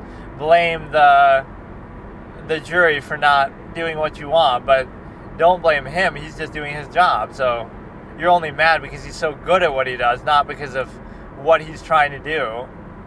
Right? If he was just less skilled and less persuasive, does that suddenly make him a good guy? No. He's still trying to do the same thing. He's just not as good at doing it. So don't mistake that. Don't mistake lesser ability for greater morality, as I always say.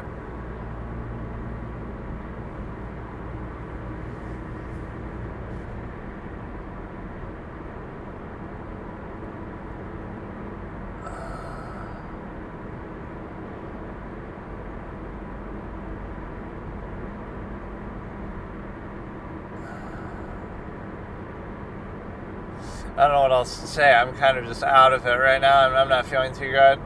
I've had a headache. Now my tooth is hurting. My headphones fucking up on me. Like, just everything is just fucked up. But I won't give up because I've been listening to this song that has that sense of persevering through it. But this is the Yume Nikki Barrick settlement, which I like it, but it's kind of too repetitive. It's the same fucking thing over and over. Like, it's this. You don't need to do intro loop. The song is already like that. This is the one I always keep forgetting is even part of this. 647 by In Stupendo, which is good as well. Fits so well with exploring those abandoned buildings, I guess. But no, I think of this as almost more mysterious, like investigative. I'm investigating some crime scene. Like, it's one of those montage moments. Like where Patrick Jane is going into a victim's family's house, and he's looking at all their pictures, while Robin Tunney Lisbon is talking to the family and going through the formalities. He's just kind of snooping around. This could be playing like that. I hate this part though, where it's like some voice going on. This feels so out of place.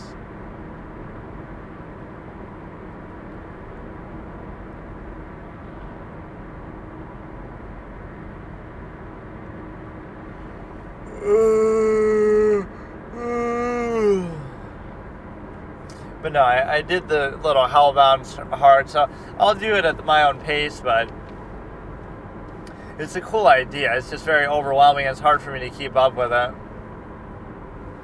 But no, if I did the Silmarillion, I'd have to do it at 4 times speed or some faster speed. I like how that's an option at least, but I don't know why they split it up like by chapter and stuff. I want to do it like where it's just a solid timestamp, like 40 minutes out of 2 hours, and it can still denote the chapter point, but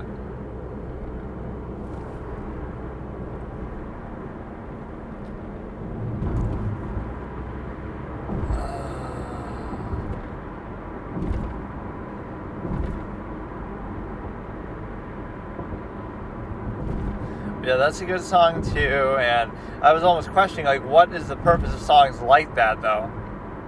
Like, what is it that you're doing? You're doing. I'll listen to it again even. You're doing it like where it's cool, but like they didn't make it with the intention that this is going to be used in a lot of YouTube edits. Like, it's just instrumental music, but for what? Like, what is? I don't know. I like it, but I don't know who's really going out looking for stuff like this in the mainstream way. It's just like.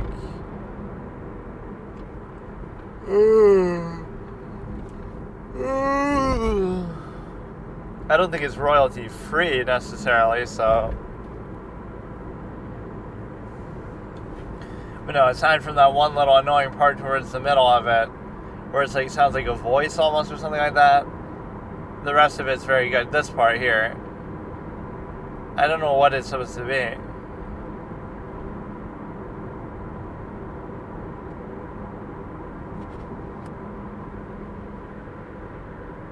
It sounds like some vocal, but I can't make out what it's supposed to be. Just random noises, or maybe it's just meant to sound like that. Some haunted voices, but it's not really scary at all.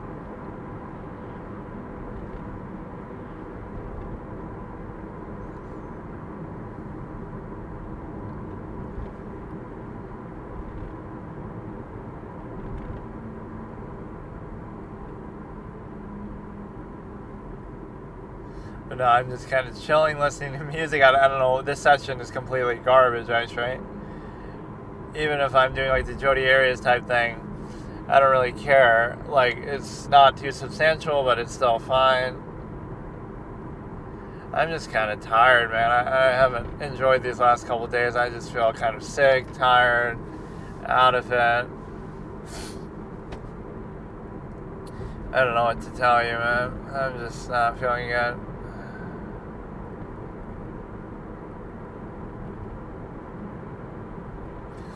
This is Jodi Arias penalty retrial, day 12. But I've seen that anyway. Martinez versus defense psychologist. I don't really understand where this fits into the rest of it, though, because it's a case where it's supposed to be Dr. Samuels.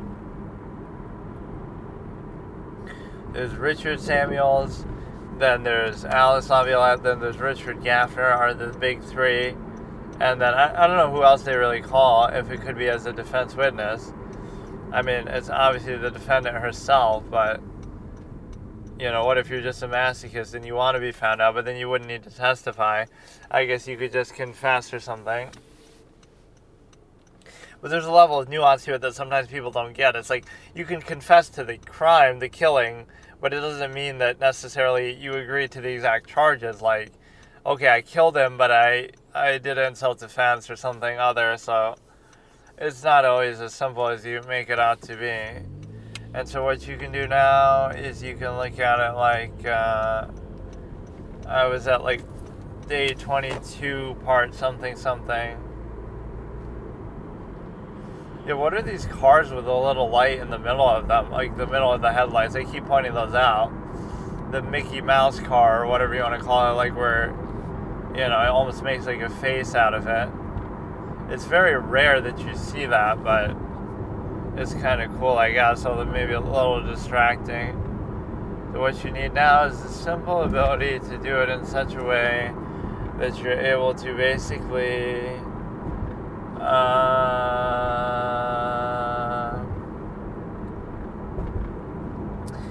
you can do it in such a way that I'll have to upload these videos tonight, or I guess I could do it tomorrow, and then it would allow me to do the final. I have like 3 of them, right, for the last like couple weeks, probably, you know, like 30 hours worth of shit.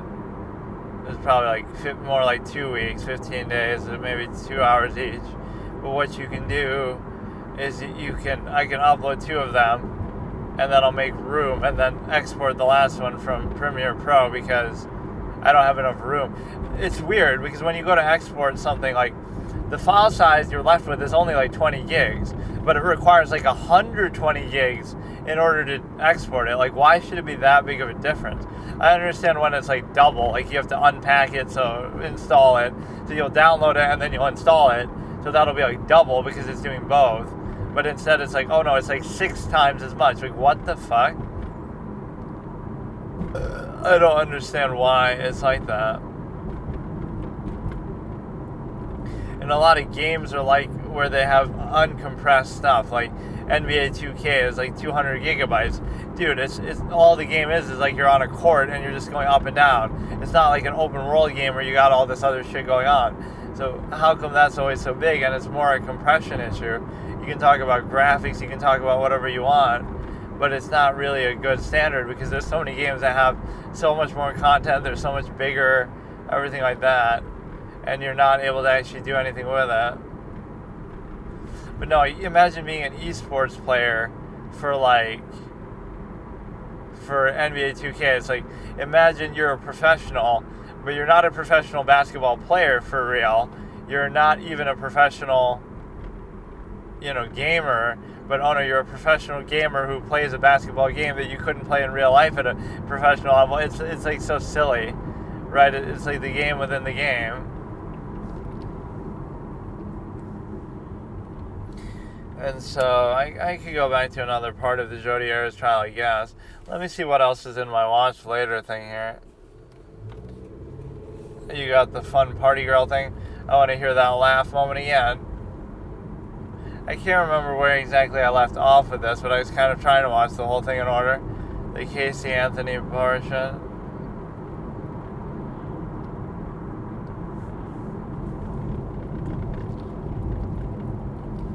if you want to go by the Stimuli Acme basis as far as looks or whatever, aesthetics, Casey Anthony is definitely much more aesthetic than Jodi Arias. Like, I don't know, she looks much more whatever.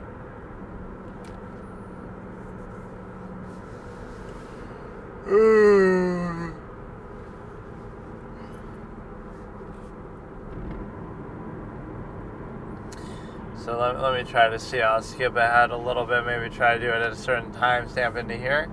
And the reason why I'd be able to do that is because of the simple fact that you're able to, I don't know, I'm really not too happy about this. Oh my god, I'm gonna fucking pass out. Like when he laughs, it's around the 20-minute mark, which I'm sure I've seen past there, but I can't remember now how far into this I watched. Fun party girl is the name of the thing, and that's what the one roommate or whoever describes her as, which isn't necessarily a bad thing, but in this sort of context and trial, that's what the prosecution tries to portray her as, and therefore she's guilty because of that. Or, like, that's part of her motive. Like, the motive is she just liked the lifestyle of partying, and so that's why she got the tattoo or whatever. But it could be a twofold. Maybe she's happy that Kaylee died, and maybe she's celebrating her freedom because of it, but should have just had an abortion, then you'd be a hero for women's rights. But it's like, I should use that as one of my titles, just to clown everybody for how they treat abortion. Like, I don't think it should be illegal, but I think it's dumb how people talk about it and glorify it.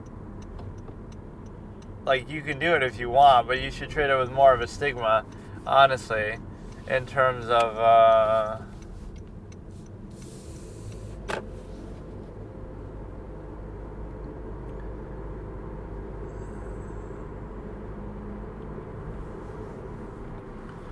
when you saw Kaylee Anthony, I'm not even doing a timestamp. I just want to hear the laugh. So Kaylee like Dora the Explorer and the Pink Panther or something.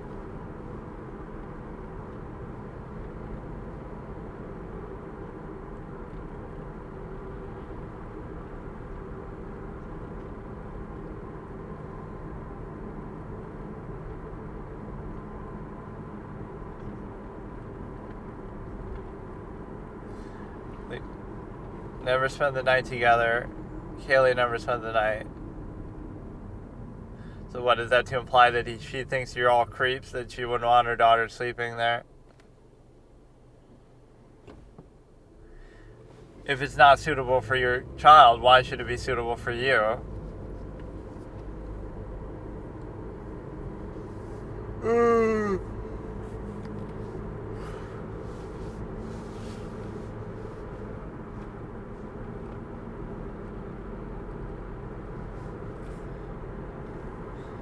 The little Dark Knight premiere thing.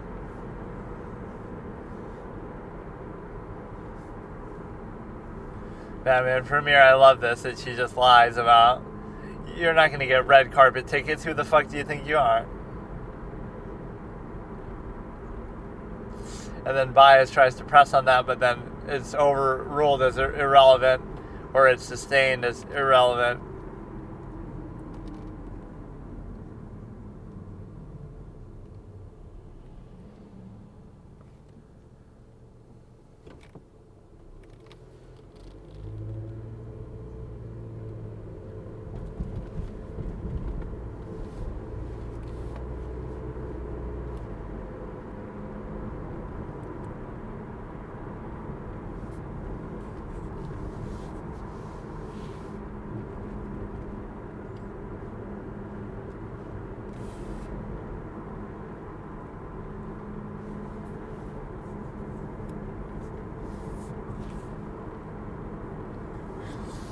That was very confusing. It goes from objection to overruled to then change it to sustained.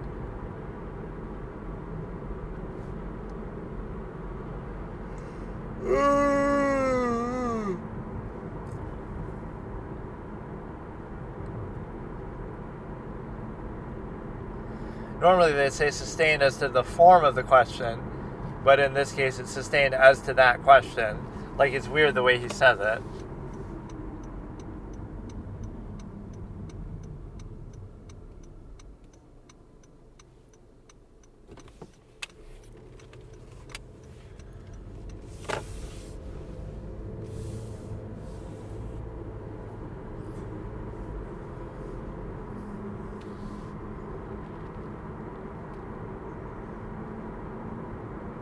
Where does he do the little laugh? That's all I want to see.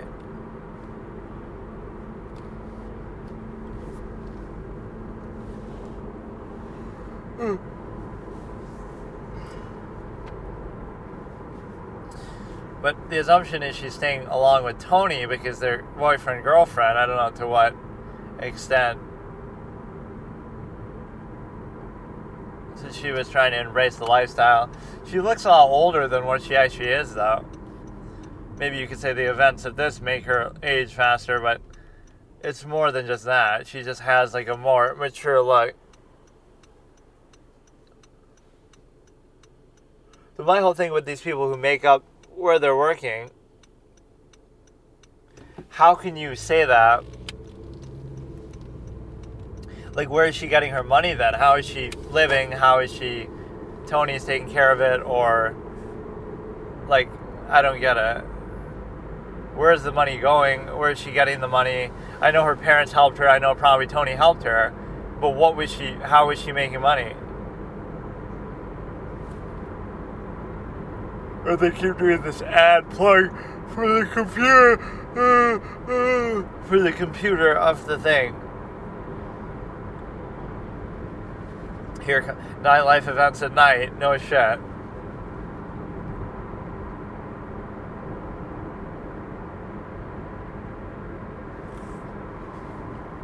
I still don't understand exactly what he says. Objection, judge, overruled now. Objection, judge, overruled now.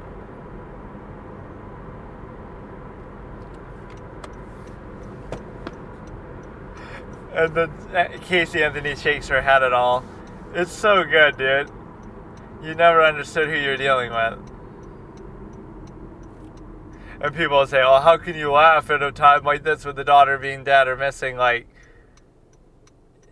you don't understand. Like, you're going to be in trial for 50 days and not 10 hours a day. And, like, what? You're not allowed to laugh once, like, over one little thing? Like, I love that as a standard. Yes, of course. When something bad happens, you have to be sullen and serious 24/7. You can't go to the bathroom. You can't eat food. How could you eat at a time like this? How could you brush your teeth at a time like this? How could you comb your hair? How could you watch TV? How could you watch a movie? How could you listen to a song? How could you eat food?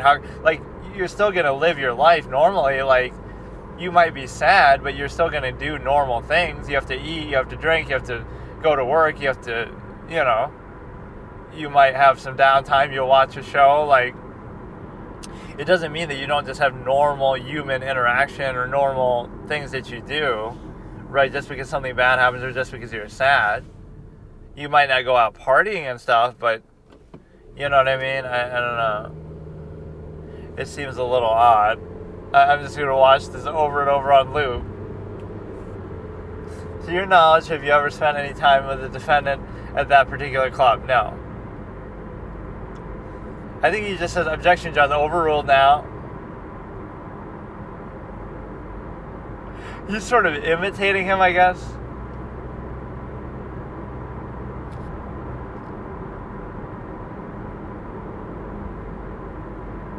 And the prosecution doesn't really even acknowledge what happened. It's just so...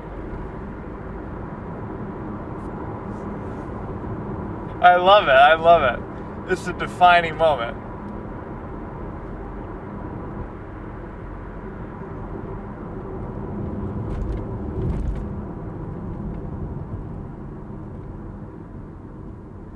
And then he says, I love this judge. It's just a, little cute psychological moment. I love that.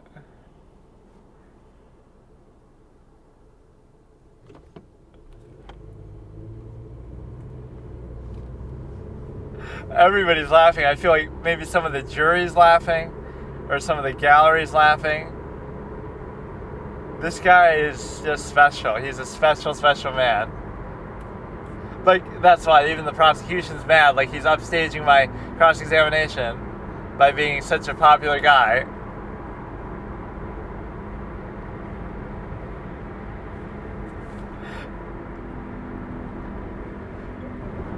Just look at that moment.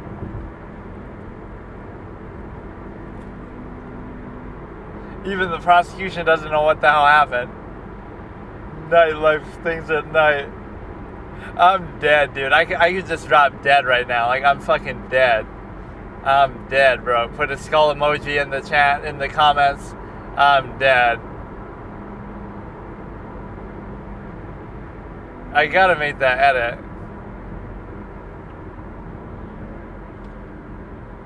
Don't shake your head at him, you dumb cunt.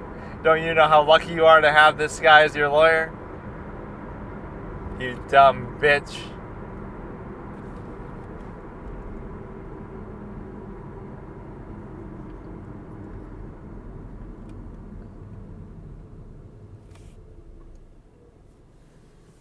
He's making fun of his own.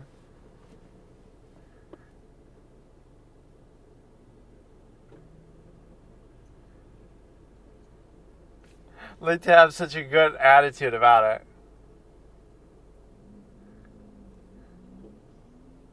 Even the witness sort of smiles.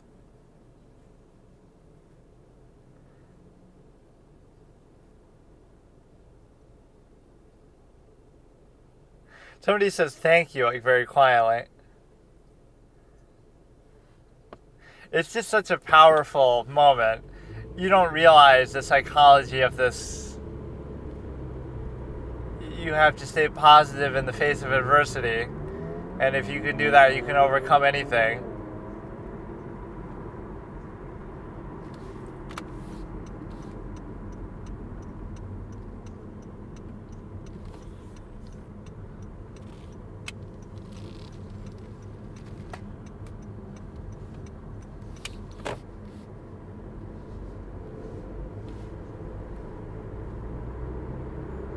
So he didn't know George or Cindy Anthony, this guy. I like his hairstyle.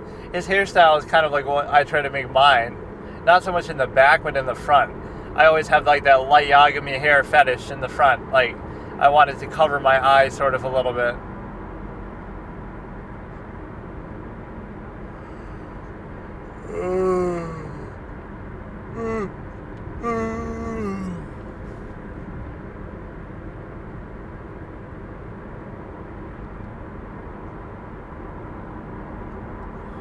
Dora the Explorer book. Maybe Casey just was into that stuff herself.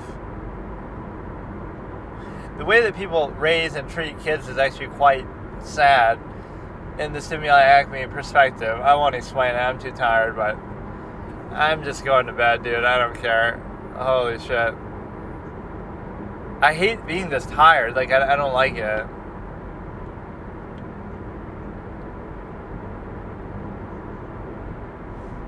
But based on the defense's opening statement, she was never kidnapped. She was just dead, and she didn't want to admit it. Everybody knew she was dead. Like, that's just a theory.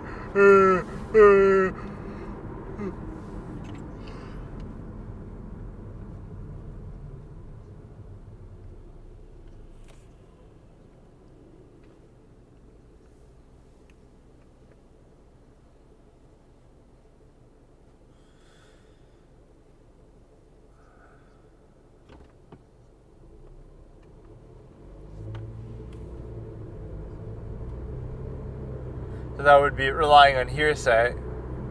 Or I guess you don't even know what I'm talking about because I'm not even doing the timestamp properly. But no, Clive Barker's voices are pretty funny that he's trying to do the voices for the characters. Use voice mod or some shit, you dumb fuck. But no, he sounds kind of younger there than he would be now. So I don't know when he would have done that. I'm just assuming the voiceover is new, but maybe it's not. But like, when would he have done that, really? Because audiobooks weren't that big of a deal, or maybe they're bigger than I thought. But no, I like the little musical cues and stuff at times.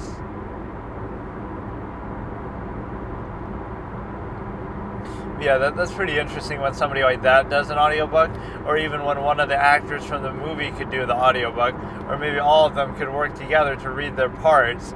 Like in the Harry Potter audiobooks, it could be like that. Like Daniel Radcliffe will read Harry's lines, and Emma Watson will read, Hermione's lines and stuff. But what you have is the ability to look at it from a perspective that obviously you're able to basically do it in such a way that let's try to do a filler sentence where I drag it out as much as possible like that. Basically, what you're trying to see is that you're able to delay it in such a way that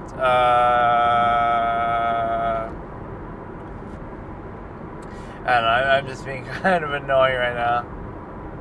Oh man, I'm dead.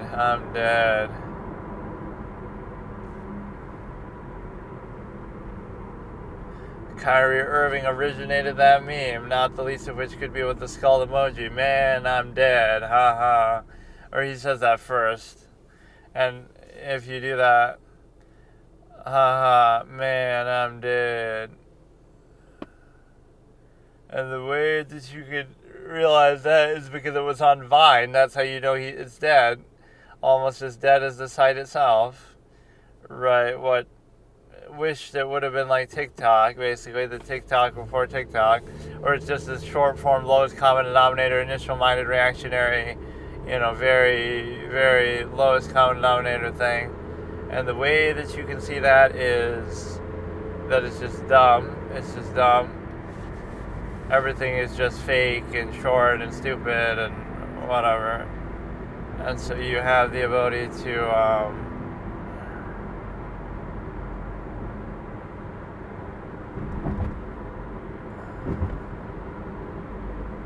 but remember some of the key points, like in just general in life, like everything is preconceived notion.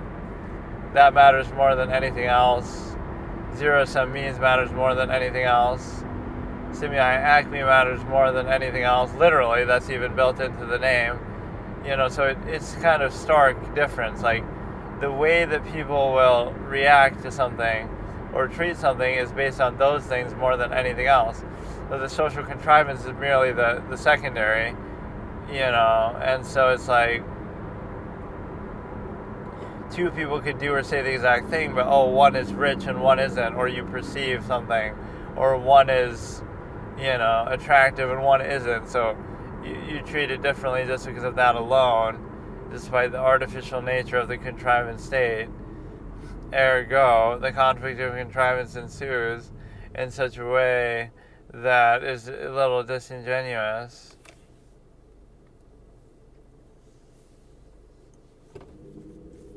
And the reason why that's relevant is because I'm almost trolling on purpose at the end of the session here. Like, I'm so fucking done, dude. I'm so fucking done. But for some reason I don't want to stop it. But no, let's listen to Jose Baez's laugh once more. Or no, we're further in now. Lee was trying to roleplay as a cop. One of the cops even says that he behaves like a cop, he acts like a cop, he talks like a cop. Lee. The way he says it at the end of season 2 of The Walking Dead. Lee.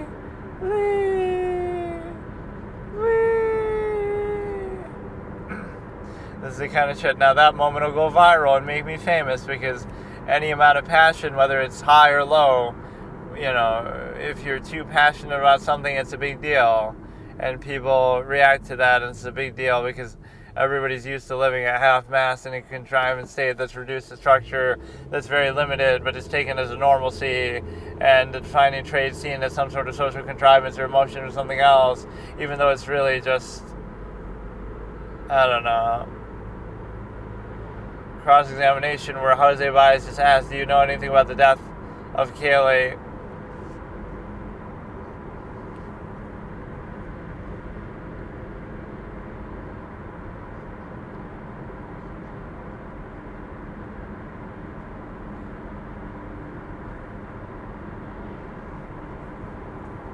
Look how he does that so ostentatiously, too.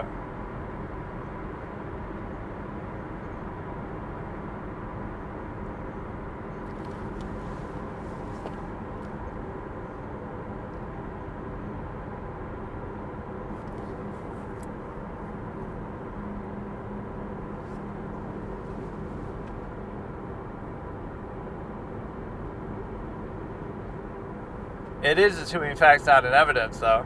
The fact that she drowned. Just because you can speculate that is a little improper, because, like, you don't know how she died, but that doesn't mean you can assume how she died. Okay, so here let's look at a few different concepts, and then I may listen to the Hellbound Heart Chapter 2, or I may just watch some other YouTube stuff. I'm not going to rush it, but that's all we have to do. We have 3 books to get through, which I'm not going to say I'm going to watch the whole... listen to the whole Silmarillion, but 19 hours. But we'll definitely do Hellbound Heart, watch Hellraiser 2. We're doing it like as a precursor to the books the movies that we're watching, rather than as a ancillary parts. Yeah, originally I thought I would listen to something and then watch that. Like, you know, I would listen to Sorcerer's Stone and then watch it again. But I figure, why not do it this way? We'll listen to Hellbound Heart, which was Hellraiser 1 basically is based on, and then I'll use that to segue into part 2, because I've already seen 1 and I don't really want to watch it again. Same thing with the Lord of the Rings. I'll listen to the Silmarillion or whatever if I had chosen something else, but then I'll use it to segue into watching the animated old movie, because I've already seen the newer ones, at least the main ones, not the Hobbit and stuff. And then same thing, like, I'll listen to the Sorcerer's Stone because I've already seen the movie, but I haven't read the book in any of these cases, and I'll use that to basically watch the second movie, which I have seen that, but it's been so long that it would be probably pretty fresh as far as I'm concerned. So my whole thing here is the ability to consider that. What is a few good concepts here? Just the way that people look at this sort of React content in terms of, or the way that you would react yourself in terms of the little, like the court moments. Sometimes you'll go on for an hour in a cross-examination that has nothing to do with the overall case. So that's what people keep asking. That's what Jose Baez sort of does. He'll ask one question only. Were you there on the day that Kaylee drowned? Both asserting the theory, which is sort of improper, but also, and that's like the prosecution admitting we don't know how she died either, so you can't say that. But also just saying, like, I'll ask you that one question only to show that I don't care about any of the rest of your testimony, and also the fact that basically don't overreact. That's what these sort of proceedings would teach you. You'll go through hundreds of hours of testimony, dozens of witnesses, and all you're doing for most of them is establishing like one little fact, like, okay, she was here on this day, or okay, she had a good relationship with her mother, and that's it. It's not about whether she committed the crime or not. That's what the jury would be instructed. Don't take one witness, one testimony, one cross-examination, one piece of evidence as a total final thing. I see that by reactors in the Johnny Depp trial a lot too. It's like, oh, look at they say one piece of testimony, and XQC is like, oh, that means he's guilty. That does it. But that's not what one witness's one expert testimony is meant to portray. It's one factor, like the IPV witness, Dr. Spiegel. It's like, oh, 50% of people do it. That means he must have done it. But that's not the claim that's being made. That's not the claim, even though it's a defense witness or Amber Heard's witness. Even then, that's not the claim. You're not saying that 100% he did it. You're pointing to some likely factors, and then the jury can decide that for themselves. So this notion of framing that you take like any little tidbit and say, look how ridiculous this one line of questioning is, or look what a big deal this is, or that breaks the whole case, or base it just around that, or why does this matter? You got to go through a lot of minutia to get there. So like you go through a witness, and it's like, all you're trying to do is attack their credibility, or all you're trying to do is invalidate this one specific claim that has one minor nuance to the case, like, oh, they didn't open the door was already unlocked, or just one little minor detail that goes to the preponderance of evidence, rather than looking at everything in finality. This is how people look at society and life in general sometimes. Like, you're looking at it in too narrow of a way, like, oh, just because just because, there's this one little thing, and you'll look at that in totality, when you're missing out unwillingness to be puzzled. You're missing out on a million other details, but you'll just focus and fixate only on that. That's why appearances are so important to people. That's why race and identity is so important to people, because it's like, it's like the first thing you see, or something that is, it's the first thing you see, or it's something that's relevant in that way. And then the second point that I want to get to is sort of the stigmatization of thought in society. Like somebody who's pensive or thinking all the time as if that's a bad thing, or self-aware, think about everything in great detail, always have a stream of consciousness, always be, self-aware, self-actualizing, as if that's a bad thing. First of all, like, to think all the time, that's a bad thing. You're always thinking, that's a bad thing. You always are self-aware. You always have a stream of consciousness. That's what you're doing anyway. It's just more a question of whether you're aware of it or not, right? Like, you're always thinking, but you'll think on an initial level. Like, you won't really think about what you're thinking. You'll just do it. Like, I'm going and I react instinctively to my five senses, and I just say something or I just do something, rather than let me think about that for a second. Let me doubt myself for a second with all my flaws or imperfections or all my capabilities. I could analyze and consider it a little deeper. And so what you have is this reductive state that you'd rather do more things, live life more quickly, but do it less efficiently or with less a sense of purpose, not define the measure, not self-actualize. So you'd rather reduce it to quantity over quality of what you're doing. And also, again, the stigmatization of thought is like, how would a person who thinks all the time, as if that should be the exception, not the norm, gets in the way of half-mass zero-sum functionalism as aided by a machination process, etc. How would that be perceived? Like, that means they're a little slow or a little stupid, even though that could mean the opposite, or just nothing at all. Like, they think. Thinking doesn't mean that it's bad, but it assumes and projects a zero-sum state whereby